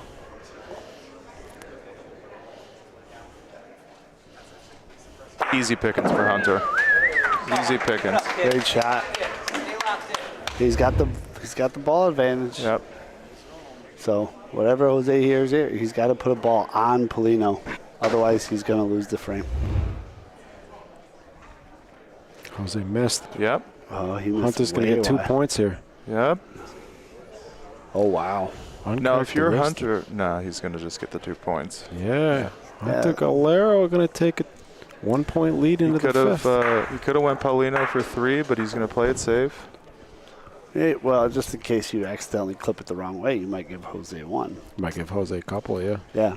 Instead, guaranteed 2 here. Yeah, there's no reason to get crazy. Yep. Hunter. 5-3, Hunter Galero. Hunter 5 taking the straight lead. Unanswered. Yep. Heading into the 5th frame.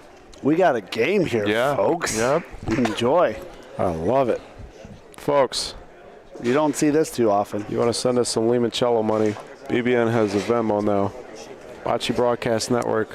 .limoncello.com. There's the QR code. I'll give you a few seconds to scan it. Thank you to everybody who's already sent a little fuel for us today. Of course, I'm joking about the limoncello part. This money goes towards 100% goes towards the BBN. Funding everything that we do. So Hunter with his first ball this frame. Again in the volo zone.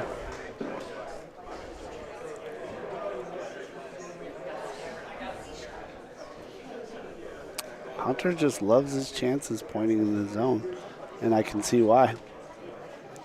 I left that one way short. Well, I think this is just generally the accepted strategy against Jose. This is the only way you're going to beat him is either get lucky where he, misses a shot like last frame, or you force him to stick 3 balls and then you shoot Paulino with the last ball. Yeah, looks like Jose's got his roll back. Even though it's not a Rafa, right? Jose's got the stick Rafa. Even though it's in the volo zone, his volo is still a backhand. It's a South American volo, and it sticks. It often sticks and even comes backwards when he hits. Yeah, it's so good. But Hunter is Jose's. Hunter knows this. Hunter knows the ins and outs of Jose's games. He knows how he's been beaten in the past by people like Pat Pezin. Yeah. And that's the way. That's the way. Good ball, Hunter. Oh, that's in. I think that's in. I think so too. Gonna have a measure here. It is so close. I'm looking at it off the monitor. That last just quarter of a roll. It kept going, right? Yeah, it looked like it was good. This is a tricky part of the court. I've seen this in the women's final, the mixed doubles final. And you see these two guys. This is just a nice shot of these two gentlemen standing next to each other. Solidarity. They're teammates at the end of the day. Both of them would love to win, but both of them would also be happy to see the other guy win.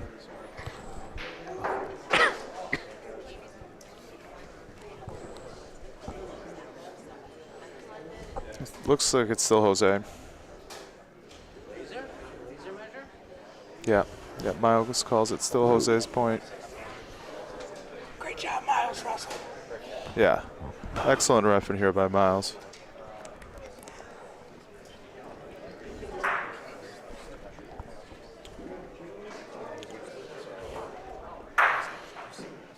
See if Hunter can adjust here. Folks, this is something Looks special like he we're did. watching here. Looks like he adjusted very well. Ball. Nice ball. We are halfway through this game, and Jose is down by a point. This is something special. Familiar. Polo punto. Yeah. This is where it gets dangerous for Hunter. Something tells me Jose has a way of clearing both of Hunter's balls out somehow. That's how good he is. Nice follow by Jose. He just smoked it right out of.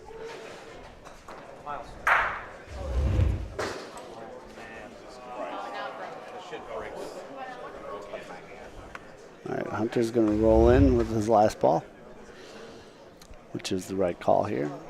The hope is he gets the point. Jose has to bowl it out one more time, and that most likely Jose is going to tie the frame here. Well, he'd like to leave it in front, give Jose a chance at comboing on other things. Oh, that's going to be Should fun. have it. Yeah, should have it. Yeah, it's wide open, though. Jose's got 2 balls. Jose could easily get 2 points here. Yep, he calls volo. Is it volo punto? Is that what the call is? Hunter would like that ball a little bit closer to the other. Yeah, I think so too. But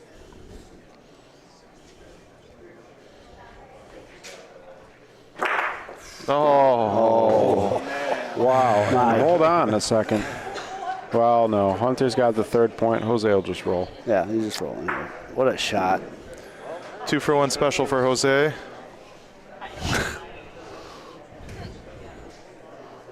Absurd. That's 2 Leapfrog. All right. 4 points for Jose, 5 points for Hunter. Now 2 more points for Jose, 6-5. We got a game here, folks. We got a great game here. 3 frames to go. One more time. Dev Volo. Oh, a little late on the replay, sorry. That's okay there.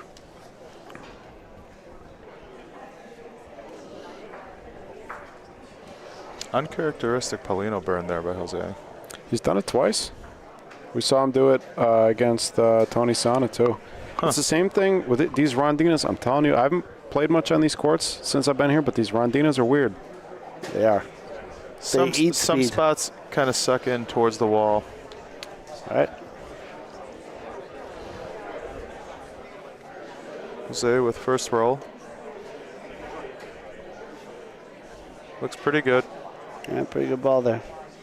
Maybe a little. No, that's good. Let's see what Hunter decides here. Volo. Hunter's Volo. He's got the ball advantage. You do this 4 times, Hunter wins the frame. Yeah. No reason to get crazy. Kind of the same thing we saw here in the women's finals where Teresa decided to shoot Paulino here. Which Hunter's hit all his volos so far. Here comes the announcer's curse, though.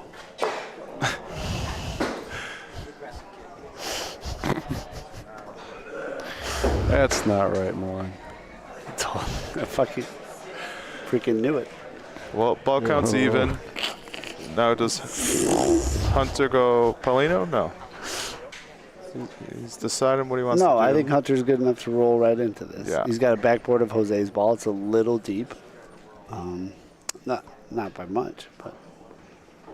So Hunter with the lag. Even if he doesn't get point, if he sits on Jose's ball. No, he's just going to go ahead and. Oh. Okay. That's a good ball, though. Okay. We got 3 frames left here. Certainly don't want to give up a big frame. Paulino is obviously wide open. Jose is probably a 80% Paulino shooter. Yep. Hunter has to get this ball on or right in front of the Paulino so that if Jose shoots, the Paulino goes down. I'd like him to take a different angle. Yep, he goes Paulino. Yep. Okay. Yeah. I think that's the right call, too. Yeah, you got to be this aggressive. He's very capable of it, too. It's a, very high-level play here. Like a short Paulino shot for him is. Looked like came out of his hand kind of weird. Yeah, a little low. All right, now. And is this one of these situations where he's shooting a short Paulino? You don't want to bounce over? Yeah, I think so. I think we talked about that earlier during the women's finals. Here's the crazy part about high-level bocce is that Hunter's playing a fantastic game now. Oh, yeah. But he's made this is his worst frame. Yeah. And now he's in trouble. We were talking about this earlier. Natalia Scala, Anthony LaBarbera, about how to beat Jose and Hunter hits this Paulino. Needed that. Got to get lucky. Paulino's not going to travel far enough. Jose's going to get 3 points. Yeah, that's a 3 spot for Jose, and now he's in trouble. So he's going to find himself in a 4-point hole with 2 frames left. Going back to that conversation, you have to play at 99% of your best to beat Jose. I'll say about 70% best. I could take him down. I don't know. I've never gotten. He's never gotten the privilege of playing me. He's never been brave enough to take me up on my offer. Stand toe to toe with you. No. So Jose rolling in for 3. It's not over though yet. If Hunter can get 2 in the next frame, cuts the lead down to 2. 2 in another frame. Well, and we know the blueprint, the big frames against Jose. It's out there. Yeah. Hunter knows how to play, but he missed his shots on that frame. Jose's going to put the Paulino long. Yeah, he will. He's going to put it long. Something we've talked about a couple times, Mike, but everyone take note of this and watch how Jose can put the Paulino exactly where he wants on the court. Right away. Which will be long to the other side point line. Well, just about the opposite. What Hunter wants. C line there. So 2 frames left. Jose's up 4. I think Hunter has to be very aggressive here. Did he burn it? What's going on? Oh, no. That's right there. And Jose knows this. The reason for this play, especially in PRV, it's so important to protect the back wall. Jose's shots the way that he shoots, the way that he Rafas, when he sticks, obviously he stays where it is, but even when he doesn't stick, his ball isn't going to go all the way down the court when he's shooting Sotomano. Yeah. I find, So, I had the privilege of playing him one-on-one in the group play. And I watching him play is completely different than playing him in singles. And he calls Paulino. He can shoot. It's got to be. You're not going to beat Jose at this spot on the court. No. Nope. Go ahead, Julian. He just going back to that. He can hit the ball at the tempo that he wants to hit it, where he wants to hit it, to dictate where his ball and Paulino will go. His Rafa control and the is difference, second to none. Yeah. The difference between putting Paulino short and putting Paulino in a place like this is if he puts Paulino short and he hits a ball, and even if he doesn't quite stick it, it's not a perfect shot, right? It's still, his ball is only going to travel maybe 10 or 15 feet further down the court, and it's going to kind of end up in no man's land, right, where it's not protecting the backboard. Whereas if Jose puts Paulino deep like this, and he hits the ball and doesn't quite stick it, his ball is probably still going to go down somewhat close enough to the backboard where he's still protecting the backboard. I think with that miss, this game is pretty much over. Yeah. It's really hard to see Hunter getting points from this frame.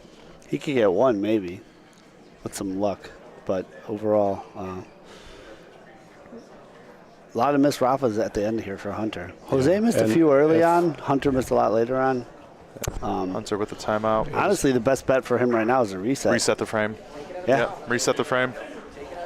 You shoot Paulino twice. I think so, right? Yeah. He needs to. Yeah. Right? You cannot bank on Jose giving up a three. That's not going to happen. That's not going to happen. So I think the goal here is you rip one down here and you hope for a Paulino reset, and then you get to play the seventh frame all over again. Get two. Well, if Jose scores 1 point, the game's over. Game's over, yeah.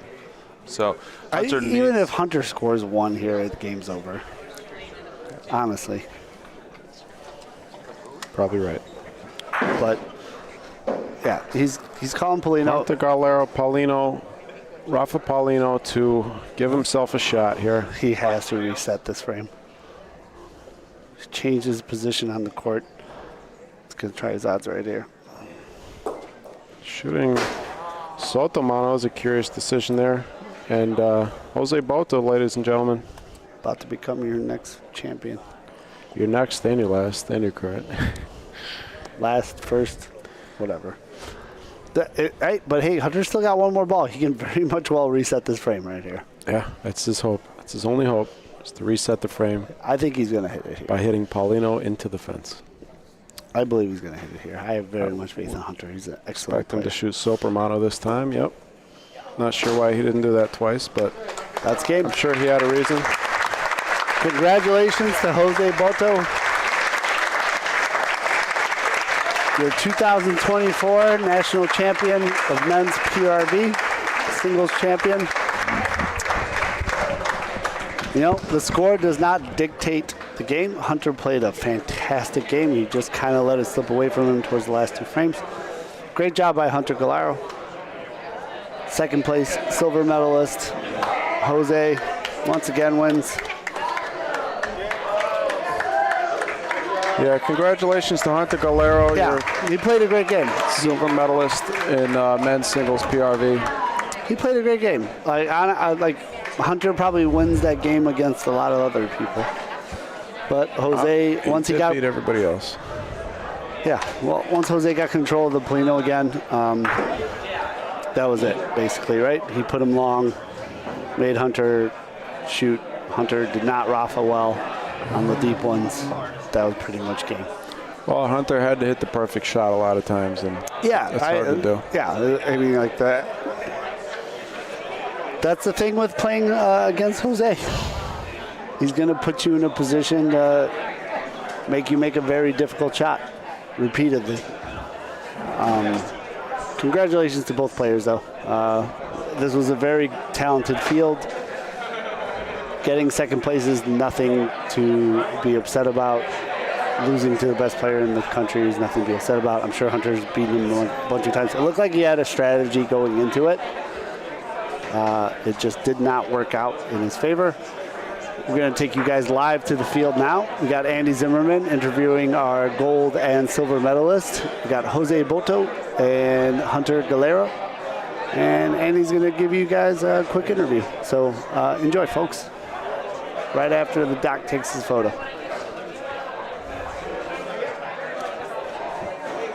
It's Andy Zimmerman here with the Bocce Broadcast Network. I'm here with our championship men's singles finalists, Jose Boto and Hunter Galero. Gold medalist, Jose Boto. Silver medalist Hunter Galero. This is a rematch of the 2017 finals in Highwood, Illinois, where it was the first time I got to see you guys play. And Jose, fourth frame, Hunter took a 1-point lead on you. Where does your mind go at a moment like that with the pressure of this situation, coming back into the fold with the USBF Nationals? We haven't seen you probably since 2017, coming back into men's singles, getting through the gauntlet of group play and arriving in the finals, and then having a moment where your understudy takes a lead on you. What were you thinking at that moment? Well, I was, first of all, was happy to come to St. Louis and play bocce over here. They do a great job, the St. Louis people, so thank you so much for hosting the tournament, to hosting the national. And now it's just a completely different game, the 8th frame. So I know I was down 1, but down in the 6th frame, I believe, I was down 1. So basically, you have to stay calm, stay in the game, play your game, and you have to make the shots, And we knew it was going to come down to the wires when we play 8th frame, and especially being in the final. Absolutely. And Hunter, what a show today. Today and yesterday, ups and downs, going through. I reffed a couple of your games, just watching you persevere, staying level-headed. How did you get to this point? Since 2017, yes, you were in the finals in 2017, but I think the field's a lot tougher than it was back then. And yet you've elevated your game. What does it take for a young player like you to rise above and come to somebody else's court and essentially dominate the field and make it to the finals and even take a lead against, America's best player, Jose? Well, one, it's always great playing my teammate here, so congrats to you. I think for younger folks coming into the play, the new sport, the new style, PRV, right? Obviously, it's kind of fading out, and now it's starting to get back in. So I think anyone can play PRV at this point. It's just a matter of getting on a court, going through practice hours, countless of hours, right? The analogy I always make is like, let's say you're a professional golfer, right? You have to go to the driving range, you hit bucket after bucket. Yeah, it's boring, right? We all have to push through it, fight, and trying to focus in on key balls and practice and just working on areas that aren't your strengths, right? And hit or miss, your game looks really pure. The eye test for a lot of these players, a lot of these elite players, like the two of you, Miles and Anthony and Mauricio, we're seeing them out here just looking like consummate professionals. Jose, you've been around this game a long time, and I know you play a lot of international, but how do you feel about the American bocce scene really taking a leap in the last few years and the competition raising up?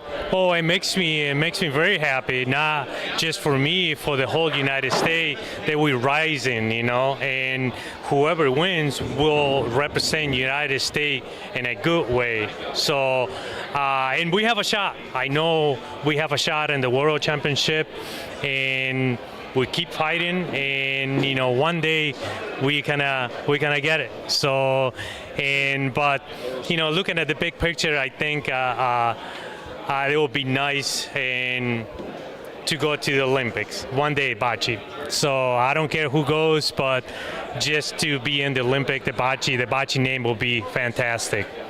That is our dream.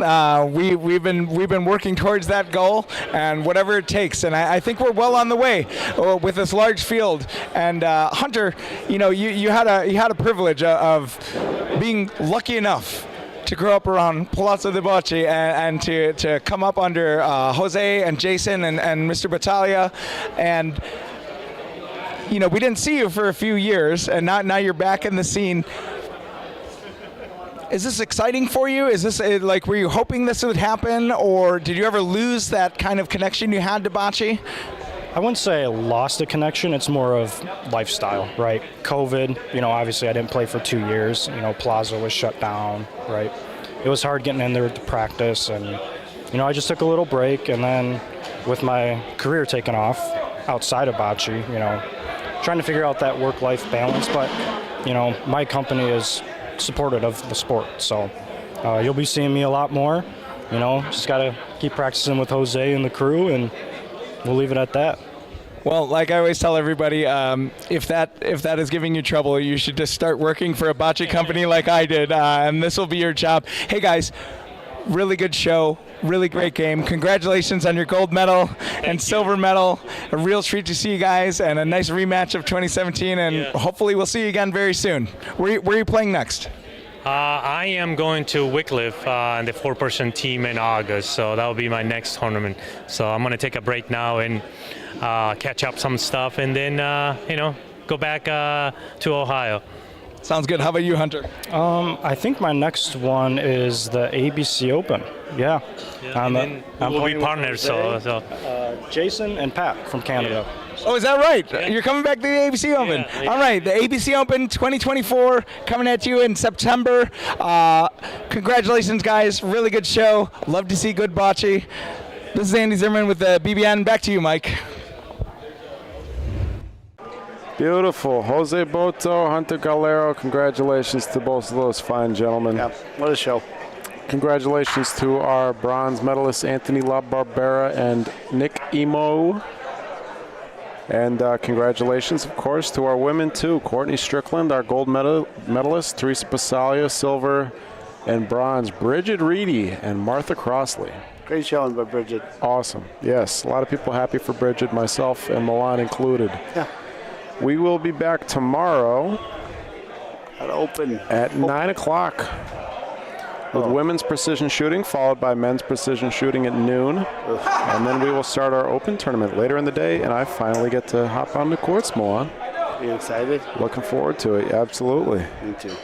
Until then, go find us on Facebook and Instagram, Bocce Broadcast Network. BocceBroadcast.network is the website.